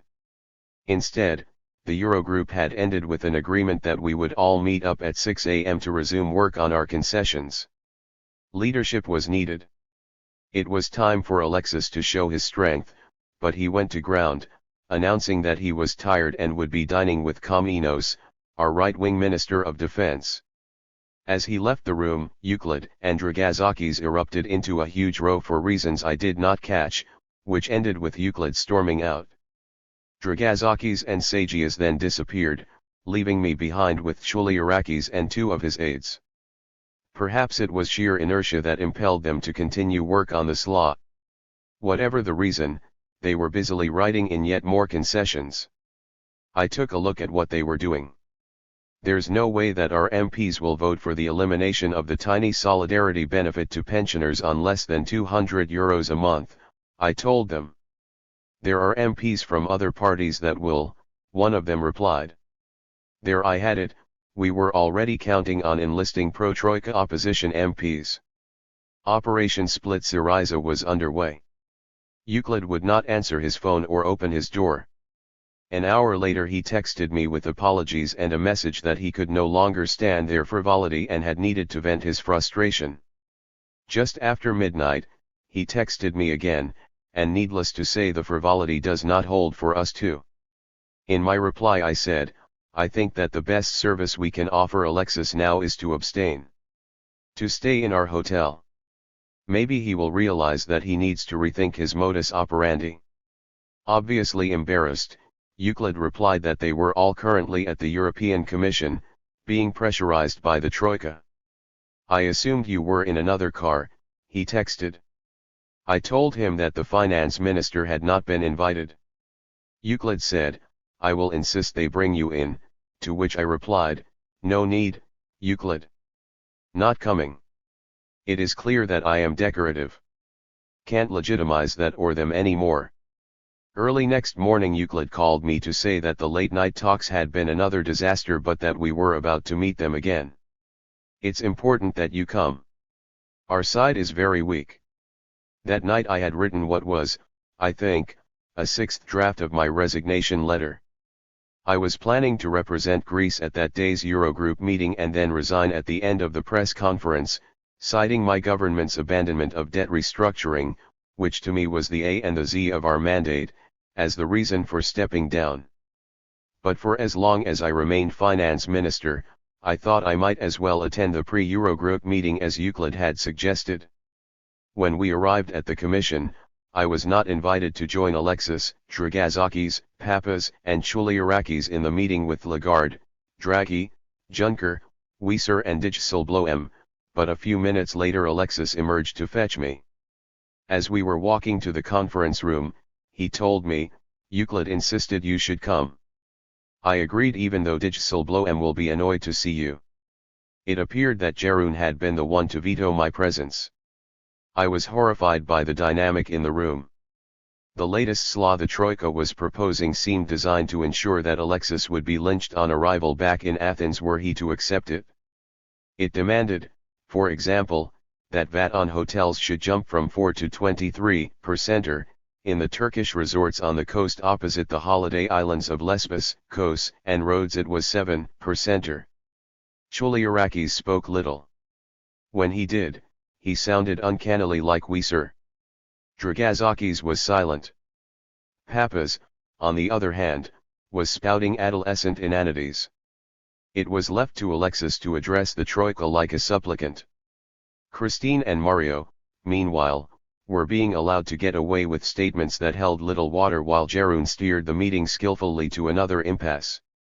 I made 2 interventions that exposed the incoherence of the Troika's funding formula, but while Christine and Mario took some notice, it had become apparent to everyone that my role was indeed decorative. A few months later Alexis told a journalist in reference to this particular meeting, "Yannis was good and said useful things but it was clear that he had no credibility in the room." Rekindled. Now that the Greek finance minister had been vanquished, my colleagues at the Eurogroup meeting of June 25 ought to have felt invincible, but it did not pan out that way. That afternoon I entered the meeting convinced it was my last, with my revised resignation letter ready in my pocket. Maybe the sense of relief it imparted, or maybe because I had nothing left to lose, Janis Joplin and Nikos Kazantzakis' definition of freedom, I gave what turned out to be quite an effective performance, driving a wedge between the Troika institutions. 5. The proceedings began with Jeroen informing us that no agreement had been reached.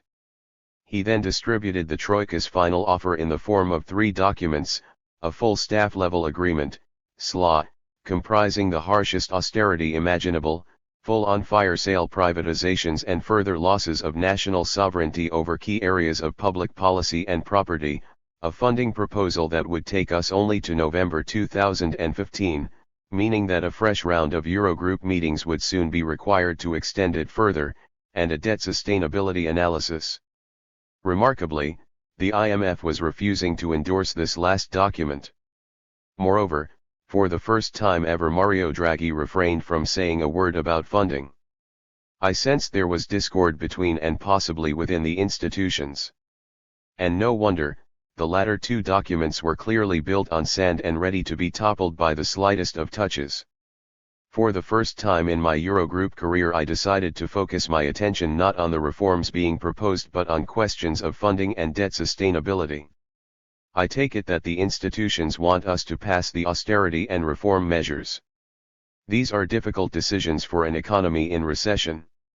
What are you offering us in return? Do you envisage that your reforms and funding proposals open up a clear path out of the debt, recessionary cycle? Is there a credible path for coming out of the woods?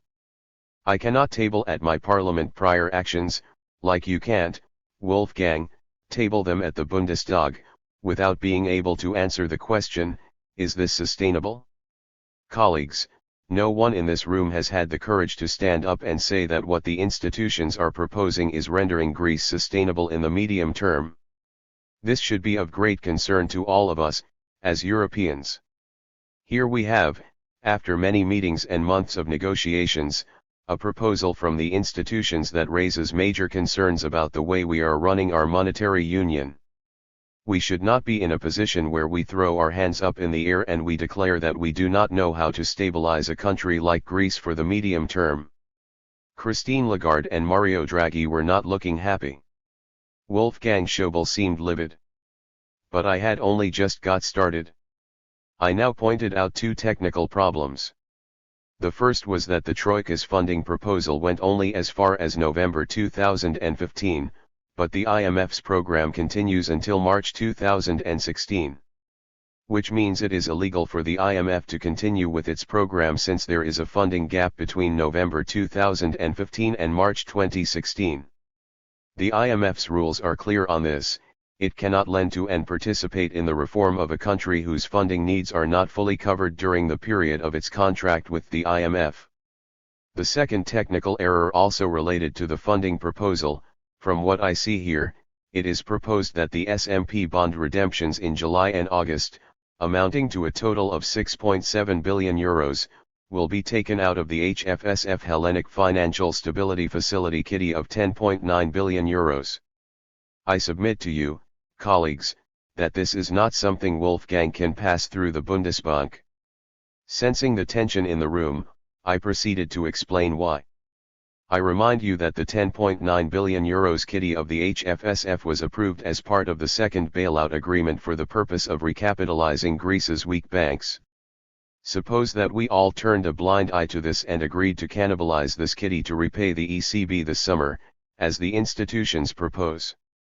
What happens tomorrow or in the next few months if the ECB, in its role of our bank supervisor, deems that Greece's banks need more capital?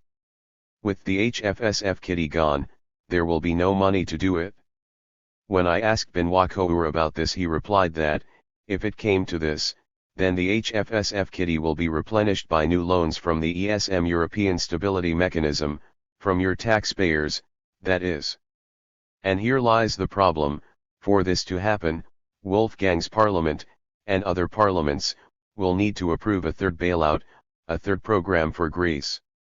But the whole point of the institution's proposal was to extend the second bailout, a second program, in order to avoid a third bailout, a third program. But by cannibalizing the HFSF kitty to pay the ECB, you are embedding a third into the second program. This is both illegal and illogical. And the only alternative is to repay the ECB by allowing the Greek banks to buy 7 billion euros more of Greek government T-bills. I cannot propose this to my parliament. Can you, Wolfgang? And remember, colleagues, that we must answer these questions now. We do not have a right not to reach an agreement today. After the previous night's discovery that Chouliarakis' team was plotting an alliance with the opposition, I had refused to have him at my side in the Eurogroup. Euclid, who had stepped in to replace him, now whispered in my ear, "Impeccable." Wolfgang's intervention in response was a gift to me and a blow to the Troika. Are we being asked to agree that Greece will finance its obligations by the issue of T-bills in November to replace the monies from the EFSF buffer? Is this a joke? To replace the EFSF buffer by T-bills? Come on. Looking at the debt sustainability analysis, you can see no hard analysis for a 3-year program. I must repeat myself, I cannot see a way out of the SMP problem in 2015. And I would have to ask for all of those changes to be approved by Parliament. Do you imagine that that would work? I cannot imagine that I can convince my Parliament.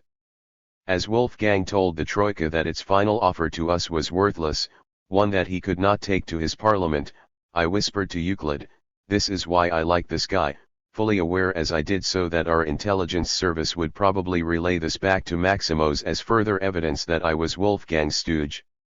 The Slovenian minister, having missed the significance of Wolfgang's intervention, continued as if nothing had happened, The only thing we could do today, he asserted, is to say to Greece, take it or leave it.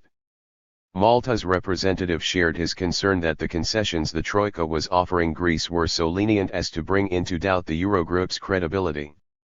A few others spoke too, but with Wolfgang opposing the Commission and with Jeroen and Draghi silent, our opponents were backed into a corner.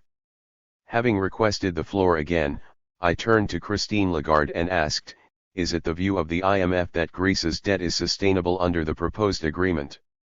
When her turn came to speak, Christine tried to avoid the issue but in the end conceded that Greece's public debt had to be looked at again. I interjected that to my mind this meant that the slot I was being pressured to accept lacked the IMF seal of approval. Not only was it insufficiently comprehensive, it was unsustainable. Not only would it be impossible for Wolfgang to push it through the Bundestag, it was also in contravention of the IMF's internal guidelines. Christine looked off color. It later transpired that the previous night the IMF had been pressured into withholding its latest sustainability analysis of Greece's debt. No doubt the reason was that, as the New York Times reported, having run the numbers, the fund now accepted the central argument being made by Mr. Varoufakis, Greece was bankrupt and needed debt relief from Europe to survive. 6. As I discovered a little later, the silencing of the IMF during the Eurogroup of June 25 had caused a rebellion at its Washington headquarters. People I know who work at the fund confirmed that things reached breaking point, and Christine's leadership was looking shaky. Before Christine had a chance to respond, Wolfgang dived in once more. The institution's paper is not acceptable to us, he said. There can be no new money. We do not want to extend even by a month. There can be no new financing, so they must rely on more growth. Despite Wolfgang's clear position, Jeroen continued to put pressure on me to accept the institution's proposals. It was as if he had not heard Wolfgang at all. I admit that I was almost enjoying myself when I asked Jeroen, does it mean that either we accept the institution's document or else? Is it, as a colleague said, a take it or leave it? I'm asking because I need to convey this to my government. Looking frazzled, Jeroen replied in typical fashion, there needs to be an agreement. And if you want a take it or leave it approach, that's also possible. You can simply say yes. That is also an option. Seriously. Perhaps seeing that he was not getting anywhere, Jeroen called for a short break. He will use it to concoct something against us, I told Euclid, who nodded. During the break, when I came back into the room, Wolfgang gestured for me to join him. Sit down, he said, offering me his deputy's chair. Our conversation lasted 25 minutes. Jeroen, who wanted to restart the meeting, did not dare to while Wolfgang was talking to me. Our chat was a direct extension of our earlier conversations. Schobel, I am very worried. Varoufakis, me too. Schobel, I know. Europe is not going well. Varoufakis, evidently. Schobel, I cannot see an agreement emerging here. Varoufakis, nor do I. But is this not what you want? Schobel, no, I want a solution. I do not want an agreement that makes things worse in the future. Varoufakis, this is why we were elected, because that's what these MOUs and loans did. They extended the crisis into the future pretending to have resolved it. Schobel, I know, yes. Varoufakis, tell me, Wolfgang, something, if you were me, would you take to your parliament what the institutions are pushing for? To raise VAT on hotels in Samos, Lesbos, Kos, and Chios to 23% or when the Turkish rate, a stone's throw over the sea, is 7%? Tourism is our only industry left standing. Would you do it?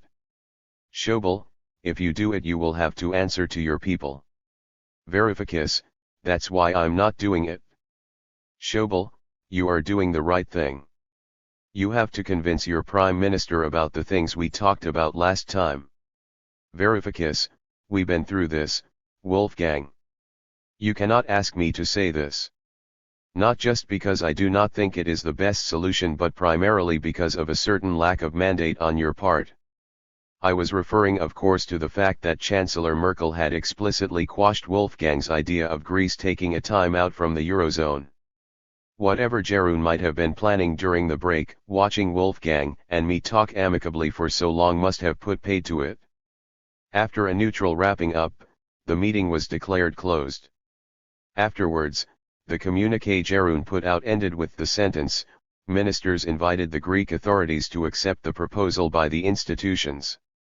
Nothing could have been further from the truth. The only way Jeroen could have got away with so false a statement was if it had the backing of someone more powerful than Schäuble, Draghi and Lagarde. The only person that could be was Chancellor Merkel. Emergency exit. Early next morning, Friday, June 26, Alexis gathered us all on the top floor of our hotel, which overlooked the center of Brussels. Along with me were Varoufakis, Sagias, Euclid, Papas, Stathakis, Shulyarakis and maybe one or two aides. Greater precautions than usual were taken to prevent eavesdropping before Alexis explained what would now happen. With no scope to reach an agreement, everyone apart from me and Euclid, who were required at another Eurogroup the following day, and Shulyarakis, who might be required for a Eurogroup working group, would go back to Athens. That night Alexis would convene the cabinet, where he would propose that the institution's ultimatum be put to a referendum, to take place just over a week later, on Sunday, July 5, in which we would advise our people to vote no. "I want to make this very clear to all of you," he said. "I demand complete radio silence. It is crucial that no one finds out until we announce the referendum formally in Athens after the cabinet meeting. Do not talk to anyone, journalists, your wives on the phone, and especially not to any Troika people." Okay. There was little discussion. We all recognized the enormity of what had been decided. I asked only one question: are we calling this referendum to win it or to lose it? The only answer I got, and I believe it was an honest one, came from Varoufakis: "We need an emergency exit." Like him, I was convinced that we would lose the referendum. In January the combined pro-government vote had only been 40% and we were now facing a whole week of closed banks and scare stories in the media before July 5. But unlike me, Varoufakis wanted to lose so as to legitimize our acceptance of the Troika's terms. As everyone was leaving, I approached Shulyarakis to deliver a blunt message: "You heard what the Prime Minister said. I know that you find it hard to keep away from your Troika friends. If I find out that you have been talking to Weser or Costello, I shall deal with you personally." Okay. Shulyarakis signaled he understood. When I got back to my room, I took the resignation letter I had been planning to submit to Alexis that day, tore it up and put the pieces in the bin. Now we had a referendum to fight. If necessary, I would draft another letter in a little over a week's time. I then set about preparing my speech for the following day's Eurogroup meeting and drafting an official letter requesting a 1-month extension of our loan agreement to allow the referendum to take place. After several hours, I looked out of the window and realized it had got dark. I decided to step outside for some fresh air and something to eat. In the hotel lobby I bumped into Glenn Kim, slightly surprised that he was still in Brussels. Always happy to see Glenn, I invited him to join me. Immediately I sensed reluctance. "I have a meeting to attend," he said. "Really?" I replied. "Who with?" "With Shulyarakis, Weser, and Costello." Over the past weeks, despite initial resistance from some within Syriza to Glenn's involvement in my team, Sagias had recognized his skills and enlisted his help in drafting their concessions to the Troika. Embarrassing as Glenn's reply was for both of us, it was the presence of Weser and Costello at this meeting that really disturbed me. I bade him good night, said nothing else and walked out into the street. I then called Shulyarakis and calmly asked him what the meeting was about and whether I had failed to make myself clear earlier that day. "It's no big deal," he said. "We're just meeting to exchange ideas." Without another word, I hung up and dialed Alexis's number. His secretary answered and told me that he was about to start the cabinet meeting. It is imperative that I speak to him, I persisted. When Alexis came to the phone, I told him how Varoufakis was disregarding his explicit instruction to avoid any contact with the Troika. For the first time ever, Alexis raised his voice at me. "I've had enough of your animosity towards Varoufakis," he said. "If you continue, I shall have to put the phone down on you." Fed up and exasperated, I said, "Go ahead. Put the phone down on me, Alexei." He did. 2 minutes later he called me back to apologize, blaming his outburst on stress. "As for Varoufakis, it doesn't matter anymore," he added. "Soon I shall be announcing the referendum." Over my solitary dinner I thought things over. However much I wanted to escape the cesspit, I had 2 jobs to do: first, see through the next day's Eurogroup, and, second, return to Athens to ensure that the No campaign got the best possible support in the referendum. Alexis was issuing a call to arms. For the first time the Greek people would be given the opportunity to express their will. This was no time for introversion or squabbling. On the morning of Saturday, June 27, just before the Eurogroup, Euclid and I met Dijsselbloem, Wieser and Michel Sapin. Unsettled by the announcement of the referendum, they pushed me to have it cancelled. I explained the rationale that lay behind the decision. We did not feel we had a mandate from the people of Greece either to clash with our European partners or to sign an agreement that made no sense, not just to us but to the German finance minister, to another 5 finance ministers and indeed to the staff of the IMF. Jeroen then took me to task for the recommendation we were making to the Greek people when they came to cast their votes.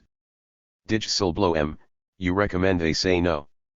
Varoufakis, the sovereign power is the electorate. It is not the government, not the minister. We get our marching orders from the electorate. Dijsselbloem, political parties campaign.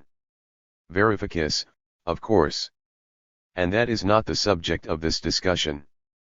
What we are going to campaign for is our business. What you need to know. Dijsselbloem, but it shows your intentions. Varoufakis, your view of our intentions as politicians, Jeroen, is neither here nor there. Just like my views about your intentions as a politician are neither here nor there. It is between yourself and your electorate." At that point Sapin objected that we would be asking the Greeks to vote against the tough parts of the deal, such as austerity, without acknowledging its advantages. I asked what advantages he was referring to.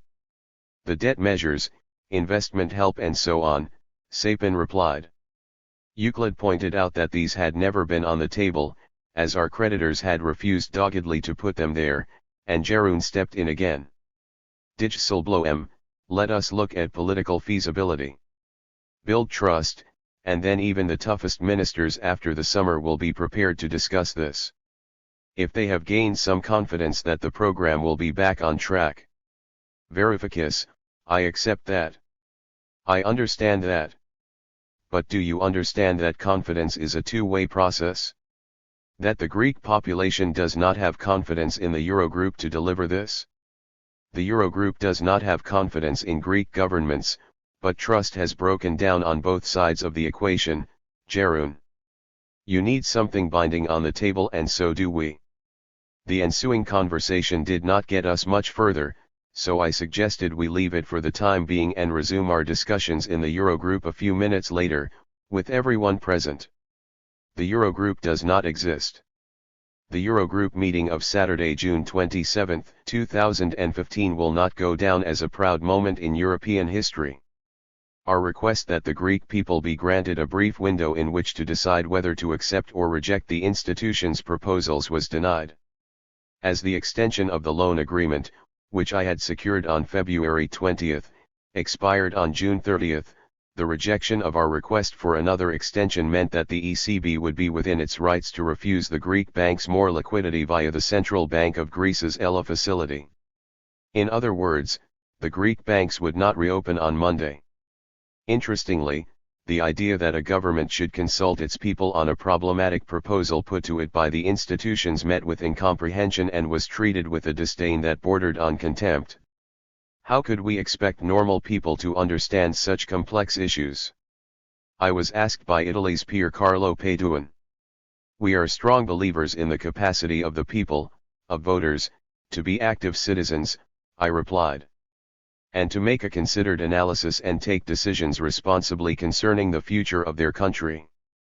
This is what democracy is all about. The fact that I had to make this point and the negative reaction to it from almost everyone in the room reflected badly on European democracy and its institutions. After our request had been rejected, the Eurogroup president broke with EU tradition to make two extraordinary announcements. The first was that he would issue a communiqué without Greece's consent, violating the Eurogroup, and EU, convention that unanimity was required. The second was that, later that day, he would reconvene the Eurogroup without inviting Greece's representative in order to discuss the next steps.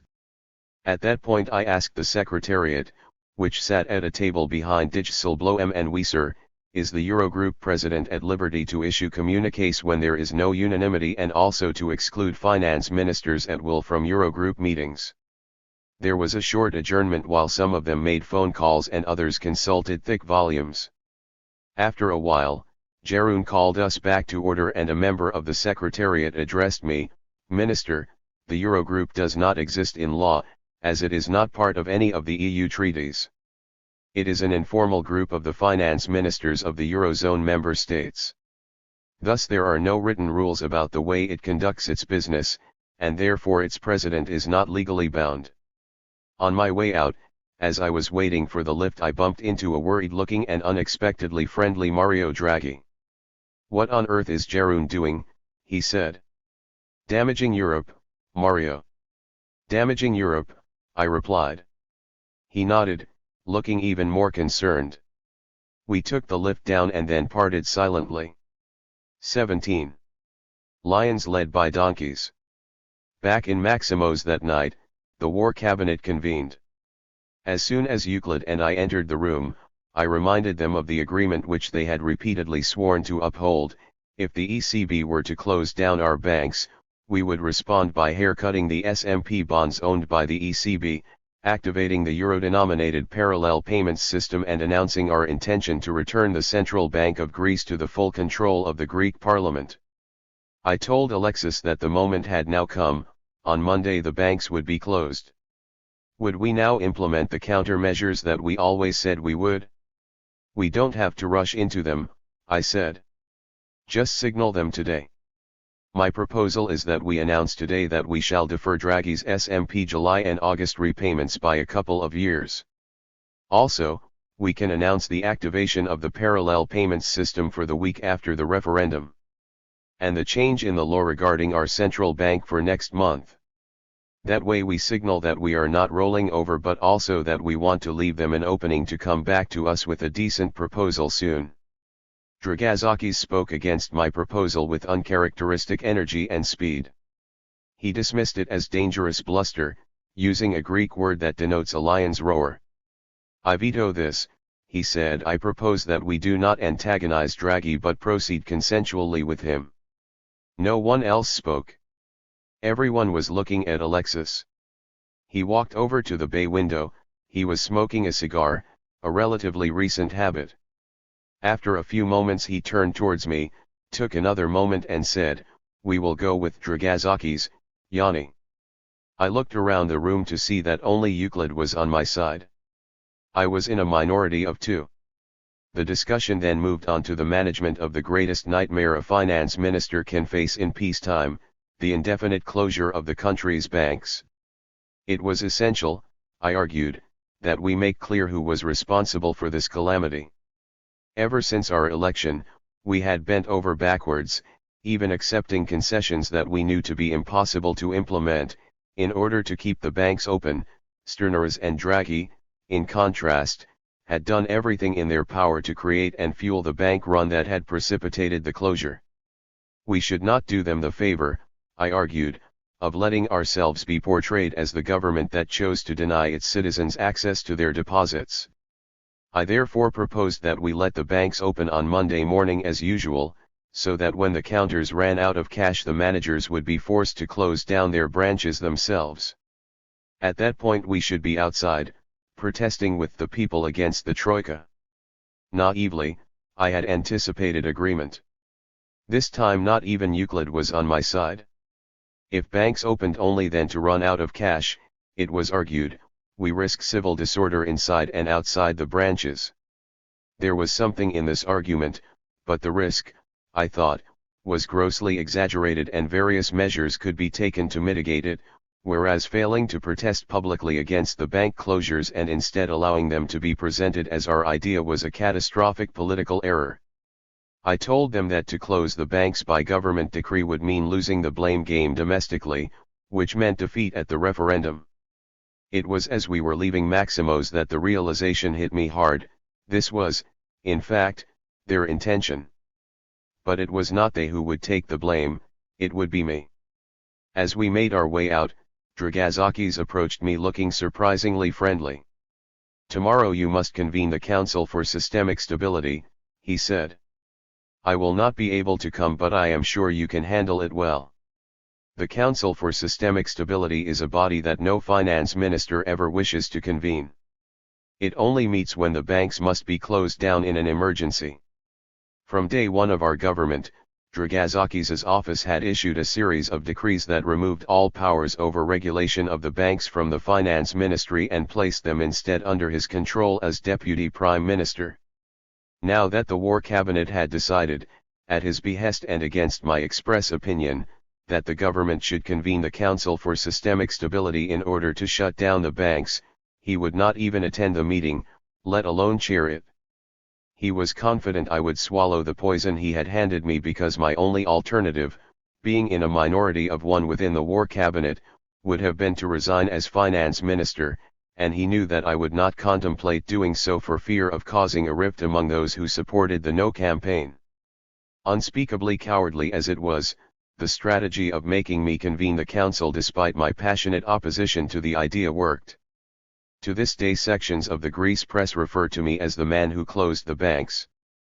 Alongside my own deputies, the members of the Council for Systemic Stability included Sternaras, his deputy at the Bank of Greece, and the CEOs of Greece's commercial banks. I began the meeting with an explanation of how we had come to our current predicament. In my speech I made it clear that Sternaras was one of the driving forces behind the calamity. Sternaras did not seem to mind at all.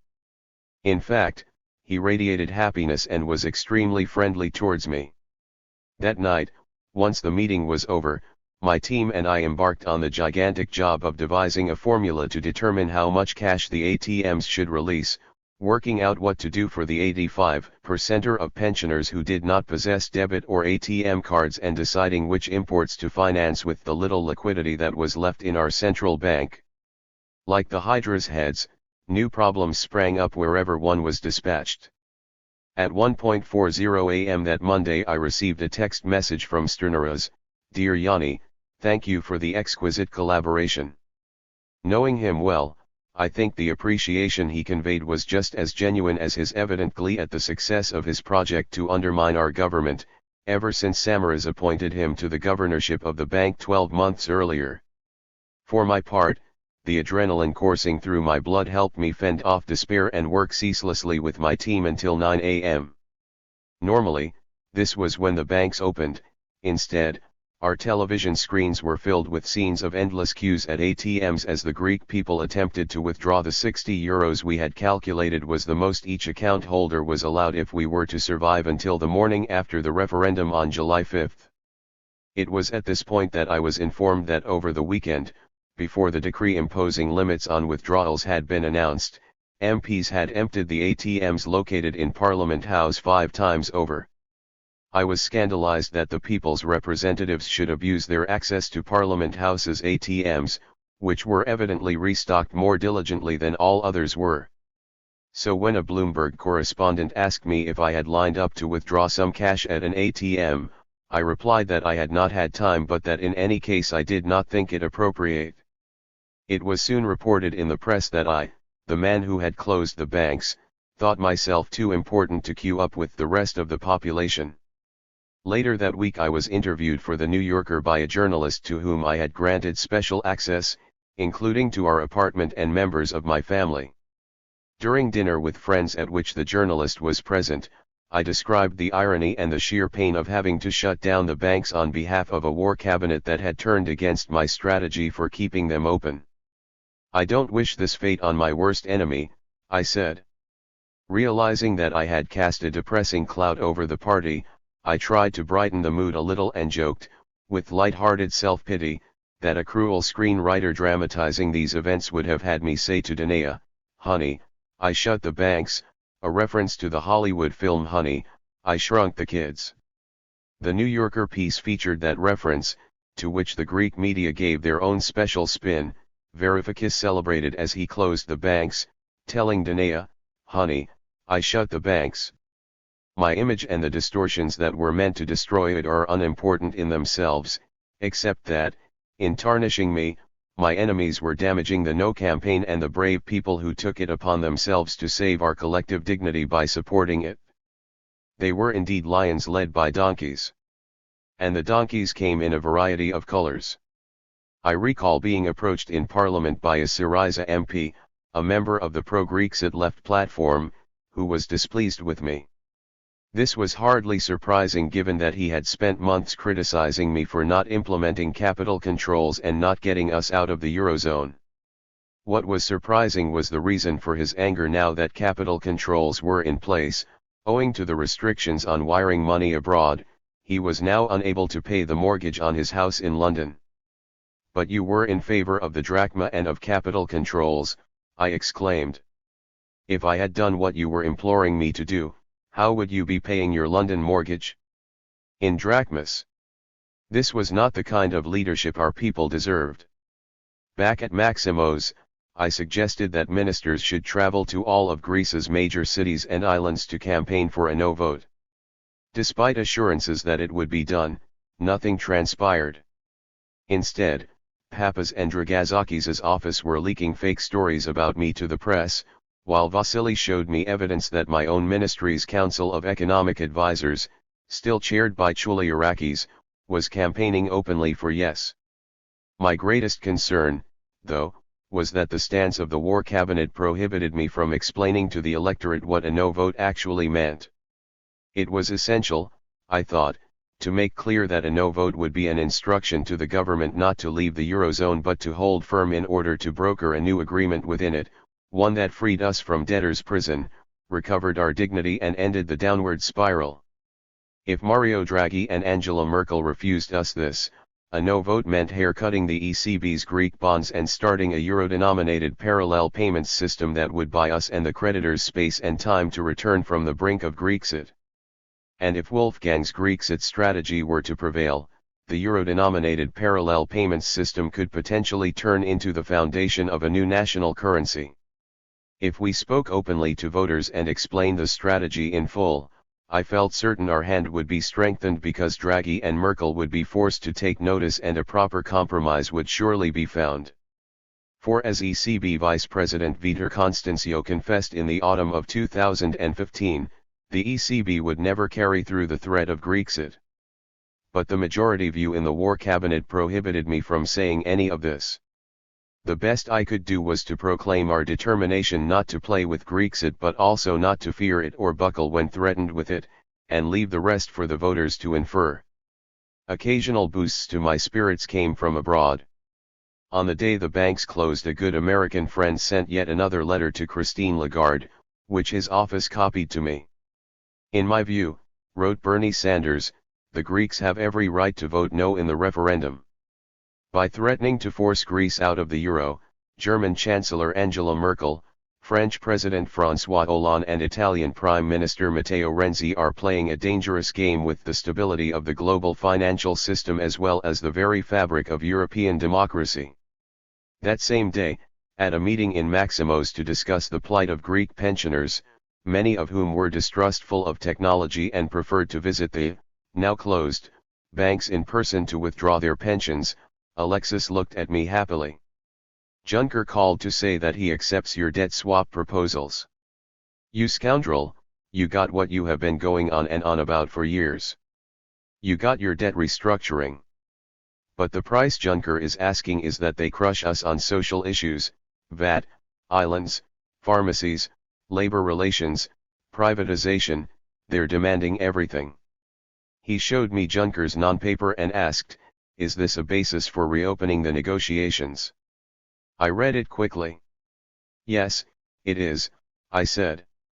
It opens a new window to a sustainable future and puts the second bailout behind us. That was the last I heard of Juncker's proposal. Whether it was killed off directly by Merkel, who could now see that we had capitulated, or indirectly by Dragazakis, Sagias, and Chouliarakis, who had given up on debt restructuring long before, I shall never know. What I did know was that, had we stuck to the strategy we had originally agreed, Brussels would have met us halfway. But of all the moves made by politicians seeking to salvage Europe's honor during that week, the most interesting and genuine arrived as a text message on Black Sunday, the day before the banks shut down. Macron's gesture. Emmanuel Macron, Economy Minister of France, texted me at around 6 p.m. on Sunday, June 28 to inform me that he was attempting to convince President Hollande and Sigmar Gabriel, Germany's Social Democratic Vice-Chancellor, to find a solution. I do not want my generation to be the one responsible for Greece exiting Europe, he said. Less than a minute later I replied, but of course. Just know that we need an agreement that offers respite for the long run and a prospect that this situation will not be repeated in a few months. Emmanuel agreed. He would talk to his president and get back to me. Sustainable solution is key, I agree with you, he said, proposing that he travel to Athens the next day, incognito, to have dinner with me and Alexis and to hammer out a deal between Athens, Berlin, and Paris. After midnight, while we were in the thick of preparations for the bank closures, Emmanuel wrote again to inform me that President Hollande was planning to issue a statement in the morning announcing the reopening of negotiations. Would Alexis agree to go to Paris on Monday evening or Tuesday morning, he asked. I implored him to come to Athens himself instead. With the situation in Greece so volatile, Alexis could not leave the country for open-ended talks. Okay, Emmanuel said. I am ready, and I am sure that Alexis, you and me could find a deal. I will convince the president tomorrow. We have to succeed. Deeply appreciative, I texted him, I always felt that you and I could see eye to eye. The difficulty will be to find a solution that is viable for us and acceptable to Wolfgang. On Monday, June 29, the day he was meant to come to Athens, Emmanuel called, asking for a favor. Could Alexis contact President Hollande to let him know that he was ready and willing to receive Emmanuel in Athens as the French president's emissary? I called Alexis, explained the opportunity that was being presented to us, and he agreed. An hour later, however, Alexis called me back, understandably cross. What's going on? Hollande's office replied that they have no idea about a possible mission by Macron to Athens. They referred us to Michel Sapin. Is he pulling your leg? When I relayed this exchange to Emmanuel, his explanation shocked me. The people around Hollande do not want me to come to Athens. They are closer to the Berlin Chancellery than to our government. They clearly blocked Alexis's approach. But let me have his personal mobile phone number. I shall go to the Élysée personally in an hour to speak with him Hollande and ask him to call Alexis directly. Some hours passed, but Hollande never called Alexis. So I texted Emmanuel, do I take it there has been no progress? And that your trip has been cancelled? A dejected Macron confirmed that he had been blocked by his president and the president's entourage. I will push again to help you, Yannis, believe me, he promised. I believed him, and of course I understood exactly how he felt. 3 months after my resignation, in October, Emmanuel invited me to visit him at his ministerial office even though I was not in government anymore. He told me that at a summit meeting before his failed attempt to mediate with Alexis he had used my line that the Troika's deal for Greece was a modern-day version of the Versailles Treaty. Merkel had heard him and, according to Emmanuel, ordered Hollande to keep Macron out of the Greek negotiations. Merkel's spell was every bit as powerful as I had imagined. A very Greek farce. It is both absurd and lethal for a finance ministry to lack the support of its central bank. One of the absurdities during that awful week, as we struggled to make very little liquidity last as long as possible, was that I did not even know how much liquidity there was in the system. But the fact that the Bank of Greece was headed by the governor who had started the bank run and who was plainly ecstatic the night the banks closed made me suspect it was underreporting the amount of available cash. After performing some research, to which Jeff Sachs contributed, I discovered an interesting if unusable piece of information. Not only was there more liquidity in the system than the Bank of Greece was reporting, there was also 16 billion euros of ECB-owned cash stashed in the vaults of its branches around the country. It was there as a consequence of the previous cash crisis, which had taken place in the summer of 2012, when the ECB had organized hundreds of cargo flights into Athens from Frankfurt in order to keep Greece's ATMs stocked with banknotes. To prevent the need for another airlift, the ECB had been building up cash reserves in Greece, just in case. That day, on my daily visit to Maximo's, I found Alexis in his office entertaining Aelkos Flabouris, a minister without portfolio in the government and something of a father figure to him. As usual, I briefed the Prime Minister on everything of consequence that day, primarily the rate at which cash was leaking out of the ATMs. I also mentioned the 16 billion euros stash. Alexis's eyes lit up. What? There is 16 billion euros in cash lying around and we are not using it to stuff the ATMs and make them function normally. I explained that we could not touch the money. Confiscating it would be theft. But, Yanni, protested Alexis, if my child is starving, and I have no money, I have a moral right to steal a milk carton. Is this not similar here? Since when did theft become part of the left's arsenal? I asked. Flabouris leaped to his protégé's defense. We have every right, he bellowed, to get that money to stop the people's suffering. As the conversation unfolded, another minister joined us, Panagiotis Lafazanis, the leader of the left platform, a declared enemy of the Eurozone and a passionate Greek satyr. He asked what was going on. Alexis and Flabouris informed him that I had discovered 16 billion euros in cash. Flabouris told Lafazanis that he and Alexis, unlike me, believed the situation justified our tapping into this cash, currently languishing in state-owned vaults. I tried to calm them down and, in view of Lafazanis's pro-Grexit position, to explain what our real options were. If we wanted to stay in the Eurozone, I told them, we could not possibly confiscate the ECB's money. If, on the other hand, we wanted Grexit, then there was something useful we could do with the cash without being branded thieves. We could nationalize the 16 billion euros, stamp the notes with special ink to invalidate them as euros and rebrand them as new drachmas, put them in the ATMs and use them as a new currency.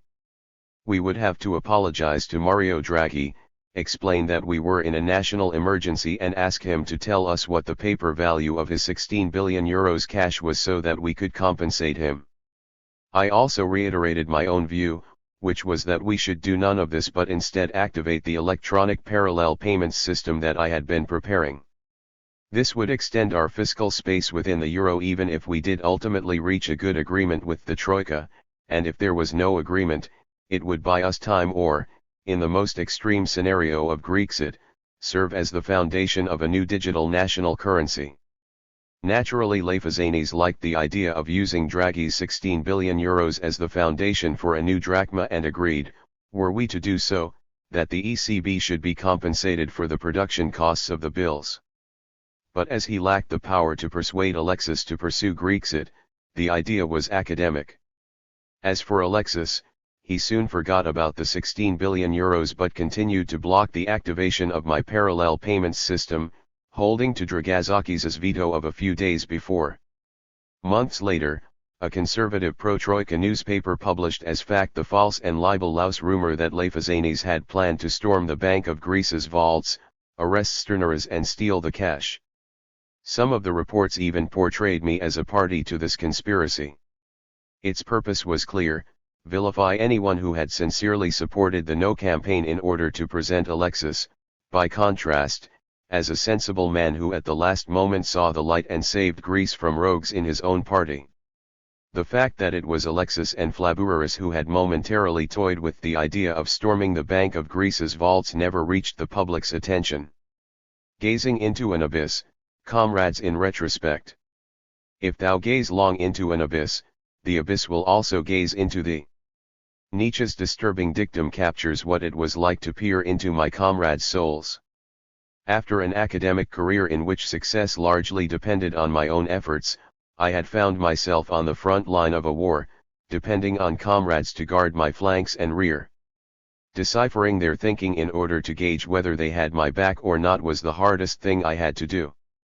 Friends and critics criticize me for having seen things in Alexis that were not there.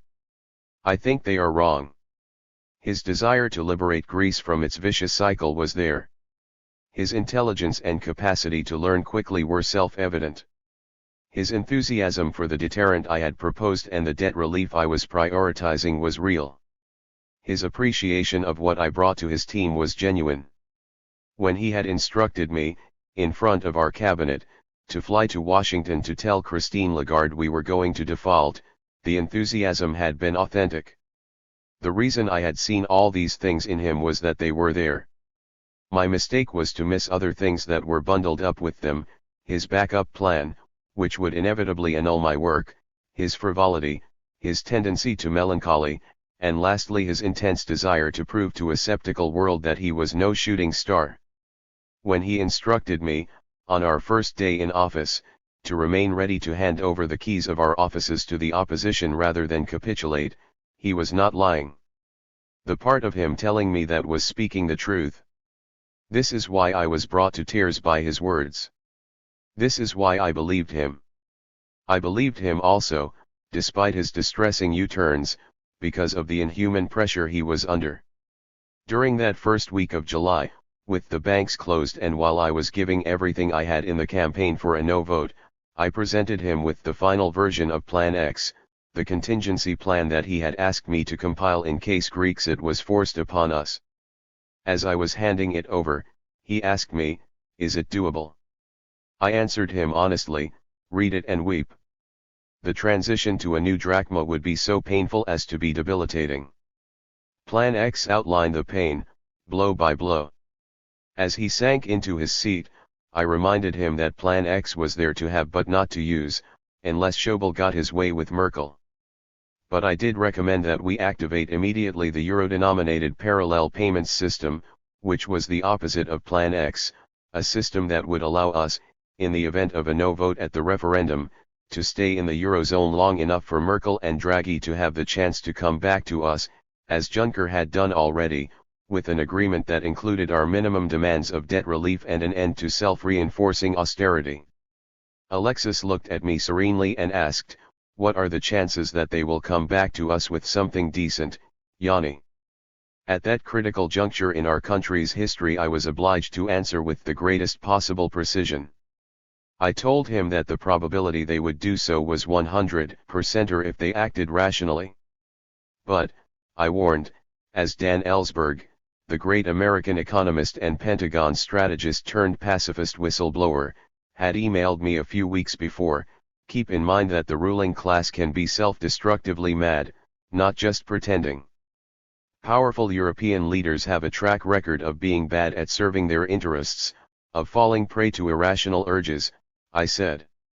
And given that irrationality breeds unpredictability, I estimated that a more sensible probability, that Chancellor Merkel would opt for the mutually assured damage of Grexit rather than a mutually advantageous deal, was around 50-50.1.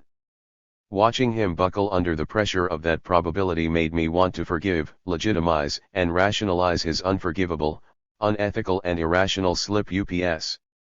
There were many of these, but two above all: his retreat from our firm agreement, on which we had based our original strategy, that a continuation of the nation's insolvency through a new bailout would be worse than Grexit, however painful Grexit might be, and his rejection of my plea to address the nation with the dignified surrender speech I had prepared for him, instead of organizing a referendum that he secretly hoped to lose. During the referendum campaign I issued a statement to the press that if yes were to win I would resign. As a Democrat, I said, I shall respect the people's choice to have their government accept the creditor's terms. But, at the same time, I have no obligation to sign and implement that agreement myself. If yes wins, I shall resign and let my successor do it.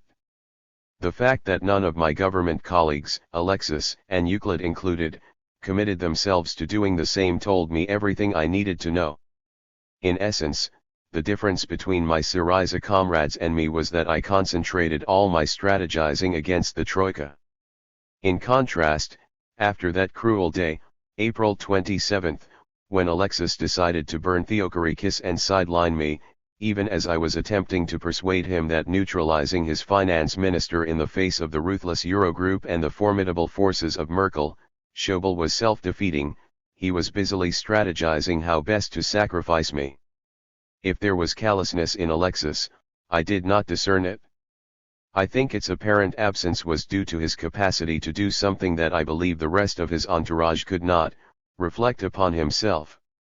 I remember one May afternoon when we were in his office at Parliament House, well after he and I had clashed over the concessions he was making to the Troika. Before I had the chance to challenge him on whatever doom tactic he was currently proposing, he told me, I was reading an article by Stavros Ligeros, a political commentator, just now.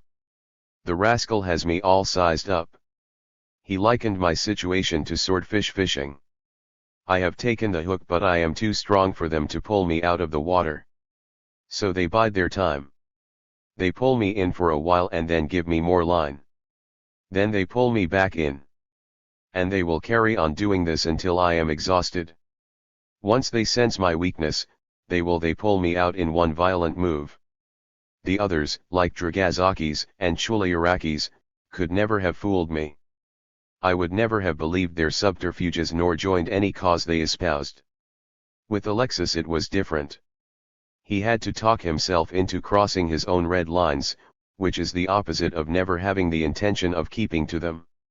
I can imagine Alexis saying to himself, like Shakespeare's Richard III, and therefore, since I cannot prove a lover, to entertain these farewell-spoken days, I am determined to prove a villain, except instead of lover it would be insurgent, and instead of villain it would be insider. Alexis's actions were not banal. To adopt Hannah Arendt's sense of the word, he struggled hard to reconcile himself to them and to find peace. It was, I am convinced, that inner voice of his that was both his strength and his downfall, both the usurper of our common project and the reason why I believed him almost to the bitter end. The puzzlement Alexis's inner voice caused me was compounded by my friend Euclid, a rare hybrid, an academic from a milieu close to mine but also a party apparatchik. Euclid and I met in the English language, to borrow another of Arendt's phrases. Point 2 We shared the same jokes, the same cultural references, the same radical Europeanism, the same understanding of blighting. He liked to pretend that he was politically to my left, acting as my left-wing conscience whose job was to pull me into line and prevent me from drifting into bourgeois tendencies and suspect friendships, such as with Norman Lamont, something I enjoyed letting him do. His dislike and scorn for Alexis and Papas, which were reciprocated by them, coupled with the fact that I had had to fight hard to have him included in the cabinet, made me feel safe in his company. When Alexis broke with me on April 27 under Merkel and Dijsselbloem's pressure, he told the world that Euclid was the newly appointed coordinator of our negotiating team. The media relayed the news around the globe and heralded Euclid as our chief negotiator. Of course, neither he nor I had any real influence over the timeline of concessions Alexis was making. When Euclid found out about Alexis's surrender to new austerity, the acceptance of a decade of 3.5% budget surplus targets, he was just as shocked and livid as I had been. Until the end we frequently found ourselves at Maximo's or in some Brussels room, staring at each other in bewilderment while Sagias and Chouliarakis edited drafts of the SLA, wondering what our role was. A sort of gallows humor developed between us. I would ask him what on earth was going on, and he would answer, "Are you confusing me with someone in the know?" However, we differed in a crucial respect. Euclid was a Syriza functionary, and I was not. By appearing to perform his allotted role as chief negotiator and thereby allowing the world to think that any kind of negotiation was actually taking place, he lent the hideous negotiation process legitimacy. I clung on in the hope that after a rupture Alexis would require my expertise with the parallel payments system and debt restructuring, while determined to resign the moment it became clear that I would be asked to sign an unsustainable agreement. Lulled by the assumption that Euclid and I were of one mind, that we were somehow interchangeable, I failed to foresee quite what being interchangeable would lead to, that Euclid would ultimately become the person used by the establishment to sign the loan agreement, which they knew I never would sign. Until the referendum I did not see that this could happen, even though I had noticed two incongruities which should have alerted me. The first was that when just the two of us were talking, Euclid would be magnificently witty and accurate in his disparagement of the rest of the War Cabinet, Chouliarakis and Alexis in particular, but during War Cabinet meetings his interventions were meek, verbose and unrecognizable as views that supported mine. Frequently he would not back me up at all. The second was that in our private exchanges he would habitually agree with my assessment of the day's events, but when I proposed that we react before it was too late, he would advise me to bide my time and warn against developing a bunker mentality. One day I had had enough. When in a bunker, I said emphatically, a bunker mentality may be helpful. Given that they are trying to get me, it is not paranoia to think that they are trying to get me. After it was all over, it took me some time to diagnose the cause of my failure to read my two comrades. Alexis's inner dialogue and Euclid's hybridity had blocked my sensors very effectively. It took the referendum outcome and their sudden metamorphosis to unblock them. It was a transformation portrayed by Syriza's ideologues as true radicals behaving truly responsibly, but to me it is best summed up by the ending of George Orwell's 1984. He was not running or cheering any longer. He was in the public dock, confessing everything, implicating everybody. The long-hoped-for bullet was entering his brain. Oh cruel, needless misunderstanding. Oh stubborn, self-willed exile from the loving breast. Two gin-scented tears trickled down from the sides of his nose. But it was all right, everything was all right, the struggle was finished. He won the victory over himself. He loved Big Brother. Square of hope and glory. On the afternoon of Friday, June 3rd, as the working day drew to a close, I breathed a sigh of relief. A week of closed banks was almost over. Despite the long queues at ATMs and the uncertainty of what awaited us the following Monday, there had been no violence, no panic, no civil unrest. The Greeks had proved themselves a sensible people. The media, however, had managed to fall below their already absurdly debased standards, competing with one another to find the most innovative ways to frighten the public away from voting no. Much of the reporting of the no sponsors and supporters would in other countries have been deemed incitement to violence.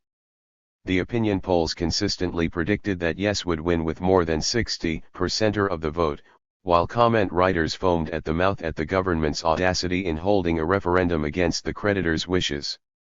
Meanwhile, the parliamentary opposition had managed to persuade its supporters to take to the streets in some numbers, waving EU flags and placards proclaiming, "We are staying in Europe." 3. Later that Friday afternoon I received an email from Klaus Regling, the managing director of the European Stability Mechanism, the Eurozone's bailout fund. It was a reminder that he had the legal right to demand from me full and immediate repayment of the 146.3 billion euros lent to Greece as part of the first two bailouts. It was phrased in such a way as to suggest that I was personally liable, not least because as finance minister my name was on the loan agreement. It was too good an opportunity to pass up. I instructed my office to reply to our main creditor, to the man who had advised me to default to my pensioners instead of the IMF, with two ancient words. These were the defiant response of the king of Sparta, leader of the 300 men who attempted to resist the entire Persian army at the legendary Battle of Thermopylae in 480 BC, when instructed by the enemy to throw down their weapons, mu omicron lambda nu lambda alpha beta, come and get them. That evening 2 rallies took place, one in favor of yes, outside the ancient Olympic Stadium where the first modern Olympics were staged in 1896, and one at Syntagma Square for the no campaign. The yes rally was held in the late afternoon, and was large and good-natured, but the no rally at Syntagma was one for the ages. Since I was a boy, I had attended some magnificent, life-changing rallies at Syntagma Square, but what Danae and I participated in that night was unprecedented. We walked to Syntagma from Maximo's with Alexis and other members of the cabinet, their partners and aides. On the way we were mobbed by rapturous supporters. As we approached the square, the crowd's energy exploded. A sea of 500,000 bodies consumed us. We were pulled into its depths by a forest of arms, tough-looking men with moist eyes, middle-aged women with determination written all over their faces, young boys and girls with boundless energy, older people eager to hug us and shower us with good wishes. For 2 hours, struggling to hold hands so as not to be separated, Danae and I were absorbed by a single body of people who had simply had enough. People from different generations saw their distinct struggles coalesce on that night into one gigantic celebration of freedom from fear. An elderly partisan from the Second World War pushed into my pocket a carnation and a piece of paper bearing the phrase "Resistance is never futile." Students forced to emigrate by the crisis who had returned to cast their votes begged me not to give up. A pensioner promised me that he and his sick wife did not mind losing their pensions as long as they recovered their dignity. And everybody, without a single exception, shouted at me, "No surrender, whatever the cost." I believed they meant it. The banks had already been closed for a week. The hardship imposed by the creditors was plainly visible. And yet, here they were, these magnificent people saying in one word everything that had to be said, no. Not because they were recalcitrant or Eurosceptic. They craved the opportunity to say a big fat yes to Europe. But yes to a Europe for its people, as opposed to a Europe hell-bent on crushing them. That night, as Danae and I eventually found ourselves walking up the marble steps leading to Parliament, the phrase I had been looking for to describe what all this was about finally came to me: constructive disobedience. This was what I had been trying to practice in the Eurogroup all along, putting forward mild, moderate, sensible proposals, but when the deep establishment refused even to engage in negotiation, to disobey their commands and say no. The War Cabinet had never understood this, but the body of humanity that filled Syntagma Square that night surely did. One for true believers. That night the months of frustration, each terrible moment in Maximo's, every disappointment along the way, all the nastiness and the stress had been wiped away, leaving nothing but contentment, and yet I was still not convinced that the no campaign would win the referendum. The demonstration suggested support for the cause had risen, but with the banks closed and the media screaming blue murder at anyone who even contemplated voting no, success looked unlikely. Over dinner with Danae, Jamie, and some other friends at an outdoor restaurant in the neighborhood of Plaka, I was asked if Alexis and Euclid would resign were yes to win. Alexis will form a coalition government with the opposition, I predicted, after most of the true believers resign or are pushed. And I would be long gone by then, I said. But Jamie insisted I was wrong. No would win, he believed, and my leverage with Alexis would skyrocket, as I would have played a large part in delivering the result. Unconvinced, I nonetheless raised my glass to toast Jamie's optimism. "Hasta la victoria siempre," he said with an intense and committed look, "to victory, always." On the day of the referendum I drove to Paleo Faliro, the southern Athenian suburb where I grew up and where my father still lives. Together we made our way to the polling station. Inside, the majority of voters were ebullient when they saw me, except for one or two who remonstrated angrily with me that I had closed down the banks. With the television cameras rolling, I told one angry man that the Troika had given us an ultimatum and that accepting it would shape his and his children's future. What we had done was to give him the opportunity to vote for or against it. Vote yes if you think it is a manageable deal. We are the only government that have respected your right to decide. The fact that the Troika decided to close the banks down before you got the chance to express yourself is something that only you can interpret. After voting, as I was helping my father back to the car, an elderly woman approached me, surrounded by the usual television cameras. She asked me sternly if I knew where she lived. I admitted I didn't. I sleep in an orphanage here in Palau Faliro. And do you know why they let me? Because your mother worked tirelessly to let vagrants like me have a permanent shelter. I thanked her for her spontaneous and wonderful memory of my mother. Point 4 But she was not finished. I bless her every day. But do these bastards know this, she said, pointing at the cameras and the TV crews. I bet they don't, and they don't even care. It doesn't matter, I assured her. Even if they didn't, it was enough that she knew. Nonetheless, I was upset when on the evening news our heartwarming encounter was presented as me being accosted by a homeless woman blaming me for her destitution. It was not until late that afternoon that I began to sense an historic victory might be on the cards. At my office I composed a piece, in English, for my blog. In 1967, I wrote, "Foreign powers, in cahoots with local stooges, used tanks to overthrow Greek democracy." In 2015 foreign powers tried to do the same by using the banks. But they came up against an insanely brave people who refused to submit to fear. For 5 months, our government raged against the dying of the light. Today, we are calling upon all Europeans to rage with us so that the flickering light does not dim anywhere, from Athens to Dublin, from Helsinki to Lisbon. By 8 p.m. I could see from the drooping shoulders and morose expressions of TV presenters that we had won. What I did not yet know was the extent of our victory. My fear was that a close shave would give Alexis the excuse to say we had a divided nation and thus insufficient support for a rupture with the Troika. I told my team that the magic number was 55%. If the votes for no were any greater, Alexis would have to honor the result. I thought carefully of what I would say to the journalists gathered in my ministry's press room in order to give him the necessary impetus to do so. By 9 p.m. I had written my speech. Traditionally, ministers wait for the Prime Minister to make his statement before issuing their own, so I waited in my office for Alexis to address the press at Maximo's. At 9:30 I began to feel something was wrong.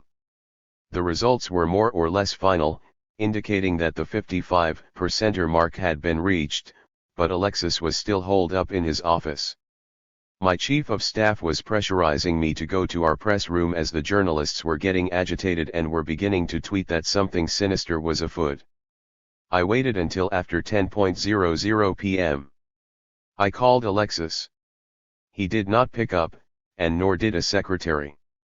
Vasily walked in to inform me that other ministers were beginning to speak to the media, issuing lukewarm statements in response to what was in reality an earth-shattering outcome. I could not allow this to continue. Our voters deserved a proper response. So at around 10:30 I headed for the press room to make my statement, intending to go to Maximo's straight afterwards to discover what was going on there. As I read out my prepared statement, I had the very strong feeling that it would be my last as a minister. That feeling, combined with the memory of Syntagma Square 2 nights earlier, made me read it defiantly, brazenly even. On January 25 dignity was restored to the people of Greece. In the 5 months that has intervened since then, we became the first government that dared raise its voice, speaking on behalf of the people, saying no to the damaging irrationality of our extend and pretend bailout program.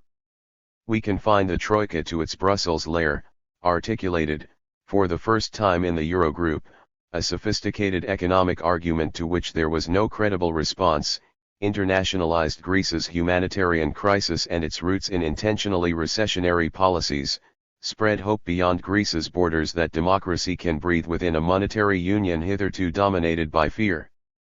Ending interminable self-defeating austerity and restructuring Greece's public debt were our two targets.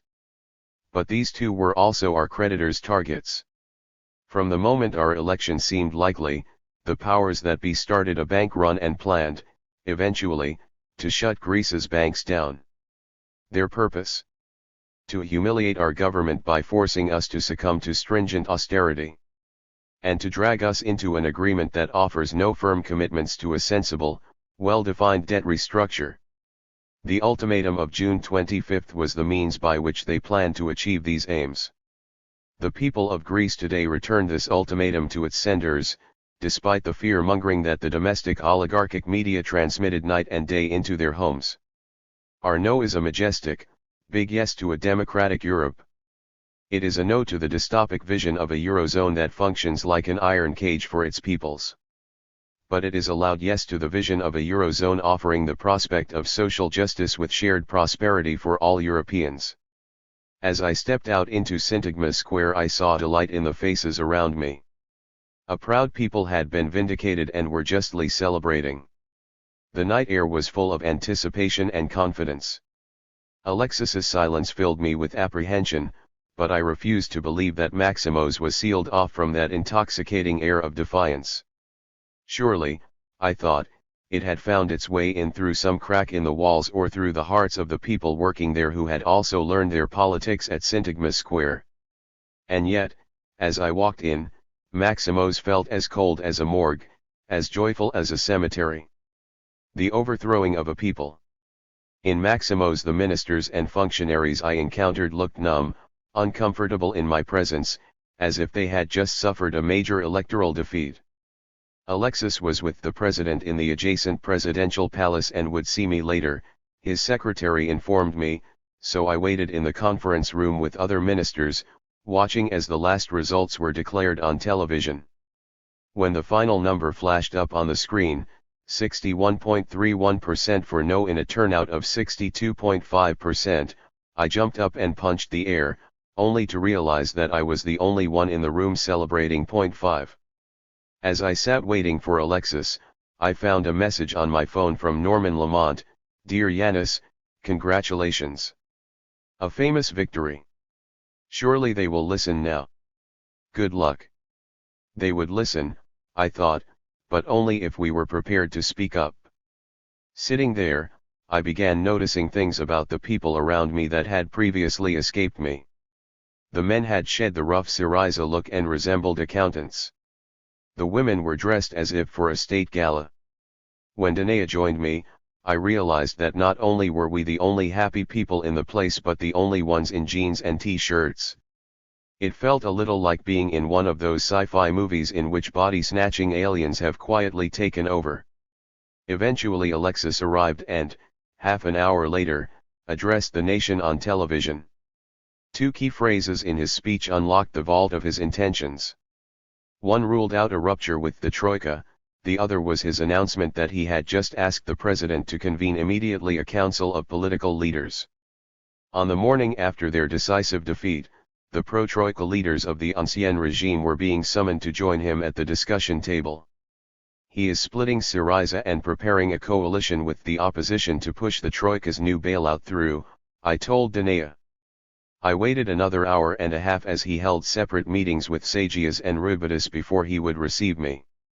It was after 1:30 a.m. when I entered his office. Alexis stared at me and said we had messed up badly. 6. I don't see it that way, I replied flatly. There were plenty of mistakes, but on the night of such a triumph we have a duty to rejoice and honor the result. Alexis asked me if I minded Dimitris Zanakopoulos, the Maximos legal advisor, sitting in on our meeting. Sure, I replied. In fact, I want him here as a witness.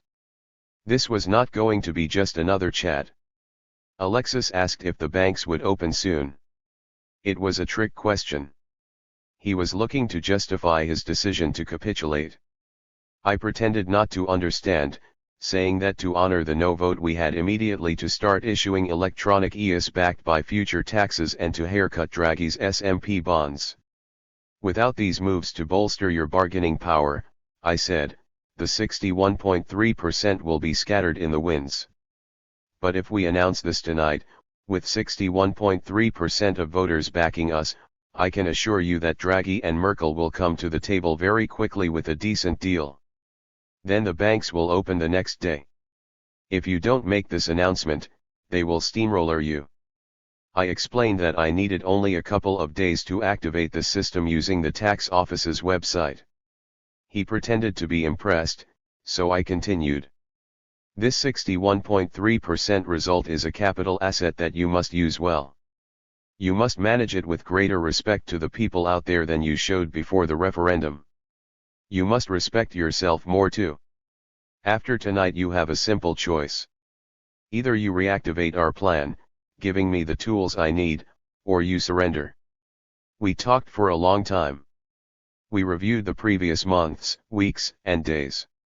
I took no prisoners, giving a litany of his errors, pointing out the ways in which members of the war cabinet had jeopardized our struggle, often in collaboration with the Troika and its operatives. I shared with him evidence of one of them behaving in a way that bordered on corruption. Looking surprised, Alexis asked Dimitris, was the person I referred to such a problem? Dimitris answered, yes, even more so. The conversation was meandering, so I decided to put it to him straight. Would he honor the no vote, I asked, by going back to our original covenant, or was he about to throw in the towel? His answer was elliptical, but there was no mistaking the direction in which it headed, towards unconditional surrender. The first time in that conversation that he spoke decisively was when he said, look, Yanni, you are the only one whose predictions were confirmed. But here is the problem, if any other government had given them what I did, the Troika would have sealed the deal by now. I gave them more than Samaras ever would, and they still wanted to punish me, as you had said they would. But, let's face it, they do not want to give an agreement either to you or to me. Let's be honest. They want to overthrow us. However, with the 61.3% they cannot touch me now. But they can destroy you. Don't worry about me, Alexei, I said. Worry about honoring the people out there celebrating tonight while you're planning to give in. If we stick together, activate our deterrent and show them we're united, they will touch neither you nor me. We could propose to them a deal that they could package credibly as their own idea, their own triumph.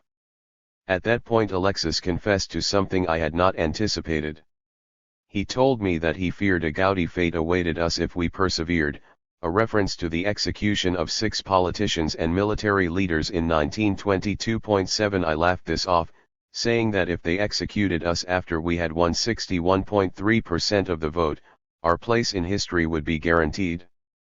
Alexis then began to insinuate that something like a coup might take place, telling me that the President of the Republic, Sturneras, the intelligence services and members of our government were in a readied state. Again I fended him off, let them do their worst. Do you realize what 61.3% means? Alexis told me that Varoufakis had been trying to persuade him to get rid of me, everyone from the left platform and Kaminos as independent Greeks, and instead forge a coalition government with New Democracy, PASOK, and Potami.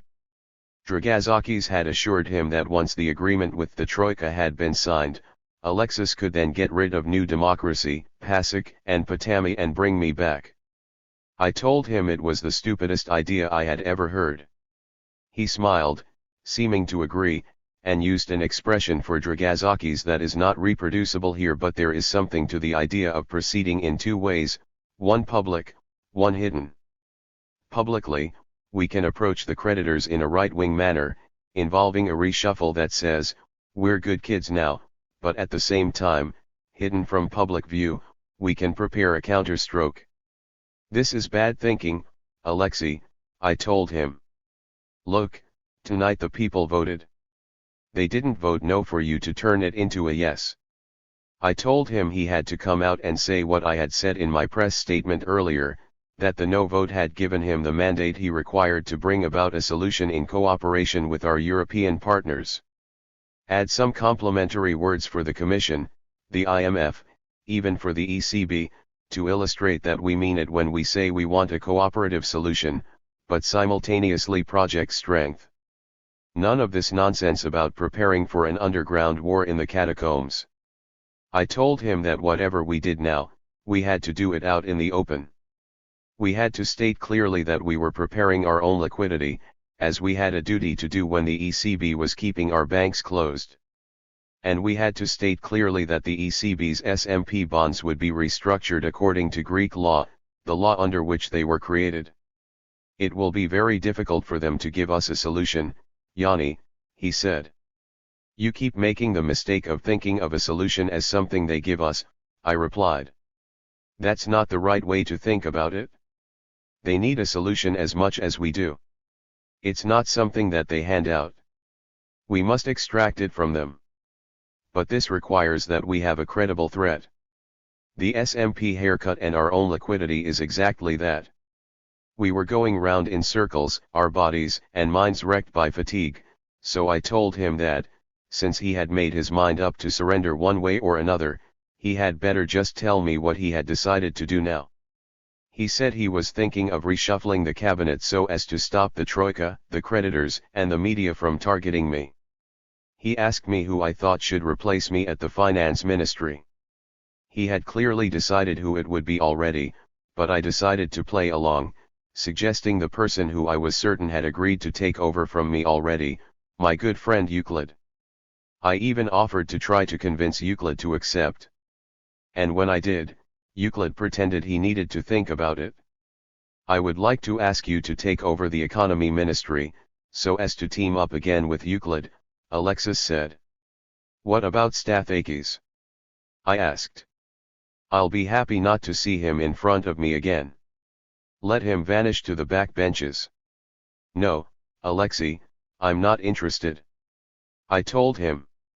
You met me years ago because I turned Greece's debt into the dragon to be slain, and because of my proposals for how to slay it.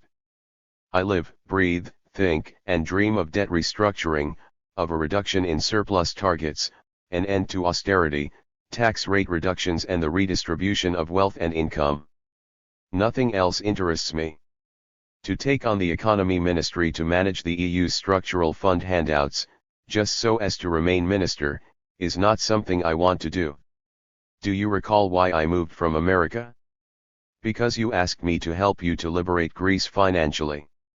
I ran for parliament not because I was dying to be an MP but because I did not want to be a technocrat, an unelected finance minister. I thought that way I would be more useful to the cause. Now, given your abandonment of that cause, I have no reason to be a minister. It's okay. Let someone else do it. I shall be in Parliament, where I will help to the best of my ability. You can have some other ministry, maybe culture, which you and Danae know so much about, he said laughing. In any case, there will be many posts in the future where you can help. You're again confusing me with someone who cares about positions, Alexei. There's only one thing I care about, and you know what it is. Let's sleep on it. Let's think about it. There's nothing to think about, I said. There's no time. You have a lot to do. When I saw Danae afterwards, she asked me what had happened. Tonight we had the curious phenomenon of a government overthrowing its people, I said. Minister no more. Back at the flat, I narrated my discussion with Alexis for Danae and her camera and slept for a couple of hours before writing my 7th and final resignation letter. After proofreading it a few times, I posted it on my blog under the title Minister No More. It was one of the hardest pieces of prose I had ever had to compose. On the one hand, I had a duty to warn the people, the Greek demos, that their mandate was about to be trashed. On the other hand, I felt an obligation to preserve whatever progressive momentum there was within our government and within Syriza. At that stage I still believed strongly that comrades like Euclid, with clout in the party that I lacked, would not sign up to the surrender document Alexis and Varoufakis were preparing. Losing a second finance minister in a month or two, if Euclid refused to become complicit in another harsh and hopeless bailout, might cause a rupture within the government and the party. This in turn might lead to new elections, which could further undermine the chances of our honoring the wishes of the 61.3%. I needed to signal both my defiant commitment to the no vote but also to issue a call for unity. The result was the following text. Like all struggles for democratic rights, so too this historic rejection of the Eurogroup's June 25 ultimatum comes with a large price tag attached. It is therefore essential that the great capital bestowed upon our government by the splendid no vote be invested immediately into a yes to a proper resolution, to an agreement that involves debt restructuring, less austerity, redistribution in favor of the needy and real reforms. Soon after the announcement of the referendum results, I was made aware of a certain preference by some Eurogroup participants, and assorted partners, for my absence from its meetings, an idea that the Prime Minister judged to be potentially helpful to him in reaching an agreement. For this reason I am leaving the Ministry of Finance today. I consider it my duty to help Alexis Tsipras exploit, as he sees fit, the capital that the Greek people granted us through yesterday's referendum. And I shall wear the creditors' loathing with pride. We of the left know how to act collectively with no care for the privileges of office. I shall support fully Prime Minister Tsipras, the new Minister of Finance and our government.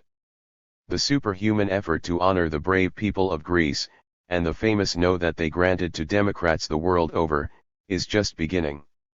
In hindsight, I should have sounded a much louder alarm bell about Alexis's intentions. That I did not reflects my misplaced trust in many people in the government, Euclid primarily, to carry out the task of preventing a recapitulation of the Samaras government. But I am not sure that a clearer warning would have made much difference. Everyone I have spoken to since that morning understood very well what had happened the moment they heard I had resigned on the night of our triumph. As well as the creditors and their groupies, there was one other person who was unconditionally happy at my decision. On hearing the news that I had resigned, my daughter Xenia, who had come from Australia to see me 2 weeks before but had hardly laid eyes on me, gave me a sleepy early morning look and said, "Thank goodness, Dad. What took you so long? You did that, didn't you?" Over the days that followed I watched Alexis's surrender evolve at breathtaking pace. Unwilling to be a dividing force within a party and a government that might still rebel against its own annulment, I kept quiet for a couple of weeks, but there was no rebellion. Paving the way for the third bailout, at a Eurozone summit meeting on July 13 Alexis acceded to the Troika's demands by signing his own version of the Treaty of Versailles, which he condemned as a coup against democracy while promising to honor it. During the ensuing days, the more he demonstrated his determination to do as the creditors prescribed, the harsher the attacks against me became. For weeks I was ridiculed for clashing with the Troika without a credible deterrent, but when, as I described in Chapter 4, a parallel payments system, I eventually let it be known that I did in fact have a well-planned deterrent, which Alexis had prevented me from activating, suddenly those who had laughed at my foolishness accused me instead of treachery. 8 The charge of national traitor, first laid against me in 2010, turned into a fully fledged campaign to convene a special court to try me for high treason. 9 At the time of writing I still stand accused of having intentionally delayed an agreement with the Troika in order to bring about bank closures, so that, in cahoots with Wolfgang Schäuble, I might engineer a parallel currency leading to Greece's exit from the euro. Imagine if the soldiers who returned from Dunkirk in June 1940 had been met in Britain with the accusation that they were responsible for the Second World War, while Berlin was celebrated for its rational restoration of order. 10 It was a comical turnaround, treason charges for me, adulation and respect for those who had done their best to shut down Greece's banks and push us to the brink of Grexit. The motives of the Troika and Greece's domestic oligarchy are obvious. Debt is creditor power, and unsustainable debt gives creditors exorbitant power.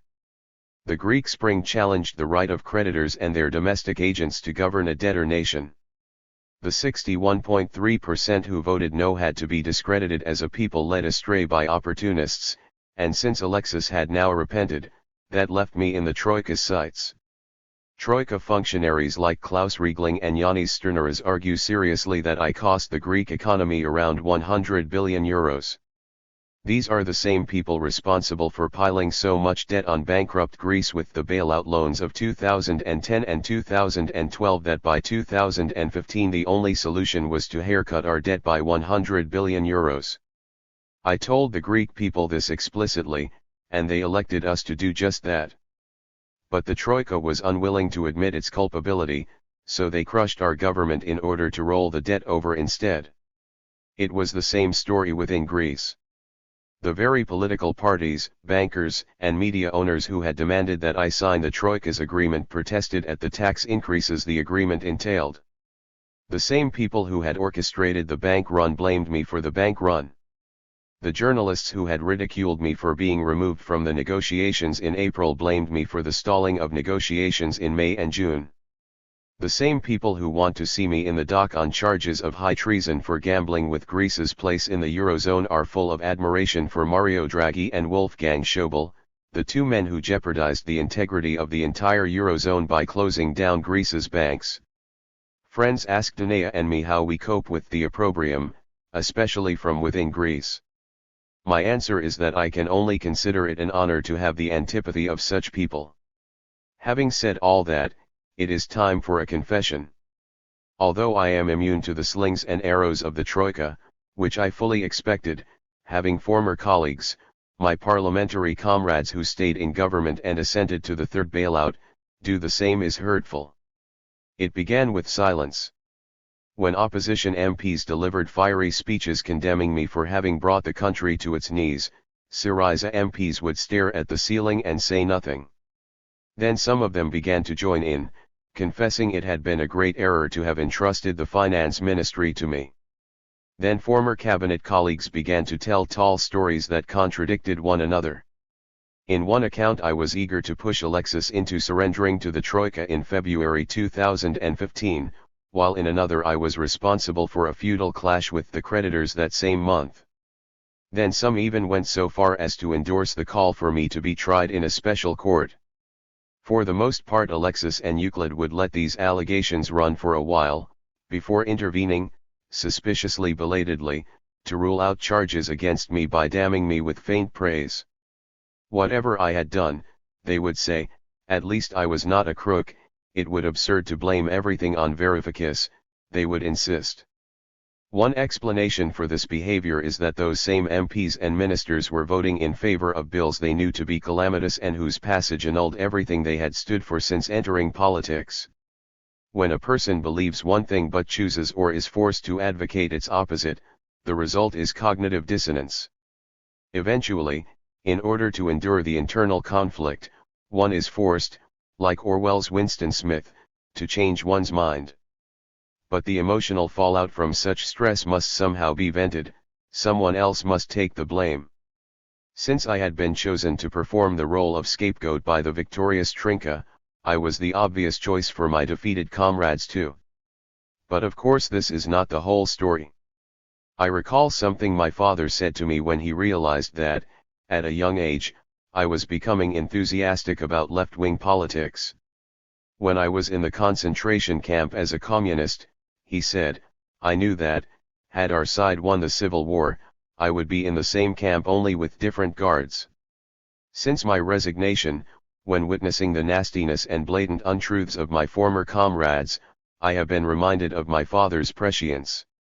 Drawing up a final balance sheet for the Greek spring of 2015 may seem like a tall order. It is not.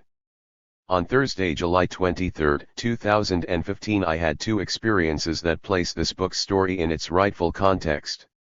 That day I had two appointments to keep in the late morning with the international media.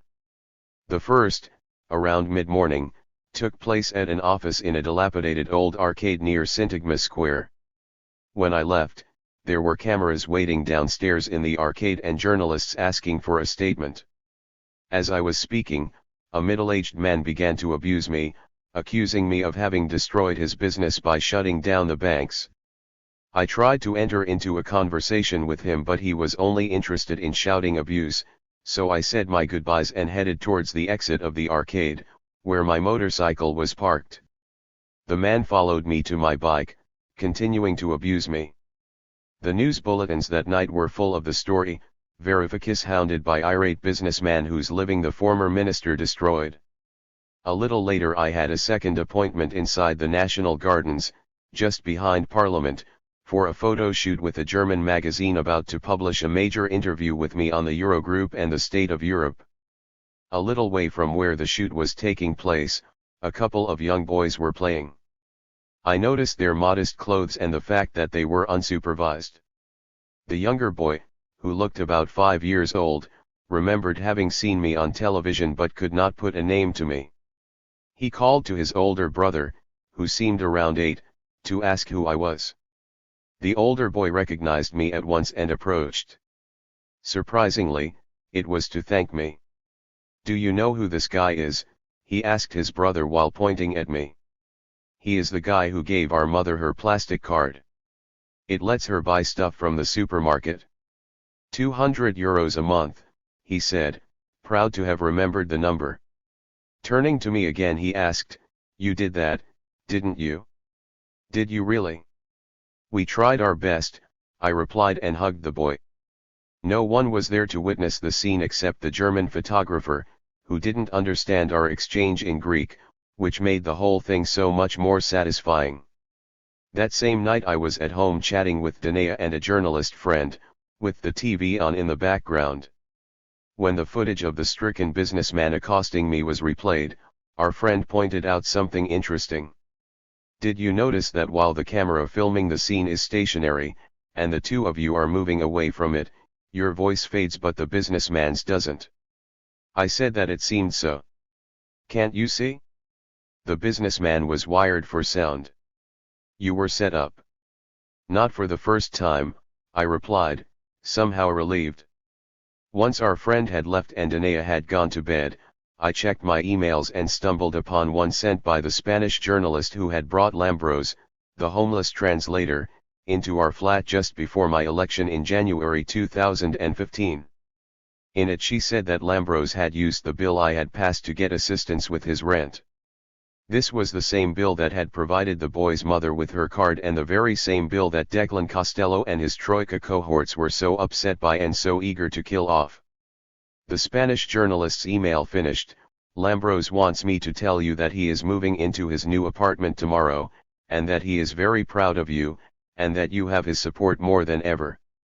When all was said and done, how could I consider myself anything other than undeservedly privileged? Epilogue. In mid-August 2015 Alexis and Euclid brought the third bailout loan agreement and its accompanying MAU to Parliament. Convening at 9 p.m., we received more than 1,000 pages, which read as if translated from Troika English into Greek by something like Google Translate, to sift through overnight before the vote scheduled for early the following morning. Sitting in Parliament that long night, a night that resembled a wake more than a debate, I studied the MAU. The full horror was evident from its first page, in which the Greek authorities committed to agree to everything the creditors demanded, with no reciprocal commitment from the Troika to agree on anything in return, a pledge of utter subservience that no court of law would ever recognize as binding. Incensed, I worked through the night to produce an annotated version of the MAU. 1 by 9 a.m. 118 Syriza MPs and 114 pro-Troika opposition MPs had accepted our new sentence to debtor's prison. I was one of 32 Syriza MPs who voted no, while another 11 abstained. Predictably, the repercussions were devastating. All taxes soared. VAT rose on everything: food, hotels, books, pharmaceuticals, utility bills. Businesses tiny, medium, and large saw their taxes and social security contributions increase and, staggeringly, were forced to prepay immediately 100% of the following year's estimated taxes. The small sum paid to pensioners receiving less than the standard €300 per month was cut, while the majority of pensions were curtailed. All the state's remaining assets were put up for sale as part of a new fund to be controlled directly by the Troika. The catalogue of horrors was endless. They were the kind of measures you impose on a weak economy if you want to crush it. A few months later, at a conference in Italy, Jens Spahn, Wolfgang Schäuble's deputy, reprimanded me for saying that the third bailout was an example of latter-day gunboat diplomacy. But your parliament voted in favor of it with a large majority, didn't it? He pointed out. Sure it did, I replied. Except that consent without the freedom to say no is a form of slavery, as feminists and civil rights campaigners taught us long ago. Shortly after my resignation I received two dismaying phone calls. One came from Panagiotis Yannis, with whom we had set up the finance ministry's team of untouchables charged with the algorithmic hunt for tax cheats. They are about to pull the plug, he told me, just when we were about to catch hundreds of thousands of large-scale evaders, raking in billions for the state. I looked at the MAU.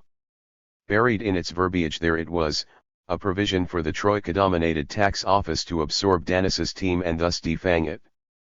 Exercising my prerogative as a member of parliament, I made a speech warning against this travesty. We created a fantastic opportunity to strike at the heart of tax evasion, to collect very large sums and to give our people a sense of justice. Do not sacrifice it on the altar of the MAU, I said. Euclid listened in silence from the ministerial benches. My fellow Syriza MPs looked at me as if I were the village idiot, incapable of shutting up about inconvenient truths. Nothing was reported in the press. By the autumn Yannis had resigned, after submitting his report to Alexis. The tax-evading oligarchy, aided by its best friend the Troika, had got away scot-free. The other phone call came from Antonis Sturgides, my appointee to the regulatory body overseeing the gaming industry, whose appointment had coincided with my estrangement from Rubitis. He told a similar story. The industry lobby, in collaboration with the Deputy Prime Minister's office and with the acquiescence of the Finance Ministry, was pushing him out in order to rescind the measures we had put in place to halt the spread of thousands of video lottery terminals. By the end of the year Sturgides was gone and so were the constraints we had imposed upon those trying to profit from the desperation of our impoverished population. Liberal establishment?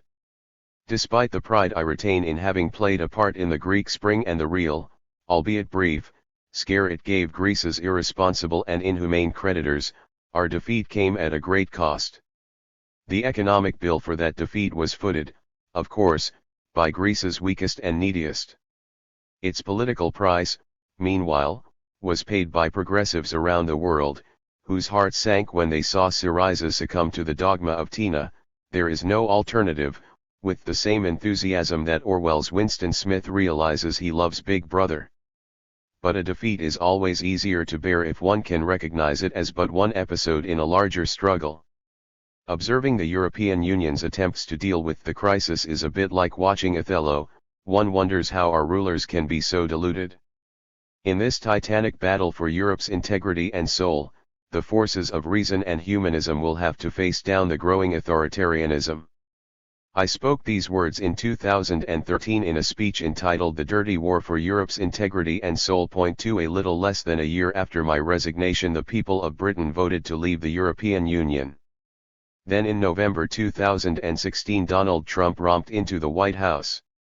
Xenophobic Eurosceptics were appearing everywhere, in France, Germany, the Netherlands, Italy, Hungary, Poland. The scandalous treatment of the refugees landing on Greece's shores was a symptom of the same change. Meanwhile, commentators and those in authority began to fret about this unexpected challenge to the liberal establishment. Having just emerged from an intense engagement with that very establishment, liberal is the last adjective I would use to describe it. Once upon a time the liberal project was about the readiness to pay any price, bear any burden, meet any hardship, support any friend, oppose any foe, in order to assure the survival and the success of liberty with hope and justice, to use JFK's stirring words. An establishment that used truth reversal so casually to annul a democratic mandate and to impose policies that its functionaries knew would fail cannot be described as liberal. Impoverishing Jill to keep Jack in his place is the opposite of liberalism.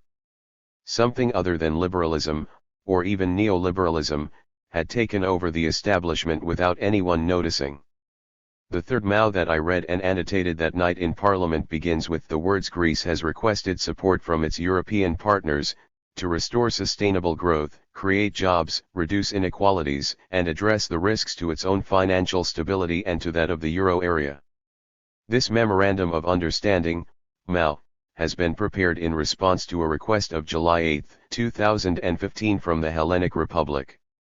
The victim was being forced to pretend that it had requested its punishment and that the creditors were only responding generously to that request. Just as an unnamed U.S. officer in the Vietnam War had claimed that a particular town had to be destroyed in order to be saved from the Viet Cong, our country's fiscal waterboarding was celebrated as a sensible way of bringing a lost people back into the fold. In a sense, Greece experienced collectively the same treatment that Britain's poor receive when they go to claim their benefits at job centers, where they must consent to their humiliation by espousing affirmation phrases such as "my only limitations are the ones I set for myself." 3. In the bonfire of its illusions that followed the financial crash of 2008 and the subsequent euro crisis, Europe's deep establishment lost all sense of self-restraint. I witnessed firsthand what I can only describe as a naked class war that targeted the weak and scandalously favored the ruling class. It came to my attention, for example, that some of the employees in my ministry, specifically the chair, CEO, and members of the board of the Hellenic Financial Stability Facility, HFSF, were collecting what I considered to be outrageously high salaries. To economize but also to restore fairness, I used the powers vested in me by law to announce a salary cut of 40% for these posts, reflecting the average reduction in wages throughout Greece since the crisis had begun in 2010. The CEO, who had been paid €180,000 in a country where a high court judge earns not more than €60,000 and the Prime Minister €105,000, would now receive €129,000, still a large sum by crisis-ridden Greece's standards. Did our creditors, usually so keen to shrink my ministry's outlays on wages and pensions, embrace my decision enthusiastically? No, they did not. Instead, Thomas Wieser wrote to me repeatedly on behalf of the Troika to demand that I reverse the decision. Why? Because these salaries went to functionaries that the Troika considered their own. After I had left the ministry, those salaries were raised by up to 71%, or the CEO's salary being bumped up to €220,000.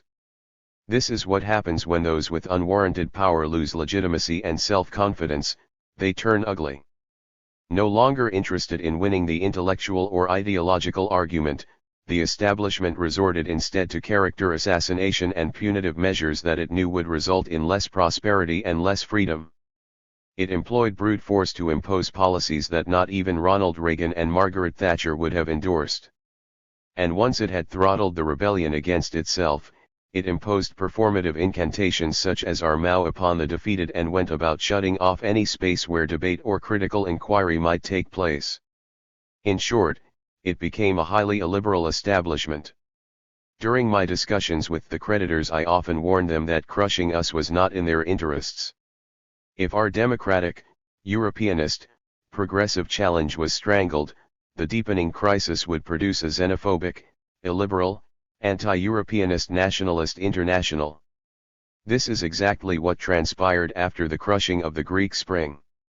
How did the so-called liberal establishment respond to the nationalist, bigoted backlash that its dark and dangerous illiberalism brought about? A little like the parricide who throws himself on the court's mercy, demanding lenience because he is now an orphan.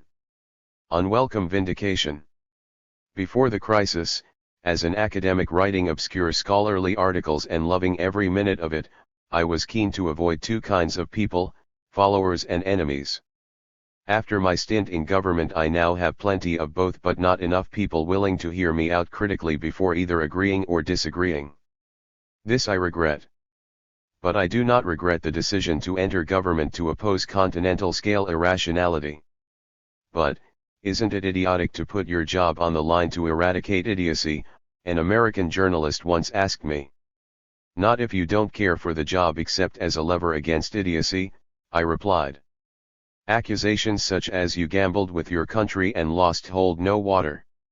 It was my basic tenet that, as the finance minister of a bankrupt country, I had no right to gamble with its future. And I didn't. It is not a gamble to adopt a stance that is optimal irrespective of how your opponent chooses to respond. To resist the third bailout was the right thing to do whether the creditors agreed to a sustainable set of policies or opted to evict us from the Eurozone. While we had a strong preference for the former, the latter was better than capitulation. Denunciations for having resisted the creditors for too long cut no ice either, given that even Wolfgang Schäuble told me he would have refused to sign the third bailout agreement were he in my shoes. One night in March 2016 I spent a few hours in Ecuador's London embassy with Julian Assange listening to a recording of a telephone conversation between the IMF's Poul Thomsen and his Greek mission chief. With bitter satisfaction I heard Poul confirm everything I had been saying about the unsustainability of the third bailout agreement. I also heard him insist passionately that the correct fiscal targets were the ones I had been proposing, and which he was, interestingly, rejecting in the Eurogroup. 4 Vindication in defeat may be hollow, but at least it steels one's nerves in the face of the ensuing witch hunt, whose purpose has been to shield from blame those who abandoned our plan midway and to absolve the illiberal establishment of responsibility for forcing such a plan on us in the first place. No country is an island. No man is an island, entire of itself. Every man is a piece of the continent, a part of the main. If a clod be washed away by the sea, Europe is the less.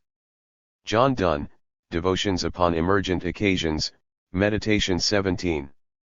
In the summer of 2015, with our people defeated yet unbowed, I was under pressure to start a new political party to keep the Greek Spring alive. The idea failed to light a fire in me. Then, one day in August, Danae and I found ourselves at a political meeting out in rural France. I was to speak. To my considerable surprise, a large crowd had gathered. I suspected they were there less to show solidarity with me or to my defeated country than for another reason, and I tested my suspicion by telling them this. I am here because our Athens Spring was crushed, just like the Prague Spring before it. But I am not here today to drum up support for Greece's crushed democracy. I am here to lend the Greek people's support and solidarity to France's democracy. For this is what is at stake. French democracy. Spanish democracy. British democracy. Italian democracy. Democracy throughout Europe. Greece was, and unfortunately remains, a laboratory where the destructive powers of extend and pretend loans plus self-defeating austerity were tried and tested. Greece is a battleground on which a war against European democracy, against French democracy, is tried and tested. Greece was never the issue for the Troika and its minions. You are. This is why I am here. I am here because what happened to us is beginning to happen to you. Judging from the roar of approval this received, I knew I had hit a nerve. They had gathered because they could sense that what had been done to Greece was coming their way. They were fully alive to Wolfgang Schäuble's desire to see the Troika in Paris. In that field in France I saw what had to be done. Similar experiences at meetings in German town halls reinforced my conviction, we needed to band together regardless of nationality and transcend the divide between debtor and creditor countries.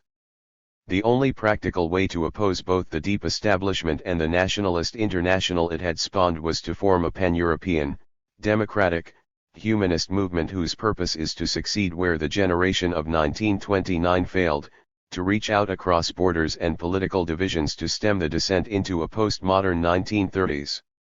A few months later, on February 9, 2016, that movement was born. We chose Berlin's famous Volksbühne Theater to inaugurate DM25, the Democracy in Europe movement.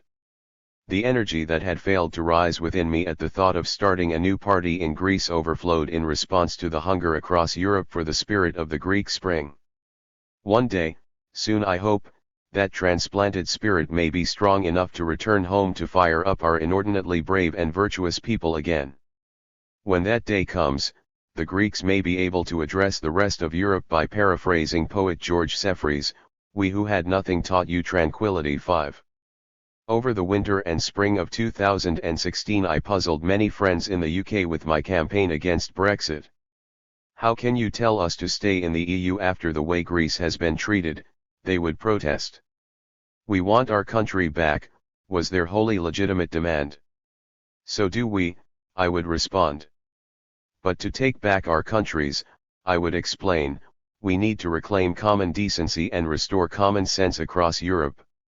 Just as no one country can tackle climate change by itself, the task we face cannot be achieved by solitary nations.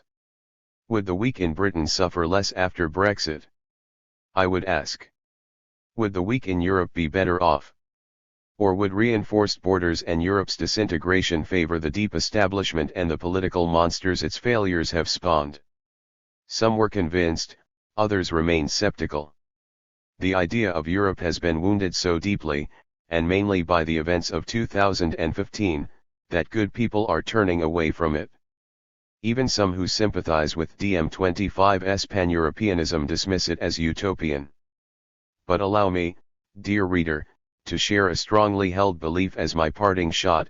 Our movement may be utopian, but its policy of constructive disobedience within the EU, of being both in and against this illiberal and anti-democratic Europe, is the only practical alternative to the dystopia unfolding as Europe disintegrates. That was my stance as Greece's finance minister. It remains my stance today. Of course I may be wrong. Even so, I believe it is a cause worth pursuing. The danger is not that we shall aim too high and miss, the real danger is that we train our eyes on the floor and end up there. Minutes after the inauguration of DiEM25 in Berlin, filled with adrenaline and hope, my colleagues and I came across an older German activist who looked unimpressed. This movement is doomed, he told us gloomily. So what the hell are you doing here? My slightly peeved colleague asked him. I want to be around the people who will have to pick up the pieces when the whole edifice comes tumbling down, he replied. That's a good enough reason to keep alive, across Europe, the small flame lit by the people of Greece during the spring of 2015.